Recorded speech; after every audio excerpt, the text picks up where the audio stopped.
In a world inhabited by both humans and demons, the coexistence is maintained through the taming of these supernatural beings for combat, livelihood, and adventure.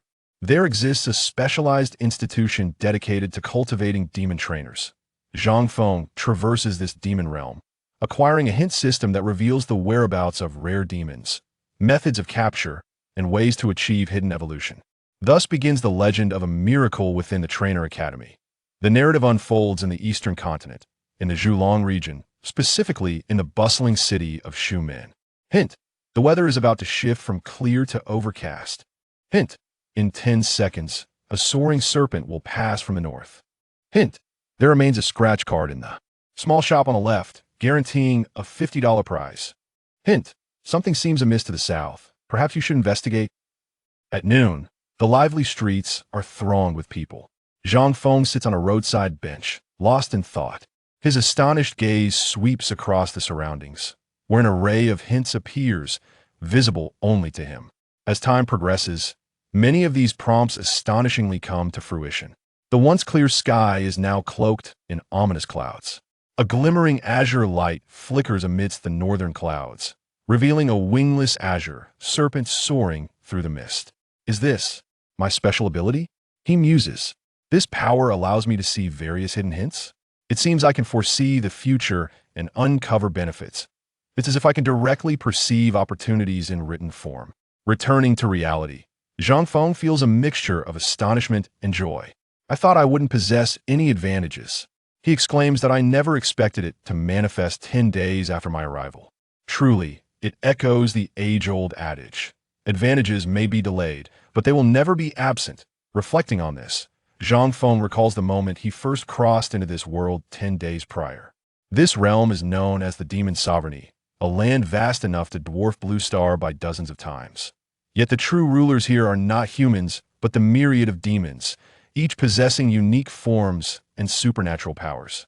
They dominate 70% of the world, maintaining an unfriendly relationship with humanity. Towns frequently fall prey to demon attacks, leaving ordinary humans utterly defenseless, except for those who can harness the powers of the demons, the Demon Masters. Demon Masters are a rare breed capable of absorbing the natural energies of the world to cultivate soul cards. These soul cards can seal wild demons, allowing the Masters to control and command them in battle. The strength of a Demon Master correlates with the number of soul cards they possess, enabling them to command an ever greater legion of demons. Initially, Zhang Feng was exhilarated to learn all this. Who wouldn't desire supernatural powers?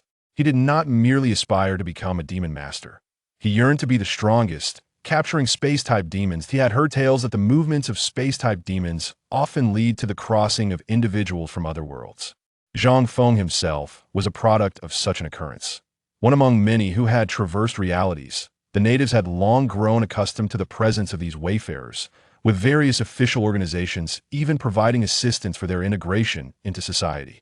Thanks to this support, Zhang Feng quickly familiarized himself with the intricacies of the demon sovereignty within a mere 10 days.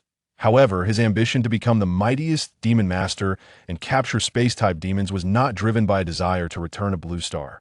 Rather, he was captivated by their abilities to traverse other worlds. Zhang Feng dreamed of temporal voyages, perhaps even reaching the fantastical realms written about in novels, where he could acquire even greater powers. Yet, sealing a space-type demon is notoriously difficult. Historically, no one has succeeded.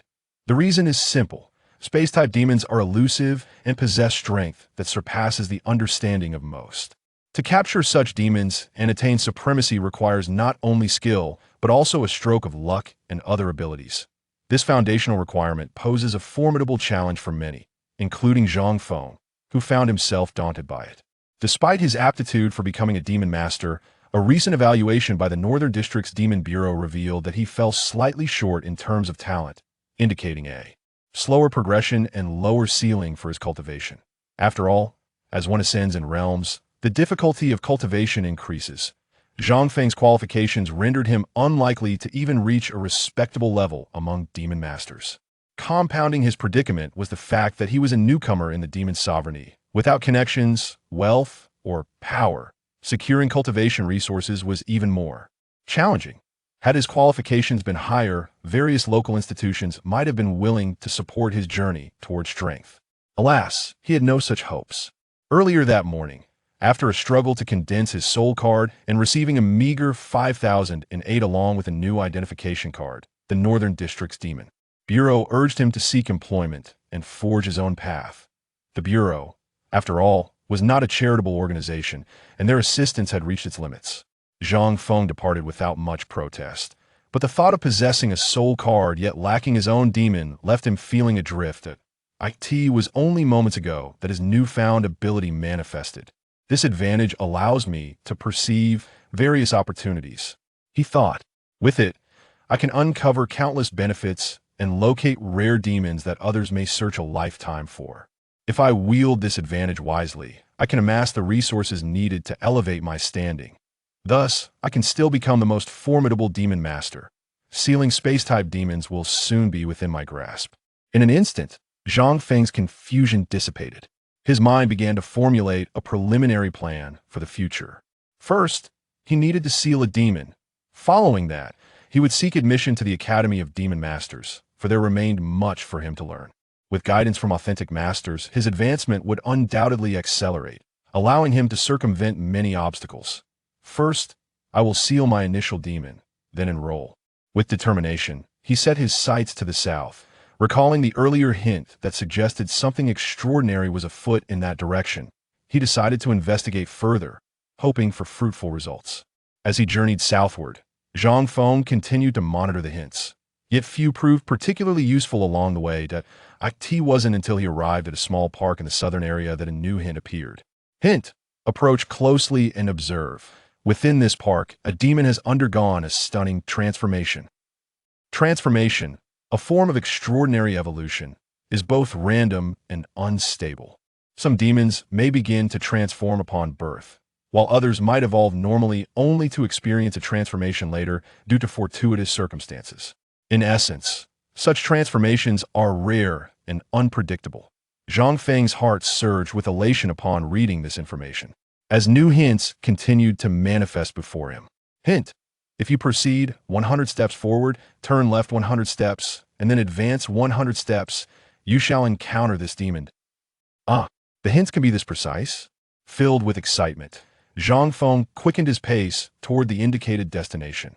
The hints directed him to the park center, where low shrubs flourished, concealing numerous harmless demons, resembling small caterpillars and flower spiders. These demons were akin to ordinary insects, possessing feeble abilities and gentle temperaments, often overlooked by all except novice demon masters.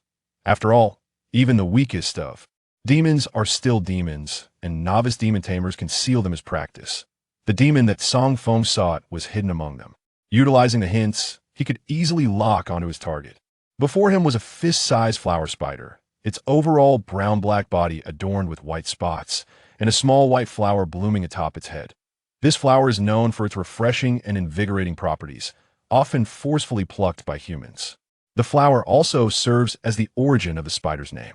However, the one before Zang Feng was evidently unusual. Hint: remarkably, this seemingly unremarkable flower spider is, in fact, a rare nightmare variant, likely to become a terrifying entity that could rival legendary demons. The Nightmare Lord. Legendary demons. Zang Feng's pupils constricted. In the realm of demon tamers, demons are classified into grades, ranging from common, uncommon, rare, precious, epic, legendary, to mythic. The mythic grade includes beings such as Zhu Long from mythology or Typhon, not to mention the likes of Azathoth. Even the legendary demons, at their lowest, are formidable figures. With this thought, Zang Feng's desire intensified. With such a demon, great things are bound to happen. Wild demons harbor hostility towards humans. They will not submit to soul cards willingly. To seal and tame them typically requires combat. Weakening the demon's state during battle makes it significantly easier to call forth the soul card for sealing. However, even then, failure is a possibility. Should sealing fail, the demon might shatter the soul card. If one wishes to tame it afterward, the demon tamer must absorb spiritual energy to repair the soul card and attempt the taming again. Considering the likelihood of failure, most demon tamers prepare numerous restorative potions before attempting to tame a demon. These potions help swiftly restore spiritual energy to repair the soul card for continued attempts at taming. Zang Feng had come in haste and was ill-prepared. Yet, he had no intention of turning back to purchase supplies. The flower spider is inherently weak in combat, he reasoned. Its initial ability is merely to spin silk, and it is non-venomous, so there is no need for excessive preparation. He added, as for the possibility of failure, simply knock it unconscious, and it will naturally be unable to resist the soul card seal. Yet, this one is indeed a nightmare variant. He paused to review its information, ensuring absolute certainty. Hint: although this flower spider is mutated, its current mutation progress is low, making it easy for you to tame. Excellent. No issues here. Zang Feng felt reassured. His gaze fell upon a brick at his feet. With a resounding clap, the flower spider, busy munching on leaves, was suddenly struck and knocked out by the brick. Upon witnessing this, Zang Feng immediately summoned his soul card. "Soul card, go!" he commanded. With a hum accompanying his voice, a pale blue, glass-like card flew from his body. The thin card, guided by Zang Feng's fingers, swiftly hovered above the unconscious flower spider, creating a vortex that resembled a vacuum cleaner, which firmly sucked the spider into the card for sealing. "Come back." Zang Feng raised 2 fingers. The soul card obediently returned to his hand. At this moment, the card was no longer the same as before. In the center of the card was a 3-dimensional image of the flower spider. The depiction was lifelike, as if the spider had been compressed into the card itself. Just as expected, the taming was successful. Holding the soul card, Zang Feng exhaled in relief. Next, let's examine its attributes and mutation progress to see if I can accelerate its transformation. With the soul card in hand, Zang Feng took out his mobile phone. This device bore similarities to modern smartphones, but had a card slot on the side. After inserting the soul card into the slot, the phone promptly scanned the demon's information. Name: Flower Spider Nightmare Variant. Level 1. Category: Insect/Plant. Traits: None. Attributes: 1/3/2/4 Strength, Agility, Constitution, Intelligence. Mutation Progress: 5 out of 100. Skills: Silk Spinning. Description: a spider with a small flower on its head. Harmless. Its flower has refreshing properties, making it a type of insect companion demon. The phone screen displayed the flower spider's information. The mutation direction of a nightmare variant was revealed. This was unsurprising, as the history of the demon taming realm contains various documented mutation directions. Besides nightmare variants, there are said to be magical, pathological, and spiritual mutations, among others. However, most people do not have a deep understanding of these. The level of demons corresponds to the strength of the demon tamers. The highest level of demons seems to be a full 100 levels. The strength of demon tamers is classified into novice, elite, master, grandmaster, king, emperor, divine, quasi-saint, saint, quasi-god, and god, totaling 11 major grades. Each grade, except the god level, is further divided into 10 sublevels. Each realm allows for the addition of a new soul card. Zang Feng was a novice demon tamer. Although demon tamers can command demons of higher levels, they cannot exceed 5 sublevels. If surpassed, the demon will break free from the soul card and flee. Even malevolent demons might turn on their masters out of course, as long as one cultivates well and fosters a strong bond. Even exceeding levels may not incite rebellion from the demon. Additionally, demons possess attributes akin to humans. It is said that a healthy adult has 10 points in each of the 4 attributes. Powerful demons often have initial attributes exceeding 10 across the board. The flower spider, being a companion type, is not worth mentioning. However, if I can accelerate the mutation of my flower spider, its attributes will surely skyrocket, and its skills will increase. Zang Feng observed the spider panel with tranquility. Currently, the flower spider's mutation progress was at 5%, which explained why it bore little difference from an ordinary flower spider. Yet, he remained unperturbed. There were many methods to accelerate mutation that I recall hearing that the shop sells potions capable of increasing a demon's mutation progress, although they are rather expensive. After withdrawing the soul card into his internal space, Zang Feng contemplated his meager 5,000 living expenses and decided against purchasing any. Accelerating the transformation would have to rely on his external aids. He raised his head, casting his gaze around. Hint. What are you looking at? There is nothing ahead. Hint: proceed 100 steps from the park, turn right, and wait 3 minutes for an armored vehicle to pass. Hint: there seems to be some unusual fluctuations to the west. A miniature secret realm is expected to appear in 10 minutes. A miniature secret realm? Zang Feng's eyes gleamed. Secret realms are akin to alternate spaces. They can also be understood as instances containing treasures and dangers, where both are proportional to the size of the secret realm. Some secret realms are permanent, but most only appear for a fleeting moment before vanishing. The treasures within a miniature secret realm are likely to be scarce. However, there may be items that can accelerate mutation. The dangers of a miniature secret realm are negligible. Zang Feng decisively resolved to investigate. After all, he had no other leads at the moment. As for robbing an armored vehicle to buy mutation potions, the accompanying demon tamers would not be pushovers. Exiting the park, Zang Feng hastened westward. While he was uncertain of the exact location of the secret realm, he could always check the hints. Following the prompts, Zang Feng crossed the street and paused outside a narrow alley behind a bar. This place was already filthy and damp, and combined with the dark sky and intermittently visible gray mist, it looked quite eerie. Concurrently, a new hint appeared before him. Step 30 paces forward into the secret realm. This secret realm, albeit resource-poor, harbors mutated fruits that can expedite your demon transformation.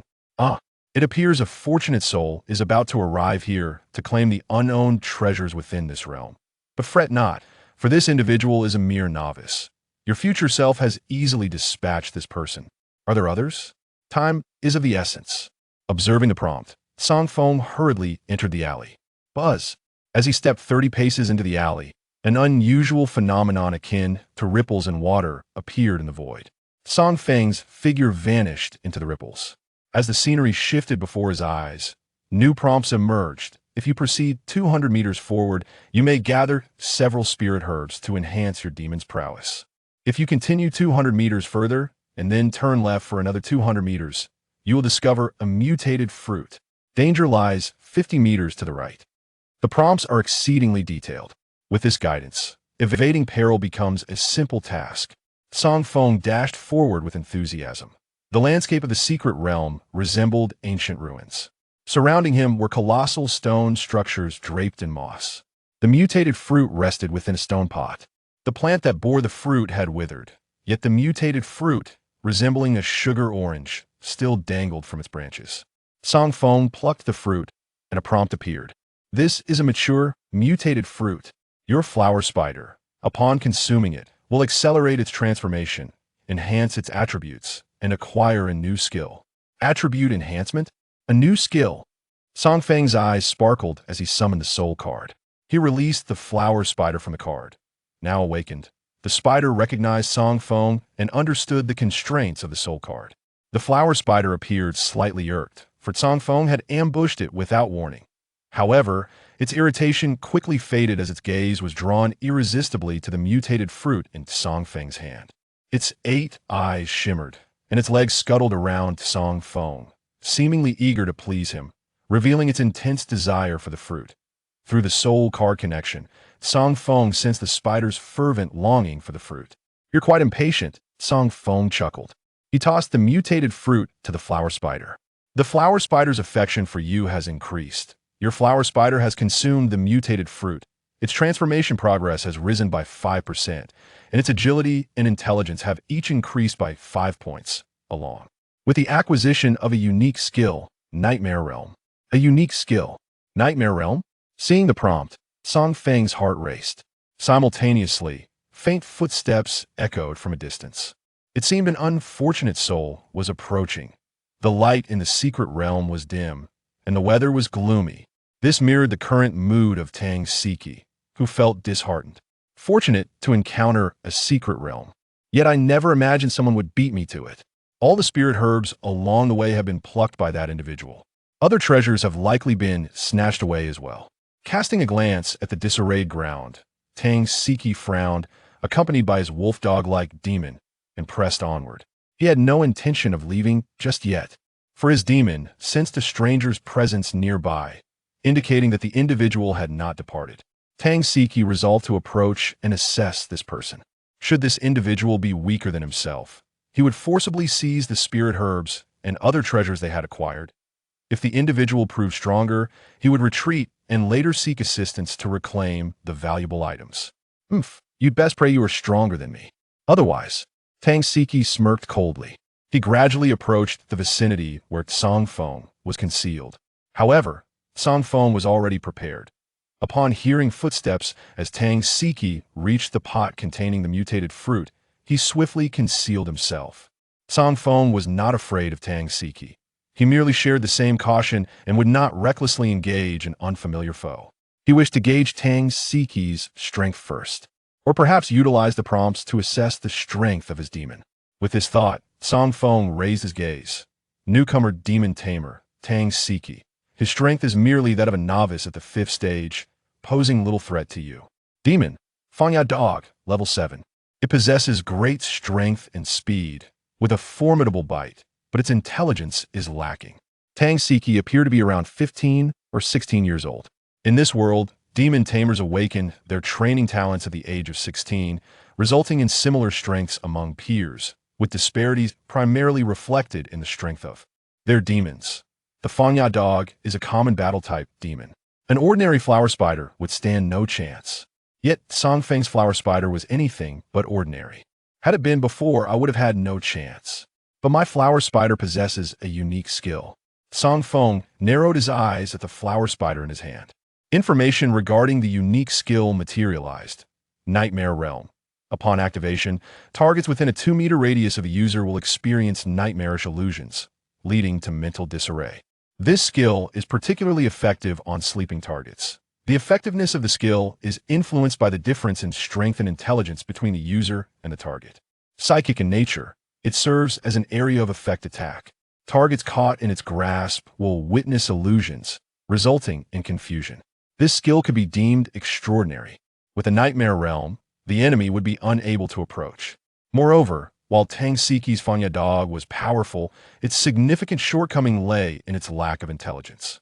This indicated that its mental resistance was weak, and the Nightmare Realm might affect it for an extended duration.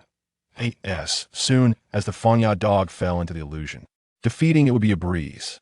Zang Feng smiled at the skill prompt. At this moment, the Fanya Dog had also detected Zang Feng's presence. It fixated on Zang Feng's hiding spot, barking incessantly, prompting Tang Siki to deduce what was occurring. Concealing yourself, you must lack strength. A strong individual would never hide from a novice at the 5th stage. As he gazed toward Zang Feng's hiding place, Tang Siki advanced. Come out. As long as you surrender your possessions, I will not make things difficult for you. Hearing Tang Siki's words, Zang Feng curled his lip. Those with ill intent always utter such phrases. He certainly wouldn't be foolish enough to reveal himself. He intended to wait until Tang Siki approached closer. At that point, it would be more advantageous for the flower spider to unleash its skill. Tang Siki, oblivious to Zang Feng's cunning, grew impatient as Zang Feng remained silent and hidden. If you don't come out, don't blame me for being rude. As he spoke, he drew nearer to Zang Feng. The latter listened to the footsteps, calculating the distance. 6 meters, 5 meters, 4 meters. As the footsteps drew closer, Zang Feng suddenly hurled the flower spider forward. Nightmare Realm. Buzz. Upon receiving Zang Feng's command, the flower spider activated its skill mid-flight. Its 8 eyes radiated a crimson glow, and a faint gray energy field enveloped it, extending 4 meters in diameter. This gray energy field represented the Nightmare Realm. Tang Siki caught sight of the approaching entity. He also noticed the energy emanating from the airborne creature. Not good.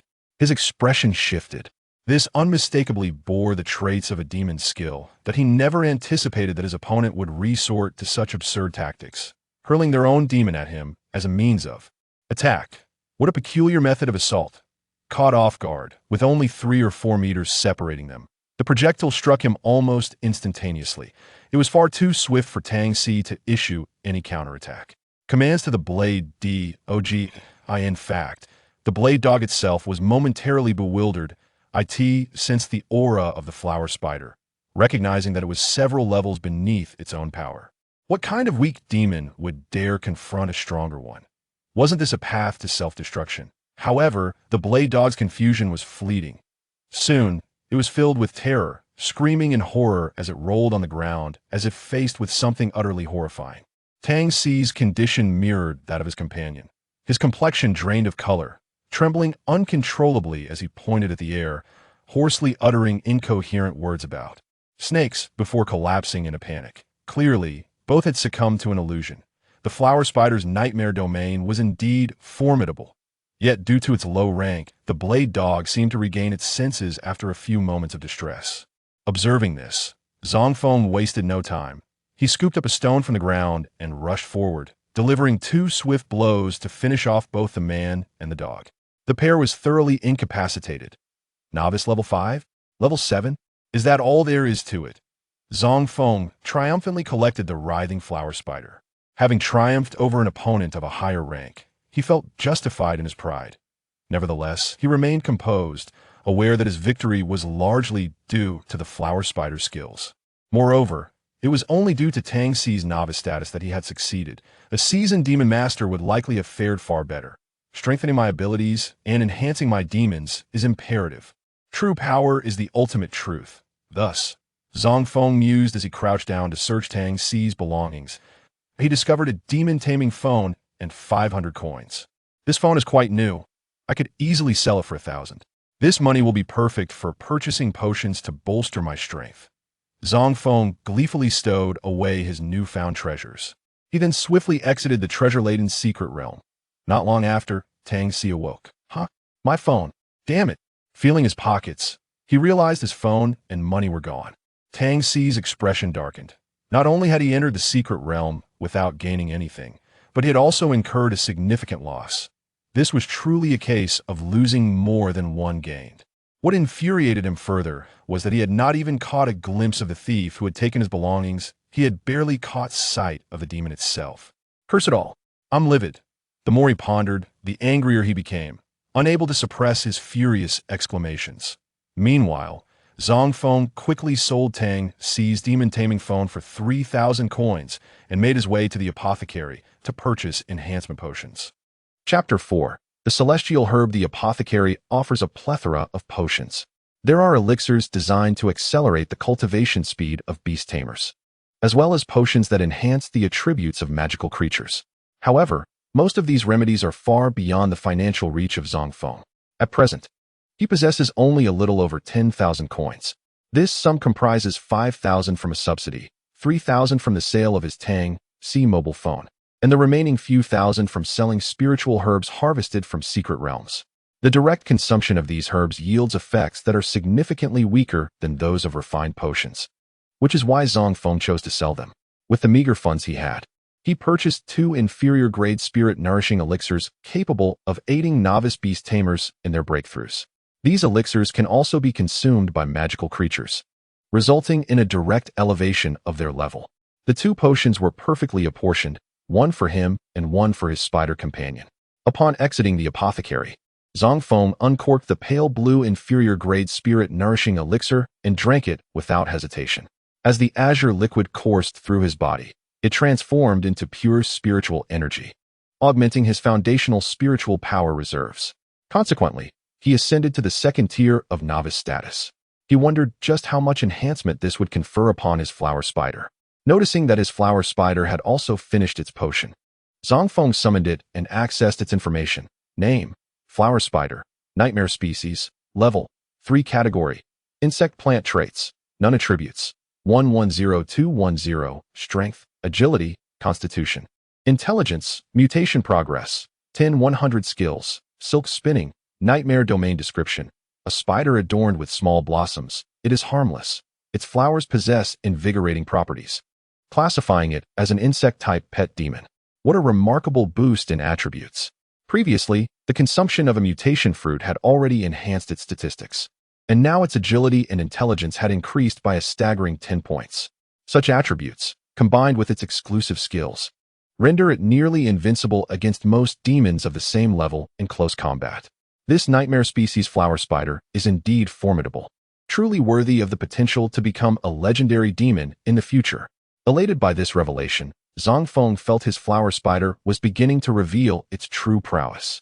Nevertheless, this was merely the beginning. Further improvement was imperative. He also contemplated the path to enrollment. He quickly pondered that the Beast Tamer Academy is akin to a university, which one can enter through the conventional college entrance examination, provided they first advance to the high school Beast Tamer class to qualify for the exam. Gaining admission to a high school Beast Tamer class would solidify his foundation and grant him access to the training resources provided by educational institutions.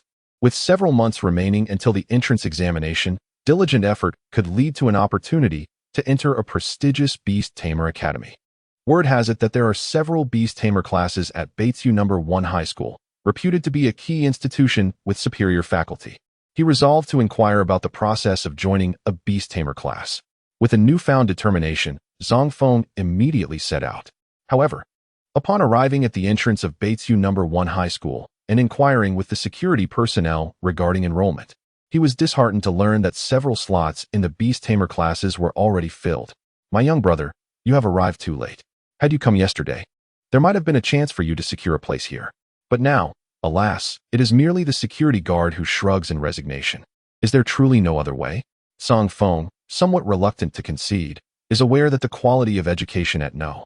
1 High School is undoubtedly superior to that of other institutions. More importantly, the resources for cultivation available to students here are far more abundant. Zang Feng is determined not to relinquish this opportunity. The security guard perceives Zang Feng's unwillingness to give up. After a moment's hesitation, he leans in closer and whispers, "If you have connections with this school, you could take a backdoor approach. Those with significant connections can be directly arranged for admission. For those with lesser ties, a small bribe may suffice, and I've heard that passing a simple written test could grant access to the Demon Tamer class." A backdoor approach. This is precisely what Zang Feng wishes to hear. However, the dilemma lies in the fact that he lacks any acquaintances within the school. What to do about this backdoor access? Zang Feng, feeling at a loss, suddenly receives a notification in approximately 8 seconds. The Master Rank Demon Tamer Mulan will pass by the entrance of this high school. A Master-level Demon Tamer? This represents a formidable force in the region. A mere high school concealing a Master-level presence? Zang Feng's heart races, yet this realization only solidifies his desire to enter No. 1 High School in the North District to receive guidance from a stronger mentor. Just then, a tall woman in a business suit and sunglasses emerges from behind the gate. She sports a ponytail and has an unremarkable figure, appearing at first glance to be an ordinary office worker. It is hard to believe that she is a master. The security guard, observing Mulan as she walks away, casually remarks, "That young lady is the head teacher of the Demon Tamer class." "Which class specifically?" Zang Feng inquires, his eyes gleaming with curiosity. The Demon Tamer class consists of 4 divisions, A, B, C, and D. I recall she is in charge of Class D. By the way, it seems her demon has encountered some issues. I've frequently seen her visiting flea markets recently, inquiring about who sells Tianmu's spiritual grass, the guard shares. Lighting a cigarette as he speaks, Zang Feng listens intently, his eyes alight with inspiration. A plan begins to form in his mind. This teacher Mulan requires Tianmu's spiritual grass. If he can procure some for her, she would owe him a favor, thus facilitating his admission. With this thought, Zang Feng smiles. He continues to gather information from the security guard. Through their conversation, Zang Feng learns that Tianmu's spiritual grass is not particularly rare or powerful. It merely benefits a few specific demons, which is why some individuals occasionally seek it out. However, the quantity is indeed limited, and there are few buyers, resulting in most shops lacking stock. This explains why Mulan has been unable to find it. Armed with this knowledge, Zang Feng departs swiftly. The security guard watches his retreating figure with suspicion. Could it be that this young man is planning to search for Tianmu's spiritual grass to assist Teacher Mu in securing his admission? He certainly seems quite clever. The guard cannot help but express his admiration. However, he soon shook his head, lamenting the unfortunate scarcity of the coveted Tianmu spiritual herb that was exceedingly difficult to find. Despite Teacher Mulan's prolonged search yielding no results, this young man would likely face little hope in his quest. It seemed his aspirations were destined for disappointment. As he spoke, the security guard exhaled a puff of smoke. Unbeknownst to him, Zang Feng had already acquired a clue. Hint: head north out of the city into the suburbs, where the Greywood Mountain provides an ideal growing environment for Tianmu's spiritual herbs. While others might struggle to locate this elusive herb, I, with the aid of the hints presented before me, found it quite effortless. With a smile gracing his face, Zang Feng mounted a shared bicycle and pedaled towards the suburbs, continuously checking the hints along the way. As he drew nearer, the hints became increasingly detailed, accompanied by other intriguing suggestions. Hint: turn left in 240 meters. If you proceed straight, you will encounter the fierce raptor demon, the sharp-beaked eagle. Hint: 300 meters to the east, there lies a hapless demon tamer. Shot in the knee, isolated and vulnerable. Should you seize the opportunity? Hint: within the first 50 meters, among the bushes, you will find sour fruits, which your flower spider adores. Feeding it will undoubtedly enhance its fondness for you, making it more obedient. Hint: proceed 280 meters ahead, and the path will cease. Hint: on the left side of the steep cliff ahead, there exists a stone platform where the Tianmu spiritual herb you seek grows. Excellent, I have arrived safely. Tianmu spiritual herb, here I come. Chapter 5. Unexpected discovery. The wilderness beyond the city is fraught with peril. Ferocious wild demons lurk everywhere. Greywood Mountain, being adjacent to the city, is relatively safer, yet even here, one can frequently encounter attacks, making Zang Feng's venture somewhat risky. However, endowed with his extraordinary abilities, he can preemptively avoid dangers, allowing him to traverse the terrain unimpeded. Yet, the wilderness, while perilous, also harbors advantages. With fewer travelers and a well-preserved environment, flora can flourish abundantly. Many hidden spiritual herbs within the mountains have become a lucrative path for wandering demon tamers. After all, discovering high-value herbs or other plants could yield a substantial profit. With wealth, one can procure elixirs to expedite ascension. Before reaching the site where the Tianmu spiritual herb flourishes, Zang Feng also chanced upon a few spiritual herbs along the way, plucking 2 or 3. While modest in number, they could still fetch a tidy sum of around 1,000. After securing the herbs he had collected, he parked the bike and commenced his ascent on the vine-covered hillside. On the opposite side of the slope lay a sheer stone cliff, with the stone platform indicated in the hint situated diagonally below on the left.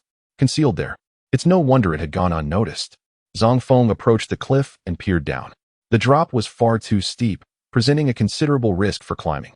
The cliff extended downward for dozens of meters. A fall could result in severe injury or even death. Lacking the necessary tools, Zang Feng decisively abandoned the idea of climbing and subsequently summoned his demon flower spider, utilizing its silk to descend safely. Upon hearing Zang Feng's command to excavate all the spiritual herbs, the flower spider glanced at the rocky platform on the mountainside that Zang Feng was indicating. Suddenly, a stream of gray silk shot forth, ensnaring Zang Feng's arm, as the nimble flower spider descended rapidly. This silk spinning ability is a unique talent of the flower spider. The strength of the silk is proportional to its carrying capacity. Possessing a fraction of an adult's strength, the flower spider is capable of lifting a considerable amount, yet it remains a negligible threat to other demons. Consequently, its contribution to combat is rather limited. Only when the flower spider's powers are augmented in the future will its silk withstand the pull of other demons. Nevertheless, while the silk may not significantly enhance combat capabilities, it proves invaluable in specific situations. For instance, the sheer steepness of the mountainside made descent impossible without the aid of silk, unless one relied on flying demons, of which Zang Feng currently had none.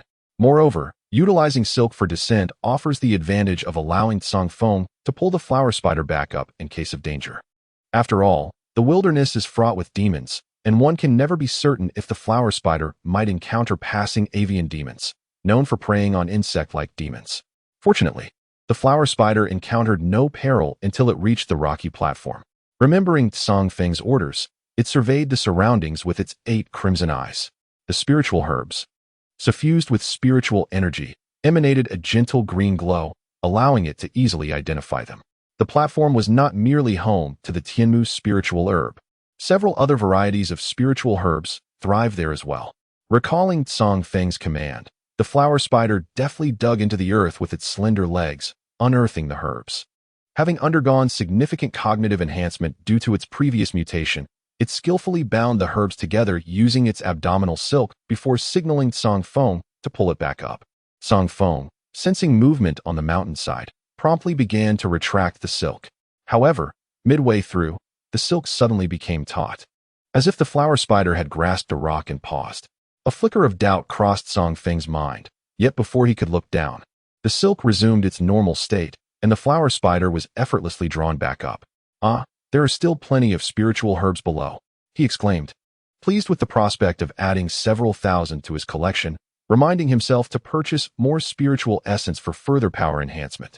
Zang Feng joyfully stowed away the herbs, among which was the coveted Tianmu spiritual herb. With this herb in hand, securing a connection with the instructor of the demon taming class would ensure his admission. Just this afternoon, he had felt lost, yet in a matter of hours, he found himself transformed, his demon abilities amplified, and a clear path to enrollment emerged. All thanks to the extraordinary advantage of a Transmigrator. Sighing in admiration at the power of such a boon, Zang Feng resolved to return to the city and discuss his admission with Mulan. At that moment, the flower spider suddenly grasped his pant leg with its limbs and pointed towards the other side of the cliff. What was happening? Zang Feng paused, sensing that the flower spider was indicating something significant.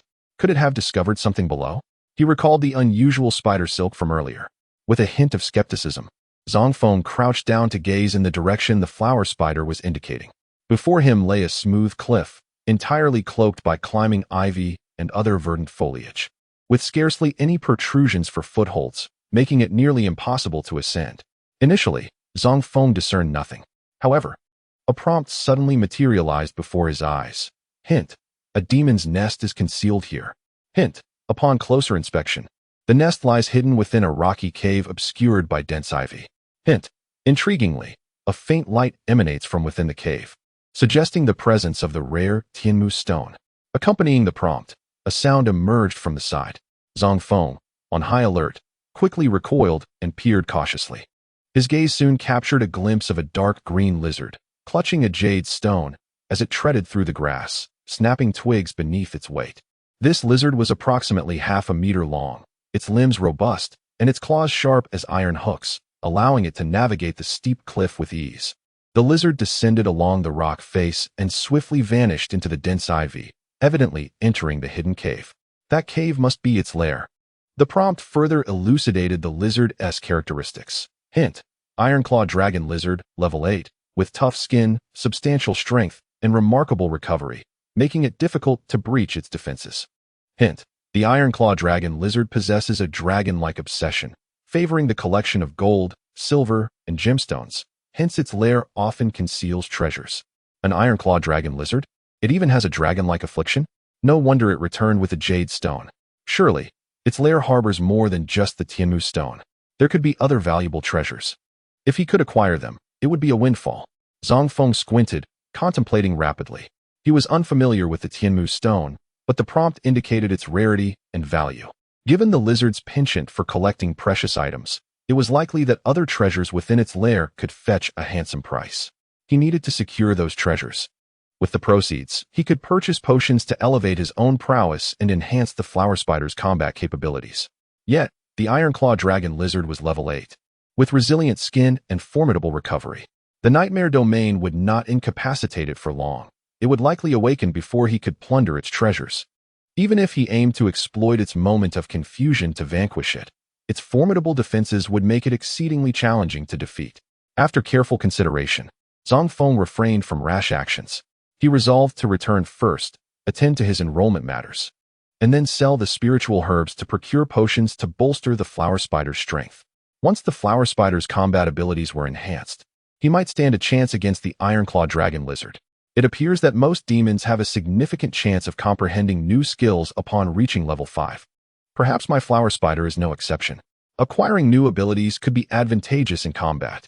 With renewed hope, I summoned my flower spider and hastily rode my shared bicycle back to the northern district of Shumen. Chapter 6. The Freeloader Master. By the time I returned to the northern district of Shumen, evening had fallen. I made my way directly to the No. 1 high school in the northern district, as I was unaware of Merlin's whereabouts. Therefore, I resolved to wait here. Fortune smiled upon me, for I did not linger long at the entrance before encountering Merlin, who was returning with no apparent success in her search for the Tianmu spirit herb. Indeed, it was as elusive as I had heard. Seizing the opportunity, I boldly approached her. Merlin halted, a hint of confusion crossing her face. "May I ask who you are?" she inquired. "I am Zang Feng," I replied, "and I have heard that Teacher Merlin is in need of the Tianmu spirit herb. I happen to possess some." With that, I produced the herb and extended it towards her. However, Merlin did not immediately accept it. Instead, she countered, "You went out of your way to inquire about me and bring me the Tianmu spirit herb. Do you require my assistance in some matter?" It was evident that she perceived my intentions were not entirely pure. I did not attempt to conceal my motives. Indeed, I wished to enroll in the No. 1 high school's demon control class. Ideally, I would like to be in Teacher Merlin's class, but I have heard that the spots are filled. I wonder if you might assist me? Upon hearing my request, Merlin furrowed her brow. The desire to enroll despite the full capacity was neither a trivial nor a minor issue.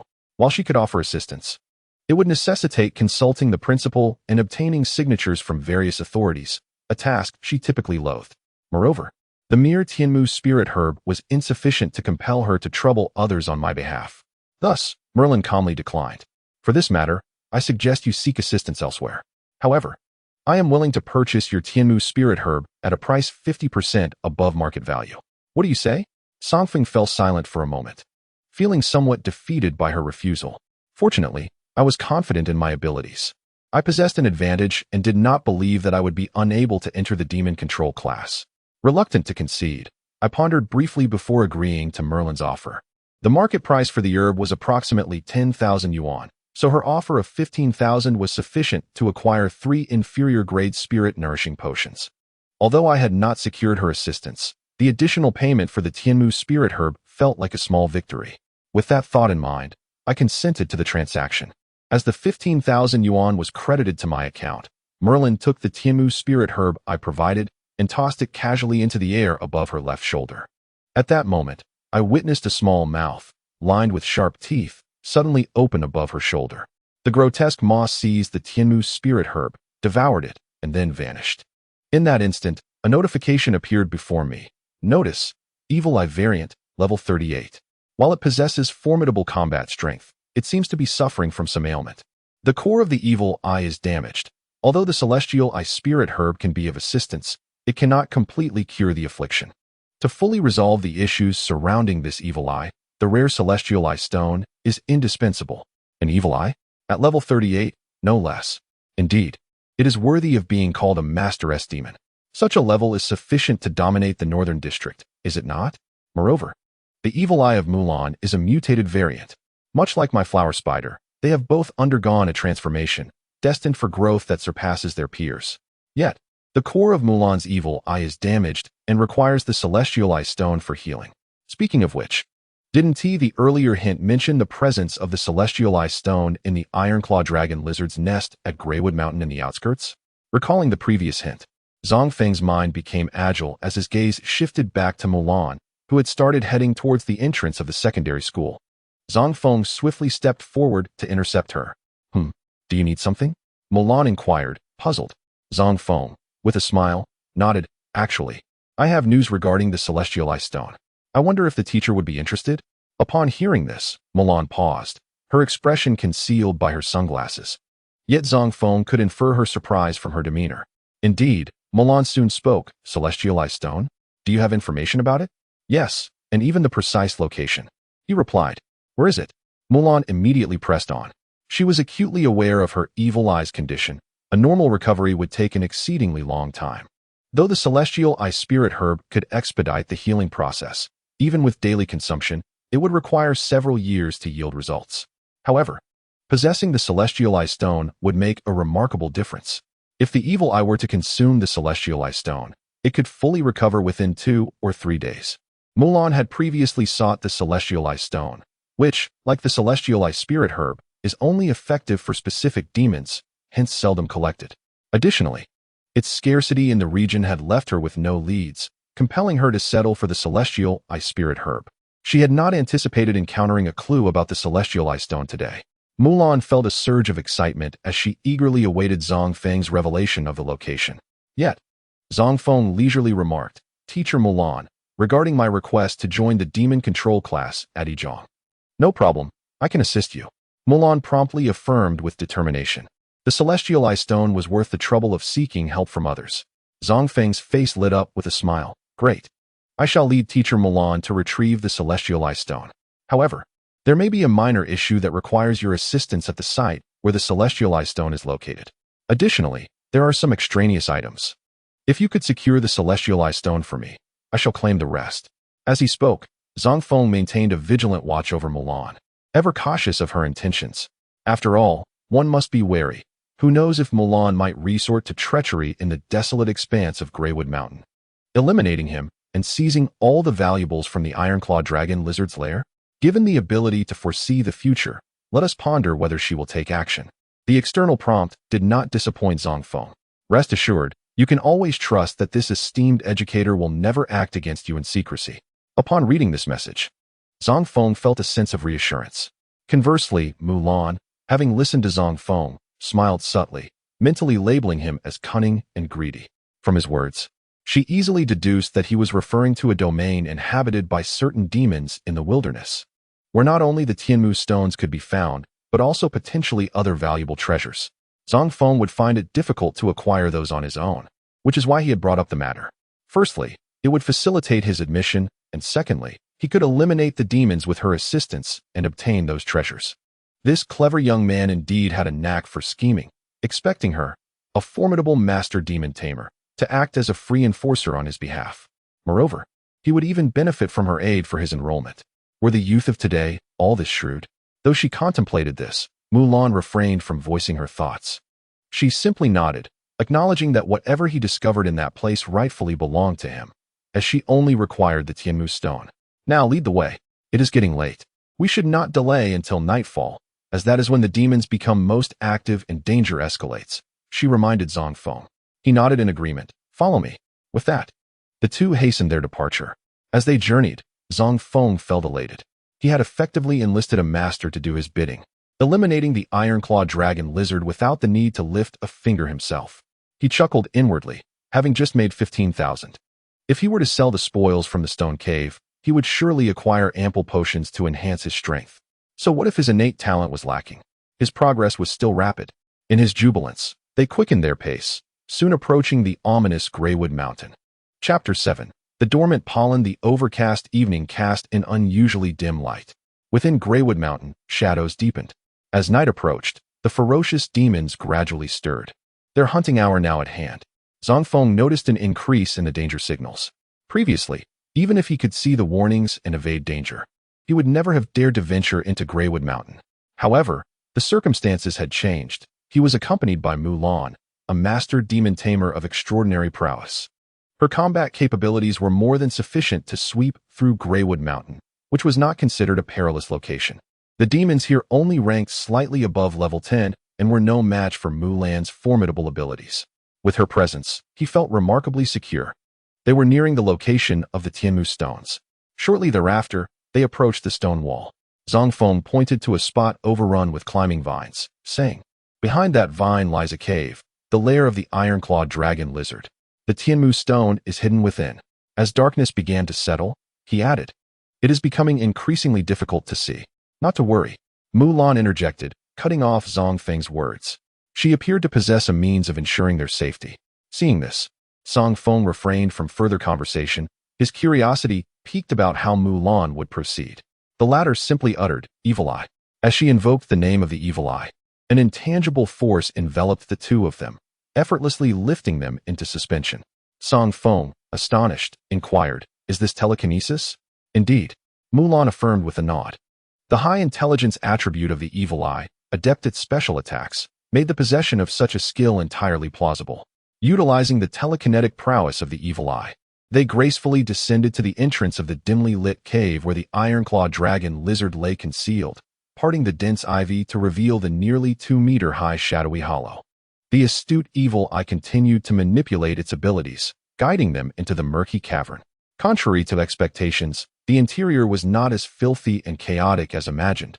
Rather, it appeared relatively clean, as if the Ironclaw Dragon Lizard had conducted a rudimentary tidying. Aware that the darkness obscured visibility, Zang Feng instinctively retrieved his phone to illuminate the surroundings. However, the moment he activated the flashlight, a fierce gust of wind rushed toward them from the shadowy depths ahead. Zang Feng deduced without hesitation that the Ironclaw Dragon Lizard had detected their presence and launched a surprise attack.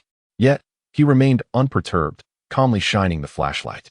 His composure stemmed from the formidable support of Mulan beside him, instilling a sense of confidence. In Zang Feng's estimation, Mulan's demon should be capable of swiftly annihilating the Iron-Claw Dragon Lizard, considering it was merely at level 8. However, to Zang Feng's astonishment, Mulan did not command the Evil Eye to attack. Instead, she abruptly lifted her slender leg and kicked the Iron-Claw Dragon Lizard with a resounding thud, sending it hurtling away. The dull echo of the impact reverberated throughout the cave. With the aid of his phone's illumination, Zang Feng witnessed the Iron-Claw Dragon Lizard crash against the stone wall before falling silent. This scene left him in a state of disbelief. Mulan elucidated. From the Master Realm onwards, beast tamers can receive feedback on the attributes of their subordinate demons. In other words, those above the Master level possess physical capabilities vastly superior to that of ordinary individuals, making the eradication of lower-tier demons a trivial task. However, confronting slightly stronger demons presents challenges, as humans lack skills and must rely on their subordinates when facing formidable foes. Many newcomers are unaware of this. Naturally, Zang Feng could not grasp such nuances. Mulan, having perceived his astonishment and confusion, felt compelled to explain these matters to him. Attribute feedback? So that is how it works. Upon hearing this, Zang Feng nodded, realizing the vast array of knowledge he had yet to acquire. After a moment of reflection, he began to feel a sense of delight. With the Iron-Claw Dragon Lizard vanquished, the treasures it had amassed within the cave were now within reach. Contemplating this, Zang Feng raised his phone to illuminate the surroundings, eager to inspect the items collected by the Iron-Claw Dragon Lizard. To his astonishment, he discovered a considerable haul. The collection of gold and silver ornaments, along with jade stones, is vast, yet a significant portion consists of forgeries. The Iron-Claw Dragon Lizard evidently cannot discern the counterfeit creations of humanity. Nevertheless, it is estimated that the remaining genuine items could fetch a sum of 30 to 50,000 without much difficulty. Such a windfall could procure a considerable amount of potions. Zang Feng was elated by the prospect of profit. Moreover, Mulan had located the coveted Tianmu stone. This stone, with its overall prismatic shape, bore patterns resembling the eyes of certain upright creatures. Her sinister eye yearned for this object. Upon receiving Mulan's signal, the sinister eye eagerly clamped onto the stone, consuming it with fervor. Subsequently, Zang Feng noticed that the sinister eye began to emit a glow, but before he could observe further, it vanished from sight. It appeared that the effects of the Tianmu stone had taken hold. It was likely that the sinister eye would soon regain its strength. After collecting their spoils, Zang Feng and Mulan utilized the sinister eye's abilities to exit the cavern. Mulan's presence ensured a smooth return journey. However, as darkness enveloped the surroundings, Zang Feng grew suspicious upon seeing Mulan still wearing her sunglasses. It was one thing to keep them on during the day, but to maintain them in total darkness seemed unnecessary. Unless she was attempting to put on a facade, she did not strike him as someone who enjoyed pretense. Was there another reason behind her choice? He pondered, yet refrained from inquiry, as he and Mulan were not yet well acquainted. Even if he asked, she might not divulge her reasoning. Shaking his head, Zang Feng decided against overthinking the matter. Soon, they arrived back in the northern district of Shumen. Zang Feng intended to liquidate their findings. Before departing, Mulan reminded him, "Classes commence next week. Come find me tomorrow to complete the necessary formalities." All right, Zang Feng nodded. After Mulan left, he quickly found a suitable shop to sell all his acquisitions. The proceeds amounted to over 40,000, aligning closely with his expectations. With the money in hand, Zang Feng proceeded to a pharmacy for purchases. This time, he opted for 2 high-quality Yuling oral solutions instead of the inferior grade. The potency of these solutions is approximately 5 times that of the substandard variety, categorizing them as premium products. Priced at 20,000 each, they are costly and seldom purchased by novice demon tamers. Regardless of whether they are inferior, good, or even superior quality, Yuling oral solutions are only effective up to the master level. Beyond that, it is said that the solutions lose their efficacy, and one must seek alternative medications to enhance their abilities. Naturally, Zang Feng was still far from mastering that level. He did not dwell on such thoughts. Instead, he consumed the high-quality Yuling oral solution immediately upon acquiring it. True to its premium designation, the potency of the solution surged through him, triggering a violent reaction. A torrent of spiritual energy surged within Zang Feng, facilitating a series of breakthroughs in his capabilities. He advanced smoothly from the 2nd to the 4th stage. However, at this juncture, Zang Feng also recognized that the required potency for each subsequent breakthrough seemed to have increased significantly.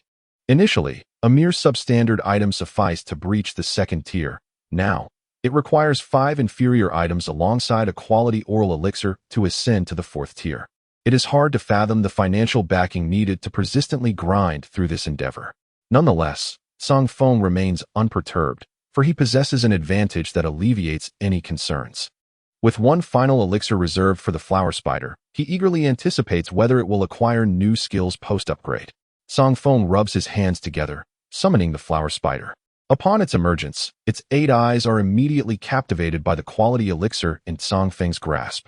As he administers the potion, he encourages, "Strive to impress me and unveil a new skill."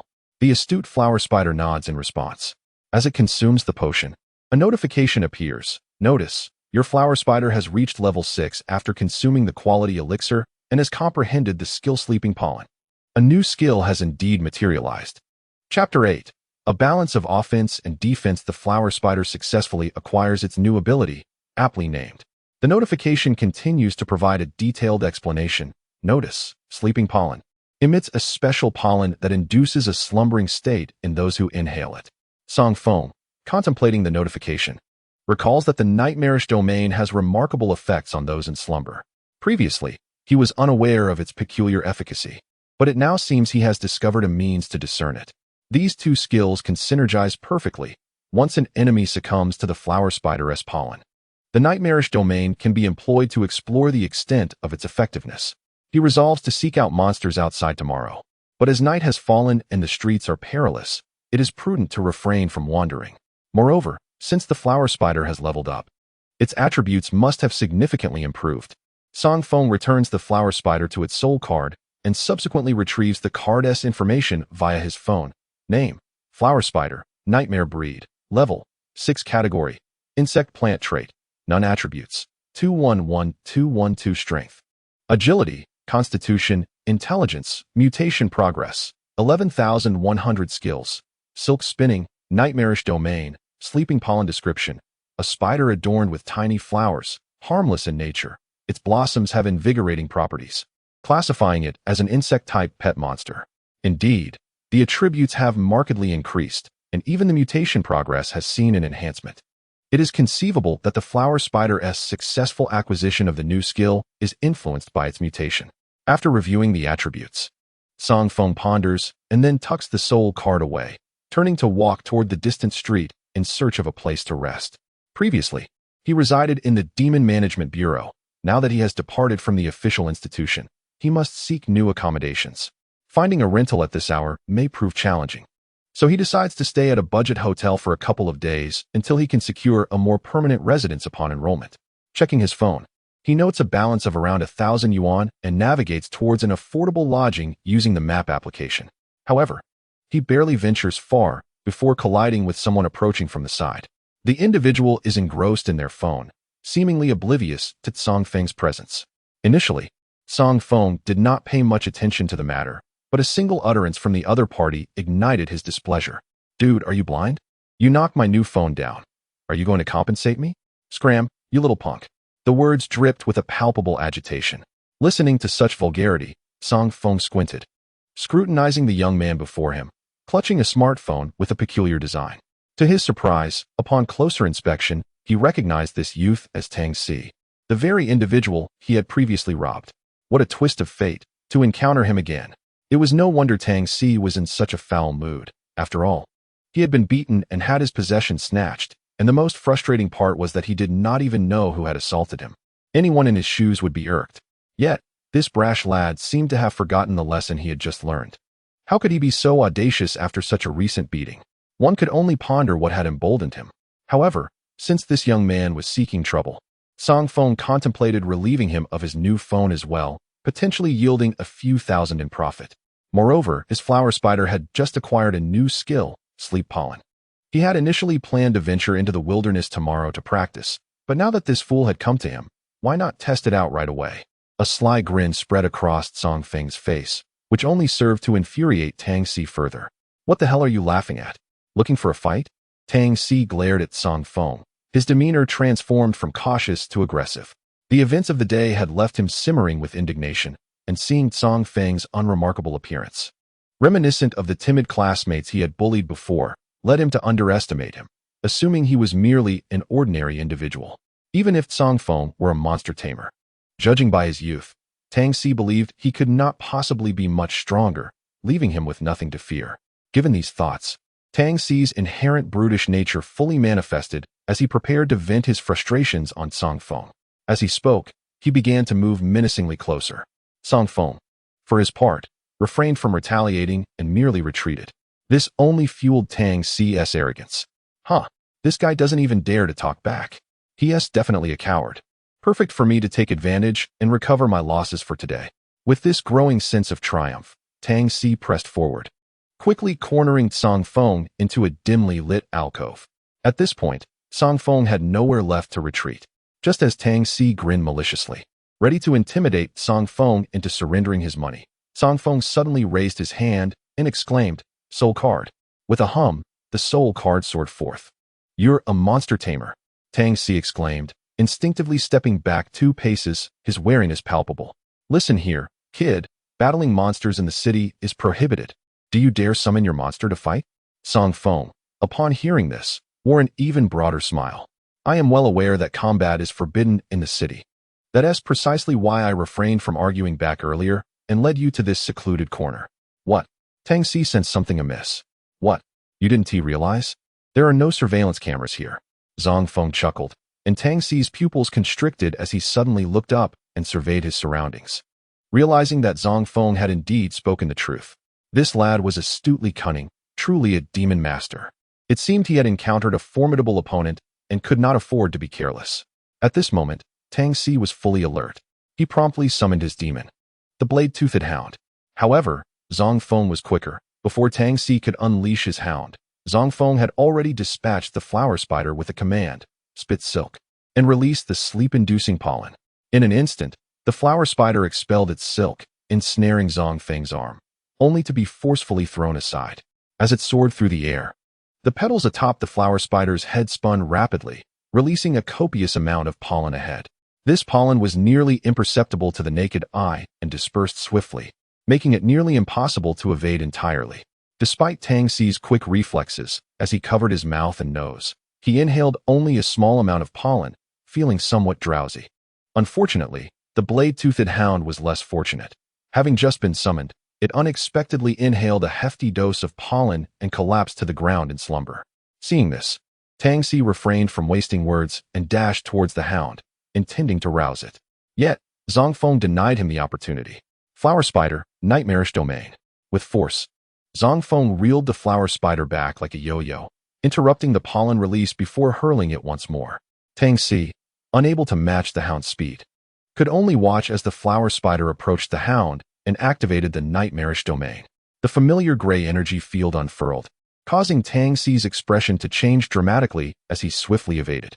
Meanwhile, the sleeping blade-toothed hound, disturbed by the nightmarish domain, began to whimper and writhe in agony, its body twisting and foaming at the mouth, seemingly suffering a severe mental blow.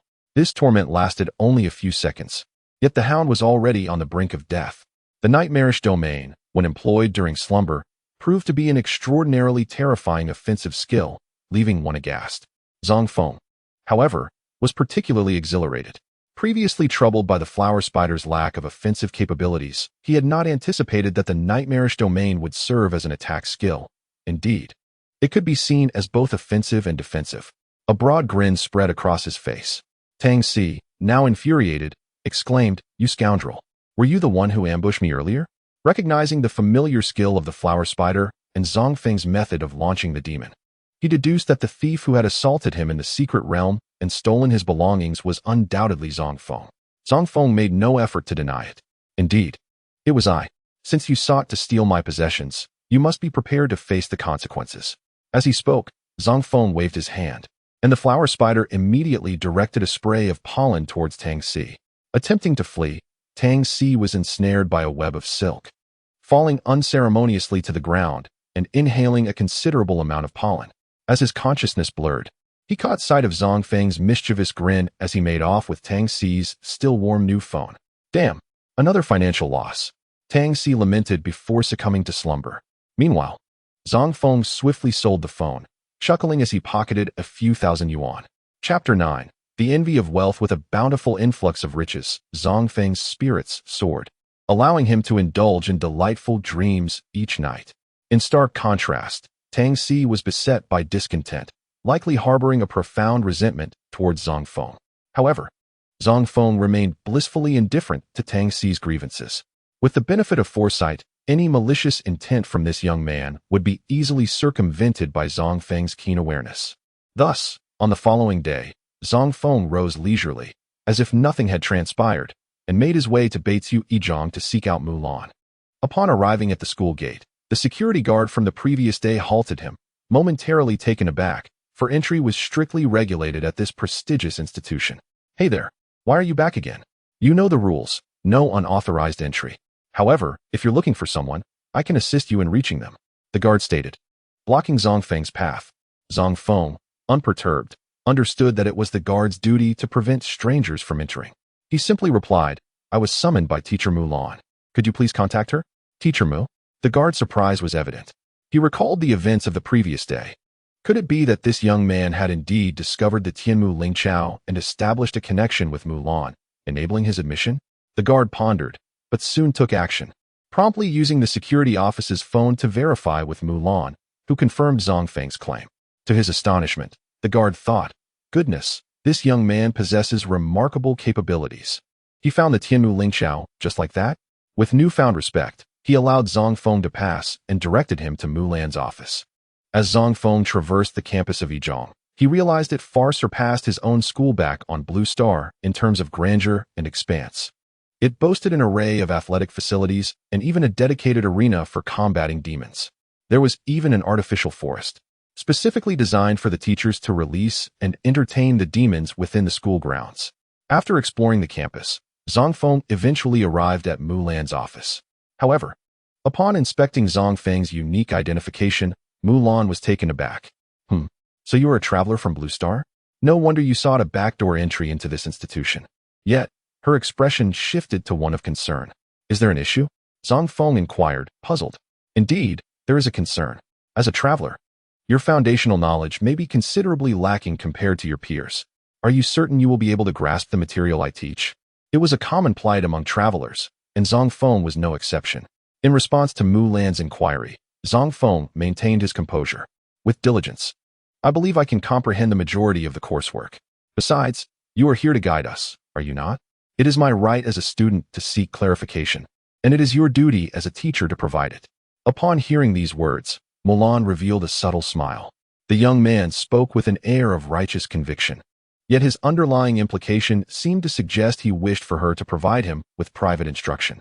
Nevertheless, Zang Feng was not entirely mistaken. It was indeed her duty as a teacher to assist her students with any uncertainties they may have. Remarkably, Zang Feng had only traversed into this realm a mere 10 days prior and had adapted rather swiftly. His audacity to venture into the treacherous Greywood Mountain and even procure the rare Tianmu spirit herb indicated a stroke of fortune, robust adaptability, and keen intellect. He exhibited a commendable drive to learn and strengthen himself. This young man appeared to have a promising future ahead. However, it struck her as peculiar that such a person had not been granted direct admission by the official agency, the Demon Subjugation Bureau. After all, just the other day, they had expedited the admission of another highly qualified traveler. Could it be that there was an issue with his qualifications? Within a few fleeting seconds, Mulan grasped the situation. Yet, she did not dwell on it too much. After all, one could ameliorate innate deficiencies through diligent practice. As long as he exerted sufficient effort, there would be no problem.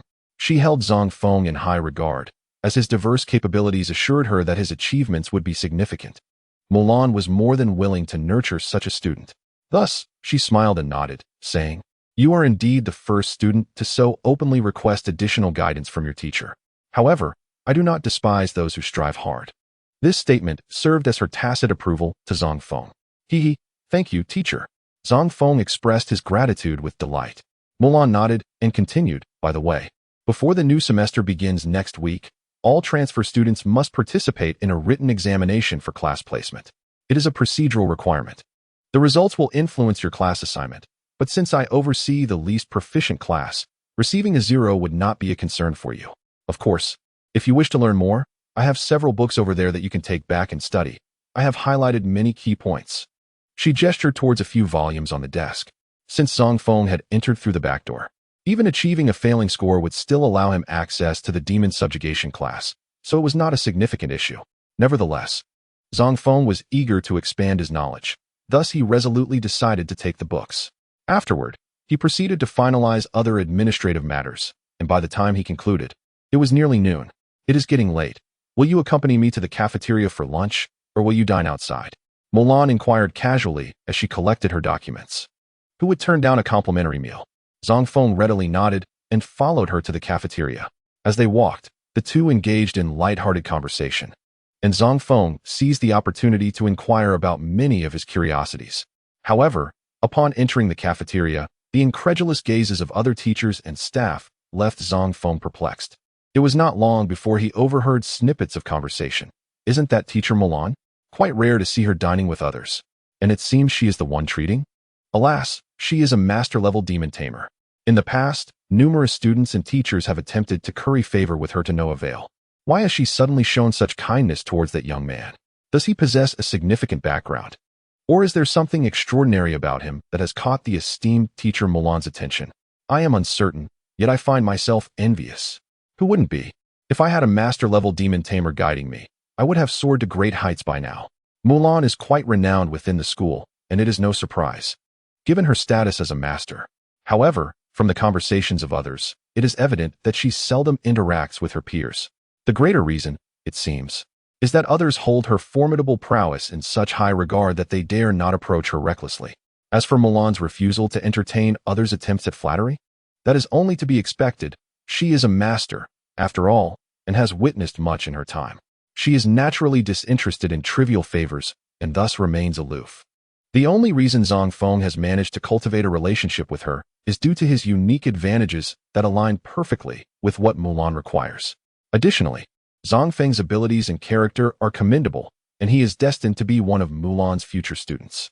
With these multiple factors at play, it is no wonder that the master-level demon tamer can engage amiably with the novice Zang Feng. If Zang Feng did not possess such advantages, the notion of befriending Mulan would be nothing more than a fanciful dream. He mused with gratitude. Suddenly, Mulan interrupted his thoughts. What are you daydreaming about over there? Hee. I was just thinking about how fortunate I am to have encountered such a splendid teacher. Zang Feng replied with a grin. Mulan sighed. Enough with the banter. Zang Feng nodded and resumed his meal, while those around them looked on with envy as he conversed jovially with the esteemed master. Chapter 10. Entrance Examination. After finishing his meal, Zang Feng took his leave.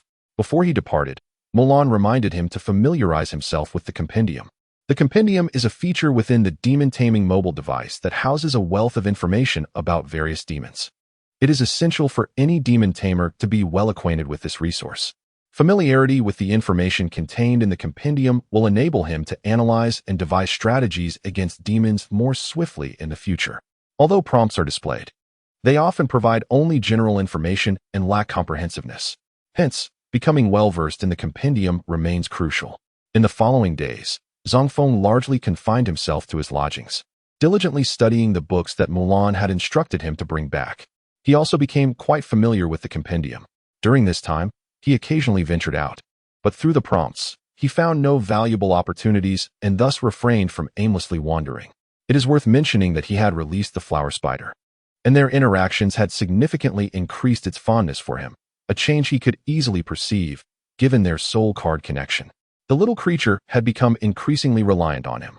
Time passed as Zang Feng immersed himself in his studies, and soon, the day of the written examination arrived. He set out early to attend the exam at the first high school.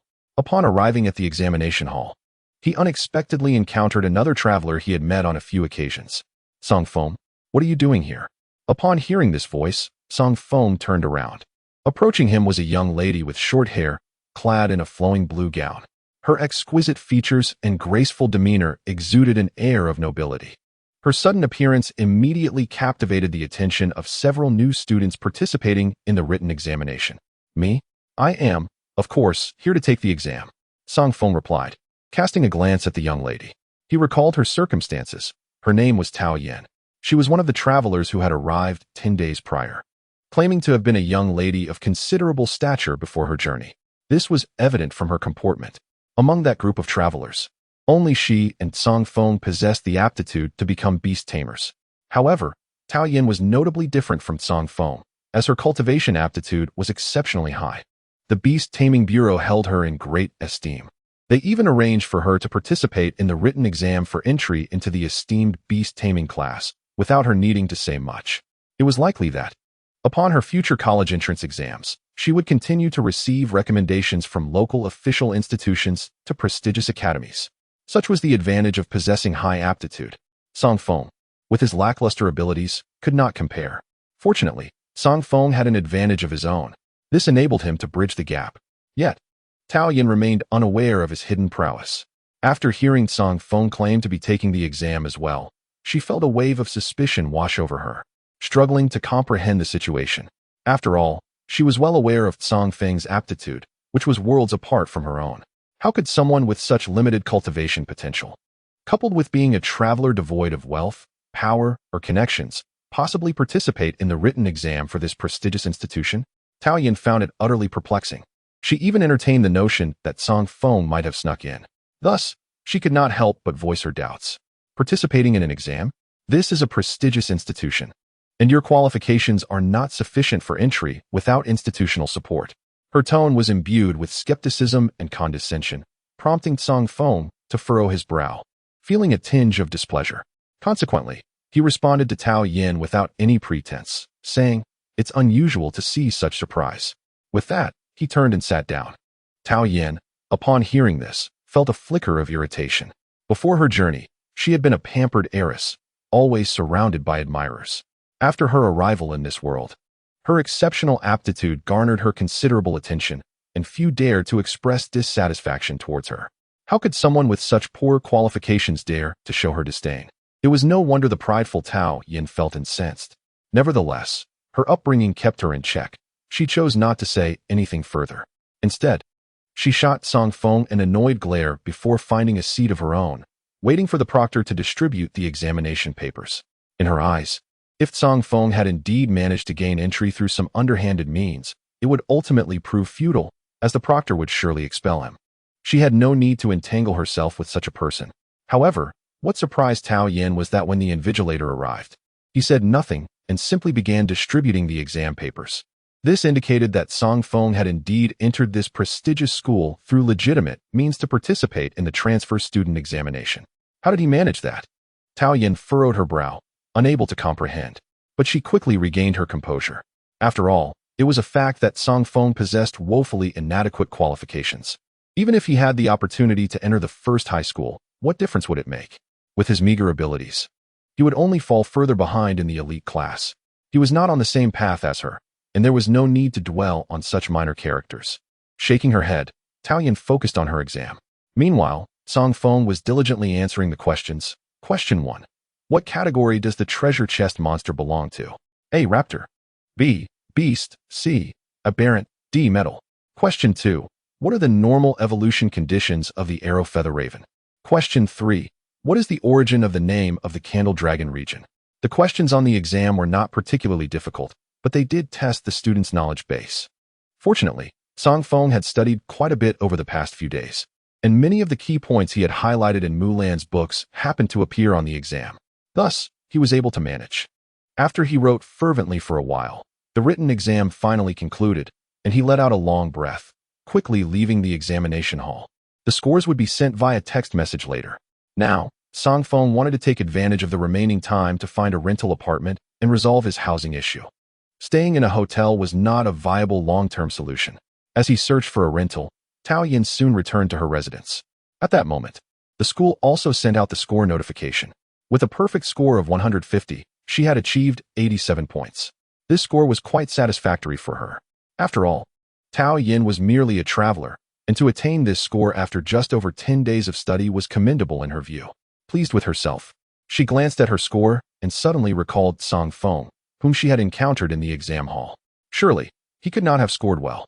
After all, his qualifications were poor, and no one was there to guide him. Unlike her, who had someone to provide specialized instruction, he was utterly alone and incomparable to her. With a dismissive attitude towards Zang Feng, Tao Yan casually clicked on the text link to view the ranking of the written exam. However, when the webpage displayed the rankings, her smile froze. First place, Li Song, 142 points. Second place, Zhang Xiaoyu, 130 points. Third place, Yu Su, 119 points. Fourth place, Zang Feng, 109 points. Fifth place, Tao Yan, 87 points. How could this be? He scored 109 points? Tao Yan could hardly believe her eyes. Yet, after confirming repeatedly, she had to concede that Zang Feng, the one with such dismal qualifications, had indeed outscored her. This was unacceptable for the proud young lady she was. How could that guy possibly have a higher score than me? He must have cheated. Tao Yan, enveloped in malicious self-comfort, muttered disdainfully to herself. Scores obtained through deceit will ultimately be exposed and punished. I wonder how you will cope then. However, no sooner had she spoken than she was met with a sharp rebuke. Enough with your malicious conjectures. A voice rang out from a distance. Tao Yan turned in displeasure to see a woman approaching the doorway, clad in the uniform of the Demon Suppression Bureau, clearly an official practitioner of demon suppression. As she drew nearer, she continued. The name Zang Feng appeared on the written exam results, prompting the Bureau to take notice and conduct a quick inquiry. It turns out he sought out a teacher from the first high school through his own diligence, and has been diligently poring over books day in and day out. His hard work certainly warrants high scores. Can you, a slothful individual, possibly compare? The woman's words dripped with disdain for Tao Yan. This left Tao Yan feeling particularly aggrieved. Yet she dared not retort. After all, this person was assigned to her by the Bureau as her teacher. Chapter 11. A fortuitous location. Tao Yan refrained from countering her teacher's remarks, though her heart brimmed with resentment. Teacher, why do you elevate him so? Hard work with low aptitude is still fruitless. She couldn't help but mutter under her breath. The female practitioner of demon suppression scoffed. Enough already. Do you believe your aptitude is of any value? All you do is indulge in morning tea and shopping, or enjoy beauty sleep in the afternoons. Even with higher aptitude, it would be wasted on you. Tao Yan felt even more wronged upon hearing this. Yet her teacher persisted in her critique. Zang Feng may have low aptitude, but he possesses intelligence, diligence, and even the courage to venture into the wilderness. The Bureau may very well have underestimated him. That young man is destined for significant achievements. You, with your lackadaisical attitude, think you can compete with him? I see you're merely dreaming. With tears welling in her eyes, Tao Yan replied. I know I've been trying. That's good to hear. The female practitioner nodded. She had genuinely praised Zang Feng, but simultaneously aimed to provoke Tao Yan. After all, during her tutoring sessions, she had discovered that this young lady's demeanor was indeed lazy and arrogant. If left unchecked, Tao Yan was likely to become utterly ineffectual. Zhang Feng's timely emergence, a young man of modest aptitude yet unwavering effort, was precisely the catalyst needed to spur Tao Yan into action. Just over 100 points? Not bad. At that moment, Zang Feng had also seen his text message. The score fell within his expectations. Thanks to Mulan's information, he could roughly estimate his score upon seeing the exam questions, thus remaining remarkably calm. Closing the text message interface, he continued to browse his phone for information regarding nearby rental properties. Since the exam concluded, he had indeed searched extensively. However, none of the available rentals suited his preferences. Some were plagued by the noise of construction, others were in undesirable locations, and some demanded exorbitant rents. Thus, he had yet to reach a satisfactory conclusion. Continuing on this path, darkness would soon envelop the sky. Nonetheless, I shall look for another place, one that is not too shabby, ready for immediate occupancy. Observing the sky, Zang Feng casually sought out a location with commendable introductory information and was eager to reach his destination.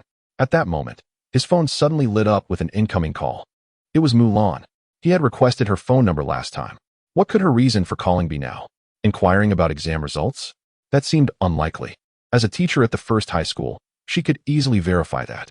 Nevertheless, pondering these thoughts, Zang Feng answered the call. Where have you been? After the exam. You vanished. Mulan's voice resonated through the phone. Zang Feng replied with a hint of helplessness. I still haven't resolved my housing issue. Upon finishing the exam, I went out to search for a rental. Is there something you need, Teacher Mu? She replied, it's nothing significant. After your exam, someone from the Demon Management Bureau came by to deliver something for you. What is it? Zang Feng asked, astonished.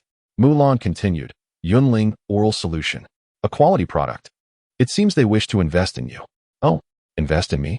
Zang Feng chuckled. Mulan affirmed, indeed. The Demon Management Bureau must have conducted an investigation on you. You entered the first high school on your own merit and achieved high scores. They are not foolish and can see your potential.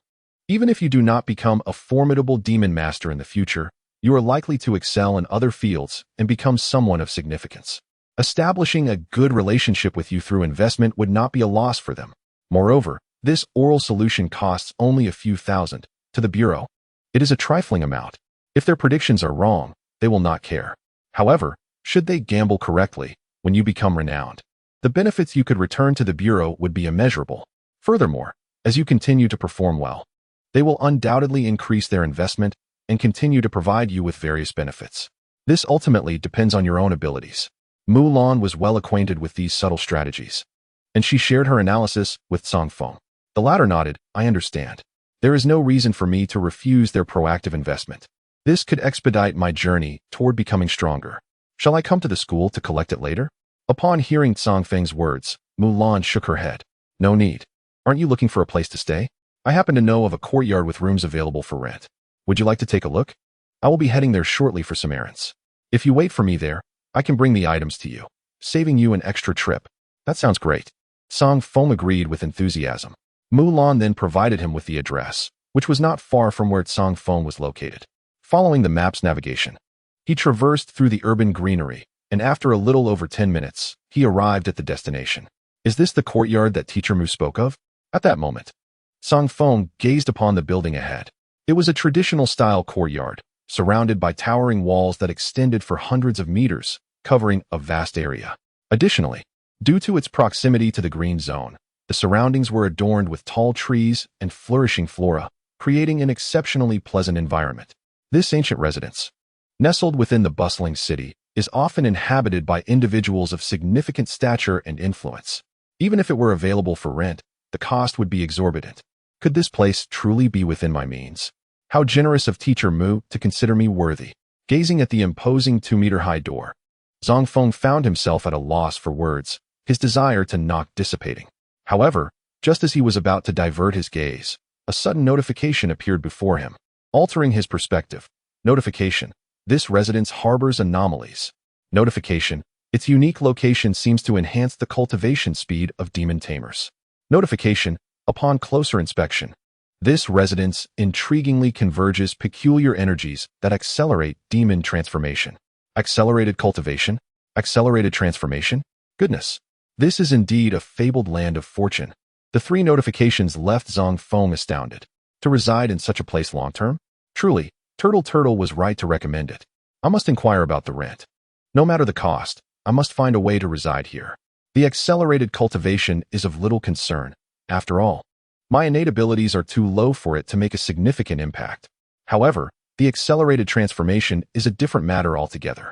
With the progress of transformation, my attributes as a flower spider could continually improve. Perhaps I might even acquire new skills. With these thoughts in mind, Zang Feng hurried towards the grand entrance. Approaching the door, he promptly pressed the doorbell, yet after a prolonged wait and several attempts, there was no response. What could be the matter? Is no one home? Unwilling to give up, he pressed again, but still, there was silence. Truly, no one was there. Defeated, Zang Feng resigned himself to sit on the doorstep. Yet, before he could settle in, Mulan approached, noticing his furrowed brow. Why the long face? She inquired, drawing near. She also offered him a bottle of high-quality spirit essence. Zang Feng gratefully accepted the essence and proceeded to explain the situation regarding the residents. Mulan chuckled lightly in response. It's quite common for the residents here to be busy and absent.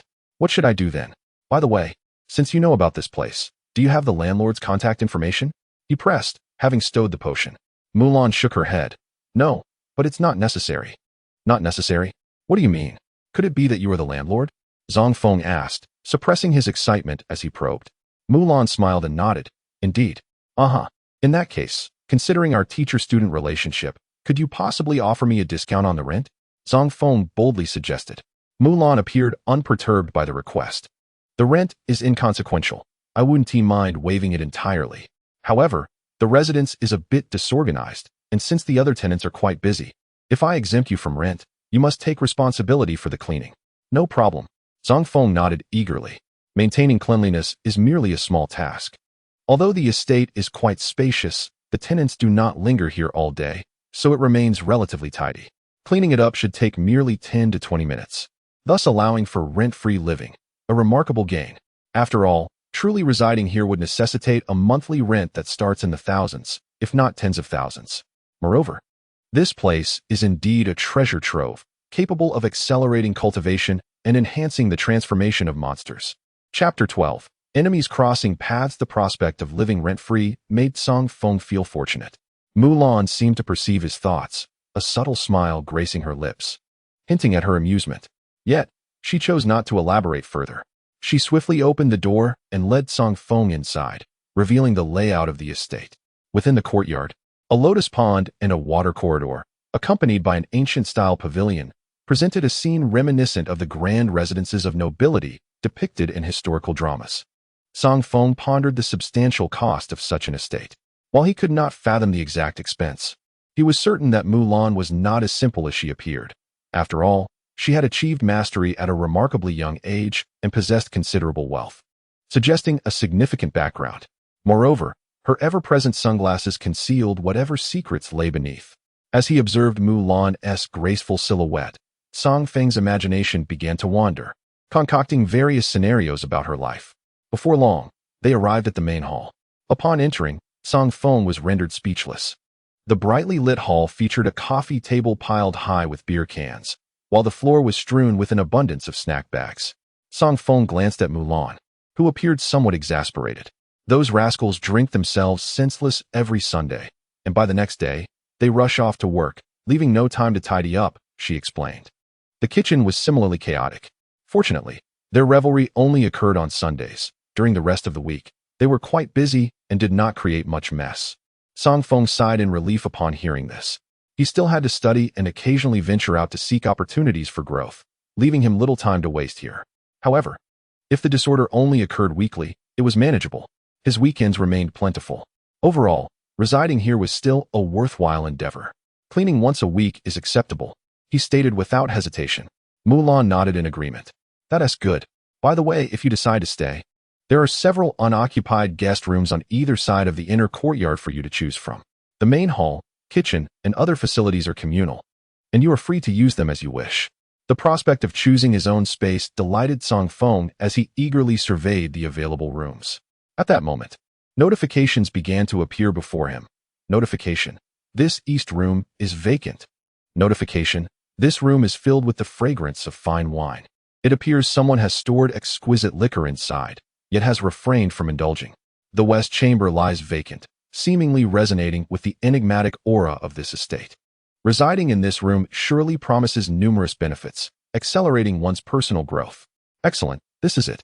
Upon discovering the final hint, Zang Feng smirked subtly. The ability to perceive the hint was indeed advantageous. After selecting his room, Mulan hastily imparted a few words before departing for her errands.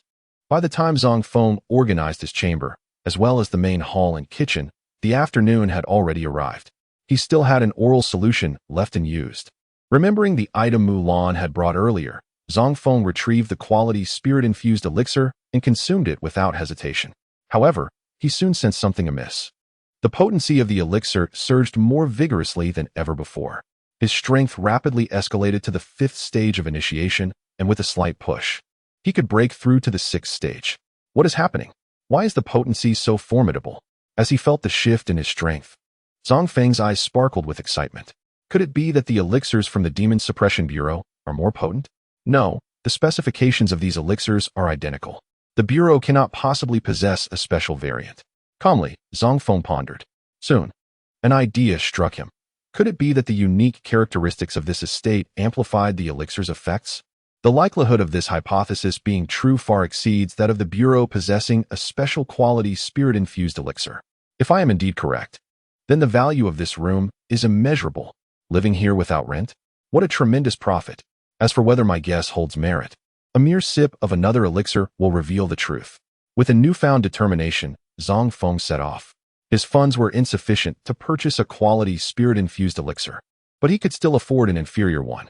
Thus, he decisively acquired a subpar spirit-infused elixir and returned to his room to consume it. As he had anticipated, the inferior elixir unleashed its potency to the fullest upon ingestion. He had been on the verge of breaking into the 6th stage of initiation, and with this inferior concoction, he successfully transcended. Indeed, my guess was accurate. The effects of consuming elixirs here are remarkable. Zang Feng delightedly rolled about on his bed.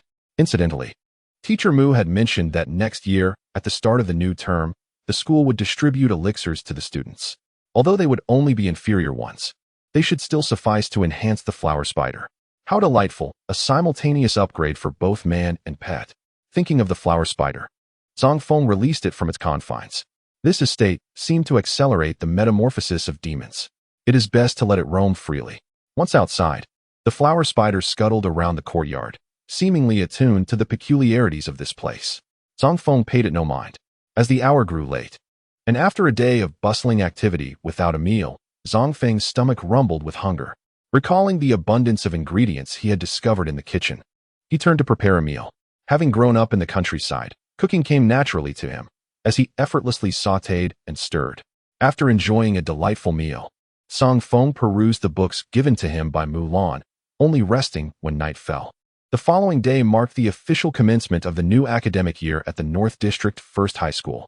Zang Feng, having completed his morning routine early, arrived at the academy. A new semester invariably entails an opening ceremony. Regardless of the content of the speeches, the sense of ritual was palpable. During the ceremony, Zang Feng spotted Tao Yan, who was glaring at him with evident displeasure. It was unclear what grievances this young lady had this time. Ignoring her, Zang Feng joined his classmates after the ceremony and made his way to his classroom. To his surprise, he encountered a familiar face, Tang Si, someone he had previously outmaneuvered on 2 occasions. Unexpectedly, this individual was also enrolled in the same school. What a coincidence to find himself in the same class. Zang Feng observed Tang Si with a cheerful smile. The latter, of course, recognized him as well. The sight of Zang Feng's mischievous grin made Tang Si feel as if he had swallowed a fly, discomforting him immensely. The memory of his financial losses and the subsequent reprimands at home gnawed at him, especially since he could not explain that he had sought trouble but ended up being robbed instead. The more he thought about it, the angrier he became. When had he ever suffered such a substantial loss? No, he must reclaim his honor. Humph, you little brat, just wait. Although he doubted his own ability to defeat Zang Feng, he had many good friends at school. This time, he would settle old scores with interest. Ensuring Zang Feng understood the reason behind the flower's vibrant hue. With a fierce expression, Tang Si glared at Zang Feng, unaware that the latter was eagerly anticipating his monetary contributions. After all, Zang Feng had not made much profit in recent days, and his funds were nearly depleted. Tang Si would undoubtedly seek trouble, providing Zang Feng with an opportunity to exploit the situation. Yet, such a method of earning was not sustainable. After all, Tang Si was also a student with limited funds. It seemed necessary to devise a more stable and lucrative strategy. Casting a disdainful glance at the resentful Tang Si, Zang Feng contemplated whether to utilize hints to treasure hunt in the wild for profit. However, he quickly dismissed the idea. Treasures were not a daily occurrence, and the wilderness harbored numerous dangers. Even if he discovered treasures guarded by formidable demons, obtaining them would be impossible. After some thought, an idea struck him, and his gaze shifted to his teacher. In times of difficulty, seek assistance from a teacher, a phrase often uttered by educators. Zang Feng found himself in need, as he was in dire financial straits.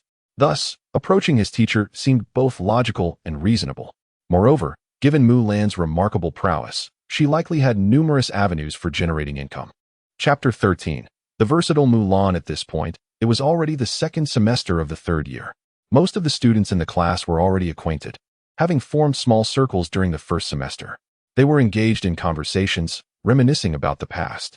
As a transfer student, Zang Feng found it challenging to join their discussions and could only sit quietly, awaiting the commencement of class, which made him feel somewhat out of place. However, Zang Feng himself seemed rather indifferent. For him, learning was of paramount importance. Making friends, while pleasant, was not essential. With this mindset, Zang Feng immersed himself in perusing the pamphlets previously distributed by the school, which primarily outlined the regulations. After a brief examination, he became quite familiar with the content. Meanwhile, a voice emerged from behind. "Hey, buddy, I haven't seen you around before. Where did you transfer from?" Upon hearing the voice, Zang Feng turned to look.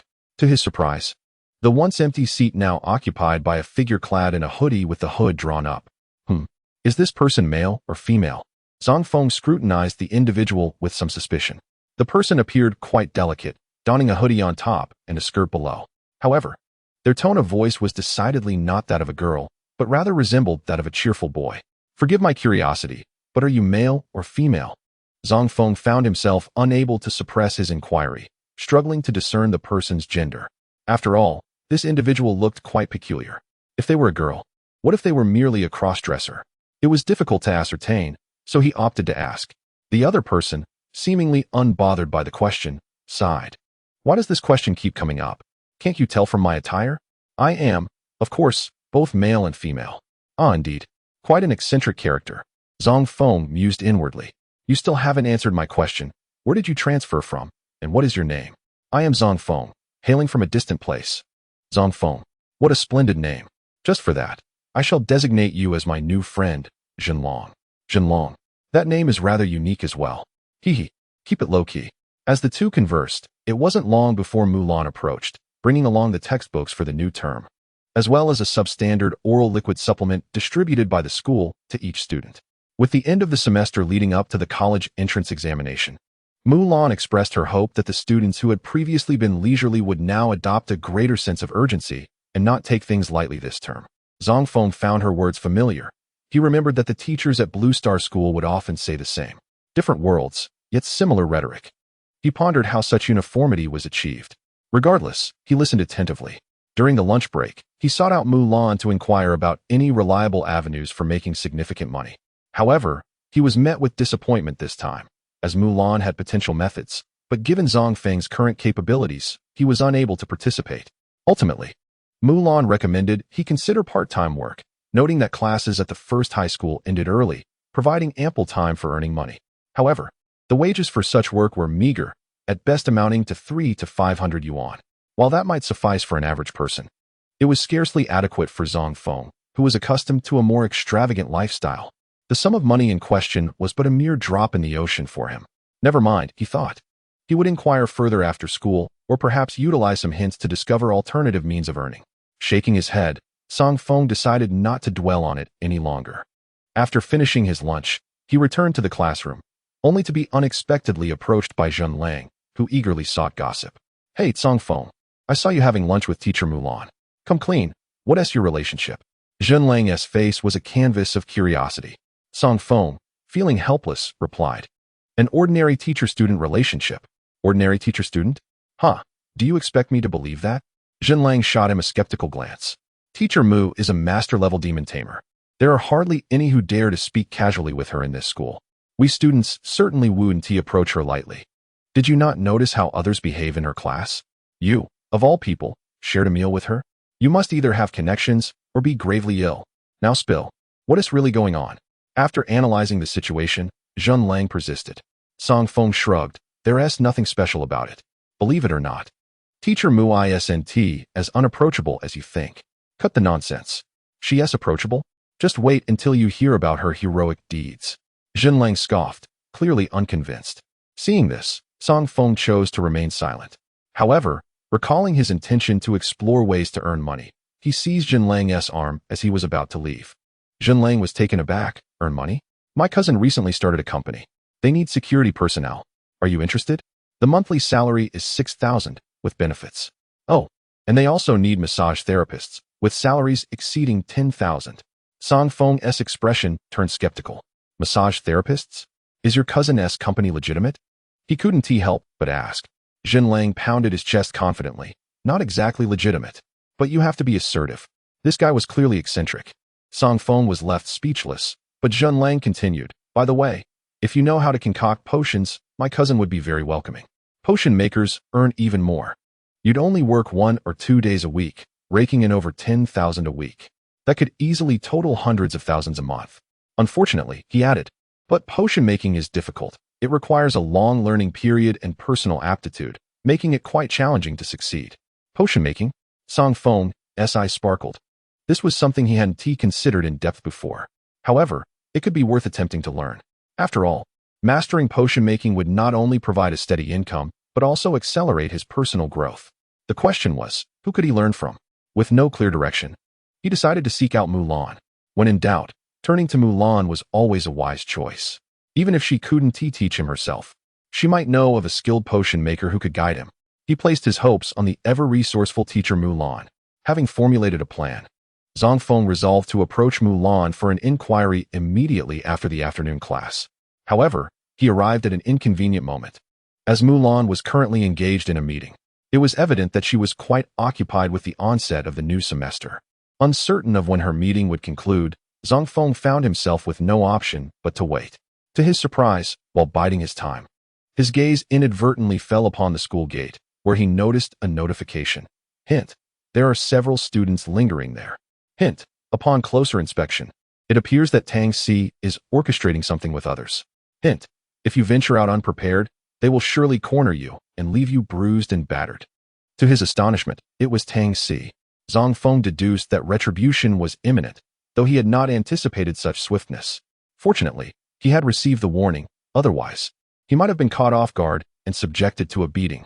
After all, this time, Tang Si had enlisted additional assistance. Facing them alone would be unwise, and a direct confrontation would likely end poorly for him. However, having received the hint, he felt emboldened. The tables would turn. Zang Feng regarded the school gate with a glint of cunning in his eyes. Subsequently, he summoned his spirit card, and with a soft hum, a diminutive flower spider was released, obediently scuttling into his sleeve at his command. This was the clever utility of a small demon. It could remain hidden on his person, unnoticed by others.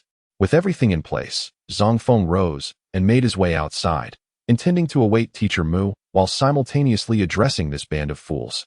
He mused that pursuing alchemical studies would inevitably require funds, as materials would need to be purchased for experimentation. This group undoubtedly possessed some wealth. Their demon-taming phones could easily yield an income of 20 to 30,000. Ah, what a delightful prospect for profit. Approaching the school gate, Zang Feng chuckled to himself. Meanwhile, outside the gate, Tang Si and his cohorts finally took notice of their target. Brothers, the little brat is here, Tang Si commanded. Prepare to corner him into that secluded alley where there are no cameras, and give him a thorough beating. Strip him of all his valuables.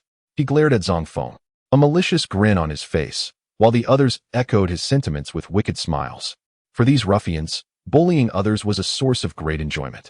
Yet, they were blissfully unaware that Zang Feng, drawing nearer, had already discerned their intentions and was ready to retaliate. The distance between the two parties steadily diminished, and Tang Si's sinister grin became more pronounced.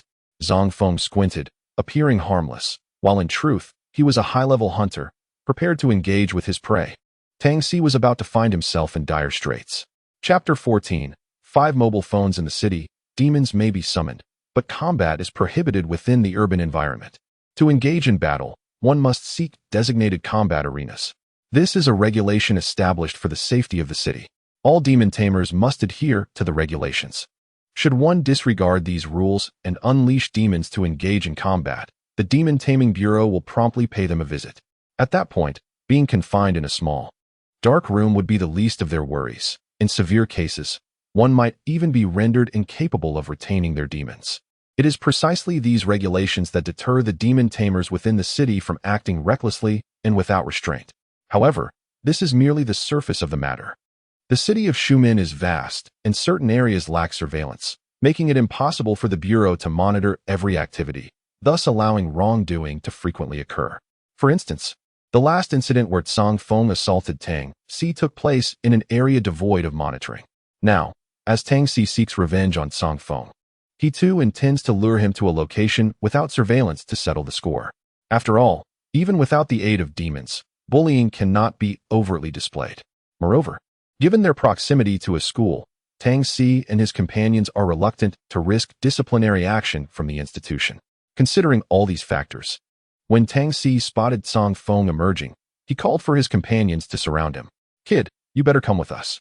Several individuals encircled the unsuspecting Zang Feng. Tang Si then placed an arm around Zang Feng's shoulder, a threatening demeanor accentuated by the cooperation of the others as they forcefully led him away. In such a sudden encirclement, even an ordinary person would find it futile to cry for help, as they would be silenced and taken away. Attempting to struggle or flee would prove useless, given the number of adversaries present. However, Zang Feng had no intention of escaping. He was filled only with cold mockery. Meanwhile, as they walked, Tang Si boasted, "Kid, you've had the audacity to cost me twice now. Humph, I thought I wouldn't catch you. Yet here you are in class, presenting me with an opportunity. Truly, the heavens have opened their eyes." The more he spoke, the more animated his expression became, revealing his intense desire for vengeance against Zang Feng. "So, what do you intend to do?" Zang Feng remained remarkably calm in response, a tranquility that sparked suspicion among the others. This kid doesn't seem frightened. Could it be that he has a trick up his sleeve? They pondered. Impossible. Even if he has some hidden resource, can we not handle him with our numbers? Besides, we ambushed him. He couldn't have anticipated this or prepared any countermeasures. He didn't even have the chance to summon his demons. Tang Si and his companions swiftly deliberated. "Never mind, let us make this quick." Shaking his head, Tang Si steadied his resolve. He then quickened his pace, leading the group with Zang Feng into a quiet alley not far away. Although some passers-by sensed something was amiss, they evidently chose to avoid trouble and quietly departed. At this moment, Tang Si released his grip on Zang Feng. "You just asked me what I intend to do. Well, let me answer you now." Fixating on Zang Feng, Tang Si revealed a cruel smile. Subsequently, he abruptly lifted his leg and delivered a powerful kick. However, Zang Feng had anticipated this move and effortlessly evaded it by stepping back. This only served to infuriate Tang Si. "You dare to dodge? Brothers, attack. I'll cover the medical expenses if you injure him."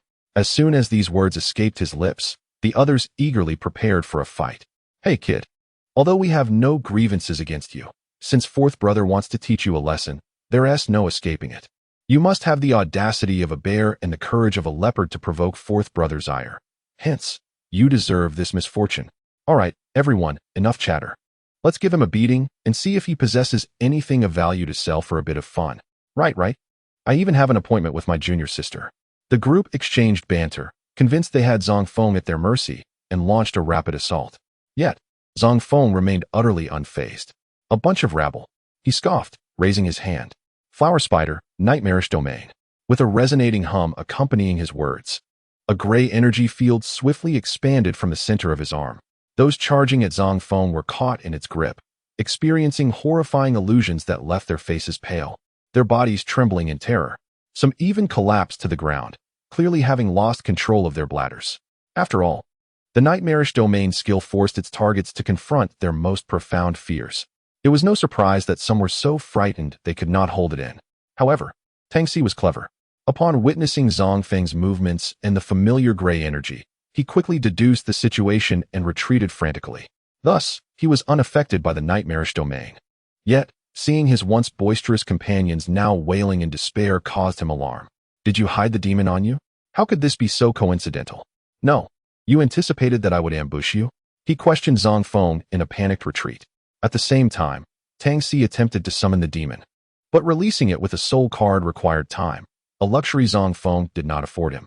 "Go ask the king of dreams, sleeping pollen." As he spoke, Zang Feng waved his hand once more. A torrent of pollen burst forth from his sleeve, rushing towards Tang Si. Realizing the imminent danger, Tang Si interrupted his summoning and instinctively covered his mouth and nose. Zang Feng grinned mischievously, hurling the flower spider towards Tang Si, who, startled, tried to flee. However, the sudden exertion left him breathless, and he could no longer suppress the need for air. In a desperate bid, he released his grip, inhaling deeply, only to succumb to the dispersing pollen and collapse onto the ground, his consciousness fading into a hazy stupor. Observing this, Zang Feng approached with a faint smile. "Why do you insist on making it so easy for me? You keep handing me money. Alas, I feel rather embarrassed." As he spoke, he crouched down to rummage through Tang Si's belongings. Finding no phone, Zang Feng mused, "Does this fellow lack the funds to buy one?" From Tang Si, he could only scrounge a few hundred yuan in pocket money and a subpar spirit-enhancing oral solution issued by the school. Nevertheless, it is of little consequence, for there are others. Zang Feng cast his gaze upon the individuals ensnared in their hallucinations, subsequently commanding the flower spider to release its soporific pollen once more. Once the entire group succumbed to slumber, he seized their possessions without the slightest hesitation. 6 vials of inferior spirit concentrating elixir, 5 demon-taming phones. Additionally, over 1,300 in cash. Remarkable, indeed, a substantial profit. He carefully stowed away the potions and cash before turning to exit the alleyway. Rather than returning to the school to find Mulan immediately, he decided to visit the street-side shop where he had previously sold phones. These 5 devices needed to be offloaded as swiftly as possible. Upon entering the shop, the proprietor was astonished to see Zang Feng, a familiar face, arriving with yet another batch of phones. Goodness, this young lad is back again, and this time, he brings 5 phones. Observing the items Zang Feng presented, the owner could not refrain from inquiring, if I may be so bold. Do you have a reliable source for these goods? Zang Feng glanced at the proprietor, fully aware that revealing their origin would not be wise. Thus, he replied, a hero does not question the past, nor does a phone inquire about its origins. If there is profit to be had, one ought to be content. Some matters are better left unasked. The owner was momentarily taken aback by this reasoning. It seemed to possess a modicum of truth. Never mind. What mattered was securing his earnings. After refurbishing these 5 phones, he could easily list them online as gently used for female customers. With this thought, the owner nodded, indeed. Allow me to calculate. These 5 demon-taming phones are in decent condition and fully functional. I'll offer a flat rate of 10,000, 30,000, at most, 15,000. Deal. The transaction concluded with a total of 15,000 credited. Upon receiving the notification of the funds transfer, Zang Feng mused that indeed, quick routes to wealth are often inscribed within the criminal code. With this newfound capital, combined with the potions, the flower spider should be able to ascend several levels. As he pocketed the phone, Zang Feng reflected on the day's fruitful endeavors, humming a cheerful tune as he returned to the school. At that moment, Mulan had just finished her meeting. Zang Feng promptly approached her. Zang Feng, why haven't you left yet? As twilight descended, the setting sun blazed in the sky. The school, bathed in crimson hues, echoed with voices. Zang Feng approached Mulan in the corridor. I'm waiting for the teacher. I have a few matters for which I seek your assistance. You certainly are quite demanding. Mulan chuckled at his words. Very well, what is it? I wanted to inquire if you are familiar with the profession of an apothecary, or if you know any apothecaries personally. An apothecary? Mulan was somewhat taken aback. What has prompted this sudden interest in apothecaries? I've heard that apothecaries earn quite a handsome income. Zang Feng answered candidly.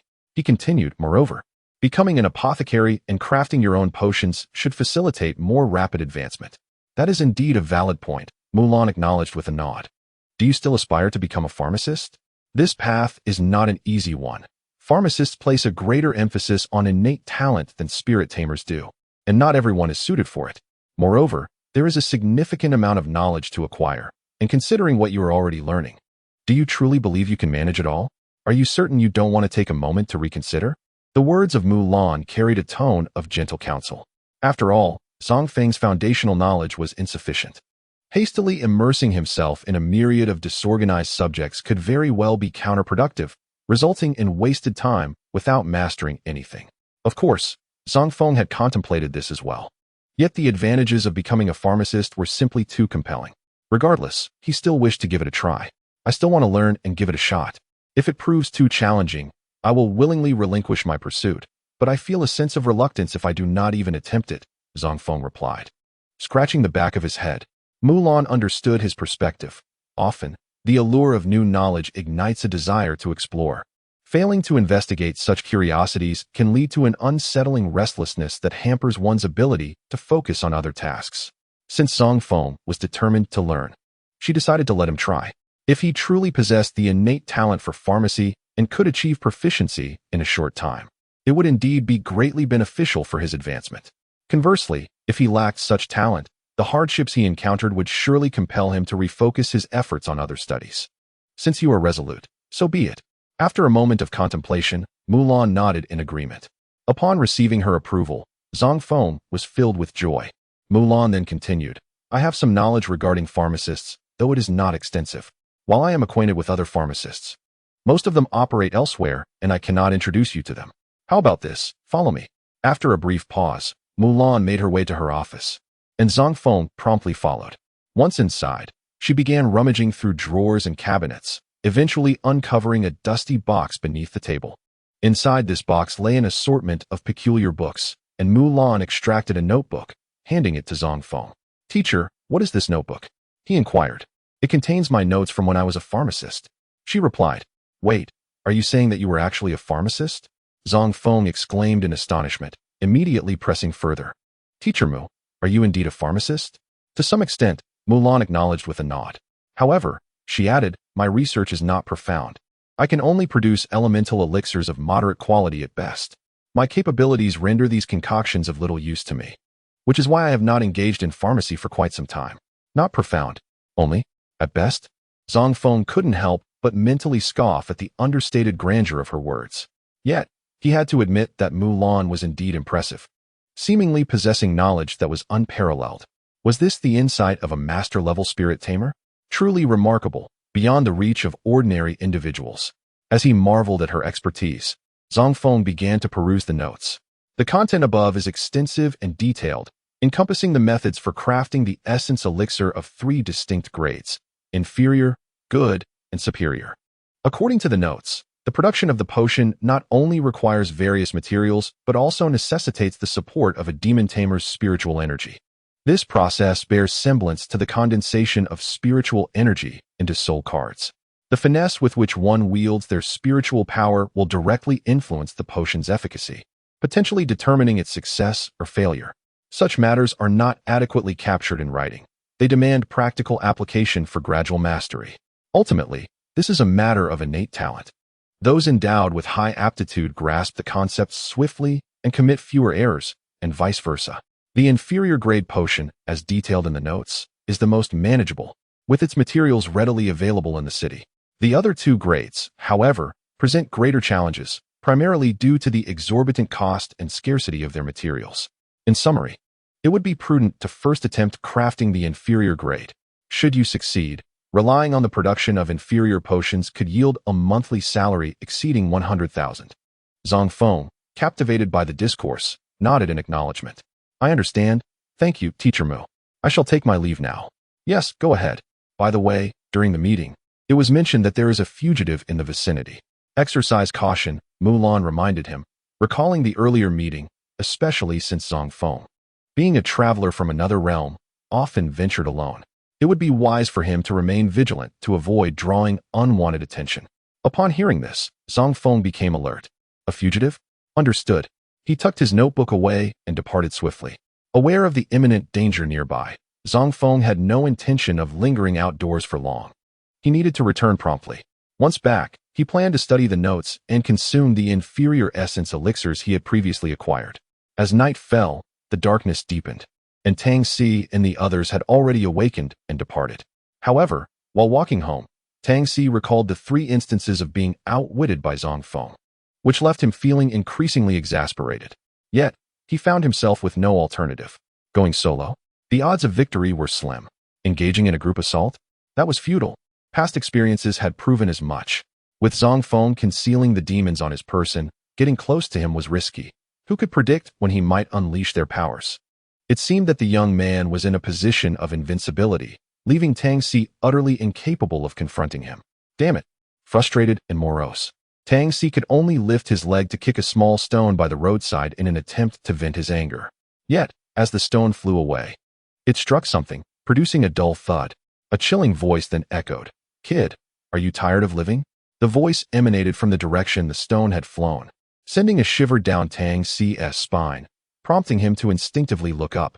In the dimly lit shadows by the roadside, he spotted a disheveled, long-haired middle-aged man sitting on the ground, resembling a vagrant. The middle-aged man appeared injured, with blood staining his face, yet his eyes radiated a chilling, menacing glare that instilled fear.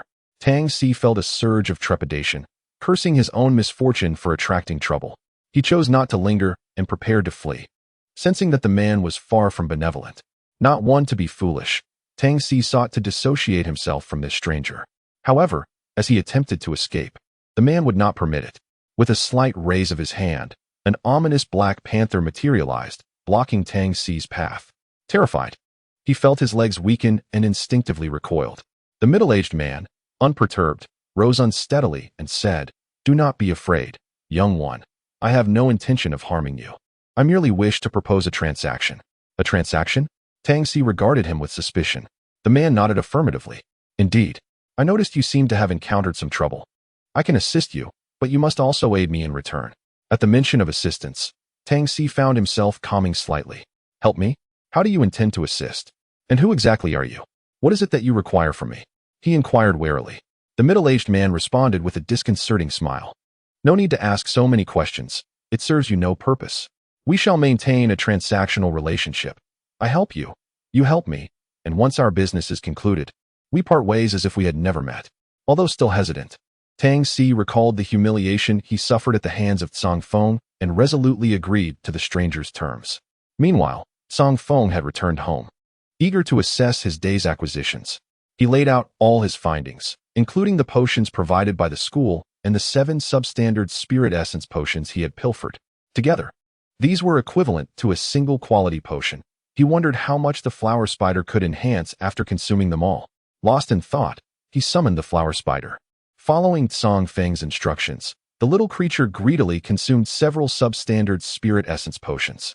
Notification: your flower spider has consumed multiple substandard spirit essence potions. Its level has risen to level 7. Notification: your flower spider has consumed multiple substandard spirit essence potions. Its level has risen to level 8. Notification: under the influence of the unique environment, your flower spider's continuous leveling has accelerated its body's metamorphosis, increasing its transformation progress by 2 percentage points and enhancing all attributes by 1. The progress of metamorphosis has improved. It has ascended 2 levels in succession, and its transformation is also advancing. This is indeed a delightful surprise. Chapter 16. The Beast Tamers Guild. The flower spider's enhancement was significant. It was time to examine its specific attributes. Zang Feng retracted the flower spider and retrieved his phone, inserting the card for scanning. The information displayed: name, flower spider, nightmare species, level 8, category, insect plant, trait, none, attributes, 314-315, strength, agility, constitution, intelligence, mutation progress, 13100, skills, silk spinning, nightmare domain, sleep pollen. Description: a spider adorned with small flowers upon its head, harmless in nature. Its blossoms possess the invigorating ability to refresh the mind, characterizing it as an insect-type pet demon. The enhancement of these attributes is indeed substantial. Just 1 point short, and both agility and intelligence would reach 15. However, the increments in strength and constitution are rather meager. It is to be expected, as the flower spider is not a strength-oriented demon, even with higher attributes. They would not ascend significantly. Nevertheless, its frail physique remains a concern. Should it be struck by an enemy, it could easily be incapacitated. This issue must be addressed, either by enhancing its constitution or by acquiring another demon altogether. Next time, I shall procure a strength-type demon to serve as a shield, allowing the flower spider to synergize with it. Putting away his phone, Zang Feng pondered. He had already reached the 6th rank, with 4 more to go to achieve the novice 10th rank. After that, he could break through and condense a new soul card. The capture of a second demon was not far off. Of course, should he master the art of potion making, he might expedite his ascension to the 10th rank. Further research into the notes is required. Taking out his notebook, Zang Feng meticulously perused its contents. Although Mulan's notes were quite detailed, Zang Feng had never previously engaged with matters pertaining to alchemy. He did not fully comprehend the chaotic relationships between medicinal plants and their properties, necessitating further inquiries with Mulan. He had been contemplating these matters almost daily, a dedication that astonished Mulan. Yet, that was not the crux of the matter. The focal point was that Zang Feng's efforts over the past few days had indeed yielded results. Though he had yet to engage in hands-on crafting, he had developed a profound understanding of potion making. The questions he posed were those that only seasoned alchemists would ponder. Novices would scarcely consider such inquiries. This aspect left Mulan, a master, quite astonished. Could it be that this young man possessed remarkable talent as an alchemist? As the saying goes, when one door closes, another window opens. His aptitude for demon taming may be poor, yet perhaps his talent in alchemy is exceedingly high. Mulan began to entertain doubts. Zang Feng's performance was simply astounding. Mulan vividly recalled that her own initial forays into potion making had not progressed nearly as swiftly as his. Truly, she had stumbled upon a promising prospect. She was eagerly anticipating the potions he would create. At this rate, he was likely to begin experimenting with inferior spiritual essence elixirs within a couple of days. In her office, Mulan raised her gaze to glimpse Zang Feng's departing figure after he had posed his question, her mind rife with speculation. A subtle smile graced her lips. Zang Feng is indeed her student, and as he achieves remarkable success, it brings her immense joy as his teacher. However, Mulan has not noticed that the other teachers in the office have begun to whisper among themselves. They are all discussing the relationship between Zang Feng and Mulan, particularly due to Zang Feng's frequent visits. He has nearly become a regular in the teacher's office. The intriguing aspect is that he seeks out none other than Mulan, who is renowned for her formidable skills and is notoriously difficult to approach. Moreover, Mulan seems to delight in assisting him, which inevitably raises suspicions about the nature of their relationship. Various rumors have begun to circulate, and as a result, Zang Feng has become a figure of reverence within the school, someone whom few dare to provoke. After all, it is well known that Mulan holds him in high regard. With a master backing him, who would dare to offend him? Of course, there is Tang Si, who, despite his concerns about facing Mulan's wrath, is determined to seek vengeance against Zang Feng for the grievances he has endured. Humph, you think you have a protector? What of it? I have my own. Just wait. It won't be long before you taste the consequences of crossing me, Tang Si vowed darkly. Unbeknownst to Zang Feng, he has been preoccupied with his own endeavors and has had no time to concern himself with Tang Si. After school today, he promptly headed to the pharmacy to procure the materials needed for his concoctions. Indeed, the ingredients were significantly cheaper than the finished products. With around 5,000 yuan worth of materials, he could almost produce 2 potions. With approximately 10,000 yuan in hand, he had enough to purchase materials for 4 potions. Having obtained the ingredients, he returned home to commence the production process. He began by simmering ordinary herbs before moving on to the more delicate spiritual herbs. The initial steps were straightforward, but the subsequent task of infusing the herbs with spiritual energy to activate their properties proved to be quite challenging. The medicinal properties of the herbs are fragile and can be easily compromised with a moment's inattention, resulting in subpar potions. Despite Zang Feng's diligence, the first 2 attempts yielded inferior potions with potency significantly lacking compared to those available in stores, merely about half as effective. This was clearly unacceptable. Regaining his composure, Zang Feng reflected on his experiences and decided to utilize the remaining herbs for further attempts. In a transparent beaker, a liquid with a blue-black hue began to swirl gently as Zang Feng channeled a modicum of spiritual energy through his hands, causing the black substance to gradually lighten. Nevertheless, even after this effort, the resulting potion still fell short of the quality found in the store. Strange, it shouldn't be like this. Why does it always seem to lack that final touch? Zang Feng mused, furrowing his brow. The potions he had produced thus far were barely 1/10 less effective than those from the shop, just sufficient for practical use. However, Zang Feng was not one to settle for mediocrity. He was determined to ensure that his creations at least matched the quality of the store-bought potions. Perhaps I overlooked something. After pondering for a moment without any lead, Zang Feng, feeling helpless, decided to call Mulan to inquire about the situation. Upon hearing that Zang Feng had managed to concoct a potion with nearly equivalent efficacy, Mulan's tone conveyed a hint of joy. You've done remarkably well. After all, how many days have you been learning? However, as for the issue you mentioned, it does not lie with you. Zang Feng was taken aback by Mulan's words. The issue does not lie with me. What do you mean? Literally speaking, the problem lies with the herbs. What? The herbs have issues? Indeed, you may not be aware, but most herbs sold in pharmacies are of relatively inferior quality. Mulan continued on her phone. The pharmacy prioritizes high-quality herbs for the production of more expensive potions, enabling them to sell at a higher profit margin. The subpar herbs, which lack sufficient potency, are the ones sold to novice alchemists like you. This maximizes their profit. Have you considered what a pharmacy is? Why would they sell raw materials when they already sell finished potions? Isn't that counterproductive? Upon hearing Mulan's explanation, Zang Feng suddenly understood. It truly is the case of a wise man being foolish for a moment. How had he not thought of this sooner? Where can I buy better materials then? He asked, shaking his head in frustration. Mulan offered her suggestions. There are 2 places. First, you can visit the flea market to purchase from wandering demon tamers. These individuals return from the wild, and their herbs are generally fresh and potent, albeit slightly pricier. Furthermore, the quantity they provide is limited. Secondly, you could go to the Demon Tamer Guild. The Demon Tamer Guild? That name sounds somewhat familiar. Mulan elaborated. Yes. The guild serves as a community hub for demon tamers to exchange information. Demon tamers can register there, take on tasks to earn money, or post tasks to acquire various items. You should check it out. Zang Feng nodded, and ended the call. The Demon Tamer Guild was indeed worth exploring. In addition to acquiring materials, he could take on tasks for monetary gain. Perhaps there would be unexpected rewards.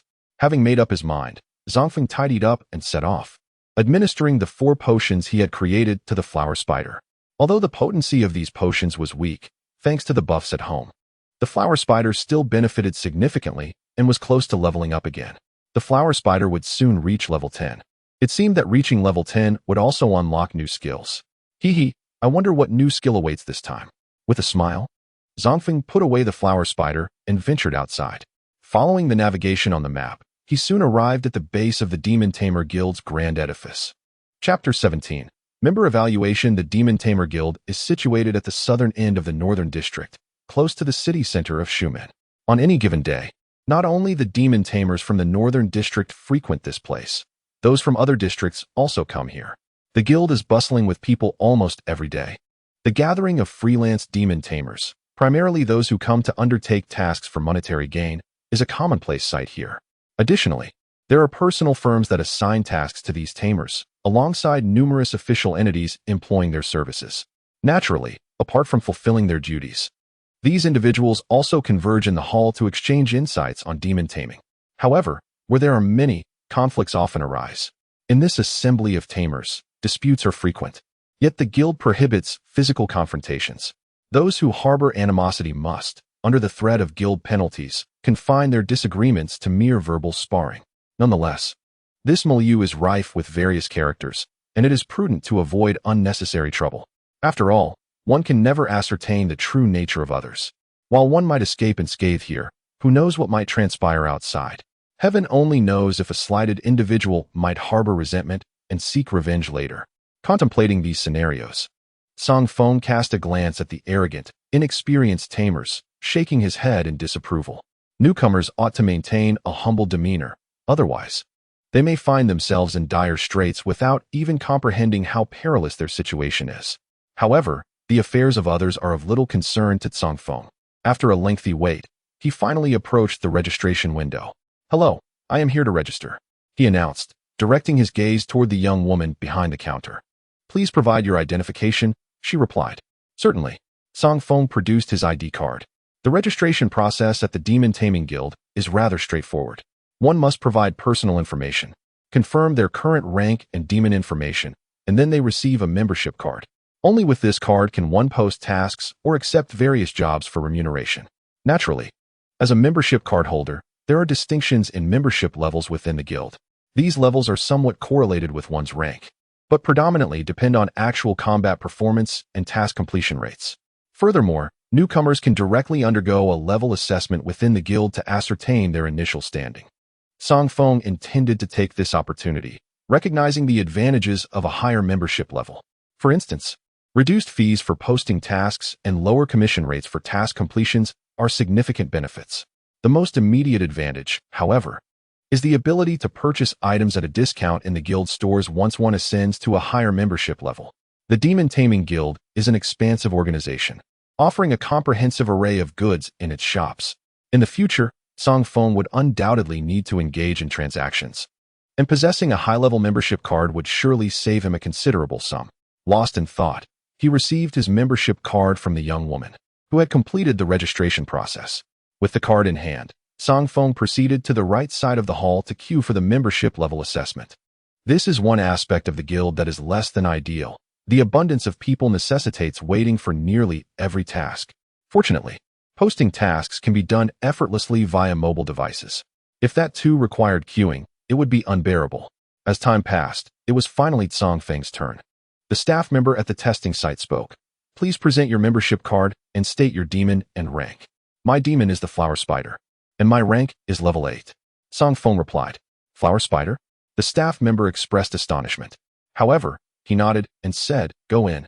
Upon hearing this, Zang Feng swiftly entered the arena. Behind him, a cacophony of mocking voices echoed. "How ridiculous! A flower spider is a demon? That frail creature can be easily crushed by an ordinary person. Can you really tame such a weakling as a demon? TSK, has this lad lost his mind? Using a flower spider for the membership test is simply a waste of time. Is there even a need for a test? This is clearly bottom tier. Damn it. What chaos does this useless creature intend to add? It's wasting my precious time waiting in line. Just wait until he comes out. I shall ridicule him. Outside, the crowd continued their discussions. Meanwhile, Zang Feng had already stepped into the arena. The initial membership level test was quite simple, a battle against a demon. At that moment, the demon master in charge of the test noticed Zang Feng's arrival and waved to release his own demon. It was a small white snake with wings sprouting from its back. Zang Feng recognized it from the compendium. A prompt also appeared. Prompt: White feather snake, level 22. Condition: good, beyond your current capability to defeat. The white feather snake? The compendium mentioned that this demon possessed evenly distributed attributes and had amphibious capabilities. It was a rather remarkable and rare demon. Zang Feng pondered, while the opposing demon master spoke. During the test, I let it use its full strength. Just give it your all. The initial membership level will be determined based on your practical performance. Understood. Zang Feng nodded in agreement. Unleashing his full potential? No problem at all. He then summoned the flower spider and issued a command. Spit silk. With a swift response, the flower spider obediently shot out silk, ensnaring Zang Feng's raised arm and pulling it back into his hand. The demon master across from him looked momentarily bewildered, seemingly unable to comprehend Zang Feng's intent. However, he quickly reacted as Zang Feng launched the flower spider towards his white feather snake. Sleeping pollen. Pollen. The white feather snake took to the wind. The experienced demon master, despite being taken by surprise, adeptly handled the situation. The white feather snake flapped its wings effortlessly to disperse the pollen and avoid falling into slumber. Yet, although the pollen was blown away, the flower spider landed firmly on the ground nearby, holding on and not being swept away. Seizing the opportunity, Zang Feng issued a new command, Nightmare Domain. A gray field instantly expanded. The opposing demon master frowned. While the pollen was manageable, he had never encountered this gray area skill before. What kind of skill is this? He felt uncertain about this move. Exercising caution, he commanded the white feather snake to retreat, but the flower spider suddenly surged forward with explosive speed. With a commendable agility of 13 points. It may not have matched the white feather snake, but since the latter was not using its full strength, the flower spider managed to close the distance. However, this left the opposing beast master utterly astonished. He was acutely aware of his Bayou snake's agility, which surpassed 20 points, even without exerting full strength. It was inconceivable that a mere flower spider could keep pace. What was the matter with this young man's flower spider? Its skills were peculiar, and it darted around like a tiny motor, swiftly closing the distance to the Bayou snake. This was somewhat absurd. Yet, what truly took him aback was that as the flower spider approached the Bayou snake, a gray energy enveloped the creature, causing an immediate display of panic. It was unclear what the Bayou snake perceived, but its body slackened, movement slowed, and it froze for half a second. What was this skill? How could it possibly affect a level 22 Bayou snake? Although it lasted less than half a second, it was noteworthy that the flower spider was only level 8. The beast master responsible for the assessment was bewildered. However, having weathered many storms, he quickly regained his composure, continuing to command his creature while identifying the weaknesses of the flower spider controlled by Zang Feng. It possessed weak attacks and a fragile physique. Was this flower spider a mutated variant? Thus, it was considerably stronger than an ordinary one, endowed with special abilities. Nevertheless, being a flower spider, even in its mutated form, it was comparable to rare demons, which was quite remarkable. The performance of this young man's combat made the tester ponder. He gestured to signal the conclusion of the test. Retrieving the Bayou snake, he turned to Zang Feng, remarking, "Well done, you have skillfully utilized the abilities of your mutated flower spider. You even understand how to use silk to assist." He chuckled, then activated a machine behind him, awarding Zang Feng an initial membership level of C grade and adding a clearly recognizable rank emblem to his membership card. With the test concluded, Zang Feng exited the venue. Upon stepping outside, he was immediately met with a cacophony of jeers. "Oh, isn't this the flower spider boy? That was quick. What rank did you achieve? Surely not the lowest F-grade membership level, right? Haha, what were you even testing for? You wasted half a day of our time. We could easily attain E ranks." The laughter echoed, with many joining in. Zang Feng squinted, shaking his card. "E grade? What is that? I seem to have inadvertently obtained a C grade." As he scrutinized the card, the crowd was left in astonishment. C grade? It was well known that membership levels ranged from SSS, SS, S, A, B, C, D, E, to F, with further distinctions of plus and minus. Those who could initially secure a C grade were undoubtedly individuals possessing rare demons. How could he have achieved a C grade? They found it challenging to even reach D. It was utterly baffling. How had he accomplished this? Was it solely due to the flower spider? Unbelievable. Upon noticing the additional rank emblem on Zang Feng's card, those who had previously mocked him suddenly felt an overwhelming sense of embarrassment. If there were a small crevice on the ground at that moment, they would undoubtedly wish to burrow into it and hide. Chapter 18. The Arrow Feather Crow Egg. Membership levels carry profound symbolic significance. This aspect is not entirely linked to one's realm. Rather, it correlates more closely with individual capabilities. Guilds utilize this system to distinguish talent, granting higher initial levels to those with exceptional skills.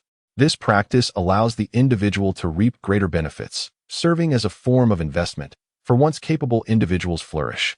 The guild too can reap substantial rewards. Zang Feng's acquisition of a C-level membership indicates that the demon tamers conducting the evaluation recognized his potential and deemed him a worthy investment, thus bestowing upon him a higher membership level. Most, however, are not so fortunate. As previously mentioned by others, the majority can only attain F or E levels, with achieving a D level considered quite commendable. After Zang Feng completed the level assessment and silenced his detractors, he found his spirits remarkably uplifted. He swiftly turned his attention to quests. Zang Feng's purpose in this place was to seek the necessary herbs and spiritual grasses required for crafting subpar spirit elixirs. Although he could post a task to acquire these materials, his current financial means were rather limited. He intended to first find a task to earn some money before procuring the materials for his potions. With these thoughts in mind, Zang Feng opened the guild link on his phone and navigated to the task page to begin his search. E-level task: eliminate the ghost frog. Reward: 1,500 yuan. F-level task: locate the necklace. Reward: 500 yuan. E-level task: assist in sealing the young green snake. Reward: 2,000 yuan. Numerous tasks were available, yet the rewards were rather meager. After patiently perusing for several minutes, Zang Feng finally stumbled upon a suitable task. C-level task: retrieve the demon tamer's phone. Task details: the demon tamer's phone, which contains a wealth of learning materials, was inadvertently lost in the northwestern region of Greywood Mountain. Reward: 15,000 yuan. A reward of 15,000 yuan was quite substantial. Securing this amount should yield a considerable bounty of herbs.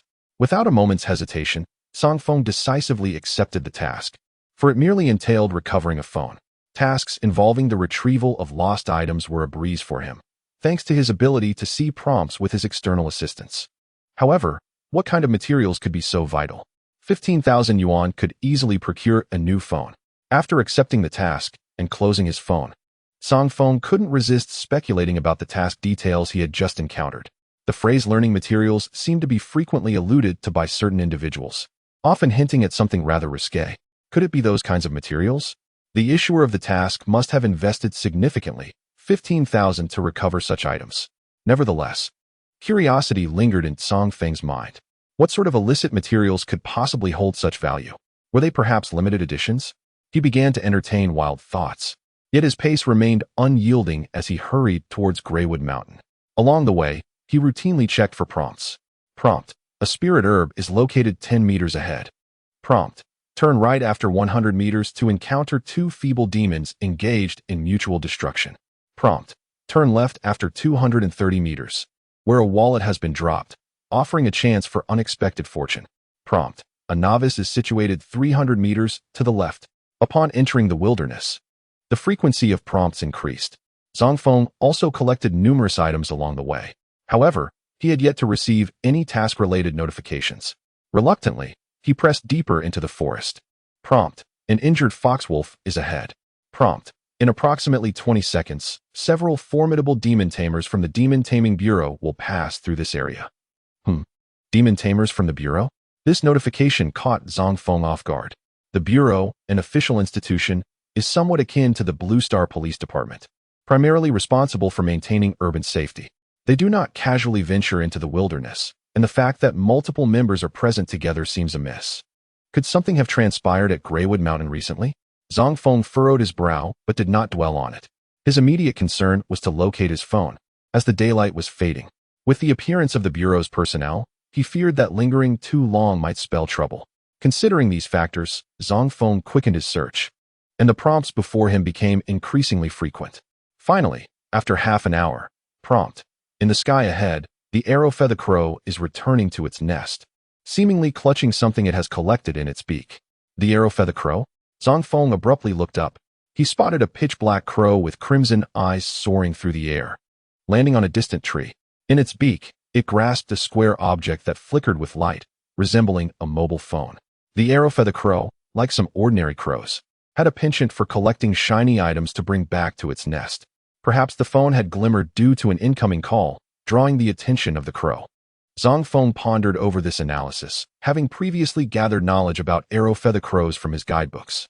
However, that information was not of utmost importance. What mattered was the phone it carried. He needed to confirm whether it was indeed the device referenced in the guild's task. Furthermore, he had to assess the crow's strength. If it was too powerful, he would need to exercise caution. Zang Feng approached the tree where the arrow-feather crow perched, observing it with great care. Prompt: Arrow-feather crow. Level 10. A raptor demon adept at feather-based ranged attacks, with remarkable speed. Facing it poses a risk, yet defeating it with your cleverness should not be an insurmountable challenge. Only level 10? How fortunate. This should not be difficult.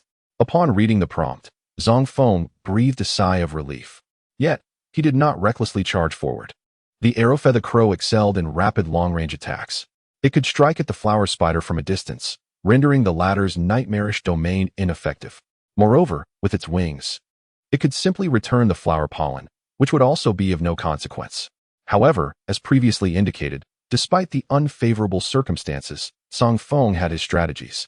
Humans may lack exceptional skills and physical prowess, yet they excel in their cunning intellect. A sly grin spread across Zang Feng's face. He then summoned the flower spider while retrieving his mobile phone. Go. Take it far away, illuminate the screen. If that foolish bird approaches the phone, unleash the nightmarish domain. The flower spider waved its tiny claws and scampered off, holding the phone aloft. Before long, a flicker of light appeared in the distance. The sharp-eyed arrow-feather crow, perched atop its nest, immediately focused on the glowing mobile device. Its crimson eyes sparkled with delight upon discovering yet another luminous object. Without hesitation, the light-loving arrow-feather crow spread its wings and soared towards the glowing phone. Unbeknownst to it, the flower spider lurked in the shadows, and upon seeing the arrow-feather crow approach, it swiftly activated the nightmarish domain. The startled arrow-feather crow nearly flew straight into the realm of nightmares, teetering on the brink of illusion. Yet, true to its nature as a speedster, it reacted with remarkable swiftness. The moment the nightmarish domain unfurled, it sensed danger mid-flight, promptly halting its descent and ascending to evade the area. Simultaneously, its gaze scanned for the flower spider. It clearly had no intention of relinquishing Zang Feng's glowing phone. It even contemplated eliminating the flower spider. Considering the nightmarish domain, the arrow-feather crow circled and launched two sharp, feathered arrows at the flower spider. However, the flower spider was no fool. It cleverly utilized its petite form to retreat into the crevices of the tree, employing the wood as a shield to effortlessly evade the attack. Seeing its initial strike fail, the arrow-feather crow pivoted and continued its offensive. The flower spider, maintaining its composure, opted for evasion, leading to a prolonged stalemate between the two creatures. Meanwhile, Zang Feng stealthily ascended the large tree, positioning himself beside the arrow-feather crow's nest. Successfully executing a diversionary tactic, he lowered his stance against the trunk to minimize detection while casting his gaze upon the contents of the nest. The mobile phone, gemstones, a tablet, and a diamond ring. What a treasure trove. Yet, the ring and gemstones seemed to be mere imitations. The gemstones appeared plastic, and the ring bore cracks. This arrow-feather crow had little discernment. Nevertheless, it mattered not. Upon closer inspection, the mobile phone retrieved by the arrow-feather crow perfectly matched the task's description. Additionally, within the nest, Zang Feng discovered a pale blue bird egg, approximately the size of a ping-pong ball. Simultaneously, he noticed a new prompt: wild arrow-feather crow eggs. Edible. Consuming them can slightly enhance physical fitness. If consumed by a flower spider, it significantly increases the progress of its mutation and reinforces its physical attributes. Increased mutation progress? It can also strengthen the flower spider's physique? Upon reading the prompt, Zang Feng's eyes sparkled with excitement. What a stroke of luck. Chapter 19. demonic cuisine. With his phone in hand and the bird egg secured, Zang Feng stealthily descended the tree and made his escape. In the distance, two demons were still engaged in a battle. The flower spider possessed the skill nightmare domain, rendering the arrow feather crow unable to approach it. Long-range attacks proved ineffective against the flower spider, while the flower spider was equally helpless against the arrow feather crow. Neither side could gain the upper hand. After a prolonged struggle, the arrow feather crow grew weary. Reluctantly, it abandoned its pursuit of Zang Feng's phone and returned to its nest to rest. However, upon nearing its nest, it was enraged. The bird eggs were gone. The arrow feather crow emitted a furious screech that echoed throughout the forest, startling the weaker demons into trembling fear. Zang Feng, who had already retrieved the flower spider and his phone and was swiftly retreating, naturally heard the furious outburst. At this point, what good was anger? Shaking his head, Zang Feng quickened his pace. Yet, before he could run far, he faintly heard the sound of wings flapping above. Instinctively, Zang Feng looked up, and the furious figure of the arrow feather crow came into view. To his surprise, it was in pursuit. As the arrow feather crow launched its attack from the air, Zang Feng was startled and quickly leaped aside to evade. In the next moment, two sharp feathered arrows whizzed past him at incredible speed, embedding themselves in the tree. This foolish bird was rather stingy. Was it merely an egg? It could lay more. Was it really necessary to chase after him? Hiding behind the tree, Zang Feng scoffed. This arrow feather crow was certainly too petty. However, he was not one to suffer in silence. If the arrow feather crow dared to pursue him, it would pay a heavy price. Humph, he was willing to let it go for an egg, but since it insisted on attacking him, it should be prepared for the consequences. Coincidentally, he had never tasted a demon before. He would slaughter it and bring it back for soup. Through the branches, Zang Feng glared at the arrow feather crow, which was circling ominously in the dim sky, searching for an opportunity to strike. This arrow feather crow egg was beneficial for physical health. Surely, stewing the arrow feather crow would yield similar results. After all, it was a demon. Its flesh and blood were far more nutritious than that of ordinary creatures. As Zang Feng was still growing, he needed to nourish himself well. However, with the arrow feather crow soaring overhead, Zang Feng had no effective long-range means to fight back. Yet, where there is a will, there is a way. Zang Feng's greatest asset was his cleverness. Dare to challenge me? You are finished. The flower spider, spinning silk to ensnare a stone. Upon hearing Zang Feng's command, the flower spider immediately released its robust and highly adhesive silk, binding it to a rock. Zang Feng grasped the silk, exerting his strength to swing the stone 2 full circles before launching it skyward. The arrow-winged crow, spotting the descending stone, instinctively veered away to evade it. However, this counterattack only fueled its fury. With Zang Feng positioned below and the treetops obscuring his view, the crow found it difficult to retaliate. In contrast, Zang Feng, akin to an ancient stone thrower aiming at birds, relentlessly swung the stone, accelerating its descent. A moment's inattention could lead to a direct hit.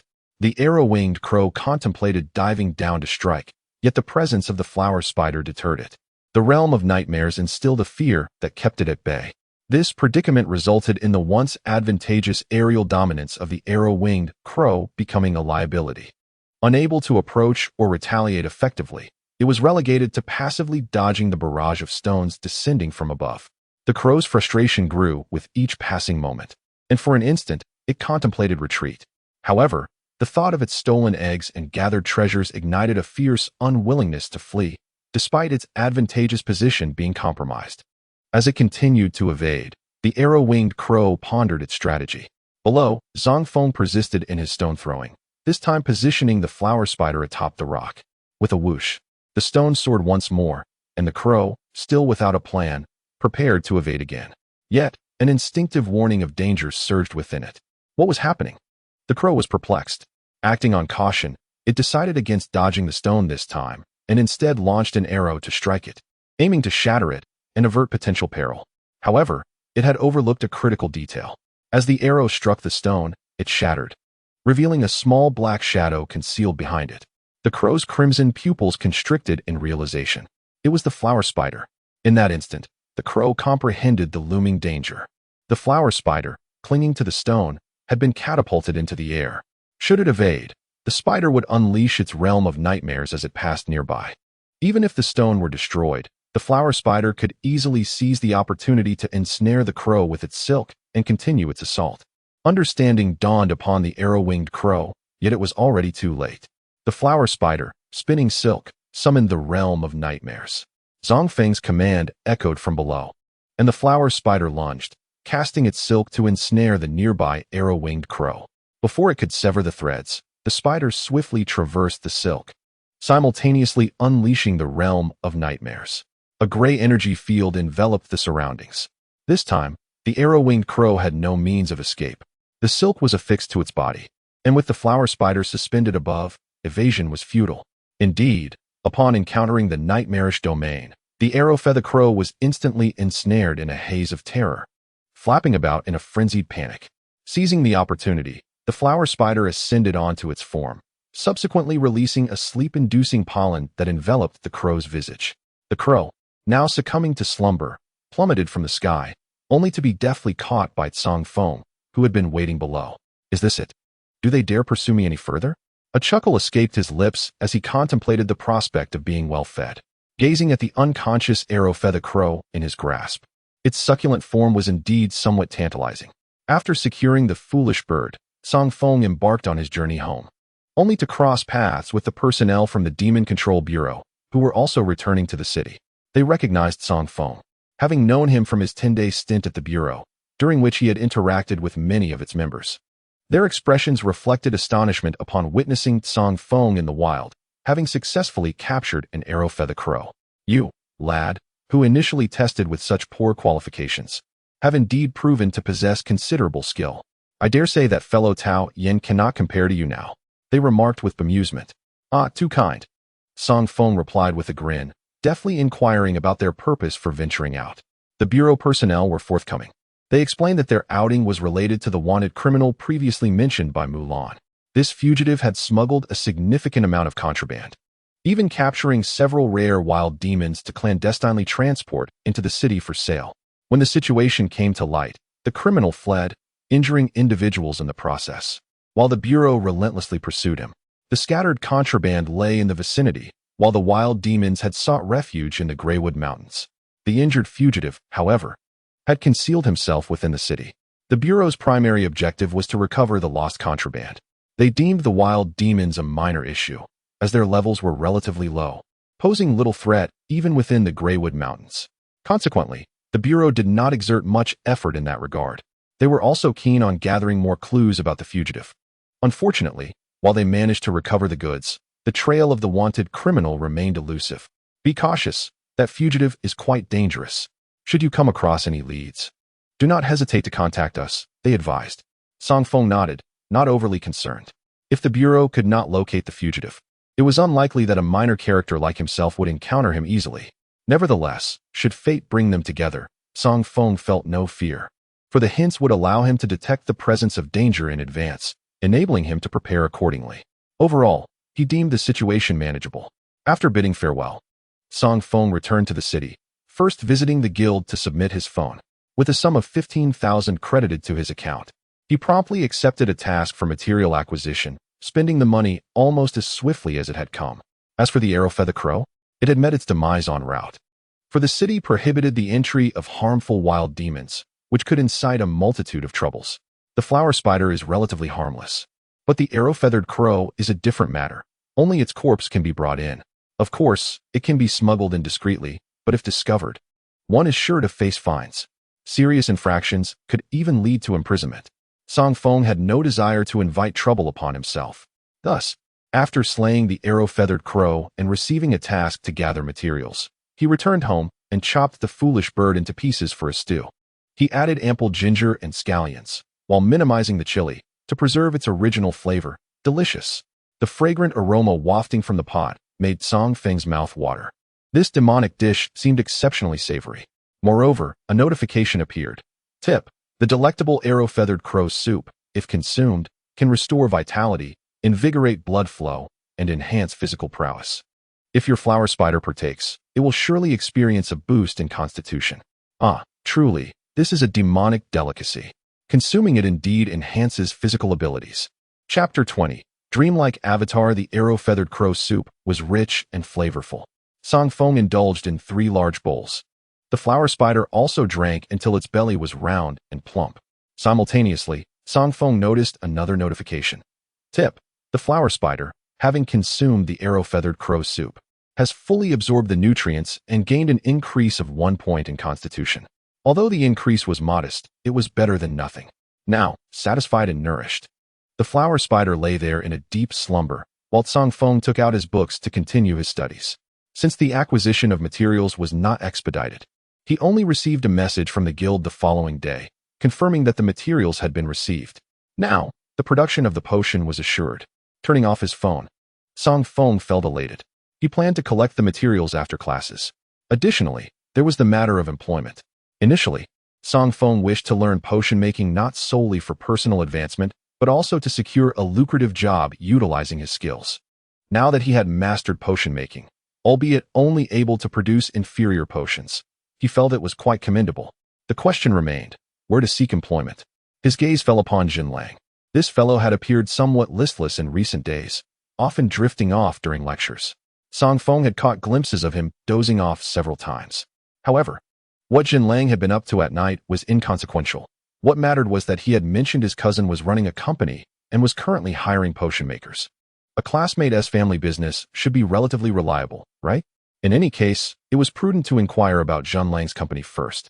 After pondering, Zang Feng roused him from his stupor. Jinlang groggily lifted his head. What is up? Don't fall asleep just yet. I have something to ask you. Didn't you say your cousin's company is hiring potion makers? Where is it, and what are the specific benefits? Huh. Jinlang looked somewhat puzzled. Why do you care about that? You're not a potion maker. Who told you I'm not a potion maker? Zang Feng replied with an enigmatic smile. Jinlang's eyes widened in astonishment, and he became much more alert. What? If that is the case, I'm definitely awake now. He rubbed his eyes and pressed for more information. Are you serious? Could there be any doubt? I am capable of crafting inferior potions. It seems I did not realize you were an apothecary. If you are indeed an apothecary, why did you not inquire about this earlier? Jinlang expressed his skepticism as he probed further. Zang Feng shrugged. A few days ago, I was unable to concoct potions. I hastily learned it recently, which is why I sought your guidance. Well done, my good brother. Jinlang remained silent for a moment before giving a thumbs up. Now, tell me about the compensation at your cousin's company. Oh, my cousin's company operates on a commission basis. Each potion crafted earns the apothecary a commission. Inferior potions are sold for 5,000, right?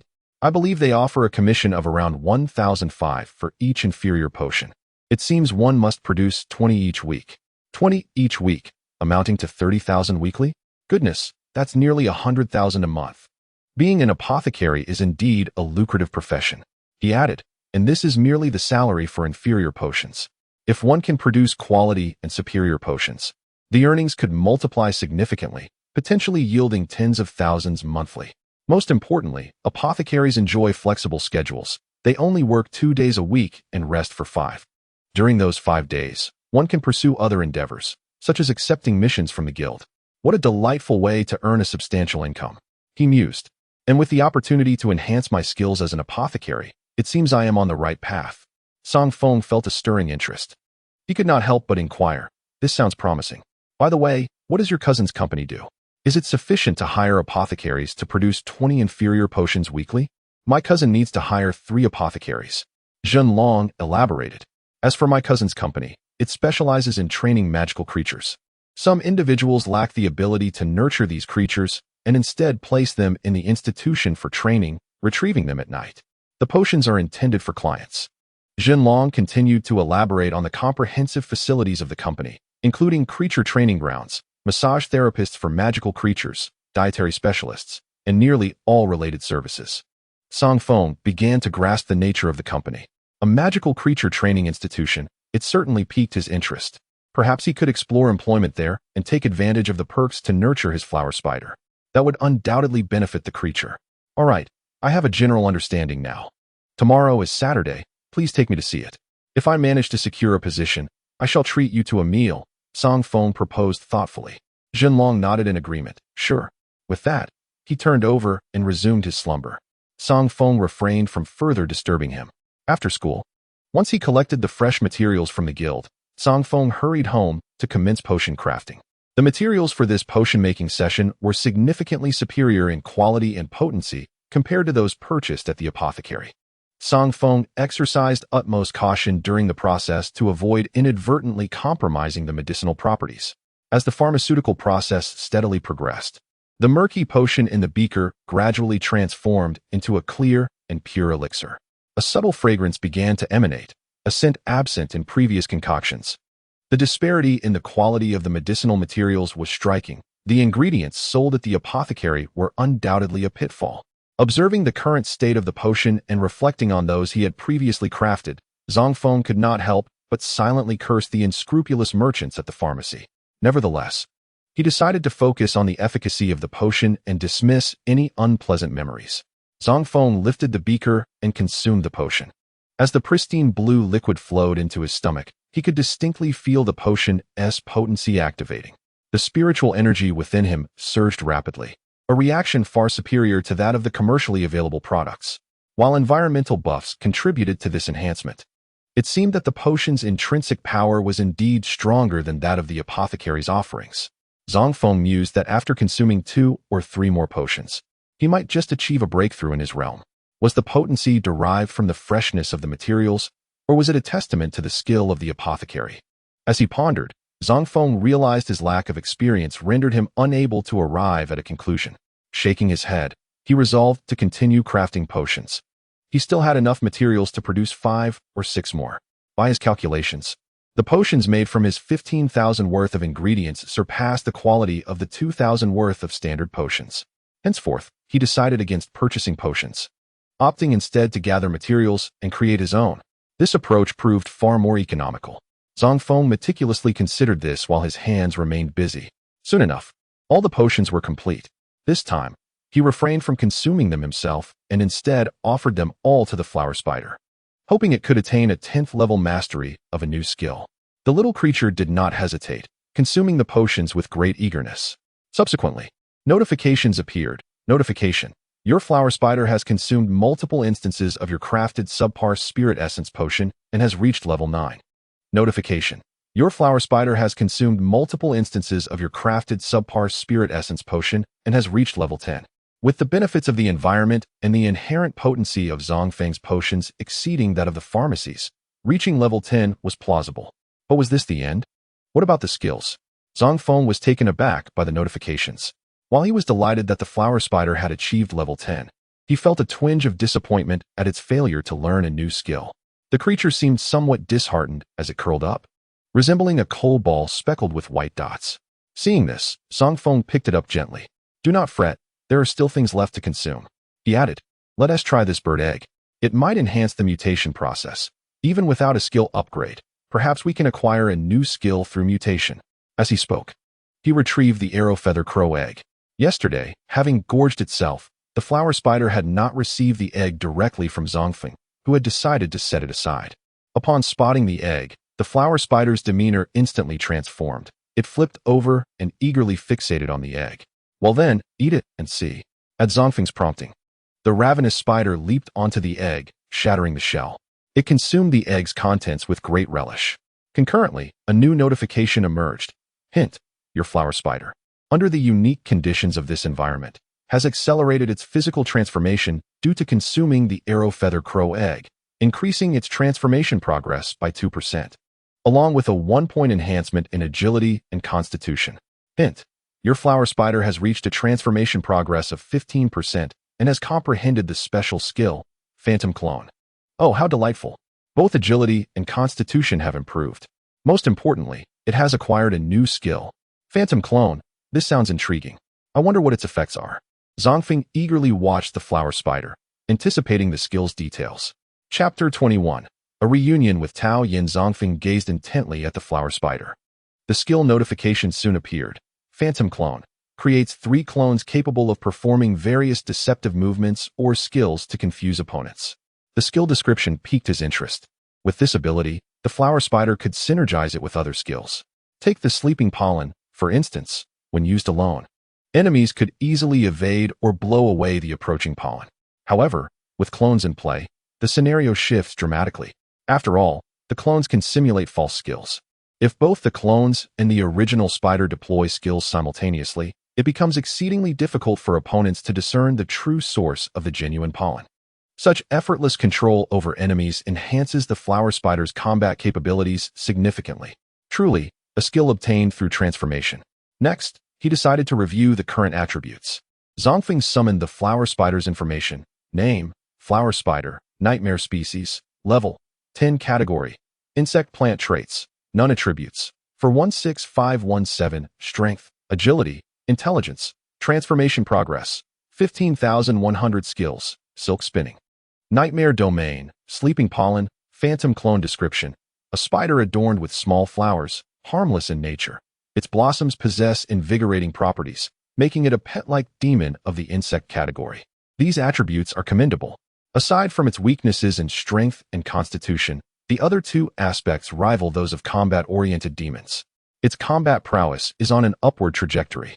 Zang Feng smiled contentedly as he pocketed his phone. At this rate, with a successful job leading to a monthly income of around 100,000 to purchase materials for continuous alchemical enhancement, he would soon reach the elite realm, at which point he could endeavor to capture a second demon. He also resolved to explore the bestiary more frequently, contemplating which demon would be suitable for capture. By the way, the personnel from the Demon Control Agency mentioned that several rare wild demons had escaped from the captured wanted criminals. They appeared to be near Greywood Mountain. And recently, rumors about rare demons in the vicinity had captured attention. Once he reached elite status, perhaps he could attempt to subdue those creatures. Contemplating these matters, he awaited the next day. In the northern district, at a certain commercial street, Zhenlong, where are you? At the entrance of the block, Zang Feng looked around. The bustling crowd made it difficult for him to spot his target, compelling him to continue calling to inquire about the location. Soon, a voice resonated through the phone. Right at the entrance, go left and find the third trash bin. The one in the pink dress is me. A pink dress? Zang Feng's expression turned peculiar. Could this person truly be a woman? With a hint of doubt, he ended the call and followed the route Zhenlong had described. A few minutes later, Zang Feng located his target. Today, Zhenlong donned a black hoodie paired with a pink skirt, squatting beside a trash bin, exhaling clouds of smoke. He exuded an air of urban grit.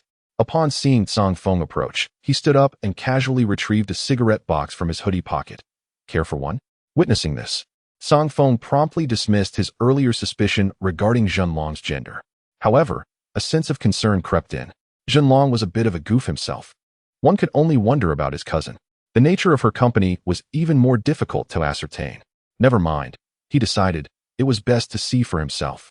Why indulge in smoking at such a young age? No smoking for me. Take me to your cousin's company first. Zang Feng rejected Zhenlong's offer. Zhenlong exhaled a smoke ring.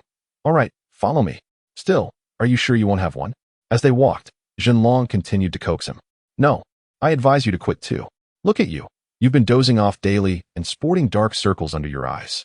Zang Feng expressed his refusal while glancing at Zhenlong's delicate face marred by fatigue, unable to resist offering advice. The latter responded with a sly grin. Hey, this stuff keeps me alert.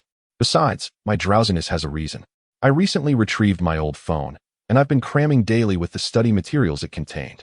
Honestly, I've been studying until dawn, neglecting food and sleep. It's only right that I rest during the day. Upon hearing this, Zang Feng frowned.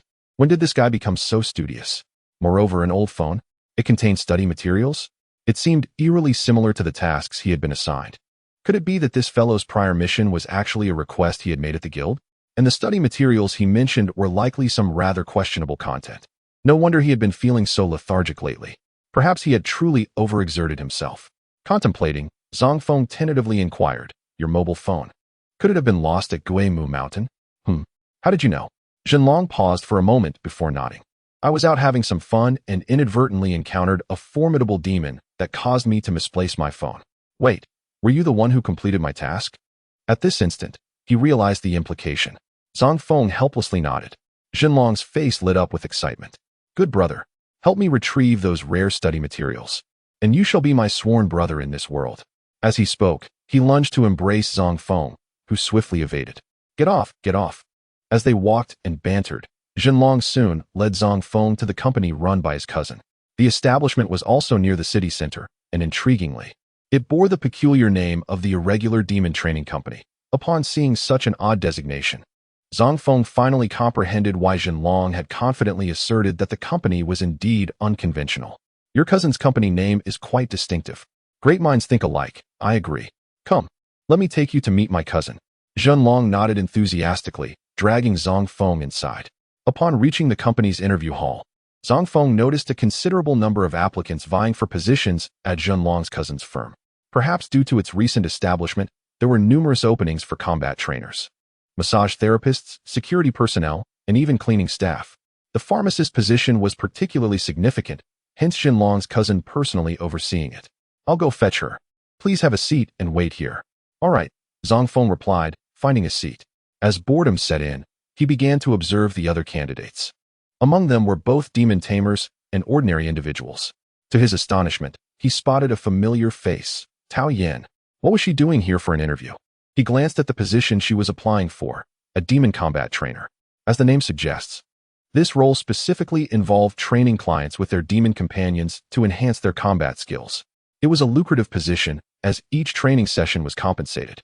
Although Tao Yan received support from the Demon Tamer's office, her pocket money was limited, making her desire to earn some extra cash understandable.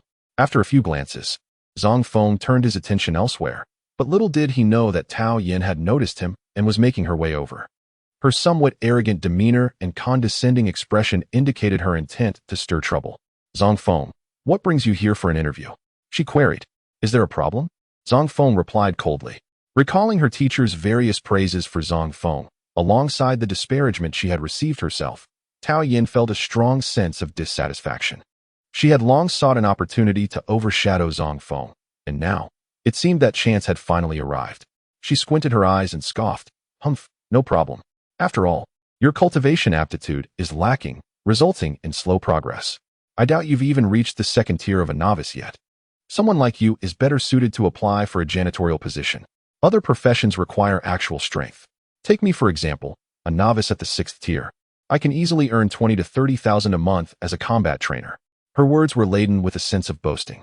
Of course, she had the grounds to boast, having effortlessly achieved the 6th tier in less than half a month. Although this was partly due to the potions provided by the Demon Hunter Agency, one cannot deny her remarkable aptitude. However, Zang Feng felt no envy. After all, he too was a novice at the 6th tier. Thus, he chose to ignore Tao Yan. Noticing Zang Feng's silence, Tao Yan assumed he was struck speechless by his own inferiority, and her smugness grew more pronounced. What is the matter? Too astonished to speak? Humph. This is the disparity in aptitude. Your cultivation talent cannot compare to mine. I am at the 6th tier, stronger than you, and can easily secure a better job with a higher salary. This world is so realistic. Your little tricks won't work every time, will they? Zang Feng narrowed his eyes. Just as Tao Yan was about to say more, a voice echoed from the stairwell nearby. Pharmacist Zang Feng, are you here to apply? Yes. Zang Feng rose. Tao Yan was momentarily taken aback. Pharmacist? Zang Feng. Chapter 22. Interview past. Tao Yan had heard of the pharmacist profession. It held equal importance to that of a demon hunter, yet pharmacists could earn even more money. They manufactured various potions, amassing wealth through their sales or by joining companies to provide their expertise. A pharmacist's starting salary was typically over 100,000. However, becoming a pharmacist, despite its lucrative nature and ability to accelerate personal advancement, was remarkably challenging. She had previously inquired about this with her teacher, who even encouraged her to try learning it. Yet, she lacked any innate talent in this area, and after a few days of fruitless effort, she had to abandon the pursuit. Nevertheless, Tao Yan could not fathom that Zang Feng had actually become a pharmacist. How could this be? He was also a transmigrator. No matter how intelligent he was, it seemed implausible that he could master potion making and attain the title of pharmacist in such a short span of time. Unless, of course, he possessed an extraordinary talent for pharmacology, a kind of genius that appeared once in a century. But with his apparent lack of cultivation aptitude, that was simply impossible. Someone must have made a mistake, or perhaps he was lying. She suspected he had merely dabbled in pharmacology, but likely could not produce any real potions. Did he think he could deceive everyone here? Humph, it wouldn't be that easy. An interview was not merely a matter of words. Tao Yan bit her lip and fixed her gaze intently on Zang Feng. She could not bring herself to believe that Zang Feng could produce a finished potion. As she herself was incapable of such a feat, Tao Yan refused to accept that this insignificant character could surpass her, a proud and more qualified individual. She hoped fervently that Zang Feng was lying, anticipated the unraveling of his deceit, and yearned for him to be cast out. At that moment, she prayed for her wishes to come true. Meanwhile, at the staircase, Zhenlong approached briskly, accompanied by an enchanting woman. This lady was tall and exquisite, draped in a coat over her white short-sleeved shirt and white trousers. Her waist-length, fiery red hair flowed behind her, lending her an air of both elegance and strength. After a brief introduction, she revealed herself as Long Lan, the cousin of Zhenlong and the mistress of the establishment. The beauty confidently extended her hand to Zang Feng, who appeared somewhat astonished. How could there be such a stark contrast between these cousins? Zhenlong seemed rather peculiar, whereas his cousin exuded the essence of a powerful woman, one who was stunningly beautiful at that. Zang Feng mused internally, though he maintained a calm demeanor, responding, "Greetings. I heard from Zhenlong that you are in search of a potion master. Indeed, I have some preliminary understanding of your situation, as Zhenlong mentioned it earlier. You are capable of producing inferior potions, correct?" Long Lan inquired, nodding as she posed her question. "Yes," Zang Feng affirmed her statement. Long Lan continued, "My knowledge is largely based on hearsay, so I would like to witness your potion-making skills firsthand. If you can create potions with the potency found in a pharmacy, would it be convenient for you to demonstrate here, should you pass the interview?" It was entirely reasonable for her to want personal confirmation, as she was the one compensating Zang Feng. If something went awry, it would be her loss. Not far away, Tao Yin overheard Long Lan's inquiry and clenched her fists, internally exclaiming that the boss's question was quite astute. "Humph, Zang Feng, I never anticipated that you would have a connection with the owner here. I wondered how you dared to interview for the position of Potion Master. You must be attempting to take the backdoor route, just as you did with your exams, I presume. However, you likely did not foresee that Boss Long would require you to personally concoct potions in front of so many witnesses. Now you find yourself in a precarious situation, don't you? Let us see how you manage to escape if you fail to produce the potions." Tao Yan's eyes sparkled with excitement as she envisioned Zang Feng's embarrassment. She believed that he would be too intimidated to accept Long Lan's challenge. Nevertheless, Zang Feng remained unfazed and calmly nodded in agreement with Long Lan. "No problem, as long as there are materials." "Materials are easily arranged," Long Lan waved her hand. Soon, several staff members brought forth the necessary ingredients. With the materials at hand, Zang Feng began his work, while those around him watched with curiosity. After all, potion masters were not a common sight. The scene of a pharmacist concocting potions was quite rare, as most of the onlookers had never witnessed such an event before. Currently, Zang Feng was engaged in the art of potion making, naturally piquing the curiosity of those around him. However, amidst the intrigue, there were also skeptics. Could this young man truly be a pharmacist? Doubts lingered. Was he truly capable?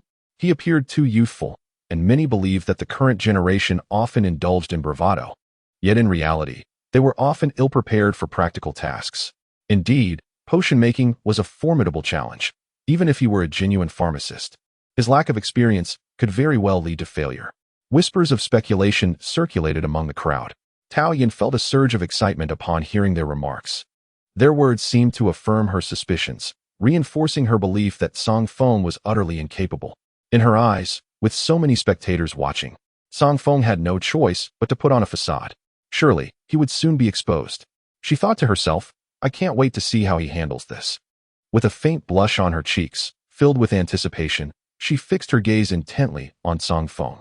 Yet, contrary to her expectations, he appeared remarkably composed. Having previously crafted several potions, he maintained his tranquility, diligently following his established procedures for potion making. As time passed, the potion began to take shape, the blue liquid in the beaker gradually becoming more translucent. The familiar fragrance of the potion began to waft through the air. Dragon Lan, upon catching a whiff of the aroma, was taken aback. A medicinal scent?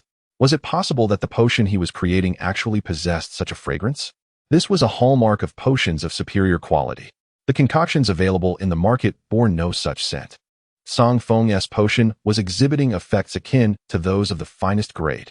As she observed him, Dragon Lan's eyes sparkled with intrigue. She recalled that Zhenlong had mentioned Zang Feng had only been learning potion making for a few days. To achieve such a level in just a few days, could he be a prodigy? With the abilities he had displayed, it was certain that he would eventually be able to produce even higher grade potions. She began to devise a plan to win him over, realizing that aligning herself with him would yield greater benefits in the future. At that moment, Zang Feng's potion had fully formed. The crowd gazed in astonishment at the pure liquid, their faces unable to conceal their shock as the medicinal fragrance permeated the air. Goodness, this young man is the real deal. The potion he has created is exceptionally pure and fragrant, seemingly surpassing anything available on the market. This young brother possesses remarkable talent. At such a young age, he has achieved this level of skill. He could very well become a master pharmacist in the future. A master? That might even be an understatement. He could become a grandmaster. The murmurs of the onlookers transformed into praise, leaving Tao Yin utterly stunned. How could this be? He succeeded? And the quality of his potion is so remarkable? How could this happen? He clearly possessed inadequate qualifications, and as she regained her senses, Tao Yan's complexion turned pale. Once again, she found herself overshadowed by Zang Feng. Her pride and confidence had been trampled upon yet again. Tao Yan, filled with reluctance and disbelief, felt a surge of frustration, but more profoundly, a deep sense of helplessness. She could not fathom why Zang Feng, who was evidently her inferior in every aspect, consistently managed to shine so brilliantly. This made her feel rather foolish. If the teacher were to learn of today's events, she would surely be reprimanded once more. And Zang Feng, without a doubt, would come to mock her, especially since she had just unwittingly ridiculed him. In retrospect, his previous silence was evidently because he regarded her as nothing more than a fool. That detestable fellow. Tao Yin harbored a quiet resentment and dreaded the prospect of being humiliated by his mockery. However, Zang Feng had little time to pay heed to her arrogance. At that moment, he was far more concerned about the results of the interview. Excellent, splendid, even better than I had anticipated. You have successfully passed the interview, Dragon Lan announced as he accepted the potion from Zang Feng. With a beaming smile, Zang Feng secured his position. This also meant a steady income of 30,000 each week, effortlessly acquired, a delightful prospect indeed. What pleased him further was that Dragon Lan generously gifted him the substandard potion he had created. How wonderful, he mused. Feeling quite content at having received a potion without any cost, Dragon Lan too felt a sense of satisfaction, having recruited a genius. Similarly, Zhen Lang was elated. Fort Zang Feng had promised to treat him to a meal upon his employment. Alas, only Tao Yin remained in a wounded world. Chapter 23. Dragonland's favored Dragonland's company was quite substantial, occupying an entire 18-story building. These 18 floors were divided into several departments, including one dedicated to combat training and another focused on massage therapy. The Department of Pharmacists was located on the top floor, adjacent to Dragonland's private office, indicating the high regard in which she held pharmacists. Any issues could be directly addressed by her from the adjoining space. Along the way, Zang Feng learned that this pharmacist department already had a formidable pharmacist capable of producing high-quality potions. Previously, he had been responsible for the substandard potions, as there were no other pharmacists in the company. However, with Zang Feng's inclusion, the workload of that individual would surely lighten. Yet, Zang Feng noticed that Dragon Lan seemed somewhat displeased when mentioning that pharmacist, hinting at some discontent. Although he sensed this, as a newcomer, he refrained from inquiring further. As they chatted, they arrived at their respective stations. Each pharmacist had an independent workstation, with materials delivered by others, eliminating the need for them to gather supplies personally. Are you ready for your first day? Dragon Lan inquired after outlining the general situation. Zang Feng turned and replied, "Today will suffice. The weekly target is set at 20 potions, with a commission of 1,500 for each. This has been mentioned to you by Zhen Long. I have no particular demands regarding the work. As long as the targets are met, you may leave early whenever you wish. If there are no objections, shall we proceed to sign the contract?" Upon hearing Zang Feng's response, Long Lan remarked, "Very well." Zang Feng nodded in agreement. Once the contract was signed, it was time to commence work. Zhen Long had already slipped away. Perhaps the dinner invitation could be discussed at a later time. For now, the immediate task at hand must be completed. Upon arriving at his workstation, Zang Feng swiftly received the potion-making materials delivered by colleagues from other departments. To his surprise, the materials provided by Longland's company appeared to be of exceptional quality, far superior to those found in pharmacies. Most importantly, there was a substantial quantity. Where did she procure such fine materials? Perhaps from the guild? That seemed unlikely. He resolved to inquire about it during payday. She might possess a unique channel to consistently acquire high-quality materials.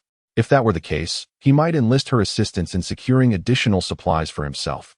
Zang Feng pondered these matters, yearning for advancement and the opportunity to craft more potions, which would require considerable funds and materials. The financial aspect was manageable for now, but acquiring materials posed a significant challenge. The Demon Hunter Guild did not receive shipments daily. Establishing a connection with Longland suppliers would undoubtedly prove advantageous. Nevertheless, despite these thoughts, Zang Feng remained diligent in following the procedure for producing inferior potions without any negligence. Soon, the fragrant aroma of the potions began to waft through the air, gradually intensifying and spreading. Zang Feng's movements grew increasingly adept, allowing him to work more swiftly. However, as a newcomer, he still found himself laboring until dusk to complete the tasks. Finally, it's all done. After a day of toil, crafting 20 potions, which seemed like a modest amount, proved to be quite exhausting. With a sigh of relief, Zang Feng prepared to collect his wages.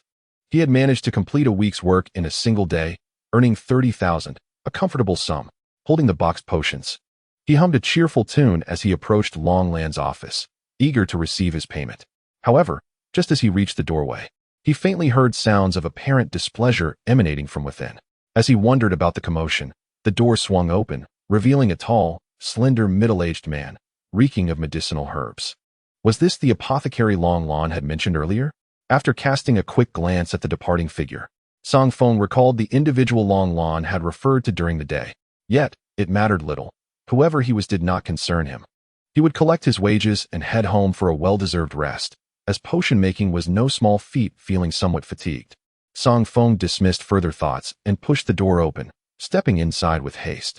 Upon seeing Zang Feng, Longlan smiled brightly, remarking on the swift completion of the prescribed dosage.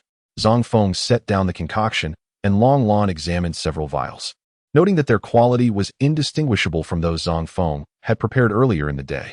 Each vial emanated a delicate fragrance, suggesting that clients would be quite pleased should they receive such exquisite potions.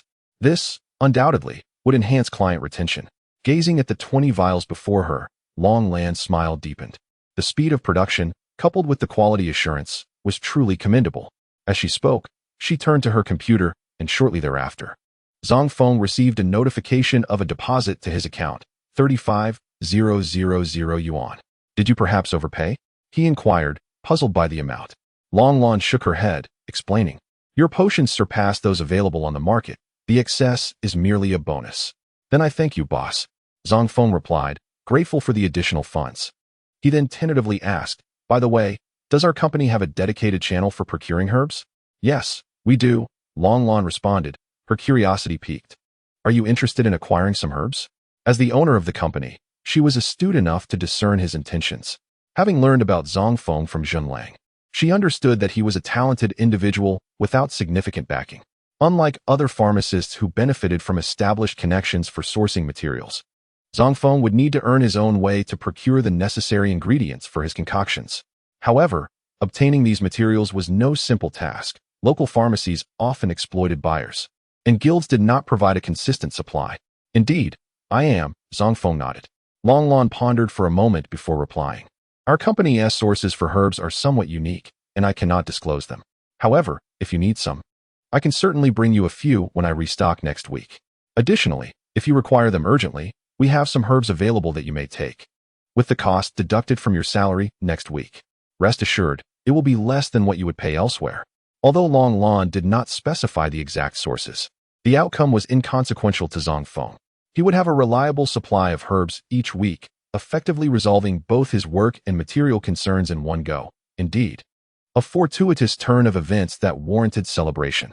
After expressing his gratitude to Longlan, Zang Feng discussed the procurement of materials for 10 additional potions for the following week, amounting to a mere 20,000 yuan, a significantly reduced cost.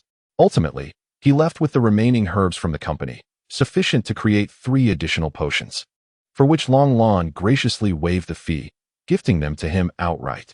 This left Zang Feng somewhat taken aback. Longlan had been excessively kind to him, offering not only a salary increase but also discounts on medicinal herbs and even complimentary items. She had even gifted him a potion during the day.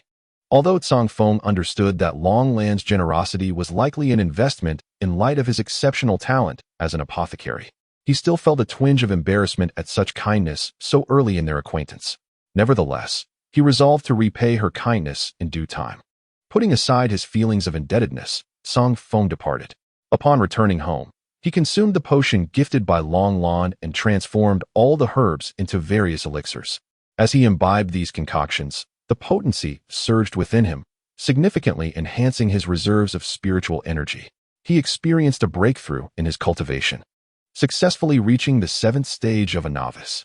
That Tao Yin was merely at the 6th stage. Talent? Huh. How could anyone compare to my prowess? With a triumphant smile, Zang Feng collapsed into slumber, exhausted from a day of labor. The following day, he did not rise until nearly 10 o'clock. It was Sunday, and there were no classes to attend. After completing his morning routine and enjoying breakfast, Zang Feng planned to tidy the courtyard before delving into his studies. However, upon entering the main hall, he was taken aback by the sight of a table cluttered with beer cans and various snack wrappers. What on earth?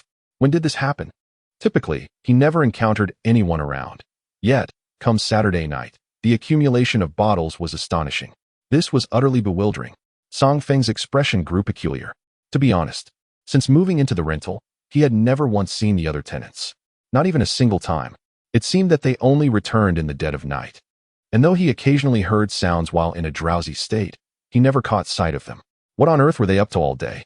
This piqued his curiosity as he swept the floor, lost in thought. Chapter 24. Tang Xi's challenge. The rent for the Mulan residence was quite substantial. Zang Feng was in a unique situation, being exempt from rent. However, the other tenants were not so fortunate. He was well aware that those residing here were no ordinary individuals. Common folks could hardly afford such accommodation. This only deepened his intrigue regarding the other tenants. Setting aside the question of their professions, he had not even laid eyes upon them. Perhaps he should keep a lookout. After all, living under the same roof made them neighbors, and who knows when connections might prove advantageous in the future. Zang Feng pondered this, calculating his options. As a solitary transmigrator, he was eager to seize any opportunity that might arise. As for any potential debts of gratitude, that was a matter for another day. With these thoughts swirling in his mind, he quickly finished his cleaning and settled down to focus on his studies. The next day, in the first-year demon fighting class at North District No. 1 High School, a voice suddenly rang out. Zang Feng, I challenge you to a battle against demons. After finishing lunch, Zang Feng entered the classroom and was momentarily taken aback. His gaze drifted to the back of the room, where he realized the speaker was none other than his long-quiet friend, Tang Xi. What had prompted this fellow to challenge him? It seemed less like a casual encounter and more like a formal duel. Where did he find such audacity? Had he developed a penchant for being defeated by Zang Feng 3 times in a row? Zang Feng was perplexed, and he had no intention of engaging with Tang Xi. After all, a formal battle offered no opportunity for subterfuge. Such a thankless endeavor was not worth his effort. With a dismissive glance, Zang Feng turned away, calmly returning to his seat. His nonchalance only served to infuriate Tang Xi further. The other students in the classroom buzzed with speculation. Why had Tang Xi suddenly sought a confrontation with Zang Feng? You didn't know? They have a conflict. Right, I noticed their animosity long ago. Hey, I heard from friends in other classes that Tang Xi tried to ambush Zang Feng outside, but ended up being the one who got beaten.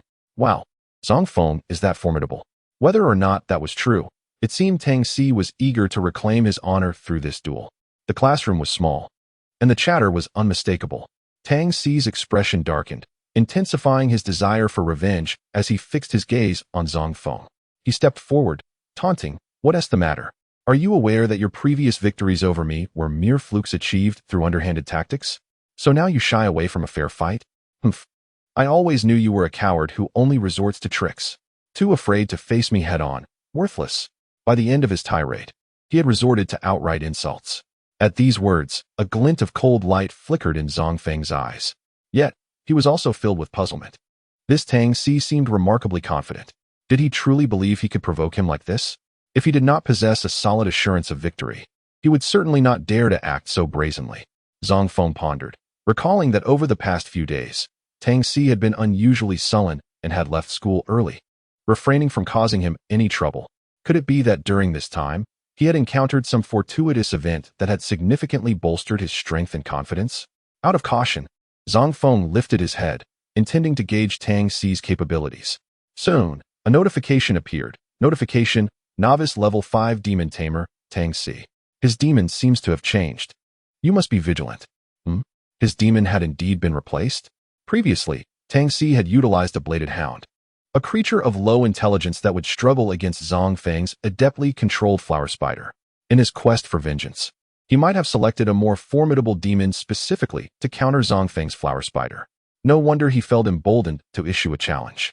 With a contemplative expression, Zang Feng withdrew his gaze, while Tang Si remained oblivious to the fact that his intentions had been laid bare. At this moment, he continued to provoke Zang Feng, whose silence brought him immense satisfaction. In Tang Si's eyes, Zang Feng's reluctance to engage in a direct confrontation was inconsequential. After all, he had indulged in his verbal indulgence, berating Zang Feng, who dared not retort, and all others bore witness to this. It was evident that Zang Feng was intimidated by him, and others would undoubtedly share the same sentiment. His dignity had been restored, at least in his view. Naturally, if Zang Feng had agreed to battle and managed to defeat him, that would have been even better. With such thoughts swirling in his mind, a slight smile crept onto Tang Si's lips. The discussions among the classmates shifted. Wait, weren't you all saying Zang Feng was formidable? Why is he acting so cowardly? Tang Si is openly taunting him, yet he doesn't dare to retaliate? Could it be that the rumors were all false? It seems Zang Feng is merely a facade. The murmurs suggested that Zang Feng's apparent capitulation would likely bring him trouble in the future. Indeed, who wouldn't want to seize an opportunity to bully a soft target? Hearing these remarks, Tang Si felt a surge of happiness. Humph, finally, I've turned the tables. However, he mused, you may have dared to confront me thrice. But just because you cower today doesn't mean our matters are settled. You will have your reckoning. He began to devise a nefarious plan in his mind. Yet, just as everyone believed Zang Feng was genuinely conceding, he suddenly raised his head to face Tang Si. Are you done with your nonsense? Let us discuss the matter at hand. My time is exceedingly valuable. I won't waste it on challenges from someone as insignificant as you. You, a defeated foe, are unworthy of a direct challenge unless you can present a reward for victory that I find irresistible. Upon hearing this, the crowd was taken aback. It turned out that Zang Feng was not truly backing down. He merely deemed Tang Si unworthy of a challenge unless a compelling reward was offered. The situation seemed to grow increasingly intriguing. Tang Si, regaining his composure, furrowed his brow. After a moment of contemplation, he nodded. Very well. Let us use the substandard spirit essence elixir that the school distributes weekly to students as the wager. The loser shall forfeit all subsequent supplies of these substandard elixirs to the winner. What do you say? Are you bold enough to accept? Tang Si crossed his arms, looking down at Zang Feng as he posed the question. The crowd gasped in astonishment. After all, a semester was a lengthy period. The prospect of relinquishing all future subpar potions amounted to a considerable quantity, certainly more than a dozen vials, translating to over 50,000 yuan. This was indeed a significant gamble. Tang Si's proposal was audacious, and Zang Feng was equally surprised. He had anticipated that Tang Si would only wager a few hundred yuan or perhaps a couple of potions. However, he never expected Tang Si to stake such a substantial amount to secure his agreement for the duel. Yet, having made such a proposition, Zang Feng saw no reason to decline. There are quite a number of subpar potions at hand. While it is indeed possible to proceed, a pressing question arises. What if the loser does not comply? Zang Feng nodded thoughtfully, continuing to inquire further. Before Tang Si could respond, the voice of Zhun Lang echoed from the entrance. This is merely a trivial issue, easily resolvable. You may engage in combat, and I shall request the teacher to draft a potion transfer application to submit to the educational institution. In due course, the potions will be awarded to the victor. The loser will have no access to the potions whatsoever. This news brought a beaming smile to Zang Feng's face. Tang Si refrained from elaborating, merely nodding in agreement. Very well, let it be so. Now, with ample time before class, let us proceed to the battle arena behind the teaching building. Absolutely, Zang Feng affirmed, and the two exited the classroom, followed closely by their classmates. As they walked, discussions erupted regarding who would emerge victorious, naturally attracting the attention of other classes. Upon learning of the impending spectacle, students from various classes hastily converged to witness the excitement. Even several teachers, still enjoying their leisurely lunches, joined in to relish the entertainment. Thus, this grand assembly swiftly gathered around the demon battle arena. Concurrently, Zhun Lang sought out a teacher to draft a request concerning the voluntary transfer of potions from the defeated. The teacher he approached was none other than Mulan, who held great regard for Zang Feng. She, too, arrived at the battleground, intrigued to witness Zang Feng in action for the first time. Meanwhile, The two contenders harbored their own thoughts. In Tang Cs' mind, Zang Feng was undoubtedly unaware that he had acquired a new demon with the assistance of a superior. This demon was rare, possessed considerable strength, and was perfectly suited to counter Zang Feng's spider demon. Zang Feng, you shall serve as my stepping stone. Defeating you in front of such a crowd will surely enhance my reputation and earn me the esteem of the teachers. The thought elicited a chuckle from him. Zang Feng, too, was secretly amused. Do you think I am oblivious to your schemes? This time, when I triumph over you and claim your potions, I shall accelerate my advancement toward becoming an elite. Both parties contemplated their strategies as the battle was poised to commence. Chapter 25. The web arena. As the officiating teacher entered, the rules were proclaimed, and the battle commenced. Both sides summoned their demons simultaneously. Zang Feng's flower spider made a dazzling entrance, while Tang Si unleashed a brown rat. The spectators immediately began to murmur, could it be? Zang Feng's demon is a flower spider? What utility does such a pet-like demon possess? Is he jesting with this choice? The odds seem to be against Zang Feng. The flower spider appears too feeble. It is essential to recognize that Tang Si's demon is a rare needle-tailed mouse. Indeed, the needle-tailed mouse can launch needle-like projectiles from its tail, and its swift speed suggests it could swiftly conclude the battle with a long-range assault. However, one should not jump to conclusions too hastily. Zang Feng is not foolish. If he lacked confidence, would he employ the flower spider? Perhaps his flower spider possesses unique attributes? This notion does hold some merit. Regardless, let us first observe how they engage in battle. These discussions are not entirely trivial. Some individuals possess considerable knowledge regarding Tang Si's demon.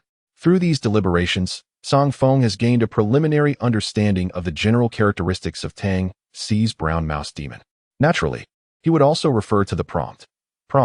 Demon, needle-tailed mouse, level 10, known for high speed and intelligence, specializes in launching needle-like projectiles for long-range attacks.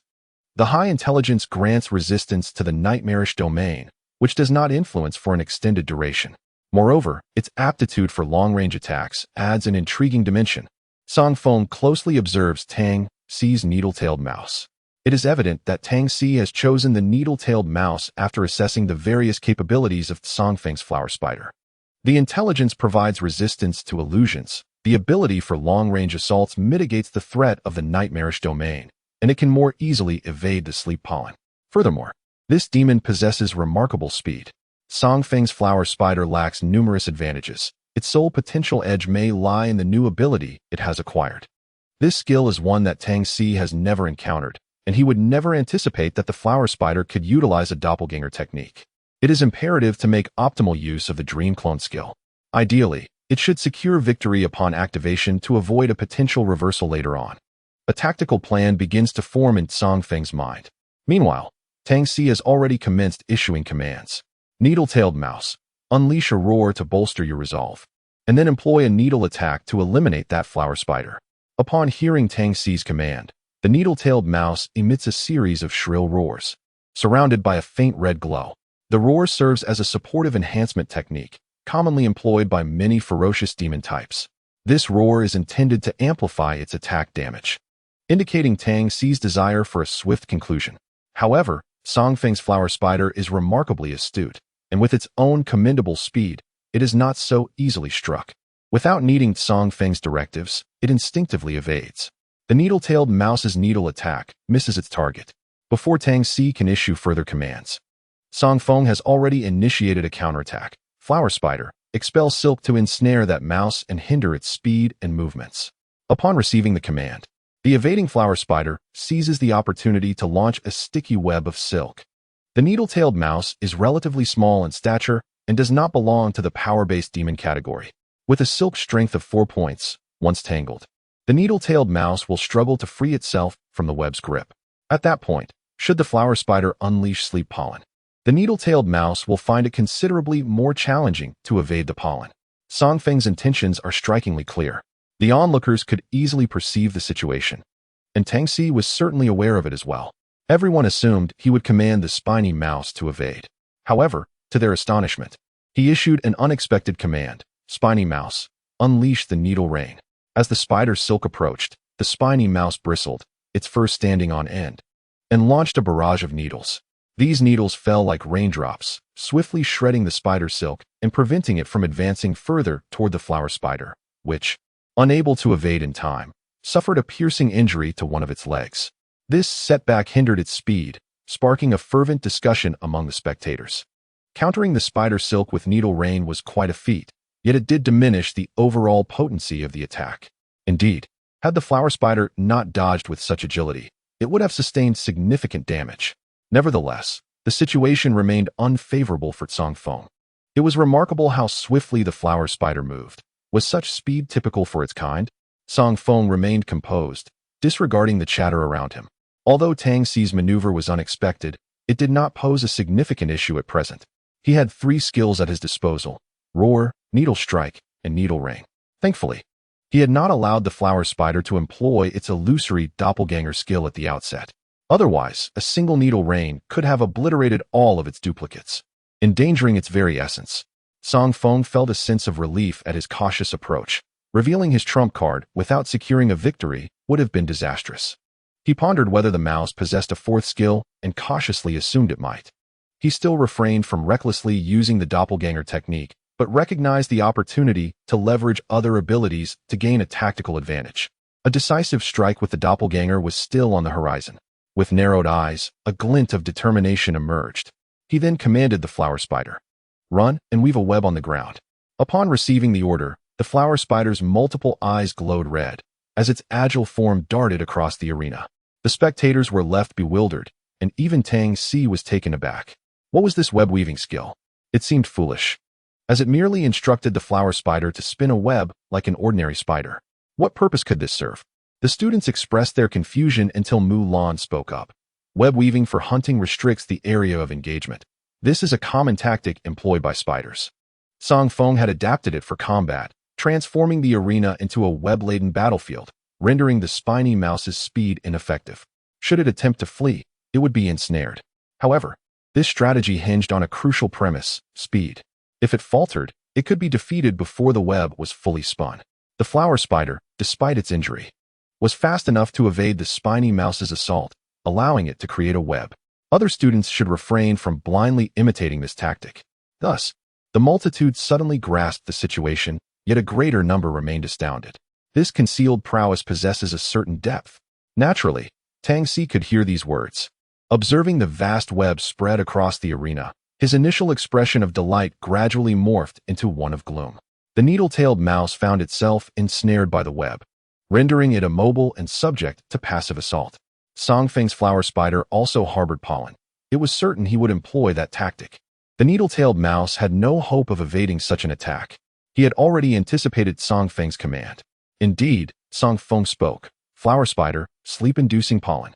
The little blossoms atop the flower spider quivered, releasing a torrent of pollen towards the trapped needle-tailed mouse. Instinctively, it sought to escape the confines of the pollen. Yet the sticky web beneath it thwarted its every attempt. After merely 2 steps, it became ensnared, its speed drastically diminished as the pollen descended upon it. However, as the needle-tailed mouse appeared poised to succumb to slumber, Zang Feng wore no expression of triumph. He observed that Tang Xi remained unperturbed, convinced he possessed a countermeasure. While pondering this, he heard Tang Xi coldly declare, "Needle-tailed mouse, resist the pollen's influence through sheer agony." Agony. Zang Feng furrowed his brow at the utterance. His gaze returned to the needle-tailed mouse, which, with eyes aflame, bit down fiercely on its own paw, piercing the flesh. Blood oozed forth, mingling with the pollen it inhaled.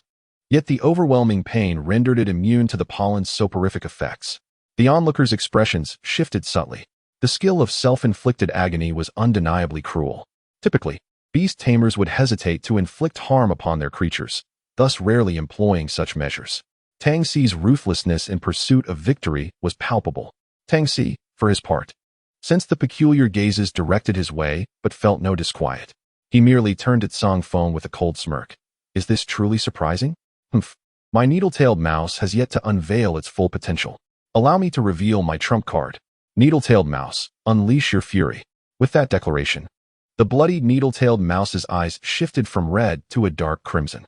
Veins bulged ominously beneath its skin, presenting a fearsome visage that appeared almost unnatural. More significantly, a notification appeared. Notification: the needle-tailed mouse has consumed a prohibited substance, resulting in a temporary but substantial increase in combat power and immunity to negative effects. This state will last for 3 minutes, though you may choose to conclude the battle prematurely. Upon reading the notification, Zang Feng scoffed. Was this all? It was evident the creature had consumed a forbidden item, yet he feigned ignorance as if it were a legitimate skill. Was this truly the entirety of Tang Xi's abilities and trump cards? It seemed he was destined for defeat. A confident smile spread across Zang Feng's face. Chapter 26. Dragging to victory. The needle-tailed mouse, having employed the skill of self-inflicted agony, was already in a precarious state, compounded by the disadvantages of the battlefield. Tang Xi was acutely aware that prolonging the situation would be detrimental to himself. Thus, he decisively revealed his trump card. The contraband had been preemptively given to the needle-tailed mouse. The command to go berserk was merely a ruse, intended to mislead others. Of course, this order also served to confuse onlookers. If the prohibited item were to be discovered, he risked being sent to the Demon Suppression Bureau for confinement. Although it might not result in a lengthy incarceration, the existence of a criminal record would undoubtedly jeopardize his future prospects. Tang Xi had considered this risk beforehand, which is why he meticulously orchestrated the plan. Fortunately, the needle-tailed mouse possessed a sufficiently high intelligence. Had it been a creature of lesser wit, it likely would have consumed the contraband outright, without waiting for Tang Xi's signal. At this moment, witnessing the needle-tailed mouse in a frenzied state, Tang Xi cast a furtive glance at the spectators, his heart momentarily racing. Upon confirming that none appeared suspicious, he breathed a sigh of relief. The effects of the prohibited drug bore a remarkable resemblance to the skill of berserk, albeit with a slightly more potent impact. Additionally, the side effects were more pronounced. Beyond that, there was little difference, making it entirely normal for others to remain oblivious. His concerns about being discovered were unwarranted. The skill of berserk was exceedingly rare, and it was unlikely anyone present had witnessed it before, save for the Master Mulan. Yet, she also seemed unperturbed, suggesting all was well. For now, defeating the scoundrel Zang Feng took precedence. With the attributes of the needle-tailed mouse drastically enhanced, it was unfazed by the webbing hindering its speed and remained immune to negative effects. Coupled with its augmented attack power, Zang Feng was assuredly destined for defeat. He mused, his expression increasingly smug. The spectators shared this sentiment, as they were unaware of Tang Xi's use of drugs. Little did they know that Tang Xi's needle-tailed mouse had unexpectedly mastered the exceedingly rare skill of berserk. Indeed, fortune favored him. Although the berserk state was short-lived and fraught with side effects, the attributes gained during this duration were substantial. Zang Feng was left with no avenue for a comeback. The stakes in their confrontation were considerable. Should Zang Feng lose this time, he would likely lament his fate, while Tang Xi would gain access to even more potions for rapid enhancement. Truly, one could spare a moment of silence for Zang Feng as the murmurs of the crowd overwhelmingly leaned in Tang Xi's favor. Few believed Zang Feng could turn the tide. Aside from Mulan, Zhenlang, and a handful of astute observers who noted Zang Feng's unflustered demeanor. However, even they could only surmise that Zang Feng had some countermeasure, albeit without an inkling of its nature. Meanwhile, on the battleground, the needle-tailed mouse launched its assault. In its berserk state, it exhibited extraordinary ferocity, effortlessly breaking free from the web as though it were non-existent. Yet, the frenzied needle-tailed mouse seemed to have shifted its inclination towards close-quarters combat, favoring biting over ranged attacks. It no longer utilized its stingers and instead swiftly closed the distance to confront the flower spider. This can be considered one of the side effects of frenzy, as it gradually drives the user to lose their sanity. The current needle-tailed mouse is devoid of thought. It relies solely on its overwhelming strength, attacking with its primal weapons, claws and teeth, intently focused on tearing apart the flower spider. The flower spider can hardly escape its pursuit, given the needle-tailed mouse's enhanced attributes. However, Zang Feng has no intention of letting it flee. He simply aims to prolong the battle with his clones. After all, the frenzy can only last for 3 minutes. Once that time elapses, the needle-tailed mouse will be fatigued, making its defeat a trivial task. Moreover, Tang Xi has already revealed his trump card, so Zang Feng need not hold back any longer. Flower spider, phantom clone, he commanded decisively. In an instant, the flower spider's form flickered, seemingly splitting into 3 clones. All present were left dumbfounded. Even the frenzied needle-tailed mouse appeared bewildered. Clones? Is it truly capable of such a skill? This is unprecedented for the flower spider. The clone technique is indeed rare. First, there was the frenzy skill, now the clone skill. This battle is proving to be exceptionally worthwhile. The frenzied needle-tailed mouse seems unable to discern the true form of the flower spider. How amusing. The needle-tailed mouse is doomed to be outmaneuvered. On the other side, Tang Xi's expression darkened. Clones? Zang Feng's flower spider possesses a clone skill that he has never seen before. How absurd can this be? That flower spider employs area illusions and pollen, and now it wields a clone skill? Is this creature truly a flower spider? It seems like a bug. What kind of monster can compete with such abilities at this level? How can a seemingly useless flower spider possess so many formidable skills? Damn it! Tang Xi clenched his fists, seething with rage. He is not foolish. With Zang Feng's flower spider capable of clone skills, the needle-tailed mouse stands no chance. Once the frenzy state ends, defeat is inevitable. The mere thought of having promised Zang Feng that he would hand over all the potions issued by the school upon losing fills Tang Xi with regret. He comes from an ordinary family. While not impoverished, he cannot compare to those affluent individuals. He seldom has the funds to purchase potions. The last time he bought a phone, he depleted his allowance and even had the audacity to ask his family for more. Now, the school's benefits have also vanished. It is easy to foresee how slowly his progress will be. Cursed be that scoundrel Zang Feng. Ever since encountering him, nothing good has transpired. Why am I so unfortunate? The more Tang Xi pondered, the more aggrieved and filled with hatred he became. As the venue witnessed the needle-tailed mouse being relentlessly taunted by the numerous avatars of the flower spider, its frenzied state gradually diminished, signaling an inevitable defeat for Tang Xi. Suddenly, a somewhat mad thought flickered through his mind. Zang Feng, this is what you have brought upon yourself. You may slowly regret it in the underworld.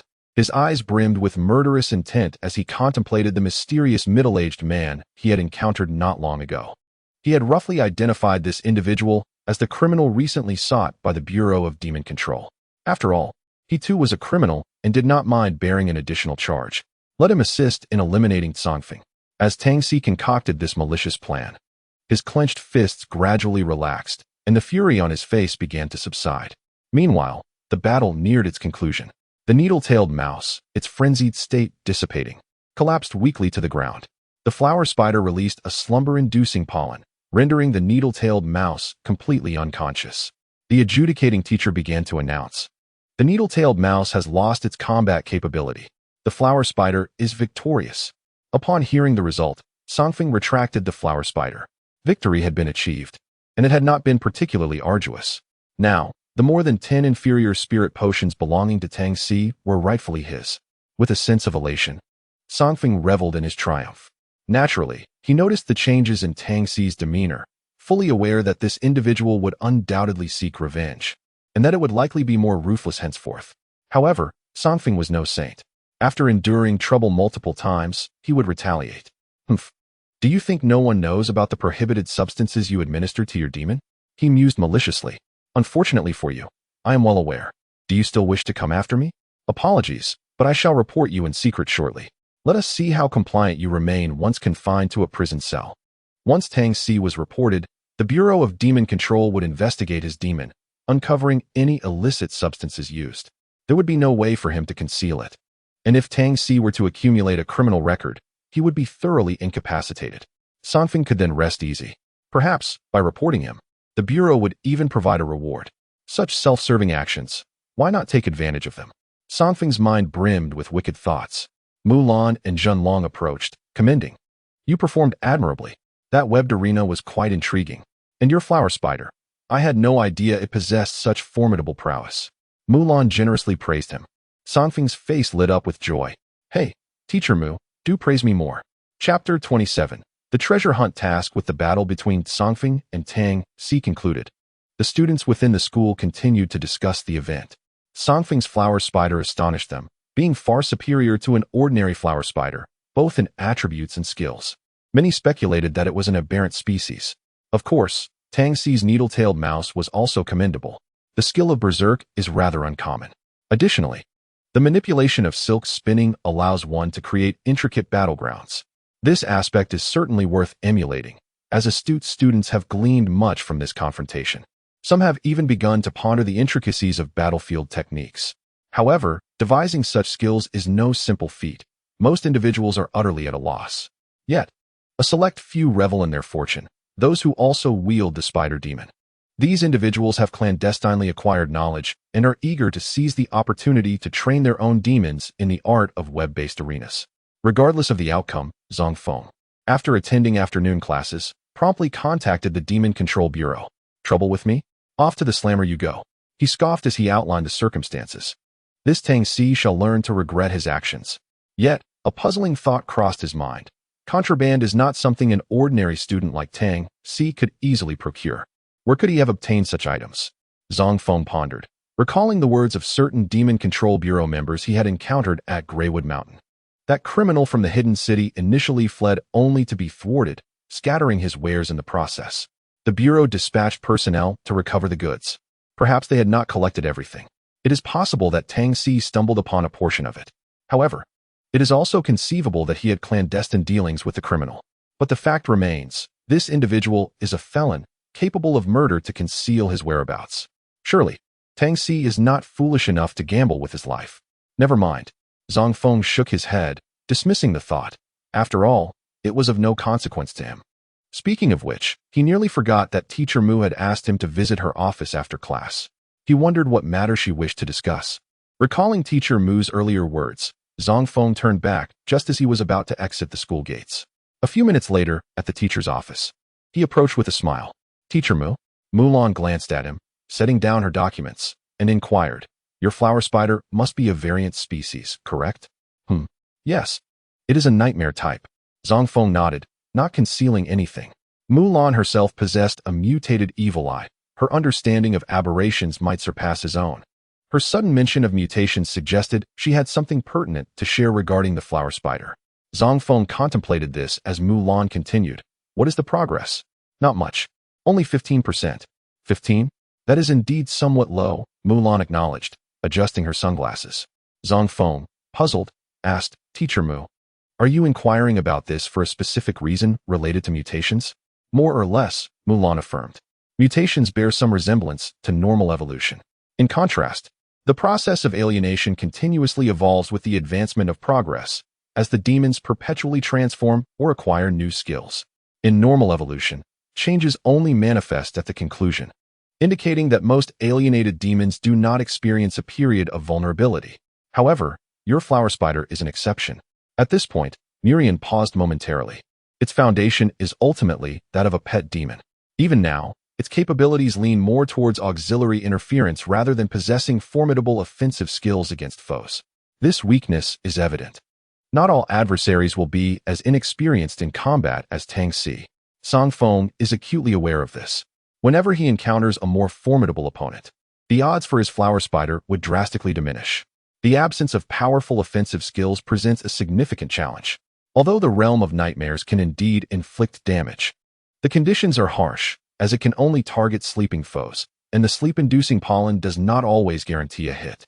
Relying solely on the nightmare realm to engage enemies renders the output exceedingly unstable. I am well aware of these limitations. However, there is little recourse, as the comprehension of skills is rather esoteric. Furthermore, enhancing the alienation progress is arduous, and the pursuit of new skills is not an easy endeavor. Zang Feng shrugged his shoulders in mild exasperation. Yet, Miriam smiled and said, Do not be anxious. If you wish to elevate the alienation progress of your flower spider and help it comprehend more skills, an opportunity will soon present itself. Zang Feng was taken aback upon hearing this. An opportunity will soon arise? Is the teacher referring to the new semester's competition? Miriam uttered 5 words. This competition was something Zang Feng had heard of. During the senior year, due to the impending college entrance examination, the school organizes monthly competitions for the demon taming class students. These competitions do not require written tests, but rather practical combat, aimed at assessing the students' learning outcomes. Naturally, there are numerous rewards associated with the competitions. Could it be that Miriam mentioned this to imply that among the rewards for this competition, there exists something that could enhance the alienation progress? With this thought, Zang Feng's eyes sparkled with excitement. Indeed, Miriam continued, in this competition, only practical combat skills will be evaluated, and you should be able to secure a high ranking. However, securing the first place would be ideal. The reward for first place is a growth spirit stone, which can significantly accelerate the alienation progress of demon species. Even ordinary demons can benefit from it, hastening their evolution.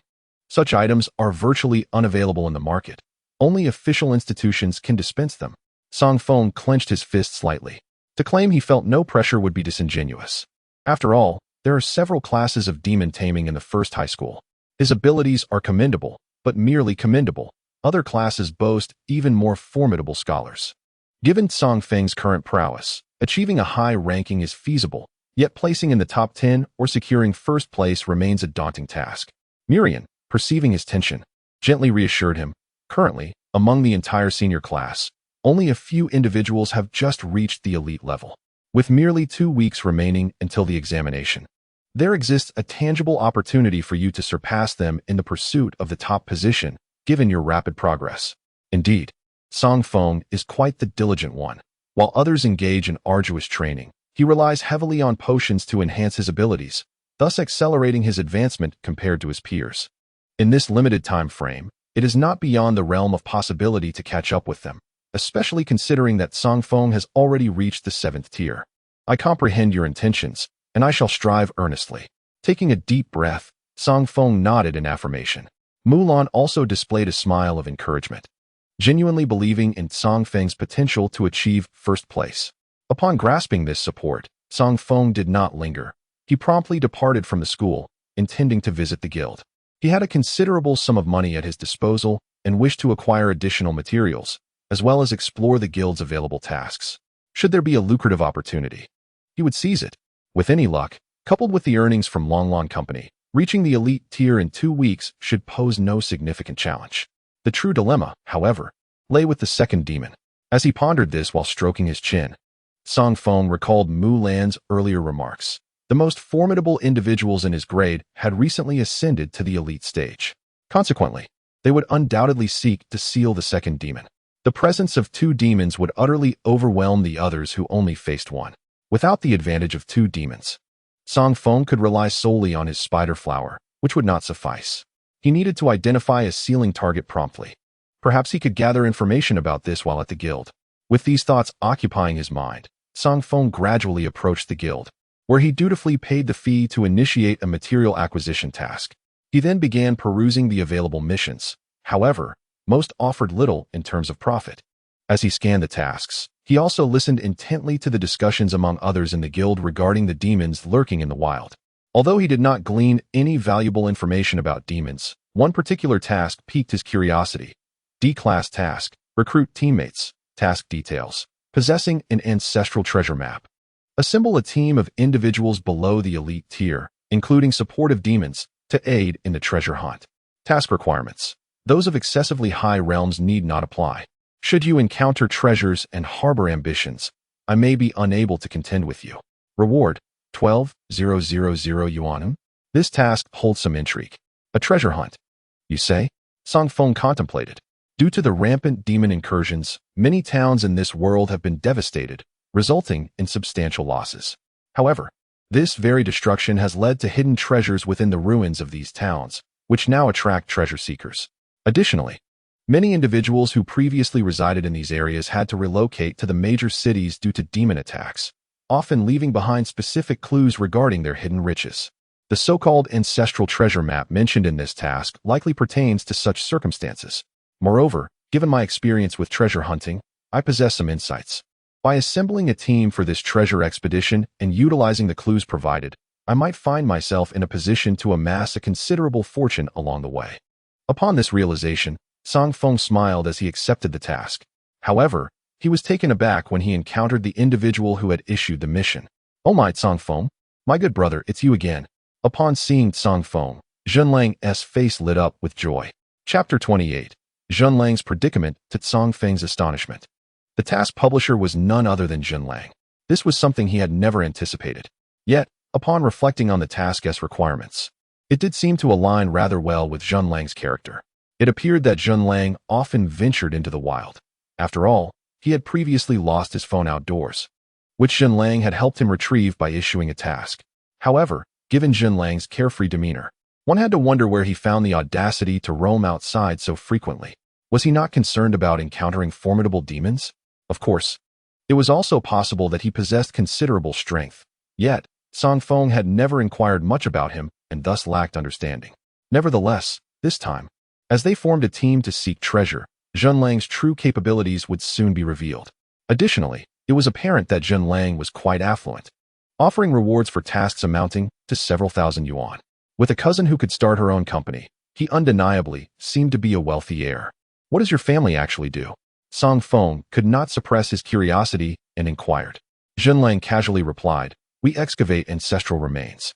Upon uttering this, he suddenly halted and, following an awkward cough, corrected himself. "I mean, we are involved in archaeology." "Archaeology? Is that so?" Zang Feng responded, his expression somewhat peculiar. He had distinctly heard Zhenlang's initial statement about his family specializing in excavating ancestral graves. Given the numerous ruins in this world, it was reasonable to conclude that Zhenlang's family likely prospered by seeking treasures and ancient artifacts in the wild. In this context, Zhenlang's so-called ancestral treasure map was likely genuine, and it probably wasn't even a family heirloom. Instead, he might have acquired it through certain channels.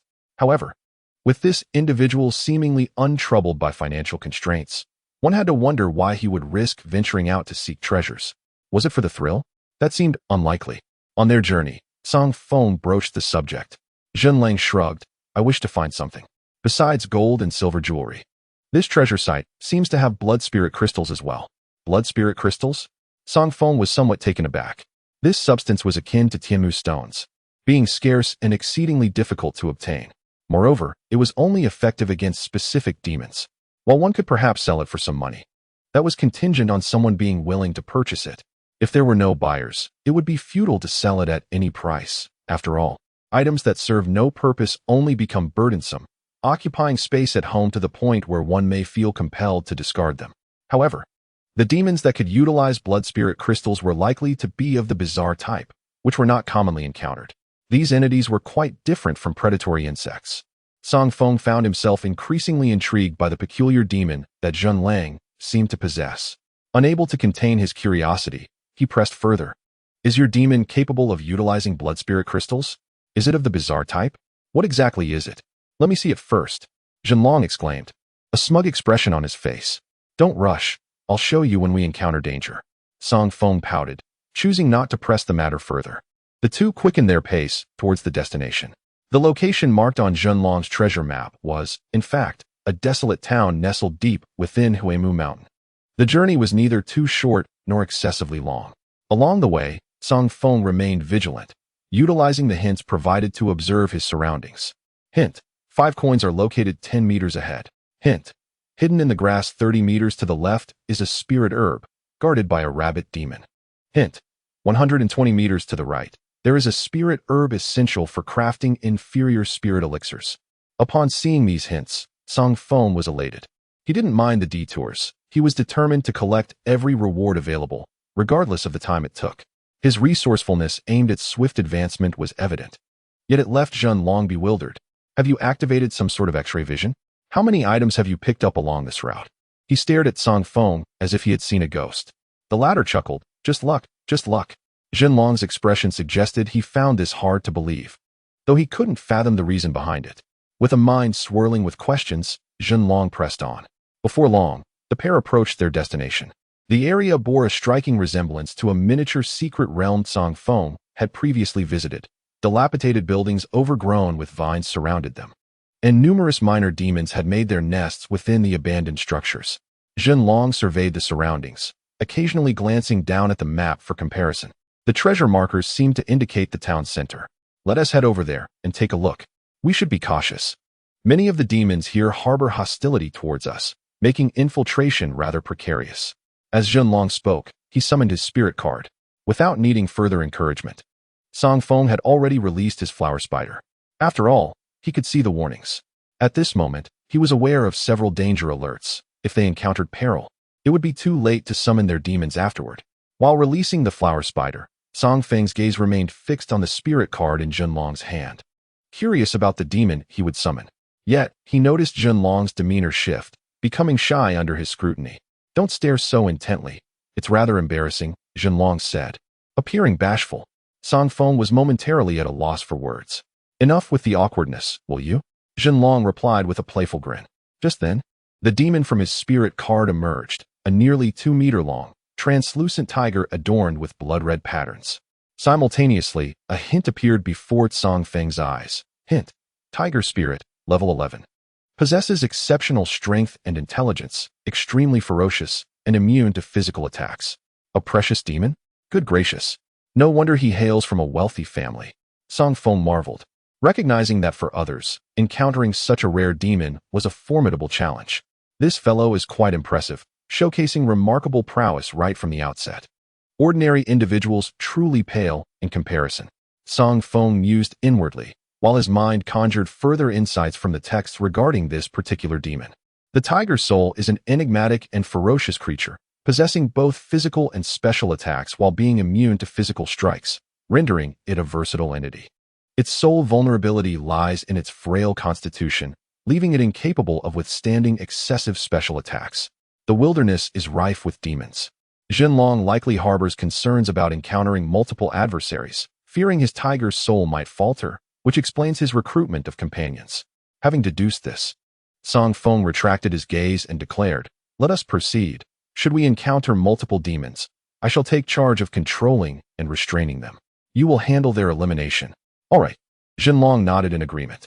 The duo stealthily advanced into the town, which was neither particularly large nor small, yet the dense foliage and sporadic demon appearances made traversing difficult.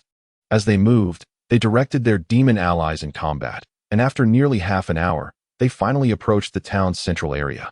Throughout their journey, Zang Feng continuously scanned his surroundings. Numerous notifications persisted to emerge. Notification: a golden ring lies beneath the stone slab ahead. Notification: 10 meters ahead. Turn left for 20 meters. Within the abandoned building's bookshelf, several banknotes from the last century can be found. Notification: in the decayed shoes hidden within the right side bushes. A key lies concealed. It may serve a purpose. Notification: 135 meters ahead. An elite demon tamer lurks suspiciously.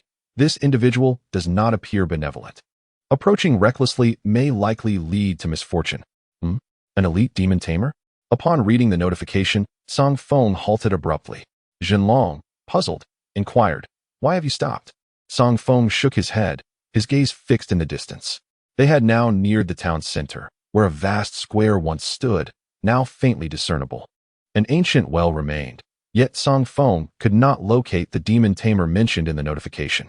Nevertheless, notifications are never erroneous, suggesting that the individual was well concealed. But what purpose could they have for hiding here? Zang Feng furrowed his brow, perplexed. He hesitated to advance, as the person was an elite, accompanied by 2 demons. And even with Zhenlong's assistance, victory in a conflict was not guaranteed. After a moment of contemplation, Zang Feng signaled for silence and crouched down to reposition himself to observe the area indicated in the notification. At last, he spotted the individual, hidden behind the ruins. No wonder he had been unable to see them at first glance. "Let me ascertain your intentions." Zang Feng steadied his mind and focused on the figure. Notification: Elite Tier 3 Demon Tamer, Li'er, a rogue who frequently engages in deceitful and nefarious activities under the direction of others, utilizing a treasure map to lure Zhenlong into the wilderness with the intent to kidnap him for ransom. Goodness, he is a kidnapper. Moreover, the treasure map that Zhenlong possesses was deliberately sold to him by Li'er to draw him into the wild. Yet this individual is acting under orders. Has Zhenlong inadvertently provoked someone? Zang Feng could not help but indulge in speculation. At that moment, more clues emerged. Li'er had bulging pockets, seemingly filled with several high-quality inferior potion vials, perhaps indicating the benefits bestowed upon him by the individuals he had abducted, benefits he had yet to utilize. It was time to showcase his prowess. The idea of a black market confrontation, of robbing him, surged forth in Zang Feng's mind. There were potions hidden in his pockets? He chuckled to himself, grateful to Zhenlong for helping him find a job. As a brother, he was determined to assist. Not that it was solely for the potions. Of course, a sly grin crept across Zang Feng's face. Just when he was troubled by his slow progress, fortune smiled upon him, delivering potions at his doorstep. Chapter 29 Unexpectedly. Li'er was an elite demon master, wielding 2 demons, both presumably above level 10. Engaging him directly seemed to offer little hope for victory. Thus, Zang Feng resolved to employ cunning tactics. He was now aware of Li Er's circumstances, while Li Er remained oblivious to his exposure. Presumably, he awaited Zhenlong's arrival, unaware that Zhenlong had been intercepted by Zang Feng. Zhenlong, at this moment, was indeed bewildered, having received no explanation from Zang Feng regarding the unfolding events. Until Zang Feng inquired, "Have you provoked someone?" "I've provoked many. How am I to know who you suddenly mean?" Zhenlong replied. "Ah, as expected of you." Zang Feng chuckled upon hearing this. Zhenlong pressed, "What is going on?" "Nothing much, just that there's a demon master hiding ahead. He seems to be lurking for us, but aside from Tang Si, I haven't bothered anyone lately. He's likely here to deal with you," Zang Feng casually remarked, while his mind raced with strategies to eliminate the elite demon master. Li Er. Zhenlong, upon hearing this, was momentarily stunned before erupting in fury. "Deal with me? How dare he? I'll go eliminate him right now." Seeing him about to act, Zang Feng quickly restrained him. "Please refrain from such reckless behavior. You are unaware of his strength. Should you charge in recklessly, how will you contend with an elite?" Zhenlong sighed in frustration. "Then what do you suggest we do?" "Let us employ a cunning strategy. My flower spider can induce sleep, and I possess a duplication skill that can be used for distraction or as bait. You should hide in the shadows. If I can successfully put him to sleep with my pollen, we will avoid any further complications. If the sleep fails, then we will collaborate to eliminate him." Zang Feng articulated his plan. Zhenlong listened attentively, nodding occasionally. The two delineated their roles and cautiously dispersed. Meanwhile, in the ruins ahead, Li Er pondered. Why is that little brat taking so long? He absent-mindedly twirled a blade of grass, his thoughts drifting back to the events of the previous day when a friend had approached him, proposing a collaboration to kidnap a wealthy heir. The wealthy heir not only possesses substantial wealth himself, but his cousin has also established her own prosperous company. It appears that one of his friends harbors a grudge against her and seeks to kidnap the heir as a means of extorting money. The ill-gotten gains would be shared between them. It is uncertain how this individual learned that the affluent heir is in search of some elusive blood spirit stone. Quite fortuitously, the young master possesses a treasure map rumored to conceal the blood spirit stone along with numerous riches. Unfortunately, that treasure map is a forgery, and the supposed treasure location harbors nothing of value.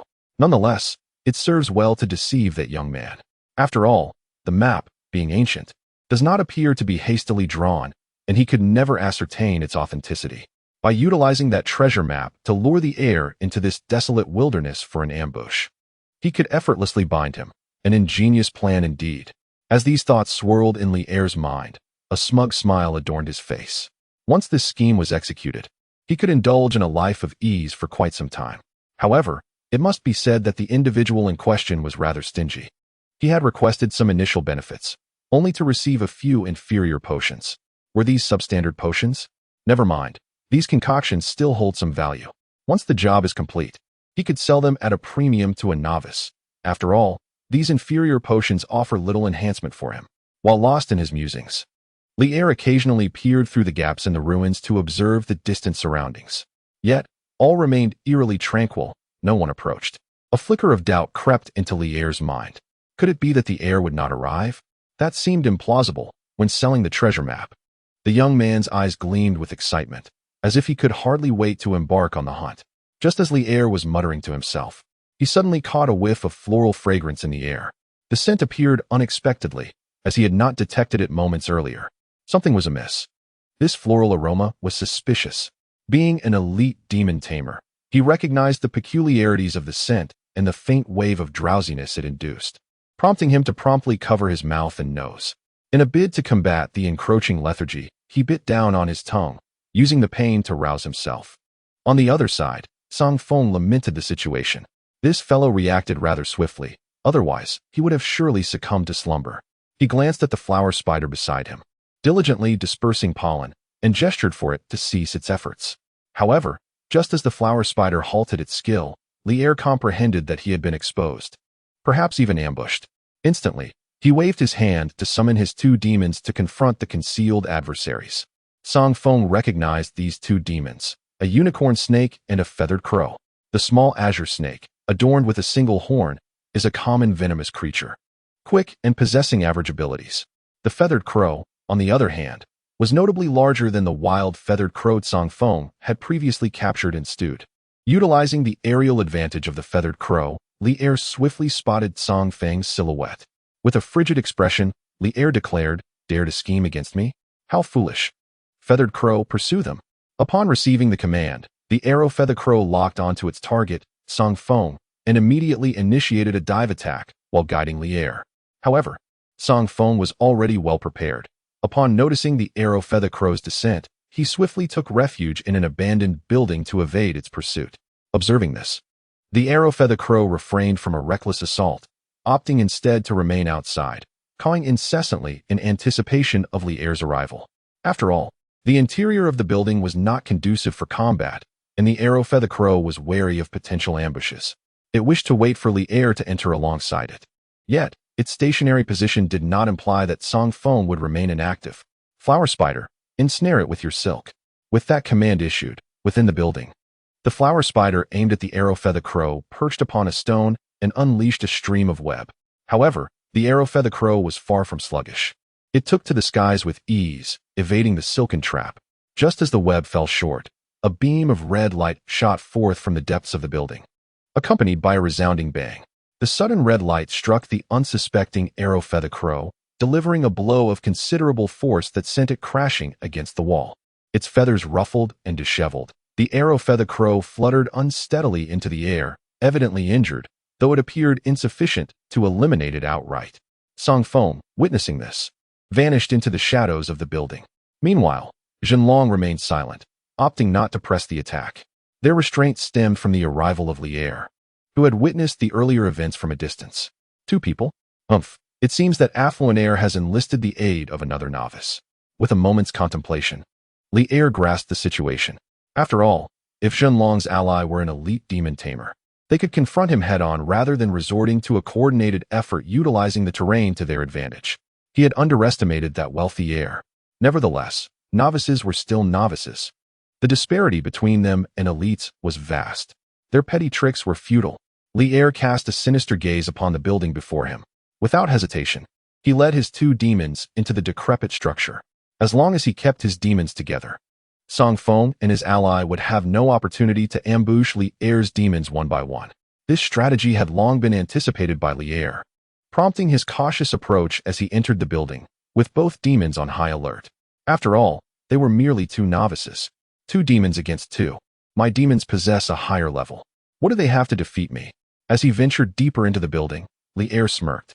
He soon reached the innermost part, where the structure had partially collapsed, creating numerous traversable holes. Coming to a halt, Li'er spotted the flower spider that had attacked the arrow feather crow earlier. "What? No escape route ahead? Humph, then you are finished." With those words, Li'er prepared to issue the order to attack. At this moment, from the rear passage, another flower spider emerged, blocking Li'er's escape route. Li'er was rendered speechless. Two spiders? No, was it a mere illusion? Which one was the true entity? As Li'er's gaze swept over the two flower spiders, he found that Zang Feng had not afforded him the luxury of discerning the truth. He had secretly commanded the use of sleep pollen for an assault. Faced with the barrage of pollen approaching from both sides, the arrow feather crow could not ascertain which was the deception and was reluctant to simply disperse it. Yet remaining idle was not an option. Inhaling the genuine pollen would spell disaster. While it was possible to differentiate by the fragrance of the pollen, willingly inhaling it to induce drowsiness would be tantamount to courting death. The arrow feather crow would never act so recklessly, nor would Li'er issue such an order. But what could be done? In sheer desperation, he gritted his teeth and commanded, "Arrow feather crow, exert all your strength to create a gust of wind to blow away as much pollen as possible." The arrow feather crow responded with a caw.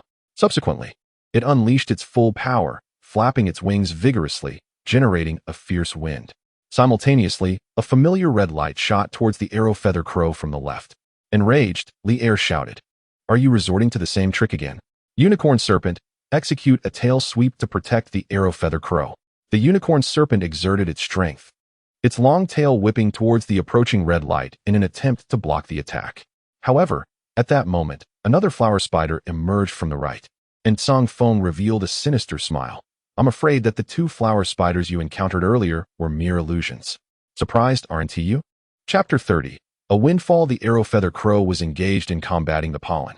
Although both sides' pollen was illusory, it had no means of discerning the truth. It was fervently flapping its wings, striving to dispel all the false pollen. Meanwhile, the unicorn serpent was equally occupied. Zhenlang's tiger spirit aimed to ambush the arrow-feather crow. The unicorn serpent had to intercept the attack to safeguard the arrow-feather crow, for it could not blow away those sleep-inducing pollens. At this juncture, both of Li Er's magical beasts were preoccupied, inadvertently providing Zang Feng with an opportunity for a surprise attack. The earlier two spiders were merely phantoms. The true flower spider was now making its entrance. Li Er noticed it, but he found himself unable to take action. Zang Feng would not let the opportunity slip away. Flower spider, nightmarish realm. With the command given, the flower spider surged forth at full speed, rapidly approaching Li Er and his two magical beasts. A gray domain unfurled, enveloping the two magical beasts and Li Er, plunging them into a momentary illusion. The arrow-feather crow ceased its assault, flailing aimlessly, while the unicorn serpent twisted its body into an intricate knot. Li Er trembled all over. However, being an elite beast tamer, his magical beasts were of considerable caliber. The effects of the nightmarish realm would not linger for long. Fortunately, Zang Feng did not merely watch idly. Upon witnessing their descent into hallucination, Zang Feng promptly commanded the body of the flower spider to release its soporific pollen towards Li Er and his demons. Ensnared in their delusions, they were oblivious to the presence of the pollen and failed to cover their mouths and noses. The result was their complete incapacitation. Zhenlong, observing this, swiftly emerged. "Good brother, it's all thanks to you," he exclaimed, his face alight with excitement. The elite demon tamers had also succumbed to slumber. However, Zang Feng remained remarkably composed. After all, elite demon tamers were merely ordinary individuals and could not resist the effects of the sleeping pollen. Yet, upon reaching mastery, the ability to control the attributes of demons became increasingly challenging. It was evident that Zang Feng was exceptionally alert. His flower spider, relying on its avatars and control, could easily dominate anyone below the rank of master, or at the very least, could ensnare them. The combination of avatars and area control was insurmountable. A demon tamer like Li Er had no means to counter it. Enough of the idle chatter. Let's bind him first and inquire about the situation, Zang Feng declared. Regaining his focus, Zhenlong nodded in agreement. Yes, indeed. The two proceeded to securely bind Li Er. Once they confirmed that he could not escape, Zhenlong casually picked up a brick. "Awaken your slumbering spirit," he proclaimed, striking down with the brick. Li Er winced in pain, baring his teeth. He opened his eyes and was about to curse, "Who the hell?" but halted abruptly upon noticing Zhenlong, menacingly brandishing the brick, poised to strike again. Li Er had no desire to endure physical torment. "What do you want?" he stammered, swallowing hard. Zang Feng smiled. "Your question is rather amusing. What you wish to do is precisely what we intend to discover. Surely, you are not oblivious to your own intentions?" Li Er's expression shifted dramatically. From Zang Feng's words, it was evident that he was aware of Li Er's plan to abduct Zhenlong. But how could he possibly know? This was a matter known only to him and his accomplices. Could it be that one of them had betrayed him? But why would they? Was it for the sake of their own poverty, their own lack of achievement? Li Er's mind swirled with confusion. Zang Feng, however, refrained from further idle talk. He continued, "Now, if you honestly disclose all the details of your plan, we might consider releasing you. Should you choose to withhold information, do not blame me for being ruthless." His words dripped with menace as Zhenlong brandished the brick in support. Li Er, feeling intimidated, relented and revealed everything. After all, they were in a desolate wilderness. If he refused to speak, these two cunning individuals might indeed act without restraint against him. However, the information he divulged held little interest for Zang Feng. He was merely asking on behalf of Zhenlong. Subsequently, any grievances could be addressed directly by Zhenlong at the source. In contrast to the inconsequential information, he was far more concerned about the few exquisite substandard potions in Li Er's pocket. Initially, Zang Feng had assumed these potions were merely the commonplace types found in pharmacies. However, upon seizing the potions from Li Er and inspecting them closely, Zang Feng's expression shifted subtly. "These potions are of my making? How did they end up in his possession? Could it be that the puppet master is a client of Longlon? Or is it possible that the individual intent on harming Zhenlong has a deeper connection to Longlon's company?" Zang Feng pondered as he secured the potions. Nearby, Zhenlong also exhibited an unusual demeanor. Noticing this, Zang Feng inquired, "What's wrong?" "The friend who incited Li Er to kidnap me is actually the former pharmacist from my cousin's company," Zhenlong replied, narrowing his eyes. Zang Feng, taken aback, responded, "It's actually him?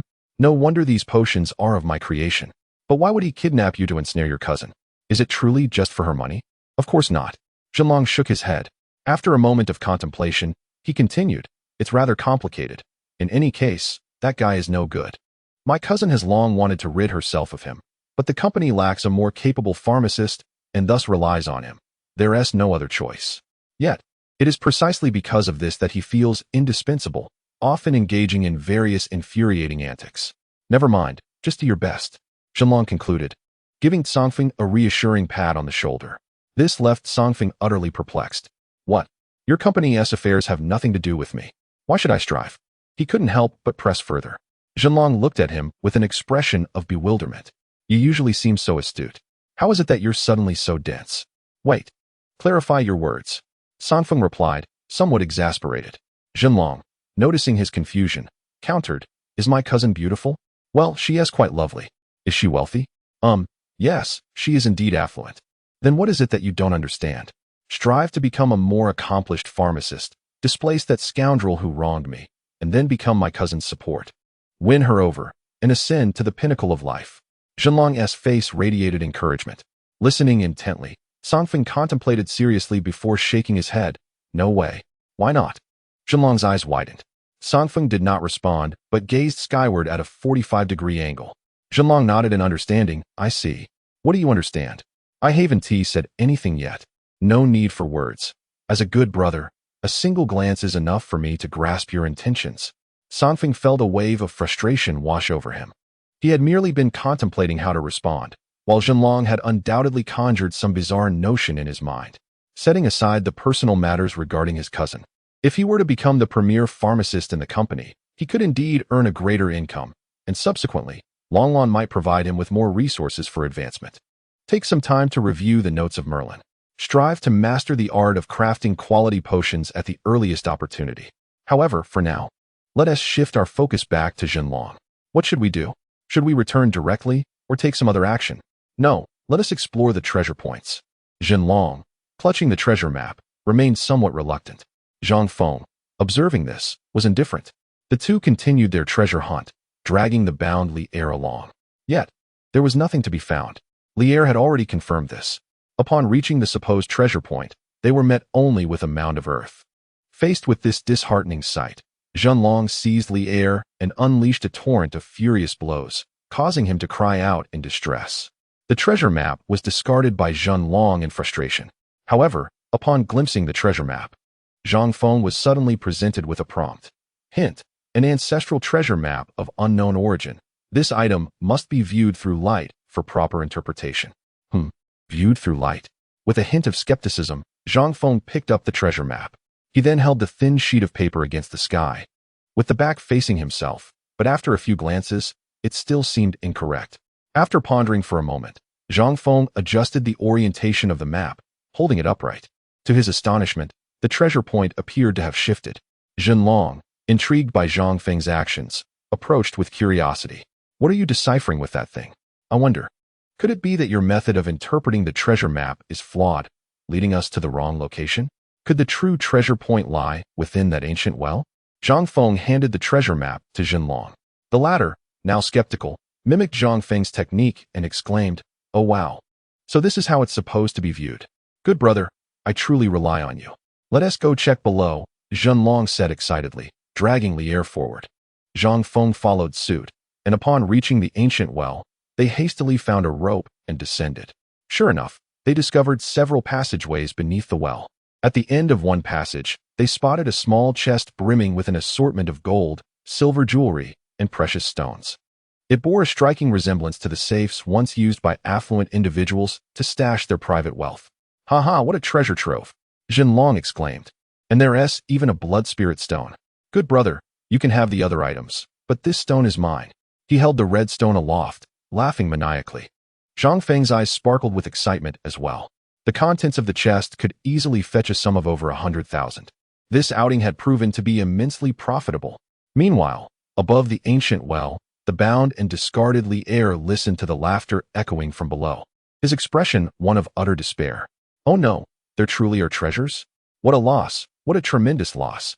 Chapter 31. Scrimping and saving underneath the ancient well. Zang Feng was overjoyed. This mission had been extraordinarily rewarding. Once they returned, he would find a place to sell their finds. He happily secured the treasure chest. Zhenlong and he began their ascent back. The space beneath the well was quite expansive, surrounded by numerous dimly lit passageways. However, most of these passages led to dead ends. The two had traversed several routes during their descent. The treasure-laden passageway was discovered by Zang Feng through hints, which ultimately saved him considerable exploration time.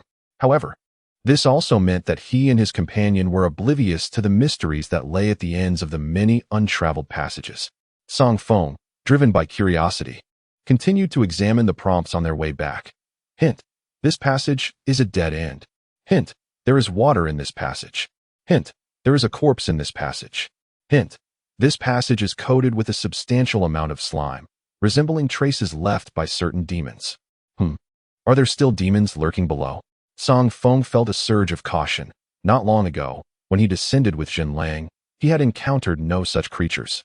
Nonetheless, given the warnings, it was prudent to remain vigilant to avoid an ambush by any lurking beasts upon their ascent. Zang Feng, what are you doing? Hurry up. Zhenlang's voice echoed from ahead. Coming. Zang Feng quickened his pace, approaching the exit of the ancient well. As dusk approached, the feeble light filtering down the well made the surroundings increasingly dim. Zhenlang, clutching the rope, ascended with determination, while Zang Feng, wary, did not immediately follow. He scanned the area with caution. Suddenly, a new prompt caught his eye. Hint: in 3 seconds, a tentacle will emerge from the damaged crevice in the well wall to attack the climbers. Hint: unless fate intervenes, poor Zhenlang will be struck on the backside and fall down hard in 3 seconds.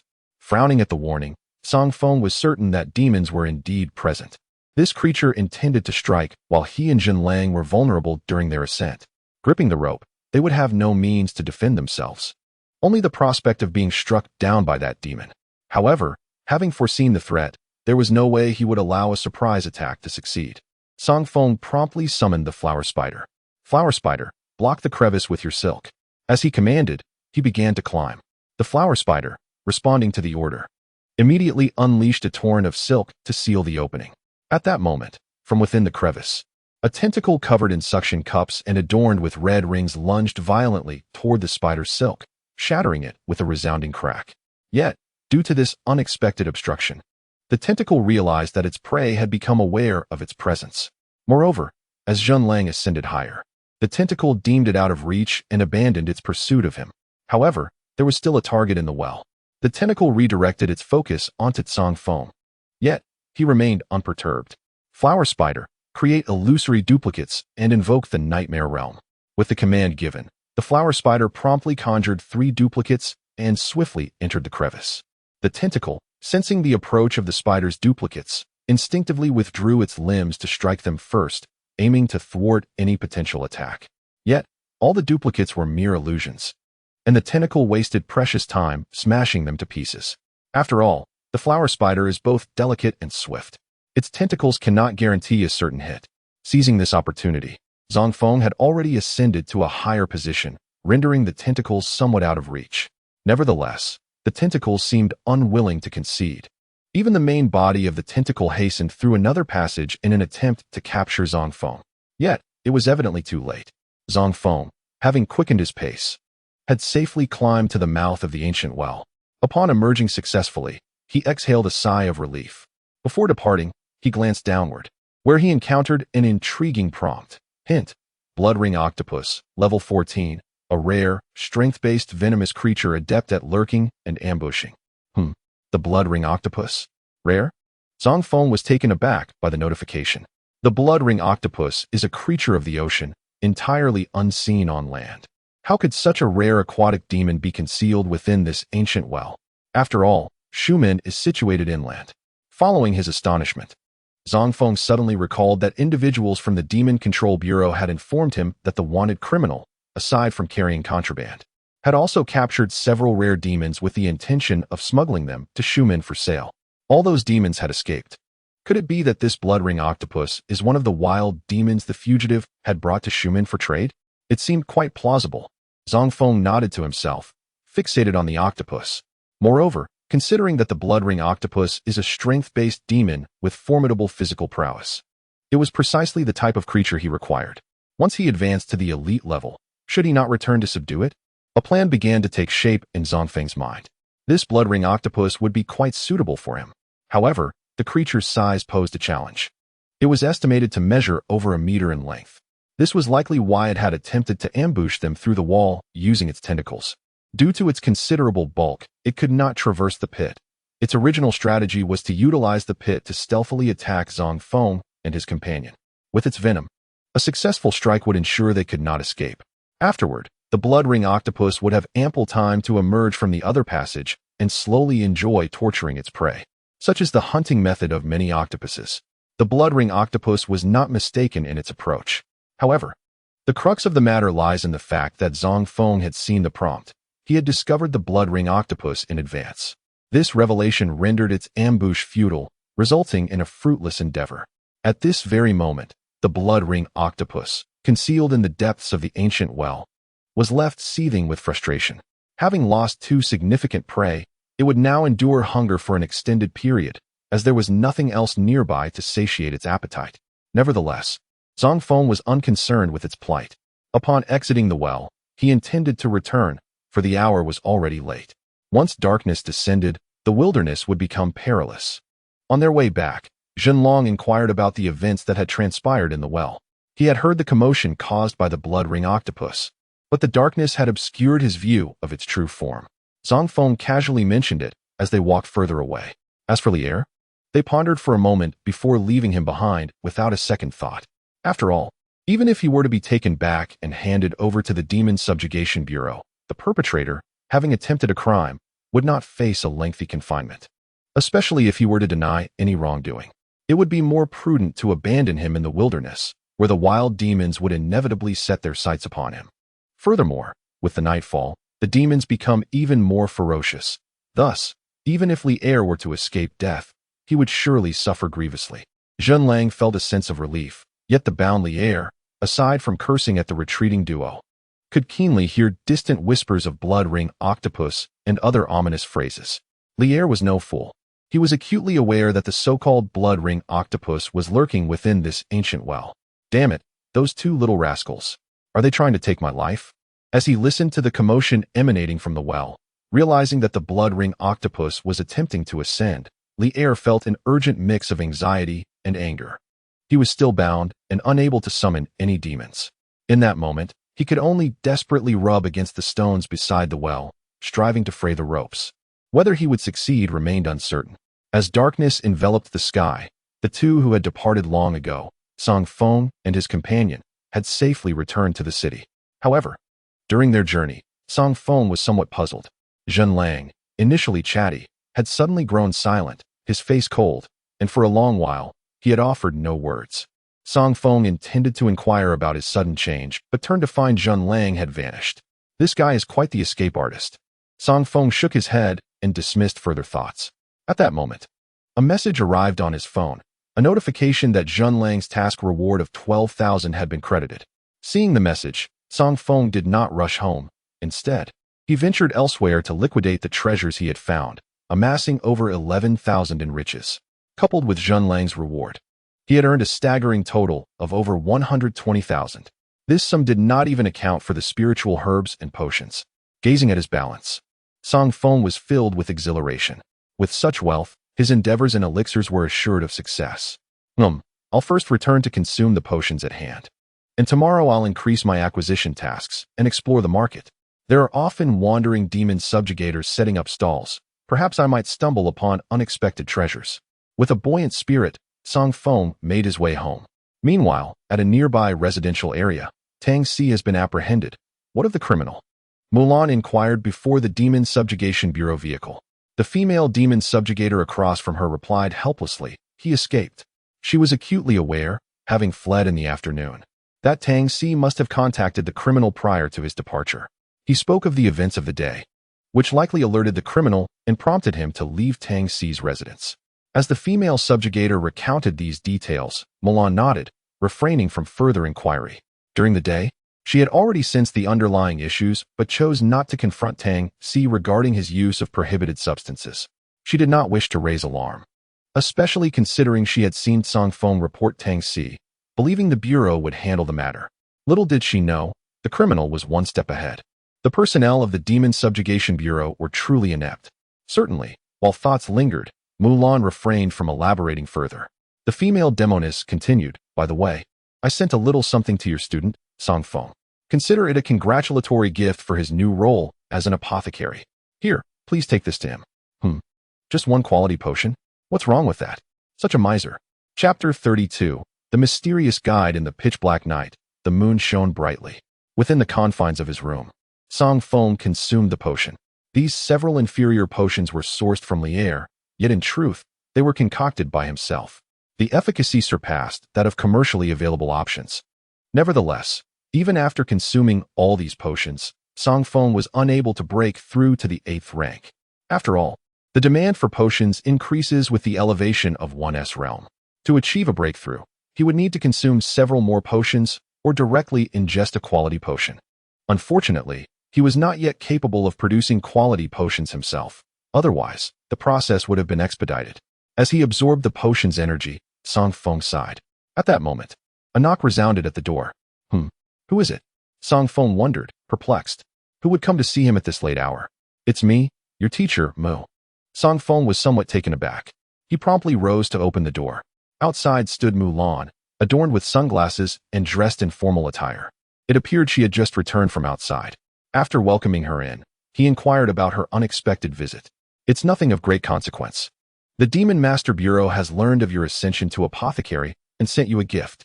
However, it's rather stingy. Just a single quality potion, she replied. Producing the potion, she further explained that under normal circumstances, the Bureau would provide a more substantial offering. However, due to the recent examination, many items had been appropriated as rewards, resulting in a limited stock. Consequently, the only item they could spare for Zang Feng was this one.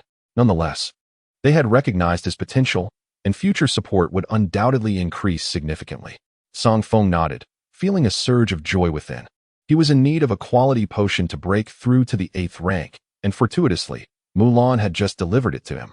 Without hesitation, he consumed the potion and successfully advanced to the novice 8th rank. He was drawing ever closer to the elite level. As Zang Feng achieved this milestone, Mulan observed with approval. 8th rank. Quite impressive, your progress is rapid, she commended him. She then added, by the way, Tang Si has been captured. Tang Si has been captured? That was to be expected, considering I was the one who reported him. However, Mulan's subsequent remarks piqued Zang Feng's interest. Lately, you should exercise caution. Caution? Zang Feng furrowed his brow. He has been apprehended. Does that scoundrel still possess the means to target me from behind bars? Mulan shook her head in response. Though Tang Si despises you and wishes to bring about your downfall, he may not necessarily resort to taking matters into his own hands. Moreover, he cannot overpower you. What did the teacher mean by that? Zang Feng inquired further. Mulan adjusted her sunglasses and replied, the Demon Suppression Bureau found traces of that wanted criminal from the Tang family. However, he managed to flee beforehand, and they failed to capture him. Tang Si is unwilling to divulge any information, stubbornly keeping his lips sealed. This is quite peculiar, as harboring a criminal is a serious offense. If he were in his right mind, he would certainly cooperate to mitigate his punishment. Yet, he has chosen not to do so, which implies that protecting the criminal serves his interests. I am uncertain of their intentions, but if the criminal is linked to him, your safety is compromised. It's possible that Tang Si might incite the criminal to take action against you, seeking vengeance or retribution. Upon hearing this, Zang Feng understood. Mulan's words indeed held merit. After all, Tang Si harbored a deep-seated animosity towards him. Who could say whether he would use the criminal's protection as leverage against Zang Feng? He resolved to be particularly cautious about his whereabouts in the coming days. Nevertheless, he felt a sense of gratitude. Teacher Mulan was evidently looking out for him, taking the time to warn him late at night. I understand, teacher. Rest assured, I shall be cautious. Moreover, if any danger arises, I will not hesitate to seek your assistance, Zang Feng said with a smile. Seeing his response, Mulan felt relieved. After exchanging a few more words, she stood up, prompting Zang Feng to ask, "Are you staying here at the residence today, or returning to the school dormitory?"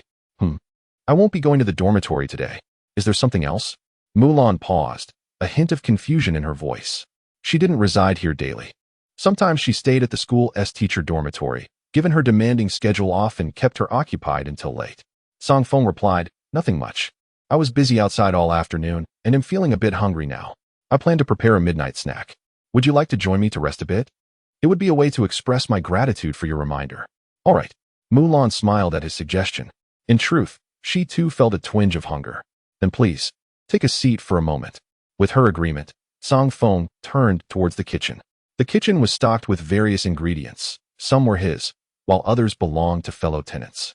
However, other tenants rarely cooked, allowing their ingredients to spoil in the fridge.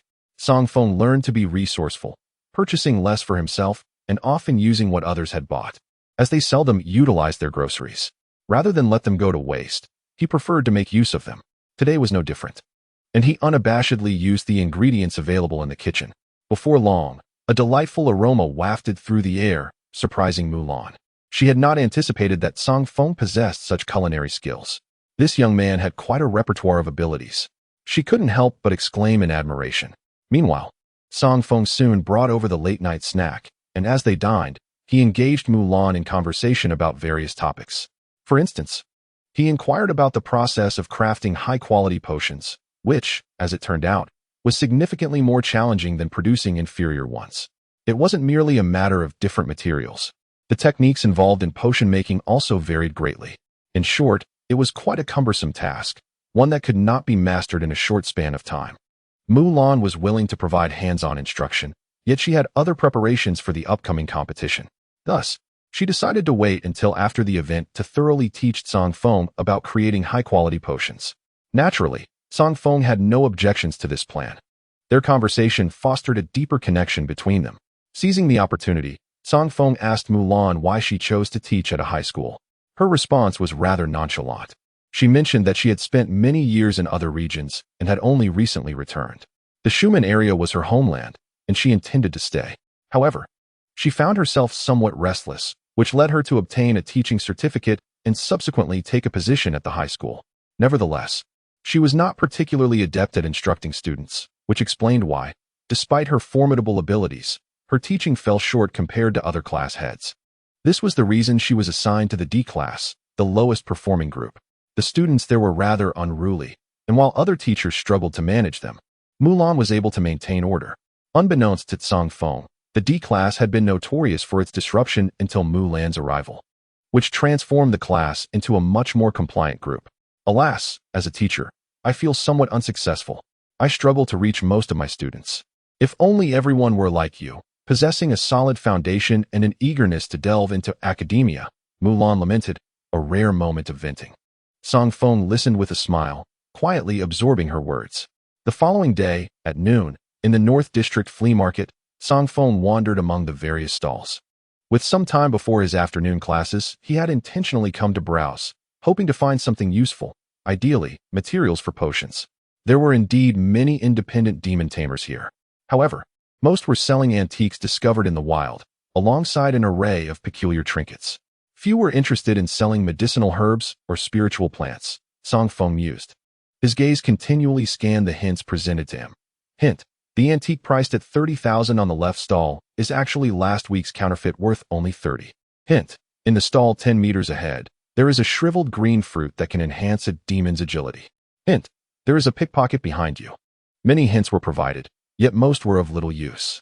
The only somewhat beneficial find was a dried green fruit purchased for 5,000, which increased the agility of a flower spider by 1 point. This fruit resembles the anomalous fruit, both originating from certain secret realms or remote, unfrequented mountains. They are highly beneficial to demons and spirits, yet their availability in the market is exceedingly scarce. Sighing, Zang Feng realized that he was running out of time before his class. Glancing at the clock, he shook his head. Upon casting another glance, he felt a sense of resignation, but as his gaze swept across the nearby stalls, he suddenly froze in place. Hint: the mysterious and fragmented guide, when used in a specific manner at a particular location, seems capable of unlocking a special secret realm. What? It can open a special secret realm? Upon seeing this hint, Zang Feng was overwhelmed with joy. Chapter 33. The guide-in-hand secret realms are akin to game dungeons, replete with treasures aplenty. Zang Feng had encountered such realms before and had obtained the anomalous fruit, which enabled the flower spider to comprehend the domain of nightmares. However, that had merely been a miniature secret realm, and the treasures within were not particularly abundant. That secret realm vanished once Tang Si emerged. Regardless of the size of the realm, it is undeniable that the items within are immensely beneficial for enhancement. Even if there are no particularly formidable treasures, the spiritual herbs and plants within the secret realm far exceed those found outside. Acquiring those spiritual herbs from the realm and concocting potions to break through challenges is certainly feasible. This guide must be secured at all costs. Zang Feng resolved firmly in his heart. Although he was unclear about the distinctions between this special secret realm and the various sizes of realms, he knew that the term special must imply that it could not be inferior to a miniature realm. Investing money to obtain the guide would undoubtedly be worthwhile. How much do you want for this item? At this moment, Zang Feng had approached the stall, affecting a casual demeanor. He glanced at the stall's wares before pointing to a half-tile-shaped object adorned with ancient inscriptions and cracks, exuding an aura of antiquity. The stall owner regarded it as an antique and was unaware of its true value. Had he known, he would not have offered it for sale. Zang Feng was acutely aware of this. Indeed, upon Zang Feng's inquiry, the stall owner, sporting a small mustache, immediately lit up with a gleeful grin. "Ah, young brother, you have an eye for quality. This is an antique I obtained at great peril from XX region after a life-and-death struggle with the demons of XX. Observe the style and inscriptions. They are a millennium old." "Wait, don't leave," the stall owner exclaimed, realizing Zang Feng was about to depart. He hurriedly grasped Zang Feng's clothing, looking somewhat aggrieved. "I haven't finished my introduction, nor have I mentioned the price. Why are you so eager to leave?" Zang Feng shrugged in response. "You speak so mysteriously. The price must be exorbitant. I don't have much spare change for such items. Besides, who knows if it's genuine? I merely found it intriguing and intended to take it home for amusement. Too expensive. I certainly do not wish to squander my money," he declared, though his words were but a pretense. His earlier departure had also been a mere act.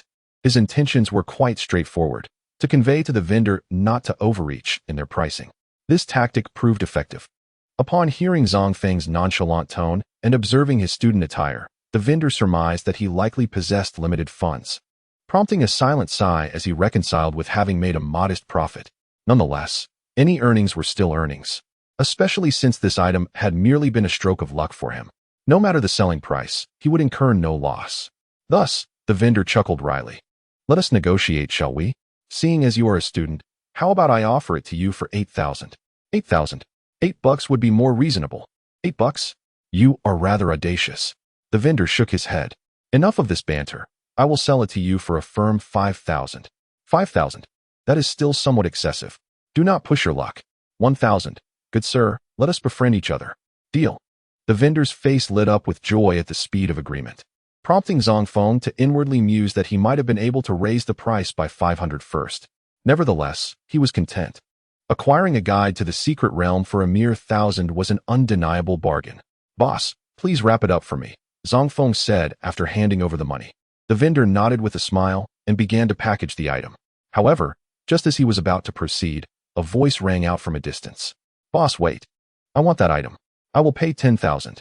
Upon hearing the voice, Zang Feng turned around to see a burly man approaching, clad in traditional ethnic attire, making him stand out in the crowd. As he drew nearer, the vendor helplessly replied, "Brother, I have already sold this to the young man. It is no longer mine." Despite a twinge of regret at having potentially undersold it, the vendor adhered to basic professional ethics. He could only lament his low pricing. At the same time, he harbored doubts. Could this tile truly be something rare? Why else would this robust man offer 10,000?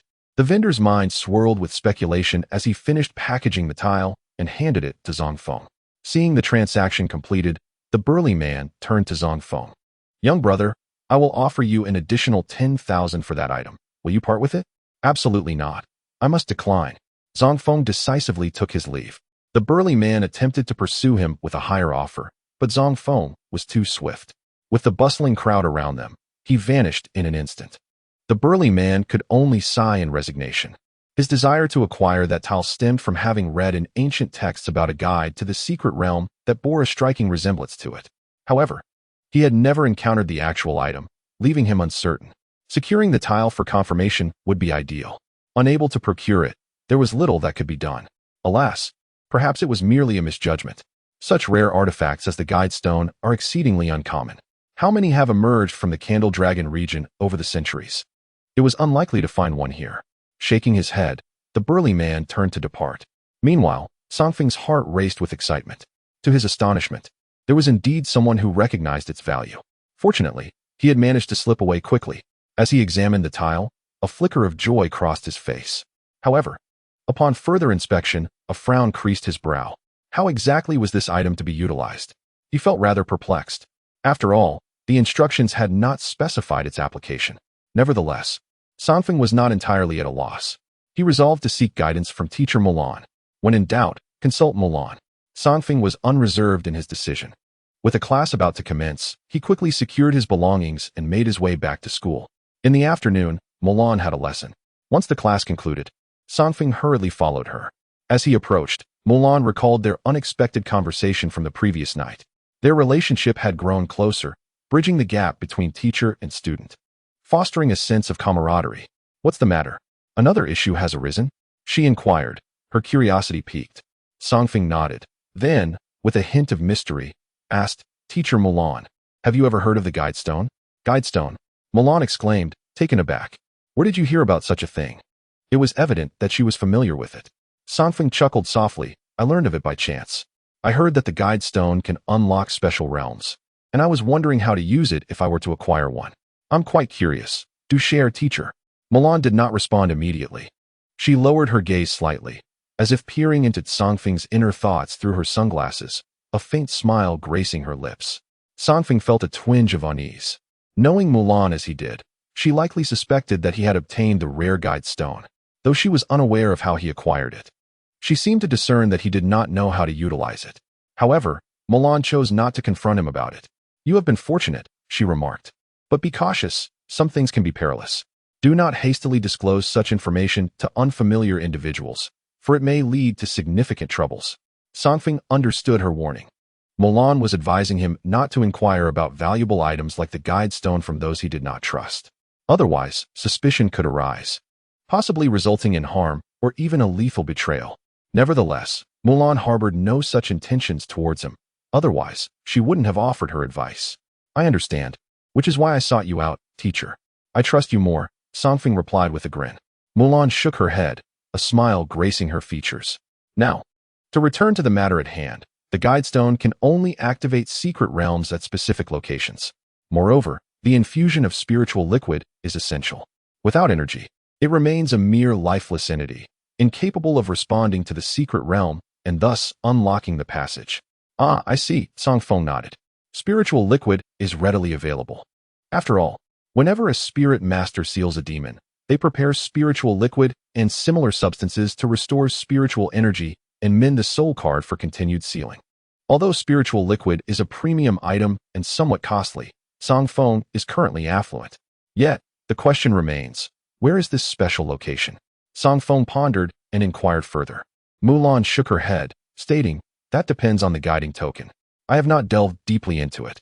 However, you may carry the guiding token with you.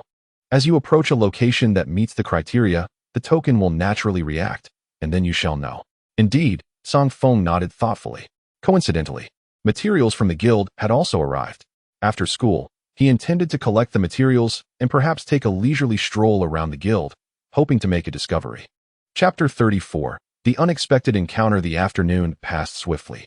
Upon the conclusion of classes, Zang Feng hurriedly departed, eager to retrieve materials from the Spirit Master Guild and explore in search of activating the guiding token. However, before this, he made a stop at the shopping mall, as the use of the guiding token required the infusion of spiritual liquid. Meanwhile, after Zang Feng left the school, Mulan furrowed her brow. The guiding token is indeed a valuable item, but one must not forget that the criminal associated with Tang Si may still be watching Zang Feng. I previously warned him about this. He wouldn't have immediately gone wandering aimlessly in search of activating the secret realm, would he? A sense of worry crept over Mulan, especially with the impending examination approaching. Zang Feng was determined to enhance his abilities and would certainly not forego the secret realm. However, given his current situation, wandering about indiscriminately would only provide the criminal an opportunity to strike. That lad is quite clever. He should be fine. Never mind. Mulan set down her pen and gathered her books. Although she believed Zang Feng was astute enough to evade danger, one can never be too sure. After all, he is not only her promising student, but also a friend. Few can engage with her as he does. Regardless, she wished to avoid any misfortune befalling him. I ought to give him a call to check where he is. With this thought, Mulan took out her phone. However, when she dialed, she found it was turned off. That rascal, turning off his phone at a time like this? Mulan felt a wave of exasperation. Unbeknownst to her, Zang Feng had stayed up late the previous night chatting and indulging, resulting in a late wake-up. His phone, having not been charged, had died, rendering her attempts to reach him futile. With no other option, Mulan resolved to find him. She had previously mentioned the matter of the spiritual liquid to him. He should have first gone to the nearby mall to purchase the elixir. In any case, he intended to check if he could catch up with that brat. He hoped nothing was amiss and that, at the appropriate time, he could advise the boy to remain more cautious and refrain from wandering into sparsely populated areas. As he walked through the streets, Zang Feng wore a pained expression. He had procured and consumed the elixirs, yet he had underestimated the quantity required for the route guide. After administering one elixir, he realized it was insufficient. It took an additional 3 before the energy was fully charged. At that moment, the tile patterns began to emit a glow, indicating that the charging was complete. However, for elixirs had cost him 40,000 yuan. To claim he felt no pain would be a blatant falsehood. Fortunately, this item could unlock secret realms, and he anticipated not only recouping his investment, but also making a profit. If there were no gains to be had, he regretted spending such a sum. Surely, that money could have been better spent on materials. As he meandered, he muttered to himself. The number of pedestrians around him steadily dwindled. In pursuit of discovering a special location suitable for utilizing the route guide, Zang Feng resolved to take a longer route as initially planned to see if it would yield results. Discovering such a location would be ideal, but if it did not materialize, it was no concern. There would be ample time in the future, and he could explore new places daily. With this thought in mind, Zang Feng continued on his way, remaining vigilant for the route guide's indications. He had not forgotten the reminders from Mulan. However, his ability to see the notifications emboldened him. In his perspective, as long as there were prompts, even encountering danger would not pose a significant issue. He had various strategies to evade threats once he sensed them. He pondered whether the prompts could directly reveal locations that met the conditions for using the route guide. This thought flickered in his mind, prompting him to gaze into the distance.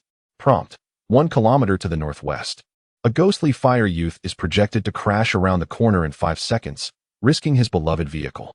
Prompt: 800 meters to the west. A demon tamer's unleashed beast is about to be struck dead by a passing car. Prompt: 500 meters ahead. A level 29 shadow leopard is currently locking onto you. A shadow leopard? Level 29? Zang Feng's expression turned grave. There were scarcely any formidable wild demons within the city, and this particular shadow leopard was undoubtedly a demon under the control of a tamer. Furthermore, it had already targeted him. Without further contemplation, he realized that Mulan's warning from the previous night had likely come to fruition. That criminal had set his sights on him. This shadow leopard was undoubtedly linked to the perpetrator. Damn, this fellow truly is come. It had yet to strike. Likely believing he remained unaware and was waiting for him to draw nearer to launch an attack. A cold glint flashed in Zang Feng's eyes. He stood no chance against a level 29 shadow leopard, but escaping was not a formidable task, especially since he was still 500 meters away. However, just as Zang Feng was about to turn away, he suddenly halted, seemingly abandoning his escape.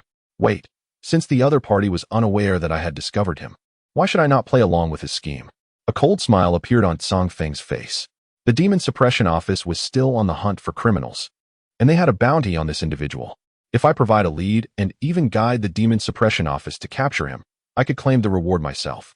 I recall having seen a bounty notice earlier, which stated that this criminal had a reward of $50,000. $50,000 is no trivial sum. I just spent $40,000 on spirit liquid. I could use you to recoup my expenses, Zang Feng mused as he reached for his phone. However, upon retrieving his phone, he realized it was dead. Oh no, I forgot to charge it. How could I forget to charge it? What now? Retreat? Zang Feng felt a twinge of reluctance. It was evident that the current situation was no longer about whether the hidden criminal could eliminate Zang Feng, but rather how Zang Feng could send this criminal to prison and claim the bounty. Meanwhile, in the distance, what is this kid doing standing there? A long-haired middle-aged man sat in a dilapidated building, puzzled. He had previously reached an agreement with Tang Si. If Tang Si was captured and did not disclose his whereabouts, and continued to assist him after being released, he would help Tang Si eliminate Zang Feng. After all, although Tang Si had used contraband, it had not caused significant issues. As long as he maintained that he did not have a deep connection with the criminal or pretended to be coerced by the criminal, the Demon Suppression Office would not be able to detain him for long, likely just over 10 days. Of course, he would have to pay a fine, but that was inconsequential. The criminal was willing to collaborate with Tang Si precisely because he was becoming increasingly entangled in his situation. He could no longer clear his name. The criminal needed someone like Tang Si, who was flawed and could not betray him, to aid in his escape. Moreover, he aimed to retrieve the goods confiscated by the Demon Suppression Office, for that batch contained not only contraband but also something of utmost importance. He had to reclaim that item. He could not achieve this alone. He needed Tang Si as his subordinate. Therefore, he would certainly assist Tang Si in eliminating Zang Feng, as only then would Tang Si become utterly dependent on him. Of course, the criminal was also very cautious. He did not wish to be caught by the Demon Suppression Office while taking action, hence, he refrained from recklessly dealing with Zang Feng and was instead waiting for the opportune moment. At that moment, Zang Feng had arrived in this area with minimal surveillance, which suited him perfectly. However, Zang Feng's sudden halt was quite frustrating for the criminal. Nevertheless, he did not believe he had been exposed. After all, Zang Feng was merely a novice, while he was a master-level demon suppressor. Furthermore, he was just a step away from achieving the title of Grandmaster. At this moment, the middle-aged criminal thought that perhaps Zang Feng had encountered something that prompted him to pause and contemplate rather than continue walking. Oh well, I shall wait and see. However, if that fellow turns to leave, we must act immediately. Although it carries a hint of risk, who knows when the next opportunity will arise. The middle-aged criminal clearly does not wish to miss his chance, and neither does Zang Feng. Capturing the criminal would yield a reward of 50,000. Just as the criminal waited patiently and Zang Feng pondered his course of action, a familiar figure approached from a distance. Zang Feng, you are indeed here. Teacher Mu? Zang Feng exclaimed in surprise, his heart leaping with joy. Mu Lan's arrival was perfectly timed. As a master, she could effortlessly handle the criminal, and she wouldn't covet the reward. How splendid. Truly dependable. No wonder she is a beloved teacher of the people. Meanwhile, the criminal frowned from afar. Why is another woman coming? Is he waiting for someone? What a nuisance. Nevertheless, he dismissed the concern, thinking that the seemingly ordinary woman posed no significant threat. He suppressed his restless thoughts. As long as she was not affiliated with the Demon Suppression Bureau, he felt no fear. After all, he was merely half a step away from becoming a master himself. While he could not claim to reign over the northern district of Shumen entirely, he had no real enemies apart from the Bureau. He did not believe that the seemingly mundane Mulan could surpass him in strength. Yet, the unpredictability of life often reveals that what seems impossible is frequently the most plausible. The criminal would never fathom that Mulan was the true powerhouse of the area, and Zang Feng was under her protection. This time, the criminal was not merely encountering an obstacle. He was striking against an impenetrable barrier. Chapter 35. The terrifying Mulan's arrival was indeed timely. While Zang Feng felt elated, he was also perplexed. He had left school with Mulan still on campus. What could have prompted her sudden visit? Did she have another matter to discuss? Furthermore, how had she found him? He voiced his curiosities. Mulan shook her head. I have no particular business with you. I merely surmised that you would wander about after school, attempting to uncover the special locations for using the route token. Do not forget that someone is watching you. Wandering around carelessly could easily provide them with an opportunity to strike. I originally intended to call and warn you, but who would have thought you would turn off your phone? Mulan's expression bore a hint of exasperation. Zang Feng smiled sheepishly. It ran out of battery. But how did you manage to find me? Do your demons possess some special ability? Curiosity shone in his eyes. Not at all. Mulan refuted his notion. I simply did not know your exact whereabouts. Is it so challenging to deduce where you might have gone? I could easily inquire with people in those areas. Oh, that does seem reasonable. Zang Feng realized that she must have guessed he would go to purchase spirit liquid, likely asking the vendor and tracing his steps back to him. Being under the watchful care of this master, who expressed concern for him, filled Zang Feng with warmth and a touch of embarrassment. Heh, thank you for your concern, teacher. It is good to know, but please be more cautious next time. Mulan nodded while adjusting her sunglasses. Without waiting for Zang Feng to continue speaking, she added, All right, let us proceed. Since I am already here and have encountered this situation, I shall assist you in resolving this trouble. Zang Feng's eyes sparkled with excitement.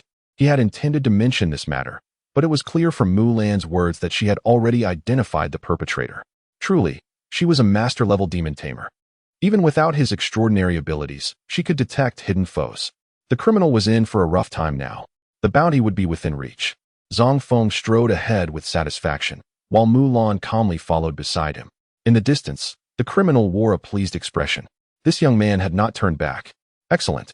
It was nearly time to take action. He confirmed that the path Zang Feng was taking was devoid of people. With a wave of his hand, the shadow leopard concealed in the trees revealed its fierce intent and silently descended. To the criminal's mind, Zang Feng was merely a novice, seemingly no more formidable than a mere flower spider, easily dispatched. The shadow leopard shared this belief, perceiving numerous vulnerabilities in Zang Feng. It was confident that a single strike would ensure the human's demise. However, the presence of that peculiar woman unsettled it, as she exuded an elusive aura of danger. Yet upon closer inspection, she appeared unremarkable. The shadow leopard was puzzled, but bound by its master's command, it had no time for such thoughts. Swiftly eliminating the target to return home for dinner took precedence. It thought, claws unsheathing. Ahead, Zang Feng drew nearer. 300 meters, 290, 280. When the distance closed to 250 meters, the shadow leopard erupted forth in a roar, charging with explosive speed. It moved so swiftly that to the naked eye, it resembled a black arrow slicing through the air. In an instant, it approached Zang Feng, who found himself unable to react in time.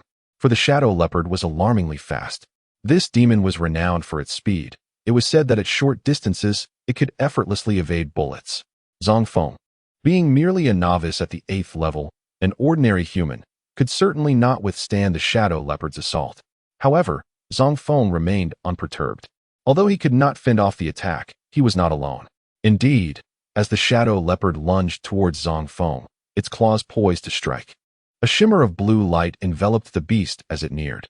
With a hum, the shadow leopard found itself suspended in midair, akin to a kitten caught by the scruff of its neck, thrashing helplessly. Yet, this struggle proved futile. Mulan's telekinetic power was formidable. The shadow leopard, under level 30, had no hope of escape. Simultaneously, the criminal was left in shock. The shadow leopard. Damn it, it's psychokinesis. The criminal is indeed well versed in the ways of the world. He has encountered this mental assault technique, particularly effective against demons, during his previous business dealings. Psychokinesis is akin to a glitch in the system. It is intangible and formless, making it impossible to obstruct or grasp. If ensnared by psychokinesis, one might escape only with superior strength, a power that must surpass the intelligence attribute of the demon wielding the ability.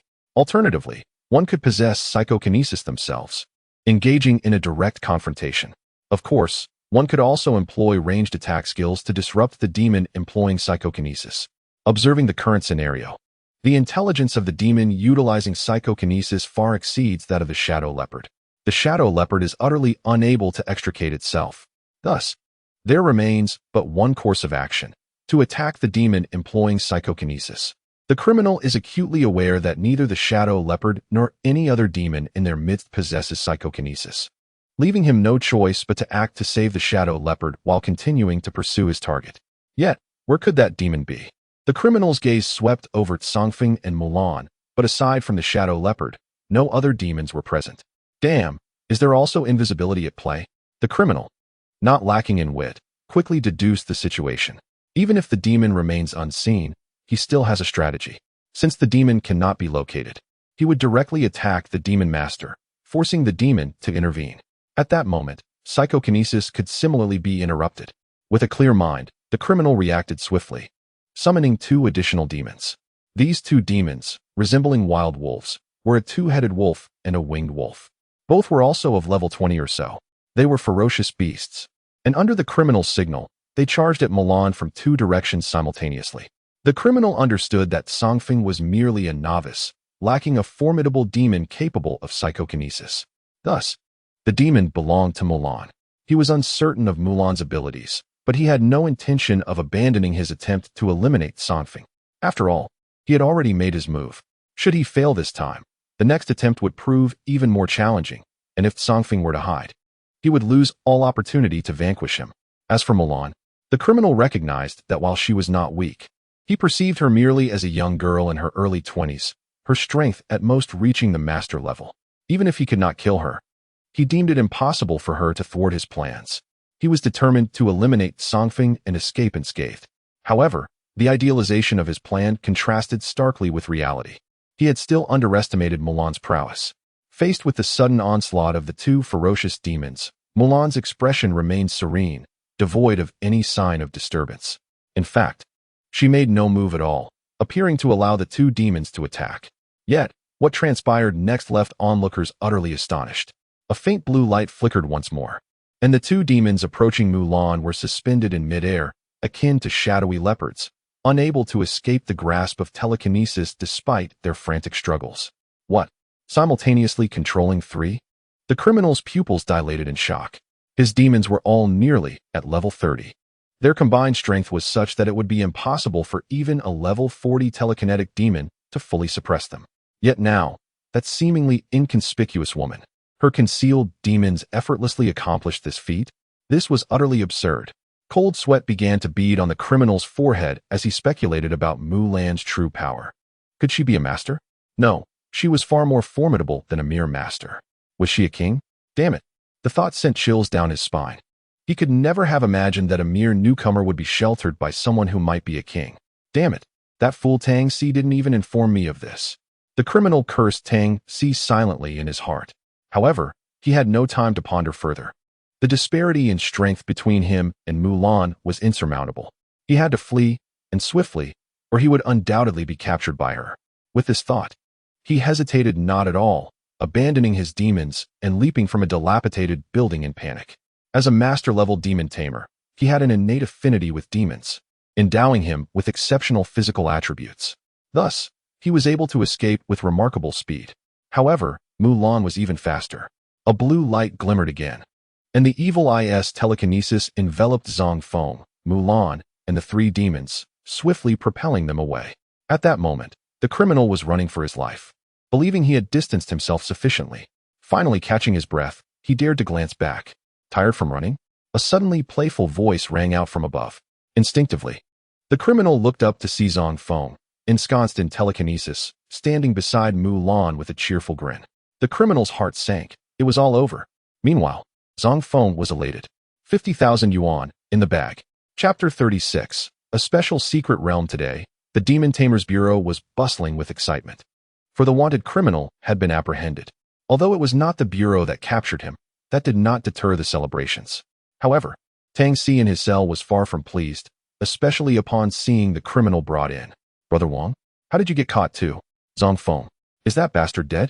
Once the Bureau personnel had departed, he inquired. Wang Yi, upon hearing this, shot him a fierce glare. How dare you ask me that? Huh, what's wrong? Tang Si asked nervously, shrinking back at Wang Yi's furious demeanor. Wang Yi, suppressing his rage, retorted, what's wrong? Oomph, you worthless fool.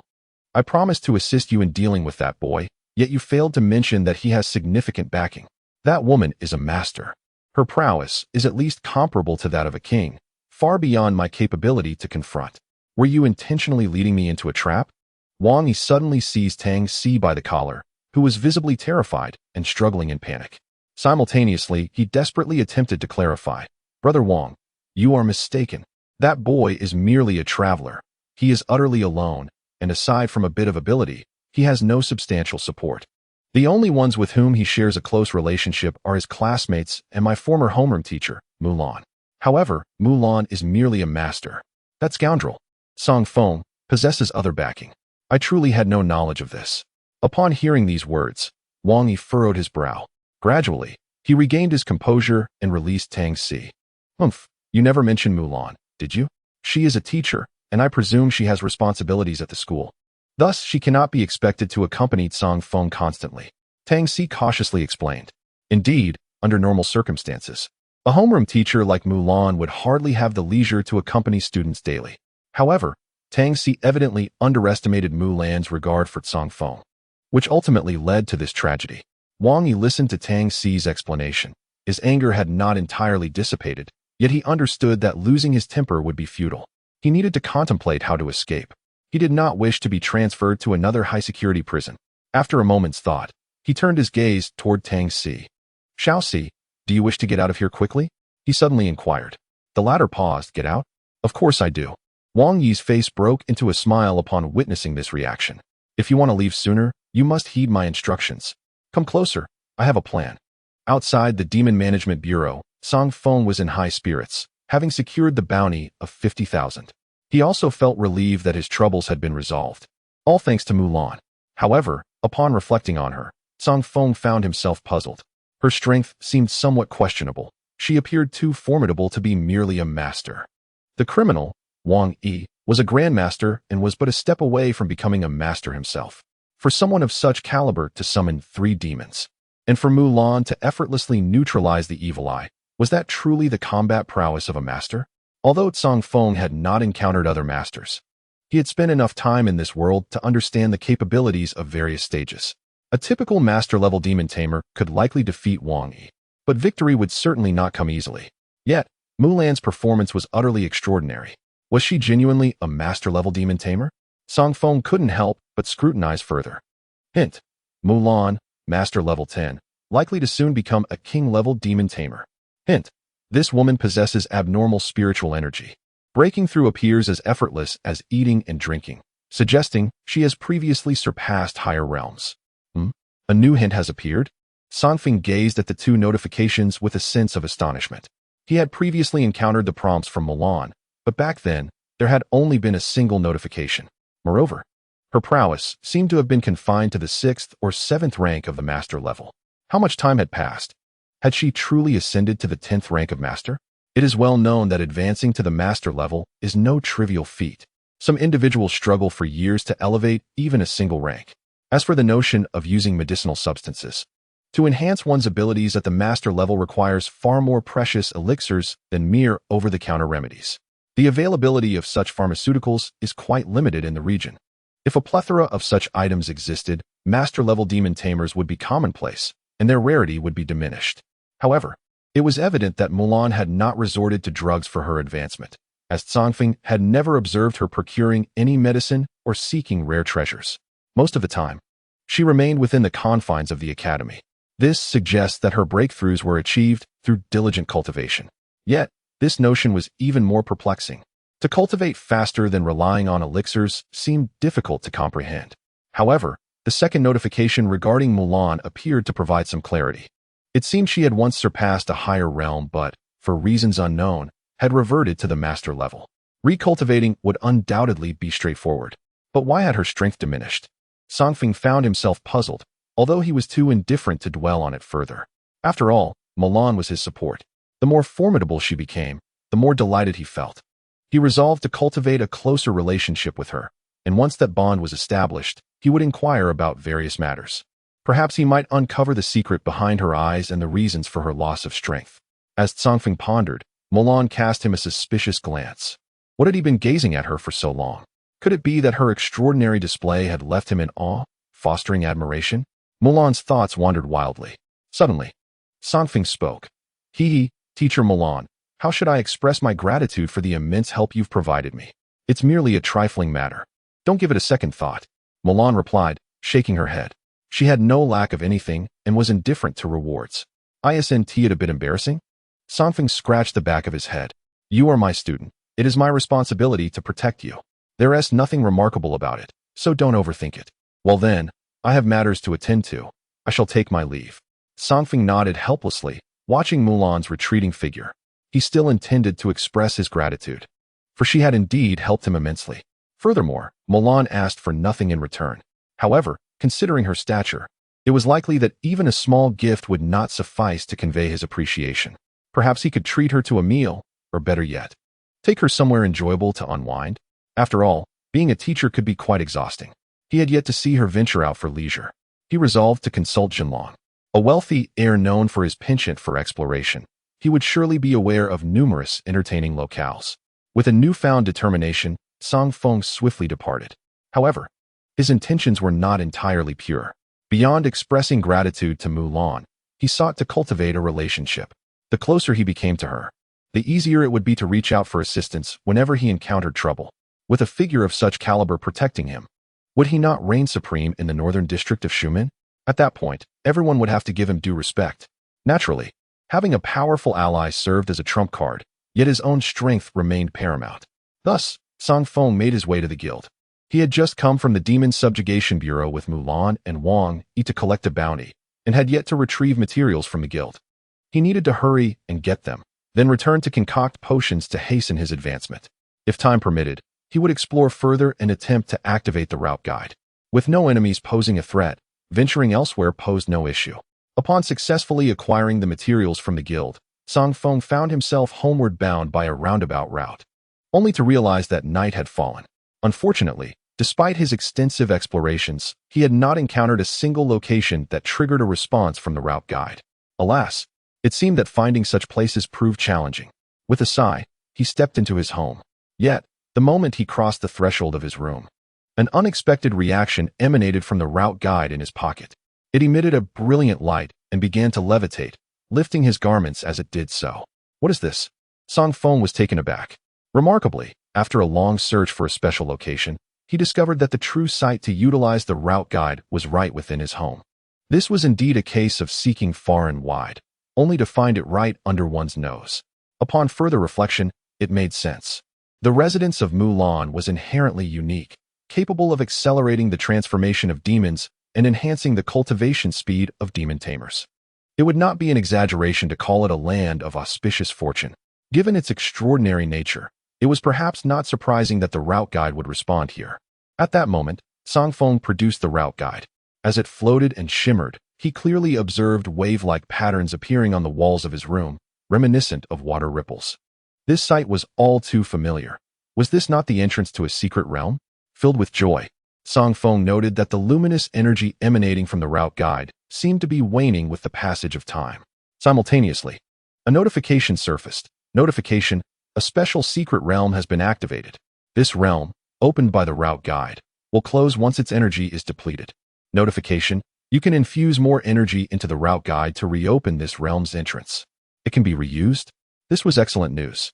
Shifting his focus back to the entrance, Zang Feng hurriedly approached. The energy of the route guide would not last long. To avoid wasting his 40,000, he needed to rush in and scavenge for treasures. Chapter 37. Abundance of treasures. The secret realm was larger than a micro-secret realm, a realization that dawned upon Zang Feng only after he entered. The scene unfolds in the vast expanse of the primordial tree sea ruins, where verdant mountains stretch endlessly into the horizon. Scattered throughout are remnants of structures, both grand and modest, now completely enveloped by a tapestry of lush vegetation. Only the outlines hint at their former architectural glory. Witnessing this spectacle, Zang Feng is filled with euphoric delight. The sheer magnitude of this place suggests an abundance of treasures. Moreover, this secret realm is known solely to him, allowing him the luxury of repeated explorations. Even if he cannot collect every treasure, it matters not. As long as he invests in spiritual liquid to recharge his guide, he can delve deeper into the mysteries of this realm on his next visit. This is my personal sanctuary. It appears boundless, and once I have thoroughly explored it, the myriad of spiritual herbs and treasures I gather may well elevate me to mastery. Zang Feng's mind races with these tantalizing possibilities. Yet, he acknowledges that these are mere fantasies. The secret realm, while replete with treasures, harbors numerous perils. A moment's inattention could spell disaster. Although Zang Feng can discern warnings to evade danger, should any treasures lie in hazardous locales, he must still brave the risks. The alerts merely afford him foresight to prepare for the threats ahead, to navigate this secret realm successfully and acquire all the treasures. It is anyone's guess how long that may take. Never mind, he decides, let me first see what valuable items I can uncover. Time is of the essence, and the guide's energy wanes swiftly. Zang Feng regains his focus and surveys his surroundings. The energy of the guide is depleting once it is exhausted. This secret realm will close, and he, as an outsider, will be expelled. Therefore, he must act swiftly in his treasure hunt. With the guidance of the alerts, he quickly identifies his objectives. Alert: spiritual herbs are located 10 meters ahead. Alert: the eastern thicket radiates a terrifying aura. There may be formidable enemies lurking, and it is unwise to approach. Alert: 130 meters to the west lies a subterranean passage, shrouded in vegetation, concealing precious spiritual fruits and various high-quality medicinal plants. The alerts convey clear information. The east is fraught with danger and should be avoided. The west, however, appears to harbor numerous valuable items with relatively low risk, warranting an exploration. With newfound purpose, Zang Feng sets forth, releasing the flower spider in advance to mitigate unforeseen circumstances. However, the flower spider, full of exuberance, senses the uniqueness of this place. Upon its release, it scurries about in delight. Were it not for Zang Feng's restraint, the flower spider would likely have ventured far off to feast on wild fruits, for this land, a veritable kingdom of forests, is abundant with such delights. The flower spider is naturally inclined to enjoy wild fruits, but in the city, Zang Feng seldom had the time to procure them for it. Now, amidst the forest kingdom, the creature is likely more exhilarated than Zang Feng himself, especially upon witnessing the plethora of fruits scattered about. Enough gazing. Remain vigilant and cautious, he instructs. With a reluctant glance at the wild fruits perched upon the distant trees, the flower spider, concealed on the shoulder, could not help but speak. The latter nodded with a look of innocent grievance. Before long, both the individual and the spider had approached the entrance of the underground passage hinted at. This area was overgrown with shrubs and vines, concealing a staircase carved entirely from stone, descending into the depths of darkness below. The encroaching foliage served as a natural barrier, safeguarding the passage from prying eyes. Without the hint, it would have been quite unlikely for the spider to discover the entrance. However, upon finding it, the spider hesitated to venture down immediately, instead remaining vigilant while reviewing the hint. Hint: this passage leads deep underground. Hint: beware. Numerous bat demons reside in the ceiling of the passage and may attack you. Hint: though bat demons are relatively weak, their numbers are considerable, and being bitten by them can be quite unpleasant. Bat demons? It seemed there were indeed quite a few. While the threat was not particularly grave, rushing in and suffering their bites would hinder subsequent exploration. Fortunately, after reviewing the information, the spider felt relieved. He then turned to the flower spider, commanding, "Weave a web to seal the exit, then use the sleep pollen to attack within the passage." The obedient flower spider nodded, swiftly setting to work at the entrance, crafting a massive web. Afterward, it shook its floral appendages, releasing a copious amount of pollen that drifted into the passage. Soon, sounds echoed from within the corridor, reminiscent of a multitude of birds flapping their wings, and the noise grew ever closer. Upon hearing it, the spider could not help but smile. Meanwhile, within the passage, dozens of crimson eyes surged forth, racing toward the entrance. Yet, as they reached the staircase, they became ensnared in the sticky expanse of the flower spider's web. Excellent. All captured in one fell swoop. The spider grinned, methodically dispatching the bat demons. These creatures could not be allowed to survive. Otherwise, they would seek vengeance upon recovery. To the spider's surprise, one of the bat demons yielded an unexpected find. Hint: this little fruit bat appears to have recently consumed an altered fruit, the medicinal properties of which remain partially undigested. This creature had consumed an altered fruit? What a waste. The spider felt a pang of regret upon reading the hint. After all, these bat demons were quite ordinary, and their consumption of the fruit would yield minimal effects. It would be far better to allow his flower spider to consume it. Nonetheless, this also indirectly demonstrated that this unique secret realm was indeed vast and rich in treasures. Even diminutive demons like the fruit bat could procure such rare, altered fruits found outside. Truly, the heavens had opened their eyes to grant a path here. Yet, that thought led back to the beginning. Since the little fruit bat had consumed the mutated fruit and appeared to be only partially digested, it seemed prudent to allow the flower spider to devour it. With this thought in mind, Zang Feng promptly took action. The flower spider, showing no hesitation, swiftly reduced the little fruit bat to mere bones. Simultaneously, a notification appeared. Notice: your flower spider has consumed a little fruit bat containing mutated effects, increasing the mutation progress by 2%.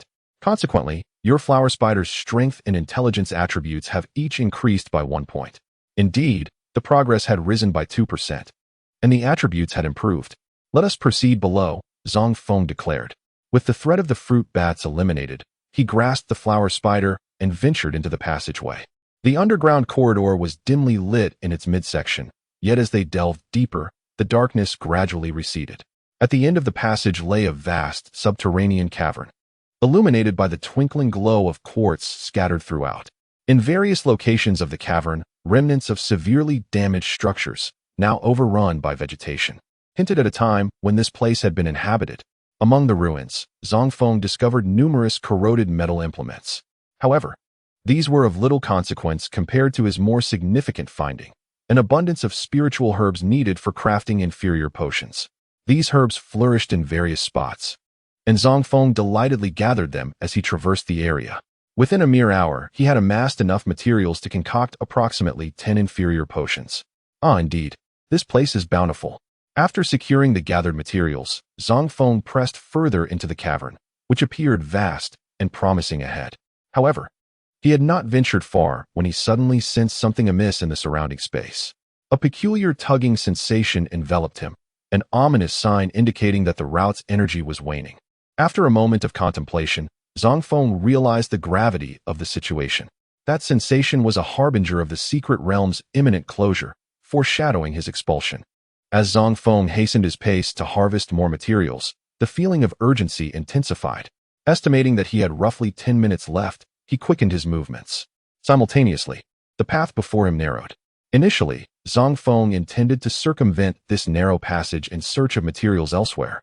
But a notification altered his course of action. Notice, a faint glimmer emanates from the narrow passage, suggesting the presence of rare treasures hidden within. Rare treasures? Zang Feng's eyes sparkled with excitement. He glanced toward the narrow passage, where indeed, the area beyond was brighter, shrouded in mist and adorned with various ethereal underground plants, evoking a sense of otherworldly beauty. Captivated by this enchanting sight, Zang Feng no longer hesitated and swiftly darted into the narrow corridor while he still had time. As he advanced, the scenery ahead became clearer. At last, he successfully traversed the passage. At this moment, he clearly observed the scene before him. Was there truly an underground lake here? Through the hazy mist, Zang Feng discovered that the brightness of this place was indeed due to the existence of a vast lake. The light reflected from the lake's surface rendered this area more luminous than any other surrounding locale. However, this was not the most significant revelation. What truly captured Zang Feng's attention were the subsequent prompts. Prompt: the spiritual energy here is extraordinarily dense, at the center of the lake. A rare spiritual essence seems to have coalesced. If you consume this essence, your strength will undoubtedly advance to the next level. Prompt: there are crocodile demons in the water ahead. They possess formidable combat power, and it would be wise not to provoke them. Prompt: there are spiritual dream flowers by the lakeside. Prompt: spiritual dream flowers are rare and align with the transformation direction of flower spiders. Thus, consuming them will result in new changes. Chapter 38, The Empress's Trait. The existence of such a spiritual essence that directly enhances one's realm is astounding. It is far more effective than any potion. Additionally, there is a spiritual dream flower by the lakeside. Zang Feng had never heard of such a thing before, yet the prompt elucidated its significance. This flower could induce a new transformation in flower spiders. Although the nature of this transformation remained uncertain, its alignment with the flower spider's evolutionary path suggested a positive outcome. Perhaps if the flower spider consumed that flower, it could enhance its attributes and even comprehend new skills. In any case, these were all invaluable treasures. However, the lake was inhabited by crocodile demons. The prompt warned of their immense strength, posing a formidable challenge for Zang Feng. Furthermore, the underground lake was immense. It was likely that more than one crocodile demon lurked within its depths. Recklessly approaching the lake would be unwise. Yet, Zang Feng was reluctant to abandon these treasures. With the energy of his guide dwindling, the secret realm would close in a few minutes, casting him out. He had to make a decision swiftly. Should he risk approaching the lakeside to seize the spiritual dream flower, or forego it in search of other materials? As for the spiritual essence, it resided within the lake, and Zang Feng could not access it now. He would have to devise a plan to obtain it on his next visit. Presently, the only consideration was the spiritual dream flower, which Zang Feng could vaguely discern through the mist, merely 100 meters away. He could easily run over to retrieve it, provided the crocodile demons chose to ignore him. Yet, These creatures were far from the harmless little fruit bats. It was likely that as soon as Zang Feng approached the lakeside, the crocodile demons would launch a surprise attack. But to abandon the spiritual dream flower? That was out of the question. Zang Feng fixated on the flower, his mind racing. The flower spider possessed the abilities of duplication and control. If utilized wisely, he should be able to procure the flower. However, the true challenge lay not in acquiring the flower unnoticed, but in escaping unscathed afterward.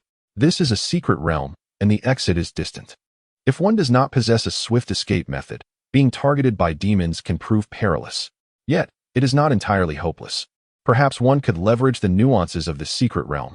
With a narrowed gaze, Zang Feng contemplated, evidently intending to time his departure perfectly. After all, the energy of the guiding token would soon be depleted. At that juncture, he would be cast out. Thus, if he could calculate the timing accurately, it would constitute the safest and most expedient route of retreat.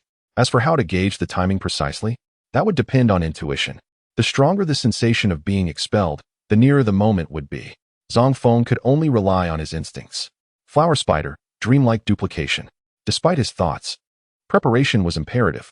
With a hum, the flower spider conjured 3 duplicates, and Zang Feng began to await the moment while devising his plan. The flower spider was remarkably astute. It comprehended Zang Feng's directives. One man and one spider quietly schemed together.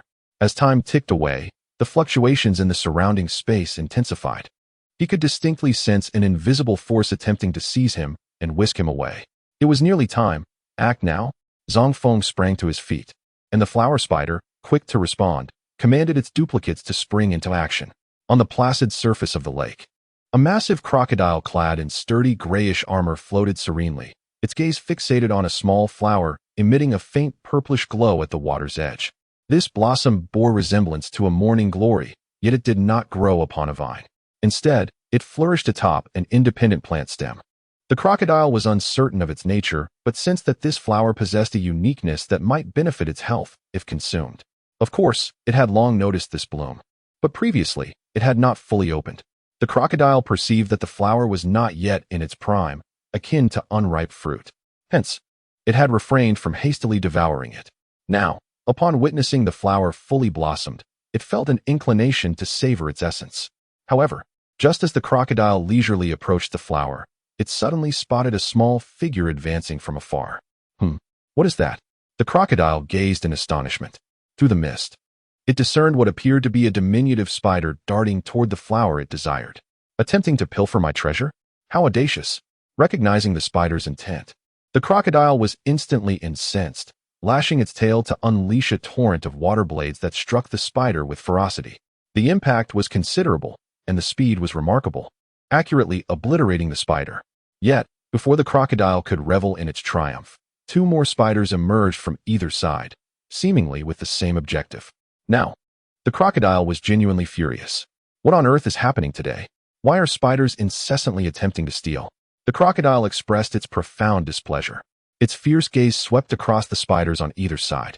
Then, using all 4 limbs, it raced across the water's surface with astonishing speed towards the spider that was relatively closer on the left. With a resounding crash, the crocodile's massive body slammed the flower spider into the ground, while its tail swung violently, sending a stone flying towards another flower spider. The impact shattered the spider once more. The crocodile was instantly elated. However, in the next moment, a rock flew towards it, striking it squarely on the forehead. A cold glint erupted in the crocodile's eyes, and rage surged within it as it opened its gaping maw to reveal sharp fangs. The enormous creature lunged toward the direction of the incoming stone, determined to capture the audacious being that had provoked it and crush it into pieces, ensuring that the offender understood the consequences of their insolence. Yet, in its fury, the crocodile failed to notice a shadow swiftly approaching from the mist, snatching the lingmeng flower as it did so. Quite capable, yet lacking in intellect. This lingmeng flower is now mine, the thief thought, proudly stowing the bloom away. Shortly thereafter, a petite flower spider darted from the mist and leapt onto the thief's shoulder. However, behind the flower spider, the menacing crocodile demon was hot on their heels, having witnessed the theft of the lingmeng flower. At this point, even its dull wit comprehended that the spider had deliberately lured it away, intending for the human to steal the flower. The crocodile felt its intellect insulted its dignity as a powerful being trampled upon. Such despicable trickery. It dared not confront me directly, resorting instead to underhanded tactics to deceive this honest crocodile. This was simply intolerable. Roar! The furious crocodile demon bellowed, its imposing form charging forward like a war chariot, intent on smashing the thief to pieces. However, the thief remained completely unfazed, gazing triumphantly at the approaching crocodile. With a playful flick of its tongue, it taunted, "Hee hee." Accompanied by its provocation, strange ripples appeared in the air, engulfing the thief and rendering him invisible. The crocodile demon, however, lunged at nothing but air. Roar! In its discontent, it howled at the heavens, the sound rife with hatred towards the thief. Yet, ultimately, this was merely the impotent rage of the powerless. Meanwhile, on the other side, as the energy of the rout was depleted, the thief was ejected and fell to the ground. Nevertheless, he felt elated. The Lingming flower had successfully been snatched from the jaws of the crocodile. Quickly, he must taste this flower to see its effects. Removing the flower spider from his shoulder, the thief extracted the flower. The omnivorous flower spider wasted no time, diving onto the bloom and devouring it voraciously. In mere moments, the tiny flower was entirely consumed, leaving no part untouched, not even the stem and leaves. As the flower spider finished its meal and let out a soft belch, a faint lavender glow suddenly emanated from its body. With the emergence of this luminescence, the flower spider exhibited peculiar changes. Zang Feng could distinctly observe that the smooth back of the spider sprouted a few sharp spines, while its 8 round, crimson eyes gradually elongated and tilted, exuding an aura of malevolence and enigma. Furthermore, the pale sections of its body were now adorned with a delicate layer of lavender, rendering it even more resplendent. Both sinister and splendid, it unmistakably resembled a perilous species. However, beyond the superficial transformations, the flower spider underwent internal alterations as well. A flurry of notifications appeared before Zang Feng. Notification: your flower spider has consumed the Lingming flower. Its body has undergone changes, with an overall attribute increase of 4 points. Notification: your flower spider has consumed the Lingming flower. It has activated the ancient trait of the Empress hidden within its lineage. Notification: due to the Empress trait, your flower spider has acquired special skills: Summon Command, Attack Command, Recovery Command, Defense Command, Self-Destruct Command, and Disband Command.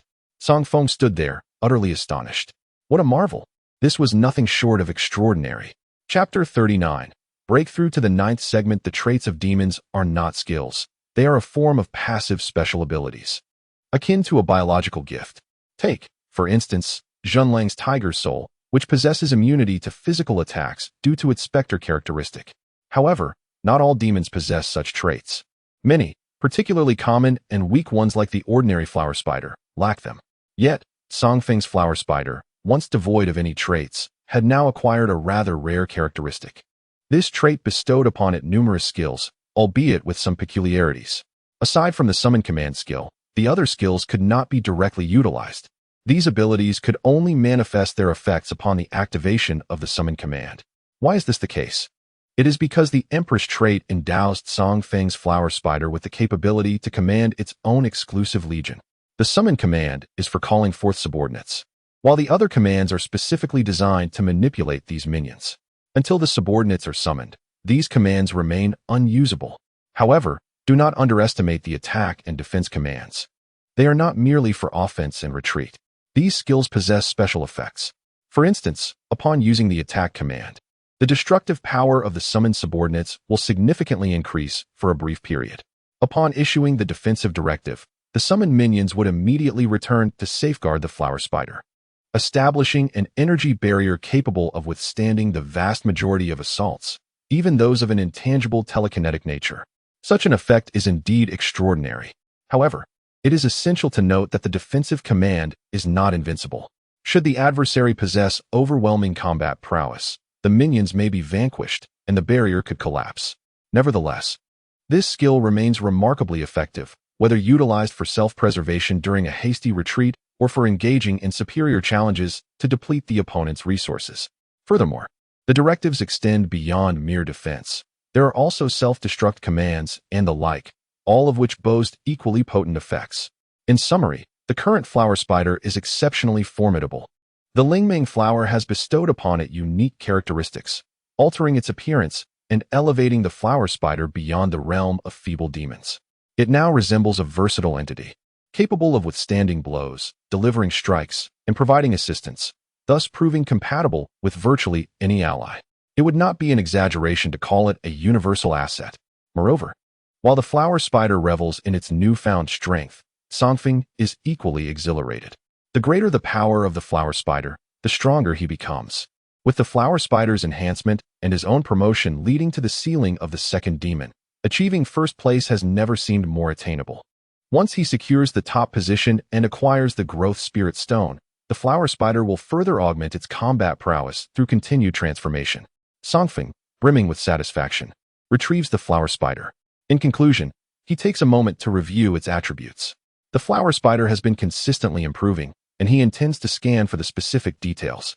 Charging his phone, inserting the card, and scanning, he finds name, flower spider, nightmare species, level, 10 category, insect plant ability, queen, possesses royal pressure, can summon attendants, and exerts significant dominance over its kin attributes. 921922, strength, agility, constitution, intelligence, transformation progress, 17,100 skills, silk spinning, nightmare domain, sleep pollen, dream clone. Queen's command description. The royal species of flower spider, the king of its kind, possesses abilities that far exceed those of its peers, rendering comparisons with ordinary flower spiders futile. Its attributes have increased significantly, with agility and intelligence surpassing 20 points. The description has also undergone a transformation. Regarding skills, the directives appear to be special abilities conferred by its traits, hence not all are displayed. However, the addition of the Queen's command skill allows access to summoning and attack directives. Such attribute capabilities are remarkable. Defeating opponents of the same level poses no challenge. Zang Feng, thoroughly satisfied, retracts his phone. The flower spider has indeed grown stronger. Now, it is his turn to enhance his own abilities. With a tranquil mind, Zang Feng begins to concoct potions using all the materials he has gathered today, along with those acquired from the guild. A considerable quantity of materials is at his disposal, sufficient to create 14 or 15 inferior potions. Zang Feng intends to brew one and consume it immediately. With the enhancement from the potions combined with the buffs of the courtyard, the energy within him surged rapidly, allowing him to reach the novice level 9 in no time. However, it was already the early hours of the morning, and he had no choice. Concocting potions was an exceedingly time-consuming endeavor, especially since he had produced a considerable quantity this time. Now that all the potions were completed, the successfully awakened Zang Feng collapsed into slumber, utterly exhausted. Moreover, dawn was imminent, and he still had classes to attend, so he hurriedly sought to catch up on sleep. A few hours later, at Baitsu No. 1 High School. "Who is this giant panda?" Zhenlong remarked cheerfully in the classroom. Zang Feng shot him a glare from his desk. However, recalling the idea of inviting Mulan out for an outing, he inquired, "Are there any interesting places in Shumen?" Zhenlong paused, taken aback. In his memory, Zang Feng was not the type to idly wander about for leisure. He had always been either focused on becoming stronger or on the path to doing so. Why had he suddenly changed his demeanor today to ask about fun places? What? Do you want to slack off and enjoy yourself? Hee. Well, I know some delightful spots, Zhenlong replied with a mischievous grin, lowering his voice. There's Hongxia Street, where numerous charming ladies in need of assistance abound. Enough. Am I that kind of person? Zang Feng interrupted with righteous indignation. Zhenlong looked bewildered, then exclaimed in shock. What? Are beautiful ladies no longer enough for you? Fine. I know another place with all sorts of peculiar characters that should satisfy your cravings. Stop. Don't say another word. Zang Feng quickly covered Zhenlong's mouth. This fellow was becoming increasingly absurd. I was referring to genuinely entertaining places, like amusement parks or scenic spots. Zang Feng emphasized with exasperation. Yet, Zhenlong remained skeptical. Something's off about you. Instead of indulging in the company of beautiful ladies, you wish to visit tourist attractions and amusement parks? What on earth would you do there? Are you not secretly dating behind my back? Brother, that's not fair. You didn't even tell me. Zhenlong suddenly realized, his eyes glinting with curiosity. Tell me, is the girl you're interested in from our school or from outside? Zang Feng could only offer a wry smile. You're overthinking it. I don't believe it. Zhenlong insisted, then added, unless you reveal your true intentions for wanting to go out and have fun. There's no real purpose. Teacher Mu has been quite helpful to me lately. and I thought I might invite her out to relax. Zang Feng hesitated before responding. Zhenlong's jaw dropped in astonishment. Good heavens, I was too conservative. You're actually pursuing Teacher Mu. No wonder you're not interested in my cousin. Wow, impressive, a model for us all. Hearing Zhenlong's remarks, Zang Feng was nearly moved to kick him out of the classroom. Can you be serious for a moment? Zhenlong pouted in response. However, she quickly composed herself and remarked, if you wish to express gratitude to Teacher Mu, offering her anything as a token of appreciation would be futile. Many have attempted to ingratiate themselves with her in the past, and the extravagant gifts from the affluent are beyond imagination. Yet, Teacher Mu has never sought such tokens. As for inviting her to some recreational venue, I suspect that would also be of little use. A person of Teacher Mu's caliber has surely traversed countless places and witnessed far more than any common attraction could offer. She has no interest whatsoever in the scenic spots of Xiumin or in amusement parks and aquariums. This left Zang Feng feeling helpless. Yet, upon reflection, he conceded that Zhenlong had a point. It appeared that his plans for building rapport had fallen through. With a resigned shake of his head, he acknowledged the situation. However, Zhenlong's perspective took a turn. Do not be so quick to despair.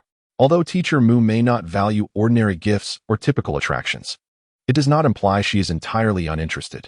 If you can present her with something truly unique, she might indeed appreciate it. Such items need not be of great value, but they must be uncommon. Alternatively, consider a place of exceptional uniqueness, like a hidden realm or a location that showcases wonders appearing only at specific times. Zhenlong stroked her chin, deep in thought. Meanwhile, Zang Feng's mind sparked with inspiration. After all, he possessed a personal hidden realm. Perhaps Mulan would find it intriguing. Furthermore, he could enlist her assistance, such as guiding her to an underground lake where they could vanquish the crocodile demon lurking within to obtain the spiritual essence. The more he contemplated, the more feasible it seemed. He resolved to benefit once again from Teacher Mu's aid. As for the possibility that Mulan might covet the secret realm, that was highly unlikely. If she truly harbored such intentions, she would have snatched Zang Feng's guiding token at the outset. Yet, she had refrained from doing so. Of course, even if Zang Feng genuinely worried, he could always employ hints to gauge Mulan's interest beforehand. Should she express any inclination, he could tactfully withdraw the mention of the hidden realm, alleviating his concerns. Securing Mulan's combat prowess would suffice. Chapter 40. A second favor. Although Zang Feng had developed a plan, it ultimately hinged on Mulan's willingness. Thus, he resolved to test the waters with her first, ascertaining her interest. If she were inclined to unwind, it would be ideal, paving the way for a discussion about the hidden realm. If she showed no interest, he would need to devise an alternative approach.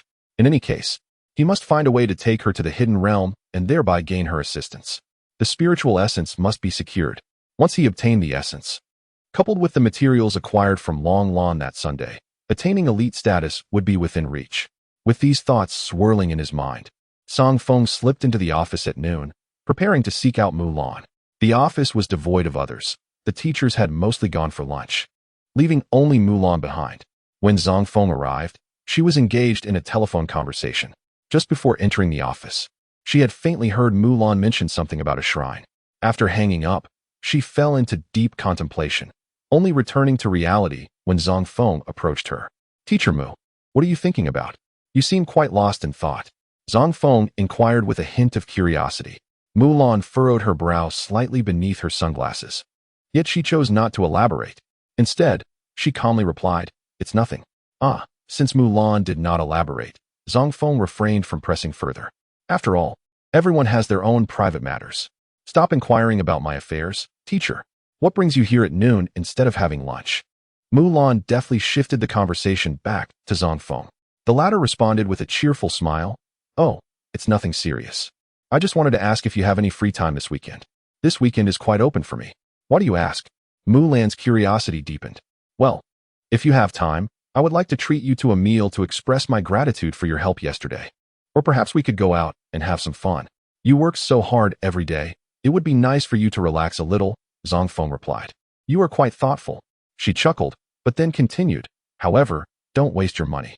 You need to save for your studies and for purchasing necessary supplies. Besides, I already mentioned that what I did yesterday was merely a small favor. Don't take it too seriously." "How can I not? I am a person who values gratitude. Teacher Mu, you have helped me so much. I feel compelled to express my appreciation," Zang Feng insisted earnestly. Mulan could only smile wryly at his determination. This young man was indeed hard to deal with. If she were to decline, it would feel like adding pressure on him. However, she truly had little interest in the city's tourist attractions. She was not fond of crowded places, especially popular tourist sites. Yet, she also felt it would be rude to refuse Zang Feng outright. Well, let me first ask where you intend to take me. If it's a place I really dislike, I shall find a way to decline, as forcing myself to go somewhere unpleasant is not a good idea, Mulan thought. With this in mind, she spoke up. Given your suggestion, how could I possibly refuse? Very well. I have been spending quite a lot of time on campus lately, and Haven Tea had the chance to relax outside. So, where do you plan to invite me? Upon hearing her words, Zang Feng felt a surge of joy. It seemed that Mulan was indeed interested in going out. This was a splendid beginning. I was initially considering inviting you to a tourist spot, but then I thought that might not be suitable. After all, didn't you mention that Shumen is your hometown? Surely, you have visited all the local attractions. So what do you have in mind? Mulan asked, intrigued. It sounded like Zang Feng had an interesting idea. Perhaps a visit would indeed be worthwhile. Let us first see what he has to say afterward. Therefore, I wish to invite the teacher to the secret realm. The secret realm? Mulan was momentarily taken aback. Zang Feng nodded. Do I not possess a guide? Last night, I ventured into that uniquely enchanted secret realm. The environment there is quite pleasant, and it is certainly an ideal place to unwind and relax, free from formidable monsters. What does Teacher Mu think? He looked towards Mulan, awaiting her response. Her face was illuminated with astonishment. Mulan had not anticipated that Zang Feng would so swiftly discover a suitable location for utilizing the guide, and he had already visited it. It seems that this lad has reached the 9th rank. Perhaps he achieved some breakthrough during his exploration of that secret realm yesterday. However, this impudent youth harbors ulterior motives. She has indeed visited that special secret realm, and not just one. The vastness of such realms is filled with treasures, but most of these are guarded by formidable monsters. The strength of those creatures is not to be underestimated. Such places are certainly not as tranquil as this boy suggests. This rascal might be attempting to dupe me into becoming his enforcer. Such occurrences have transpired before. Mulan recalled their first encounter, where this boy had taken advantage of her assistance, ultimately requiring her to expend resources to help him enter the demon control class. Although she had benefited from that incident, she clearly had nothing to gain this time. His gratitude is merely a pretext. His true aim is to manipulate me into exerting myself. This boy is indeed cunning. Nonetheless, the uniqueness of a special secret realm lies in the remnants of ancient civilizations, showcasing many architectural wonders seldom seen in modern times, alongside bizarre landscapes. It is certainly an appropriate venue for relaxation, provided one does not provoke the terrifying monsters that lurk within its depths. However, given Zang Feng's limited abilities, he would likely struggle to explore even a few kilometers of that special realm, let alone confront any formidable beasts. With his current strength, the monsters he could provoke would only be of the 10th to 20th rank, easily manageable. Well, it seems I shall indulge this impudent youth. I shall accompany him to this secret realm and lend him a hand. With this thought, Mulan nodded. Very well. I am quite curious about that special secret realm. Just inform me of the location, and I shall come to find you. No need for that. The place is right at home. So that is the case. Mulan could not help but chuckle. What a surprise. Their own residence is the special location. She truly had not expected that. Then, Teacher Mu, it is settled. You shall come to my residence today, and we shall embark for the secret realm tomorrow morning. Yes, indeed. Mulan nodded in agreement, and as Zang Feng departed, the gentle smile on her face gradually faded. As the gaze returned to her phone, Mulan contemplated the number of the caller, stroking her chin in thought. Zang Feng was indeed elated at having successfully invited her. He needed to prepare some spirit liquid. Back in class, Zang Feng pondered. Lu Yin consumed spirit liquid voraciously. It took 4 bottles to replenish energy. However, the duration for which the special secret realm could remain open was merely a little over 1 to 2 hours. Each entry into the secret realm cost a staggering 40,000. Although it was quite expensive, the rewards were substantial, allowing him to not only recoup his investment, but also yield a profit. Unfortunately, those gains had all been expended, and his funds could hardly sustain multiple entries into the special secret realm. His weekly earnings from work were only 30,000. After deducting 20,000 to purchase materials for Long Lawn, he sighed, realizing he would need to devise a way to earn more. This money was truly fleeting. Contemplating this, Zang Feng felt a sense of helplessness. Nonetheless, he was not overly concerned. After all, once the exam was over, Mulan had promised to teach him how to concoct high-quality potions, which would inevitably increase his income. The issue was not particularly grave. He merely needed to endure the period of financial strain until he mastered the art of potion making. As for how to cope during this interval, certainly, he could undertake tasks from the guild or seek out Jin Lang. This individual was a wealthy heir, affluent, and connected. It should not be difficult to secure some lucrative work through him. With these thoughts swirling in his mind, Zang Feng also contemplated how to tackle the approaching exam. Time flew swiftly, and after school, he went to purchase spirit liquid. He then prepared a delightful meal at home. Mulan, needing to venture into the secret realm the following day, naturally did not stay in the dormitory. Upon returning to the estate, she discovered that Zang Feng had already prepared dinner, waiting for her arrival. She joined him for the meal, during which she shared numerous worries and couldn't help but express a few grievances. However, afterward, Mulan realized something felt amiss. She couldn't quite articulate what it was, but it felt rather strange. She seemed to be lowering her guard around Zang Feng. In the past, she might have agreed to dine together, but she would never have been so at ease. Mulan recognized this was not a positive sign, yet she felt no discomfort. So she chose to let things unfold naturally. The following day, in a certain room of the estate, Zang Feng was all set for departure. The walls of the room shimmered with the opening of the secret realm once more. Meanwhile, Mulan gazed curiously at the entrance, her heart brimming with anticipation for the sights within the secret realm. Zang Feng, too, felt a surge of excitement. Excellent. He had successfully harnessed Mulan's combat prowess. The spirit fat was soon to be his. Chapter 41. The spirit fat acquired. Zang Feng smoothly entered the secret realm. Here, the sun shone warmly, and the gentle breeze caressed the verdant hills, starkly contrasting the gray morning outside. It was evident that this place was indeed suited for tourism. Zang Feng turned back to glance at the accompanying Mulan. She appeared unfazed by the surrounding scenery.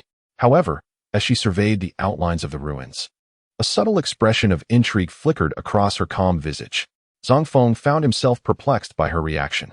Could it be that Mulan harbored an interest in ancient architecture? This speculation lingered in his mind, yet he was evidently mistaken. Mulan quickly regained her composure after her initial surprise and ceased her observations of the structures. Zang Feng felt somewhat bewildered by her thoughts, but was too eager to ponder them further. He was impatient to lead her to the passage and subsequently to the underground lake to procure the spirit herb. "Teacher Mu, let us head this way," he called, leading the way. "All right," Mulan nodded. Along the journey, her gaze frequently darted towards the east. The previous day, Zang Feng had encountered a warning, distinctly cautioning him against venturing eastward, though he remained ignorant of what lay in that direction. Observing Mulan's persistent glances towards the east piqued his curiosity. Had she sensed something? Why else would she keep looking that way? "Teacher Mu, is there an issue over there?" he inquired without hesitation. Not really." Mulan instinctively shook her head. Yet, midway through her response, she hesitated. "Over there might be some peculiar demons. It is best for you, as a master, to refrain from exploring that direction." Considering that this secret realm was privately owned by Zang Feng, she refrained from explicitly stating what made the demons special, but felt compelled to issue a warning. Zang Feng nodded gravely at her words, though he was taken aback internally. Was it only permissible to approach once one reached the mastery level? Goodness, the warning was quite cautious. Initially, he had contemplated venturing over as an elite, but he was grateful for Mulan's timely advice. Had he recklessly proceeded, even with the warning, he might have faced dire consequences. Having a strong companion was indeed beneficial, allowing him to evade considerable danger. Thus, the pair continued their conversation as they walked. Before long, they entered the underground passage. Traversing the lengthy staircase, a faint glow began to illuminate the space ahead, revealing a vast chamber before Mulan's eyes. The area was adorned with luminous quartz, surrounded by various ancient structures and diverse underground flora, all shrouded in a fine mist that lent an air of tranquility and mystery. "This place feels quite pleasant." Her tone suggested genuine delight. Zang Feng chuckled. "We've barely arrived. Teacher Mu, there are even more splendid locations ahead." "Oh, is that so? Then let us proceed." Mulan's enthusiasm was notably high. Zang Feng quickened his pace, and along the way, Mulan could distinctly sense a rich flow of spiritual energy wafting towards them, akin to a gentle spring breeze. As one ventures deeper, the aura of spiritual energy grows ever more potent, with even the mist in the air transforming into a vapor of spiritual essence. Feeling this, Mulan was taken aback. The concentration of spiritual energy here is astonishing. At such a level, it could very well coalesce into spiritual fat. She couldn't help but murmur to herself. Compared to the relatively inexperienced Zang Feng, the erudite Mulan was able to deduce the presence of various rare materials and treasures in this place almost instantaneously. This was a skill that Zang Feng lacked, and one that he needed to cultivate. At that moment, a voice called out, "Teacher Mu, look, we've arrived." Upon hearing this, Mulan hurried forward. Before her lay a vast underground lake, surrounded by an array of extraordinary flora. She silently acknowledged the accuracy of her earlier suspicions. The overwhelming presence of spiritual energy had hinted at the abundance of precious plants, and she was not mistaken. Such a plethora of valuable spiritual flora, Zang Feng was indeed fortunate to stumble upon this. It was quite remarkable. His luck seemed almost uncanny. As she surveyed the surroundings, Mulan began to wonder if Zang Feng possessed some peculiar charm. Unbeknownst to him, Zang Feng gazed at Mulan with a smile. "What do you think? This place is far more impressive than the previous area, isn't it? The scenery is delightful here. A leisurely stroll by the lake with the refreshing breeze is simply wonderful." Listening to his words, Mulan stretched lazily. The rich spiritual energy and the gentle breeze would invigorate any spirit master, and she was no exception. Indeed, as Zang Feng had said, it was a splendid locale for relaxation. However, she decided to postpone leisure for now. "Let us focus on the task at hand," she thought. Turning to Zang Feng, "So, what would you like me to assist you with?" Hee, did the teacher see through me?" Zang Feng exclaimed, realizing Mulan had discerned his intentions. Indeed, Mulan nodded with a smile. "Your little schemes are rather transparent. Now, tell me what you wish to address. Since we're here, I'll help you with something not too troublesome. Consider it a bit of exercise." Zang Feng's face lit up with joy. "Teacher Mu, you are exceedingly kind to me. My gratitude towards you flows like an endless river." "All right, enough of the flattery. I'm not fond of such empty words. Let us get down to business. I need your help with a few small crocodiles in the lake," Zang Feng replied, picking up a stone from the ground and hurling it into the tranquil waters with a splash. The commotion immediately stirred reactions. From beneath the surface, 4 or 5 dark shapes emerged, their fierce gazes scanning for the source of disturbance. They quickly set their sights on Zang Feng, as he had previously visited this place. Moreover, just yesterday, a companion seemed to be so vexed by that rascal that he could not even sleep properly. Today, that same scoundrel has returned, and it is evident that he perceives the crocodiles as easy prey and has come to provoke them once more. This time, he must be dealt with decisively. If we cannot vanquish him to vent our frustration, what remains of our crocodilian dignity? The anger within the crocodiles began to swell, and as the one humiliated by the rogue yesterday let out a roar, the others joined in, their jaws agape as they charged swiftly towards the miscreant. Seeing this, the rogue instinctively recoiled. "Teacher Mu, look, they are fierce." Mulan glanced at the charging crocodiles and then at the innocent-looking rogue, falling silent. She was not naive. It was evident that the crocodiles bore a grudge against him. What had this fellow done? Mulan pondered. Nevertheless, she acted, for she had promised to assist the rogue. With a wave of her hand, an invisible telekinetic force erupted, enveloping all the crocodiles. Before the crocodiles could react, the formidable force lifted them into the air. A resounding crash echoed as the rogue's eyes widened in alarm. He witnessed the crocodiles, unable to escape the telekinetic grip, collide with tremendous speed. Blood and gore erupting in a gruesome spectacle. Many were crushed to death, some even having their bones shattered, exposing their mangled flesh. It was horrifyingly brutal. Mulan, who usually appeared gentle, had never shown such aggression before. No wonder no one dared to provoke her at school, the rogue thought, astonished. Yet Mulan remarked, "Is this the extent of the trouble?" It should be," the rogue replied. He continued, "I wish to go to the center of the lake. There lies what I seek. Could you kindly escort me there, teacher?" Hearing his request, Mulan nodded. Once again, the sinister telekinetic force enveloped them, lifting them and moving towards the center of the lake. This telekinesis is indeed convenient. The rogue marveled as they floated in the air. Soon, he spotted a small island at the heart of the lake, characterized by towering rocks and sparse vegetation, resembling a stone forest. Simultaneously, a prompt appeared. Hint: at the apex of the central boulder, There lies a rare spiritual resin formed from natural spiritual energy. Found it, the rogue exclaimed with excitement. He gestured for Mulan to approach the center. Upon reaching the summit of the boulder, he eagerly leaped into a recess where he discovered the spiritual resin, which bore a resemblance to pine resin. Its shape was teardrop-like, cool to the touch, yet it emanated a potent wave of spiritual energy. No wonder this object can break through effortlessly. It is, after all, a manifestation of natural spiritual energy. Zang Feng, with a sense of satisfaction, collected his treasures. Soon after, Mulan floated over, remarking, "Indeed, with that spirit resin, reaching the elite level should pose no challenge for you." "Even the teacher is aware of spirit resin?" Zang Feng exclaimed. "I have consumed 180 of them." 180? What do you mean by that?" Zang Feng was somewhat exasperated. Clearly, Mulan harbored secrets, having consumed such quantities of spirit resin. Ah, how enviable. Just as Zang Feng was lost in thought, he suddenly heard a familiar, yet more cunning roar emanating from below. Peering down, he couldn't help but smile. For beneath the massive stone, a juvenile crocodile demon was glaring at him and Mulan, roaring in anger. "If I cannot defeat the larger one, do you dare to challenge me, little one? Then do not blame me for being ungracious." Perfect timing to test the Empress's command. Zang Feng regarded the small crocodile with a mischievous grin. Chapter 42.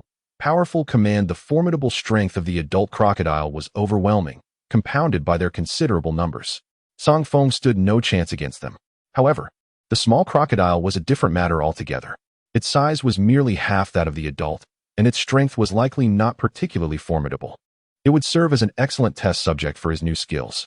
Nevertheless, to err on the side of caution, he needed to assess its condition first. Zang Feng fixed his gaze upon the juvenile crocodile, and soon, pertinent information appeared before him. Notice, Grayshell crocodile, level 13, possesses tough skin and great strength, capable of troublesome ranged attacks. Notice, this is merely a young grayshell crocodile. You, the cunning one, can certainly defeat this little creature. Zang Feng was indignant at the implication of being cunning. It should have read extremely cunning. He mused resentfully. Meanwhile, he gestured to Mulan to lower him down. She, perceptive to his intentions, complied. However, Mulan was unaware of the flower spider's capabilities. From her perspective, Zang Feng was likely planning to practice on the smaller grayshell crocodile, which would enhance his combat experience. As the examination drew nearer, engaging in combat would be beneficial, increasing his chances of securing the top position. With these thoughts in mind, Mulan waved her hand, and the evil eye concealed beside her released Zang Feng. At that moment, the juvenile grayshell crocodile was ecstatic. Zang Feng had descended from his height, and it was now capable of biting him. Unfortunately, one more person had yet to descend, otherwise, it would be most advantageous to eliminate them all at once. Nevertheless, it would suffice to take them down one by one, starting with the one it found most irksome. With these thoughts swirling in its mind, the juvenile grayshell crocodile charged forward before Zang Feng could land. Yet, Zang Feng remained composed. Flower spider, nightmare domain. With a hum, he swiftly released the flower spider, and a gray energy field immediately expanded, centered around him and the spider. Although the small gray-scaled crocodile felt a twinge of unease, its resilient hide emboldened it to charge forward without fear. Soon, the crocodile noticed a transformation in its surroundings and in the figure of Zang Feng. It beheld Zang Feng morph into the very visage of its deepest terror, while the entities around began to brandish their claws menacingly. Overwhelmed by fright, the crocodile stared in horror at Zang Feng, frantically seeking an escape.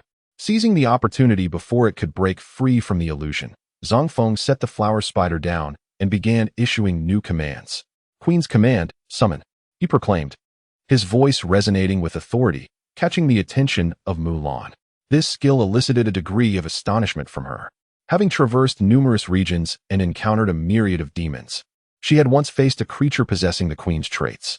Mulan vividly recalled the time when, although not particularly powerful, she had encountered a venomous bee demon, which summoned a swarm of small venomous bees that had proven quite challenging for her to contend with. Now, Zang Feng's skill also bore the title of queen. Could it be that his flower spider possessed the queen's characteristics and could summon subordinates akin to that venomous bee? This seemed implausible, as she had never witnessed Zang Feng's flower spider exhibiting any abilities related to such traits. Mulan scrutinized the flower spider with suspicion. It was then that she noticed the spider had undergone a subtle transformation, appearing more sinister than before. What had this rascal fed it to induce such a change? How intriguing. Her curiosity piqued. Mulan observed intently. Meanwhile, the flower spider activated its skill. With a hum and the graceful movement of its front legs, 8 small, circular magical patterns materialized around it, followed by a stream of snow-white, red-eyed spiders that emerged from the formations. These spiders were not particularly large, roughly the size of a thumb, yet their numbers were staggering. In a brief moment, 20 of them scuttled forth. The flower spider's skill then ceased, and the little spiders, akin to a disciplined army, swiftly and orderly encircled their progenitor. So this is the summoned spider retinue? Zang Feng felt a surge of novelty at the sight of these diminutive arachnids. Mulan, now convinced, recognized that Zang Feng's flower spider had indeed acquired the extraordinarily rare queen's trait. Originally an aberrant species, its future growth potential had now become boundless. She gazed at the flower spider in admiration. At this moment, the small gray-scaled crocodile regained consciousness, glaring furiously at Zang Feng. Perhaps having learned a lesson from the illusion, it refrained from recklessly charging forward again. With a swift flick of its tail, the crocodile unleashed a sharp blade of water aimed at Zang Feng. The latter, maintaining his composure, commanded, Queen's command, defend. Upon receiving the command, the flower spider waved its claws, and the small spiders swiftly formed a circular formation, encircling it while emanating a soft blue glow that coalesced into a protective shield. This shield enveloped the flower spider without any gaps. Meanwhile, a water blade surged forth, crashing against the shield with a resounding thud, shattering upon impact without breaching the barrier. However, due to the shield's damage, one small spider disintegrated into a speck of light, vanishing from the ranks. The shield was forged from the lives of the spiders. Its impairment meant the continued loss of these small creatures. Despite this, 20 small spiders could withstand 20 attacks. This defensive command was quite remarkable. Excellent. Let us experiment with other commands. Observing the skill's efficacy, the flower spider felt a surge of delight. Conversely, the gray-armored crocodile was incensed. Realizing the ineffectiveness of the water blade, it yearned to launch another assault. Yet, the flower spider denied it the opportunity. Queen's command, attack. With the directive issued, the shield dissipated, and a crimson glow illuminated all the small spiders as they surged towards the gray-armored crocodile. Initially, the crocodile dismissed them, deeming the tiny spiders insignificant. In its view, a single swipe could easily crush several of them, rendering any concern unnecessary. Rather than heed the minuscule spiders, it preferred to seize the moment and assault the flower spider directly. With this thought, it acted swiftly. Hesitant to approach closely, it resolved to utilize the water blade once more. However, just as it prepared to strike, an excruciating pain suddenly pierced its leg. This intense sensation compelled it to abandon the water blade attack and glance down at its leg. To its shock, it discovered 5 or 6 small spiders ravenously gnawing at the same spot, swiftly penetrating its skin, while one spider burrowed deeper into the flesh through the torn epidermis. No wonder the pain was so severe. It was all due to these wretched little creatures. Enraged, the gray-armored crocodile raised its tail and struck, instantly obliterating the fragile spiders. Yet the flower spider remained remarkably composed. Indeed, the attack command demonstrated formidable destructive power. The gray-armored crocodile, known for its tough skin and flesh, posed a challenge to breach even if its hide were somewhat thinner. Nevertheless, the collective effort of the spiders quickly overcame this obstacle. Now, it awaited the effects of the recovery command and the self-destruct command. The flower spider narrowed its eyes and continued issuing orders. At this juncture, the small spiders had suffered considerable losses.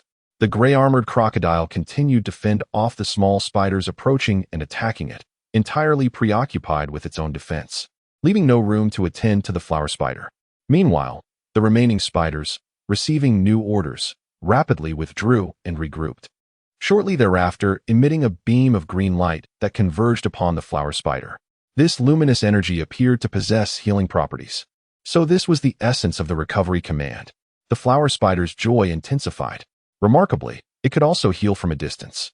Excellent. The Empress commands self-destruction. With a resounding boom, upon the issuance of Zang Feng's order, the flower spiders immediately charged towards the small gray-armored crocodile, and soon after, Zang Feng witnessed them detonating upon the creature's body. While the explosion of a single spider may lack significant force, The cumulative effect of many led to the small gray-armored crocodile being reduced to a bloody pulp, barely clinging to life. What a bold move to self-destruct. My goodness, who could withstand such a directive? At long last, the flower spiders have risen. Zang Feng's heart surged with elation. Mulan, too, was left speechless. She had encountered monsters with the Empress's attributes before, yet none possessed such a diverse array of tactics. This was not only defensive and healing, but also included self-destruction. Let us not forget the flower spider's other skills, which Zang Feng had not employed earlier. However, in a formal competition, Mulan believed he would undoubtedly adopt a cunning strategy, allowing the small spiders to entangle the enemy while the flower spiders exercised control, ultimately achieving victory through self-detonation. It was quite possible that self-destruction would not even be necessary. This lad was surely on his way to the top 10. Regaining her composure, Mulan began to assess the situation. A flicker of anticipation ignited within her. In the first half of the term, her class had not boasted many exceptional students, resulting in few high rankings in competitions. This had led to frequent discussions among other teachers regarding her class's lack of notable achievements, which stirred a sense of defiance within her. However, now, with Zang Feng emerging, she felt she could finally hold her head high. This talented young man was worth the effort she had invested in him. Turning her gaze back to Zang Feng, Mulan smiled lightly, while he, at that moment, was delivering the final blow to the small gray-armored crocodile, sending it to its final resting place. Not even the remains of the crocodile escaped his attention. He intended to take it back for a hearty soup.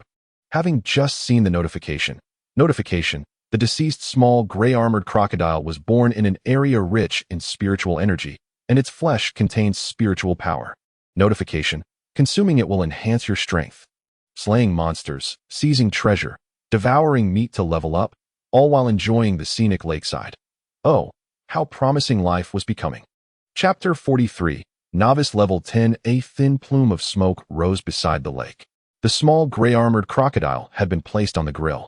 Zang Feng skillfully tended to the flames, and the savory aroma of roasting meat began to waft through the air. He generously sprinkled chili powder and cumin, and the intense scent of barbecue erupted, causing even Mulan to swallow her saliva. This mischievous boy carried spices with him. Did he truly consider this excursion a vacation? Yet, one could not deny his culinary prowess.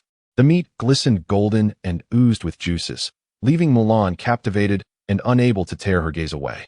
She longed to ask if it was ready. But would that not reveal her desire to indulge? As a near-king level beast master and a teacher, she had to maintain her composure.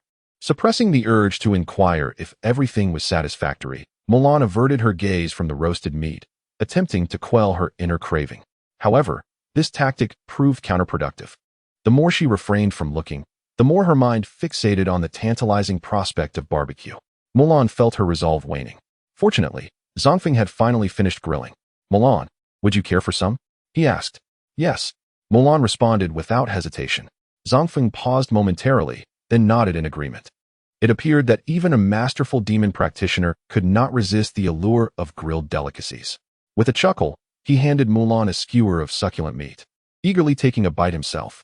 The juices burst forth as he bit down, the fragrant meat crumbling between his teeth, a hint of spice igniting his taste buds, while the robust aroma of barbecue filled his mouth. Ah, this is simply divine. Truly, it is meat imbued with spiritual energy, far surpassing any ordinary fare. Sitting upon a stone, Zang Feng marveled at the exquisite barbecue, savoring the delightful flavors as he admired the picturesque lake view. This life is nothing short of blissful. Mulan, seated beside him, felt the same sense of contentment. She reflected that this outing had been worthwhile. Turning her gaze towards Zang Feng, curiosity struck her. What were you doing before your journey across worlds? As she relished the grilled meat, she unexpectedly inquired. Zang Feng chuckled in response. "I was a student." "Not at all. You possess a keen sense of strategy and remarkable abilities. You seem far too mature for your years." Mulan discerned his deception with ease. Zang Feng shrugged. "All right. I was actually older before my journey, but I returned to a youthful state upon crossing over." "Return to youth? How intriguing." Aren't you surprised, Mulan? Why should I be? In truth, I have encountered numerous individuals affected by time-altering demons. Some appear ancient despite being merely teenagers, while others who are ostensibly decades old have reverted to youthful forms." Mulan spoke with an air of calm certainty. Time-affiliated demons bear similarities to space-affiliated ones. Zang Feng's crossing was exceptional. He had been influenced by a space demon. However, he had also encountered an enigmatic energy along the way, the very essence responsible for his rejuvenation. Initially, Zang Feng was oblivious to its nature, but upon reflection, he surmised that his transition was likely a consequence of a conflict between space and time demons. Among the travelers, only he had been affected by the temporal fluctuations, while the others remained unchanged, their ages intact. Moreover, both types of demons are elusive, with no one throughout history managing to seal them. Yet, the future remains uncertain, especially with the presence of a new variable in this world. Listening to Mulan's insights, it became apparent that she had indeed witnessed a vast array of experiences. Her wealth of knowledge was truly formidable, and for Zang Feng, this was undoubtedly a fortuitous circumstance. It is precisely because of Mulan's extensive knowledge and experience that she remains unfazed by the alluring treasures, such as the Path Guide and Spirit Essence, which could tempt most. After all, she has not only encountered these items, but has likely possessed them, perhaps even in multiples. This familiarity renders her calm in the face of any discovery. However, if such treasures were exposed to anyone outside of Mulan, the outcome would likely be quite different. Thus, Zang Feng is indeed fortunate. Yet, his curiosity about Mulan continues to grow. Where has Teacher Mu traveled before? Please share with me. And also tell me about any formidable demons in other regions. I have traveled to many places, and the unique demons I have encountered could take days to recount. She replies, just share a couple.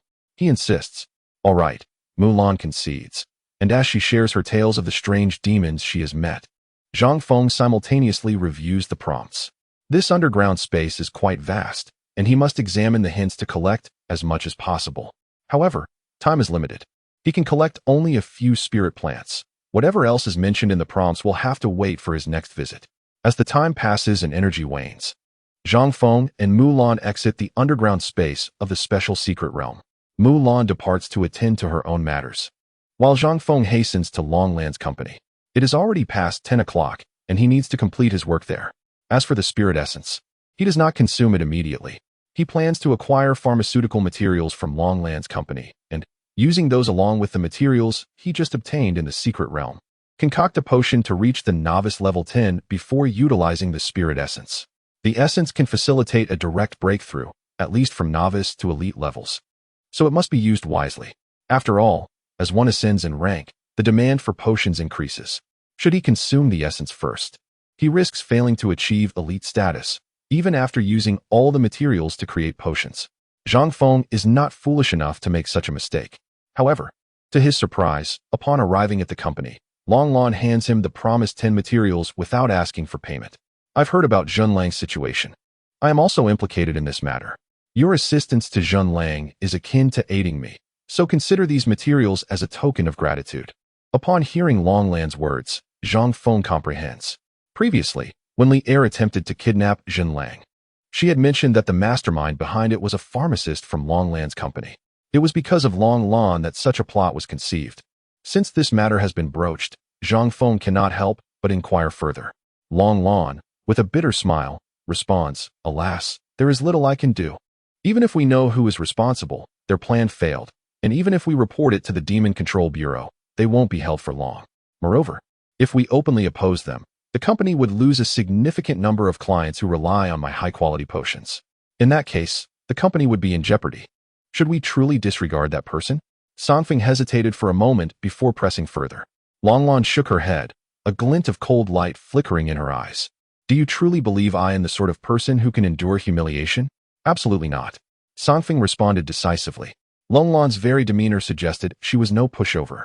Moreover, as a formidable businesswoman capable of running a company, she must possess certain strategies to establish herself in such a vast shumen. She was undoubtedly preparing to address the repercussions that could arise from dealing with the apothecary. Before taking action, one must first manage the consequences of that action. Only then can one proceed without reservations. Zang Feng's conjecture was not misplaced. Longlan continued with a smile.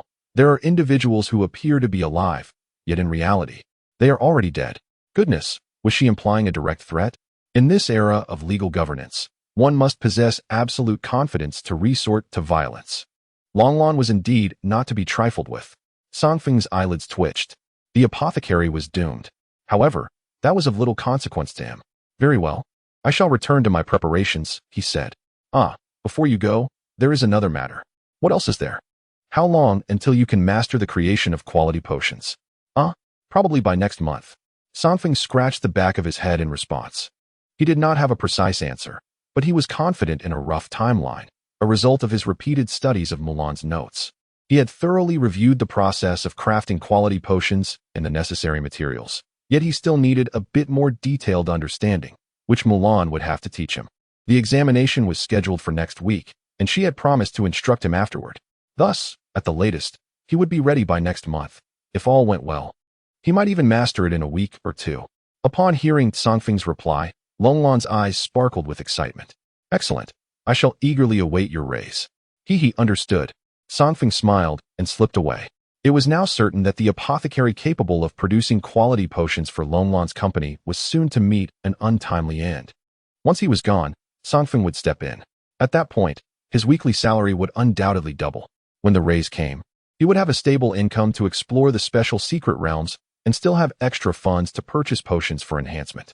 In summary, everything was progressing smoothly. Zang Feng hummed a little tune as he approached his workstation to concoct potions. His skills had become quite proficient, and his production speed surpassed that of the past. He completed the 20 potions in half a day. Leaving work early, he pocketed 30,000. Next, he combined the potions with spirit essence to directly advance to the elite condensation second soul card. Upon returning home, Zang Feng began his task. In the deep of night, he completed all his potions. Gazing at the dozen or so vials before him, he poured them all into a cup and downed the contents in one go. Instantly, a surge of medicinal power exploded within him. His spiritual energy surged like a mighty river, having attained the novice level 10.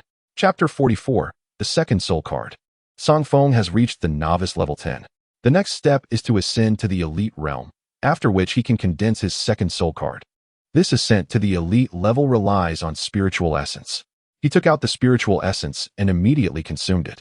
This substance differed from ordinary potions. Upon entering his mouth, it resembled hard candy. Its effects did not erupt instantaneously, but rather gradually spread throughout his being, akin to the melting of candy on his tongue.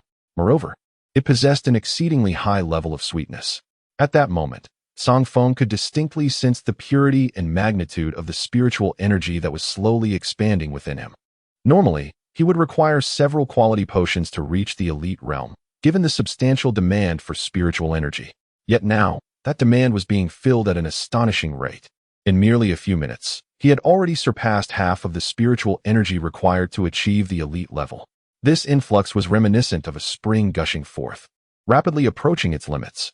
Although the capacity of the realm was finite, it could not withstand the relentless surge of terrifying spiritual energy. Finally, with a resounding roar, Zang Feng broke through the barrier and successfully attained the elite level 1.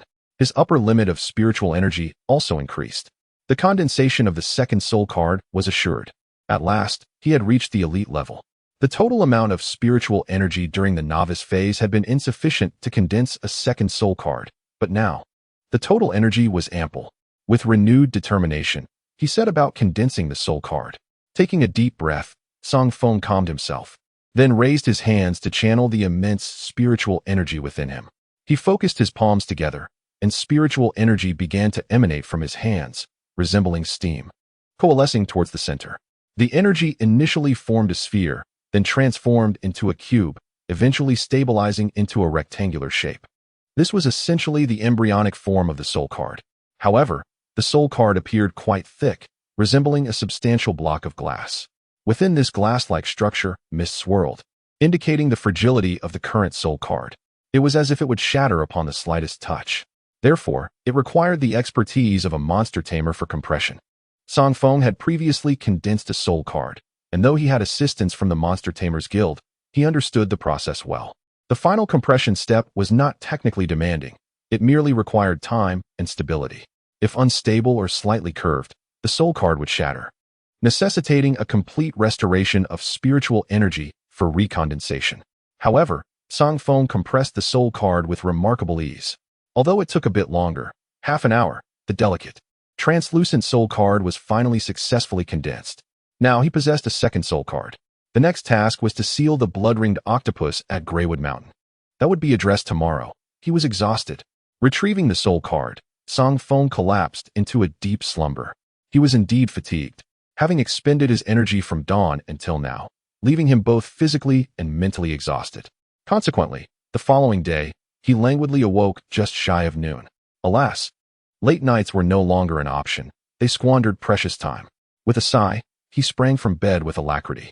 Today's agenda was to seal the blood-ring octopus, a rare and formidable creature. It would be prudent to address this matter swiftly, lest it be discovered and claimed by another. With this thought in mind, after completing his morning routine and hastily consuming a light meal to quell his hunger, he dashed outside. However, he encountered Zhen Lang along the way, who promptly halted him. "What is the rush on this fine weekend? Is there something urgent? Speak your mind," Zhen Lang remarked, his tone tinged with impatience. Zhen Lang, rolling his eyes, replied, "Look at you, all flustered. Brother, I'm here to remind you. That fool Li Er is still alive. I saw him this morning, covered in band-aids. His arm in a sling, clearly not unscathed. But that's not the crux of the matter. It appears he has been searching for us, likely harboring thoughts of revenge.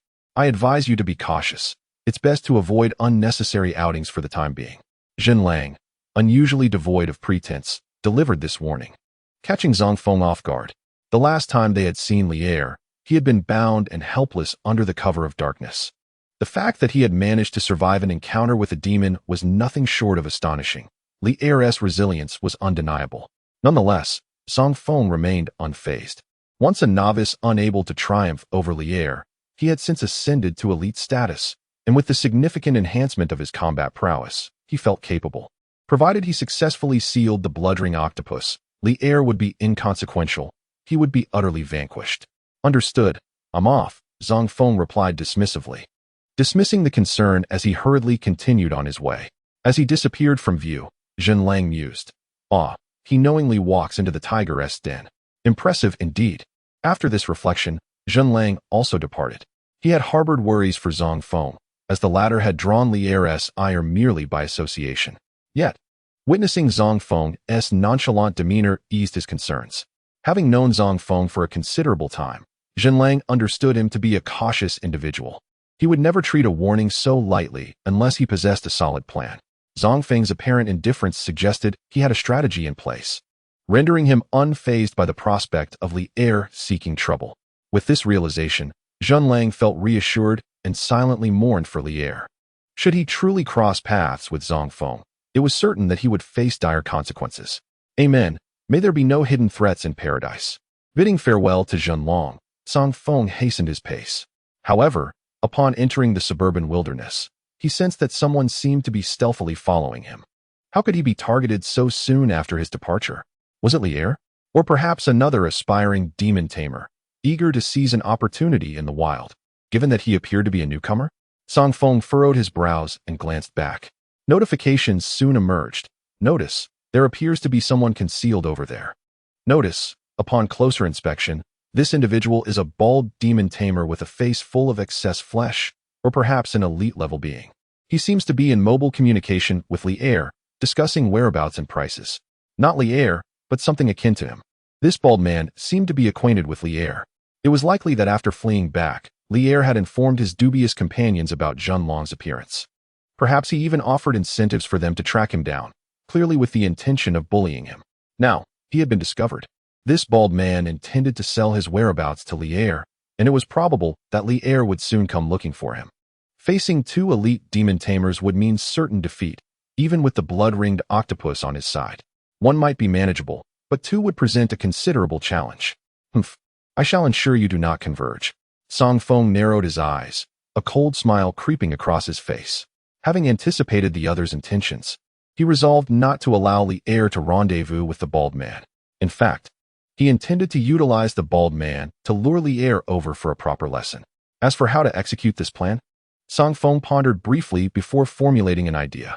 He continued his pretense of nonchalance while discreetly unleashing flower spiders. By the queen's command, he summoned.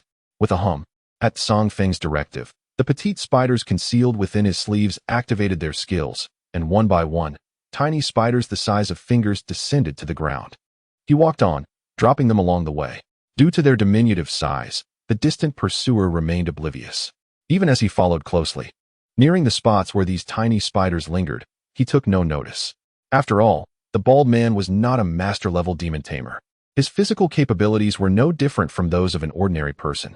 Had he unleashed his demons, perhaps they would have detected the tiny spiders. But he had not done so. Therefore, he was indistinguishable from an average individual and naturally failed to perceive the little spiders. This was akin to most demon tamers. They would only deploy their demons in times of need. Moreover, since the bald man was tracking Zang Feng, he was less likely to release his demons for fear of alarming his quarry. Thus, his tragic fate was sealed. Suddenly, Zang Feng halted, slowly turning to face the front. The bald man, startled, thought, "Have I been discovered?" It shouldn't be, he thought, maintaining a considerable distance while tracking. Even the demon had not been unleashed nor made a sound. This fellow should not have discovered my presence. Yes, he surely hasn't, the bald-headed man reassured himself. However, the words of Zang Feng shattered his optimistic thoughts. "Stop hiding. You followed me all this way. Come out at once, or you shall pay the price." The bald man frowned, astonished that he had indeed been exposed. Yet, the audacity of his opponent was remarkable. Lier had mentioned he was merely a novice. Did this rookie dare to speak so boldly without understanding the situation? Was he not afraid that his adversary might be stronger? Truly a reckless youth. Well, since he had been uncovered, it would be simple enough to knock him out and bind him for Lier. Although that fellow had insisted on dealing with this brat himself, the current circumstances did not permit such indulgence. Yes, that would do, the bald man contemplated, no longer concealing himself. He stepped out from behind the tree and raised his hand to summon his soul card and release his demon. However, before his soul card could take flight, Zang Feng interjected, "If I were you, I would refrain from unleashing the demon." As he spoke, he snapped his fingers. Suddenly, a nearby stone erupted. The bald man witnessed, in astonishment, a minuscule spider had self-destructed, shattering the stone to pieces. "What is this?" He was taken aback, having never encountered such a skill before. Yet, his astonishment swiftly morphed into fear upon realizing a small spider had crawled up beside his neck without his notice. Chapter 45, A Scheme Within a Scheme. This spider was capable of self-detonation, and its power appeared significant. It could easily obliterate stone. His neck was not as resilient. If it exploded, he would undoubtedly perish. As these thoughts raced through his mind, beads of cold sweat began to form. "Little brother, let us remain calm and discuss this. I shan't unleash the demon. Just let it go," he nervously urged, cautiously lowering his hand that was poised to summon the soul card. Yet, Zang Feng remained unmoved, and he had no intention of recalling the spider. "Enough nonsense, stay put." Zang Feng glared fiercely at the bald man. The latter felt a surge of anger within. How dare this insolent brat, merely a novice demon master, speak to him in such a manner? "Damn it, just wait. The moment you dare to call back that spider, you shall regret it."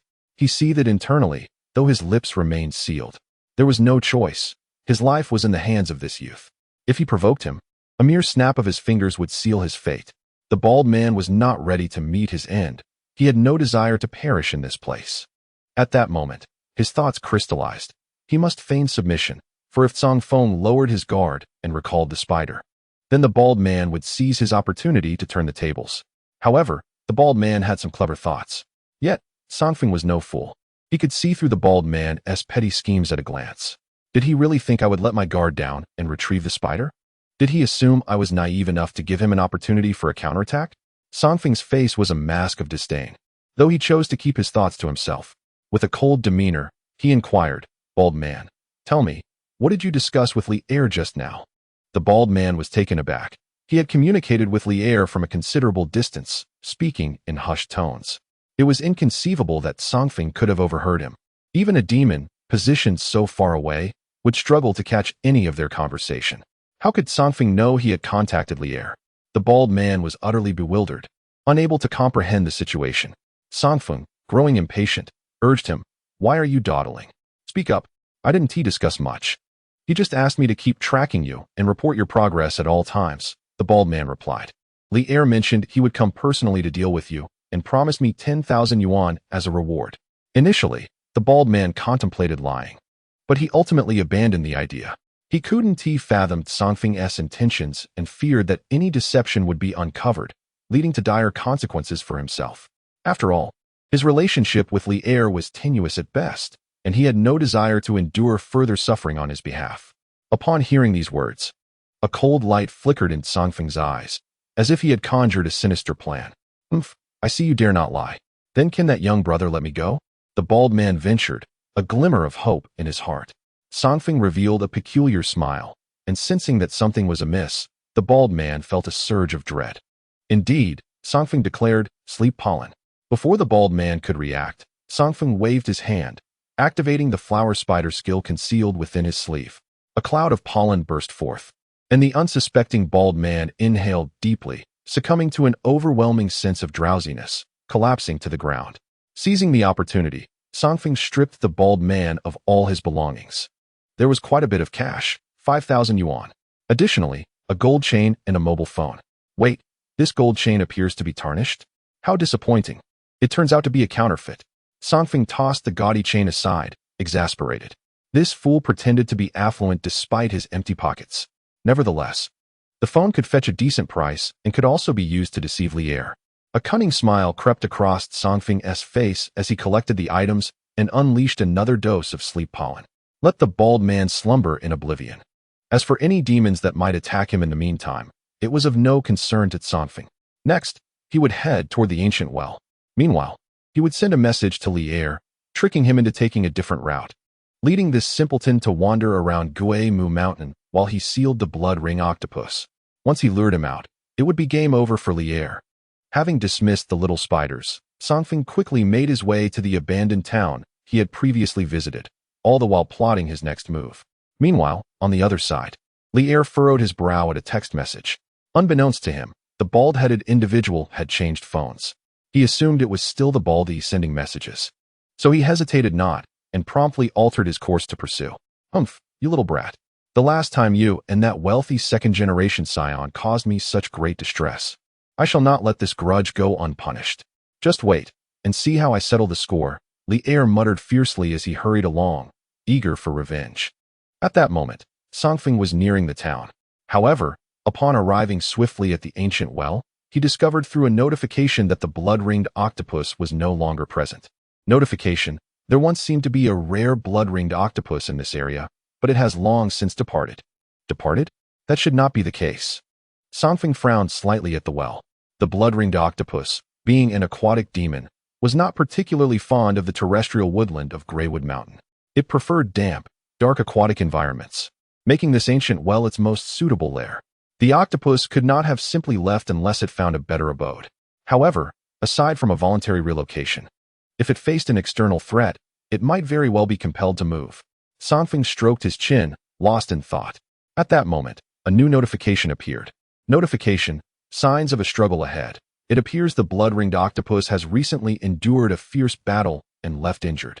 Notification: the octopus seems to have headed north. Indeed, it had been forced to relocate due to a threat. Northward? Very well, let us investigate. Upon seeing the notification, Zang Feng set off at once. He pursued the trail while checking the notifications along the way. Initially, the signs were faint, without the prompts. It would have been nearly impossible for anyone to track the octopus. However, as Zang Feng pressed on, the ground gradually revealed traces of the blood-ringed octopus's blood and pus. Was the octopus in distress? The foul stench wafting through the air urged Zang Feng to quicken his pace, leading him to a parched ravine. Following the notifications, he soon discovered the injured blood-ringed octopus concealed among several moss-covered boulders. Its condition was indeed dire. Relevant notifications then emerged. Notification: the injured blood-ringed octopus has survived a brutal battle, barely escaping with its life, but it has been poisoned and is suffering from environmental stress, compounded by a lack of treatment leading to festering wounds. Notification: this demon is exceedingly weak. Notification: its condition is unstable. It may undergo unpredictable changes or succumb to death at any moment. Injured, poisoned, and festering, an ordinary demon would have perished long ago. It is only due to the robust constitution of the blood-ringed octopus that it has managed to endure for so long. However, if it fails to receive assistance, its time may be tragically limited. Alas, a little help to boost its morale, followed by a sealing, should facilitate matters. Contemplating this, Zang Feng stepped forward, approaching the injured blood-ringed octopus concealed within the crevices of the stones. The creature, Noticing Zang Feng, struggled to open its crimson eyes. Its tentacles, marred by pus and tinged with a sickly hue from poisoning, rose defiantly in an attempt to intimidate Zang Feng. Yet, Zang Feng remained undeterred. Given its current state, it was best to remain composed. Summon Restoration Command, he declared, releasing the flower spider concealed within his sleeve. This highly intelligent creature swiftly grasped Zang Feng's intent and conjured a healing formation using smaller spiders. Soon, a beam of verdant light, imbued with restorative power, surged from the tiny arachnids towards the blood-ring octopus. Perhaps sensing the absence of destructive intent, the octopus refrained from evading the luminous glow which enveloped it. Its wounds began to mend, and its condition markedly improved. However, even upon the conclusion of the healing, the larger, suppurating wounds remained unchanged, and the toxin within its body lingered. The Restoration Command, regrettably, could not neutralize poisons. This was troubling. Not only could it not detoxify, but it also failed to heal the festering wounds. Observing the octopus's condition, Zang Feng furrowed his brow. Although it had regained some strength, it was still far from adequate. He needed to swiftly bring it to a specialized facility in the city for further treatment, lest its condition deteriorate further. Resolving this, Zang Feng wasted no time in issuing a new command. Sleep pollen. Upon receiving the order, the flower spider sprang into action. A cloud of pollen surged towards the blood-ring octopus. Zang Feng clearly intended to induce slumber in the creature for easier capture. However, his plan faltered. Chapter 46. The Art of Sealing Through Words. As the sleep pollen skill activated, the blood-ring octopus found itself unable to resist, lacking the wings to disperse the pollen. Under normal circumstances, it would have had means to counteract, such as expelling ink to obscure the pollen. Yet in its weakened state, it lacked the strength to muster such defenses, forcing it to endure the onslaught of pollen. Ordinarily, the octopus would succumb to slumber upon exposure. Yet, it remained alert, inhaling the pollen without exhibiting any signs of drowsiness. Instead, it appeared somewhat invigorated, as if the pollen had provoked it. What was happening? Zang Feng was taken aback, until a prompt appeared. Notice, the blood-ring octopus exhibits abnormality. The pollen has stimulated it, resulting in heightened alertness. Goodness, could it be allergic to the pollen? Zang Feng was at a loss for words, feeling a headache brewing. In its current condition, while defeating and capturing the octopus was feasible, there was a significant risk that such an encounter could exacerbate its illness, leading to dire consequences. This is indeed a rare and formidable creature. Should it perish, the loss would be substantial. Moreover, the prompt suggests that it may undergo transformations. Perhaps it is capable of metamorphosis as well? In any case, it is prudent to contemplate alternative methods of subjugation. Zang Feng gazed intently at the blood-ring octopus, lost in contemplation. The prompt provided him with a strategy. Prompt. The blood-ring octopus has sensed that you do not wish to harm it, thus developing a favorable impression of you. Prompt. The blood-ring octopus possesses an intense obsession. Its spirit sustains it, refusing to succumb as it seeks vengeance. Prompt. It desires to eliminate the arrow-feather crow. Prompt. It wishes to vanquish the unicorn serpent. Prompt. Perhaps you could promise it assistance in avenging itself in exchange for its allegiance. What? Is it possible to negotiate with words? Furthermore, the prompt can discern its thoughts? Remarkable, truly a game-changer. Yet, the content of the prompts is rather intriguing. It is understandable that the blood-ring octopus harbors a favorable view of itself, considering its considerable intellect. Earlier, Zang Feng had ordered it to receive healing. Later, he opted for a gentler method with pollen instead of direct confrontation. The blood-ring octopus perceived the implications. Zang Feng did not seek its life. He undoubtedly harbored other intentions. However, setting aside Zang Feng's motives for the moment, it is evident that he genuinely sought to assist it. Moreover, the creature recalled that it had previously attacked this human. The fact that he bore no grudges filled the blood-ring octopus with a sense of shame, coupled with gratitude, further enhancing its impression of Zang Feng. Yet, the subsequent two prompts were concerning. It wished to eliminate the arrow-feather crow and the unicorn serpent. How fortuitous. For that Foulier just happened to possess both of those creatures. Is this mere coincidence? Clearly not. With a moment's reflection, Zang Feng deduced the situation. On the day he departed with Zhun Lang, he had left Lier beside the ancient well. As night fell, it was inevitable that Lier would break free. Starved of two prey, the blood-ring octopus naturally targeted Lier for its next meal. Little did it know that Li'er was an elite beastmaster, possessing two creatures of his own. Though not particularly powerful individually, their combined strength was sufficient to confront the blood-ring octopus, resulting in its grievous injuries as it fled. However, it is likely that Li'er did not fare much better. His protracted battle against the blood-ring octopus had consumed time, leading to an increasingly perilous night, with more ferocious creatures emerging. His own beasts had also sustained considerable energy depletion. The journey back to the city was a testament to his endurance. My deductions should be accurate. If that is the case, then matters may soon be resolved. Zang Feng's gaze returned to the blood-ring octopus. If the creature's targets were the entities of the forest, identifying them would require significant time. Yet, if the targets were Li'er's beasts, then his current plan to confront Li'er coincides perfectly. Zang Feng could not suppress a smile. You seek vengeance, do you? He inquired of the blood-ring octopus, his eyes gleaming with intrigue. The blood-ringed octopus exhibited a flicker of madness and astonishment in its crimson eyes, yet it raised its tentacles ever so slightly.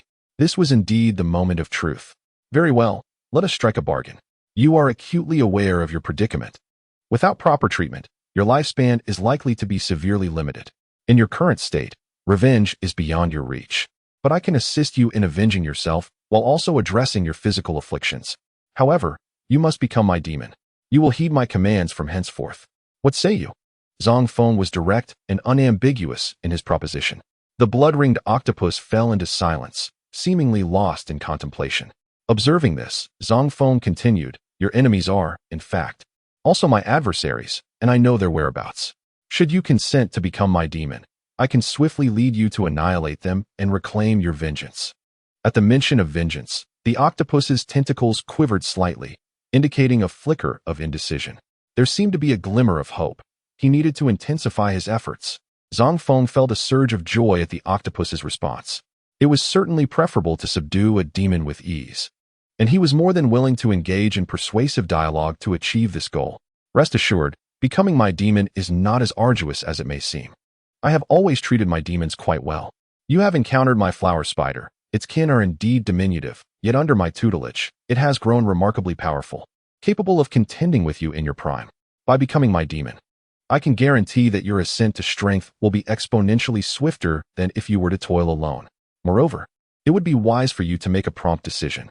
Your condition is not one to be delayed, especially with enemies to confront. The sooner you resolve this matter, the better. Upon concluding his remarks, the blood-ringed octopus moved forward cautiously, hesitating momentarily before extending its tentacle in a gesture of goodwill. Zang Feng grasped its tentacle firmly. Excellent. A deal is struck. With a hum, the second soul card ejected from his being, hovering above the blood-ringed octopus. A familiar vortex unfurled, and the octopus, showing no resistance, was swiftly drawn into the vortex and sealed within the soul card. The entire process unfolded with remarkable ease, even more so than when he had captured the flower spider. As the soul card successfully sealed the blood-ringed octopus, Zang Feng maneuvered his fingers to retrieve the floating card. Within this transparent card, a distorted yet fearsome image of the compressed blood-ringed octopus materialized. He proceeded to scan the card, revealing the following details. Name, blood-ringed octopus level, 14 category, aquatic beast traits, color change, ability to alter body color to blend into the surrounding environment for ambush or escape, attributes. 27123013, strength, agility, constitution, intelligence, skills, venom secretion, ink spray, octopus fist, black mist description, a ferocious venomous octopus, renowned as a lethal predator of the waters, adept at ensnaring foes to poison or suffocate them. This rare demon, endowed with formidable physical prowess and a mastery of toxins, is highly esteemed. Truly, it is a rare and formidable creature. Its attributes are remarkably powerful. A constitution of 30 is indeed outrageous. Yet, it is precisely due to its formidable constitution that it can endure illness without succumbing. Furthermore, its skills are commendable. The secretion of potent venom is an innate ability. It can readily exude toxins to envelop its body, striking at foes with its octopus-like appendages. Few creatures can withstand such direct assaults. The ink spray skill requires little elaboration, while the black mist bears similarity to it. The distinction lies in the fact that the ink spray expels ink, whereas the black mist releases vapor capable of obscuring vision. In summary, its skills are quite satisfactory, and it has already attained level 14. Upon reaching the next level, it may have the chance to acquire new abilities. To my surprise, it also possesses a unique trait, Concealed Blade, which I had not anticipated. However, upon reflection, it seems quite reasonable. The octopus, known for its ability to change color, exhibits such characteristics, and the blood-ringed octopus is no exception. I am merely curious about how effective this trait may be. I must find an opportunity to witness its color-changing ability. Now, the main event awaits. Li'er, do you still wish to seek revenge upon me? Humph. Your foolishness shall be your undoing.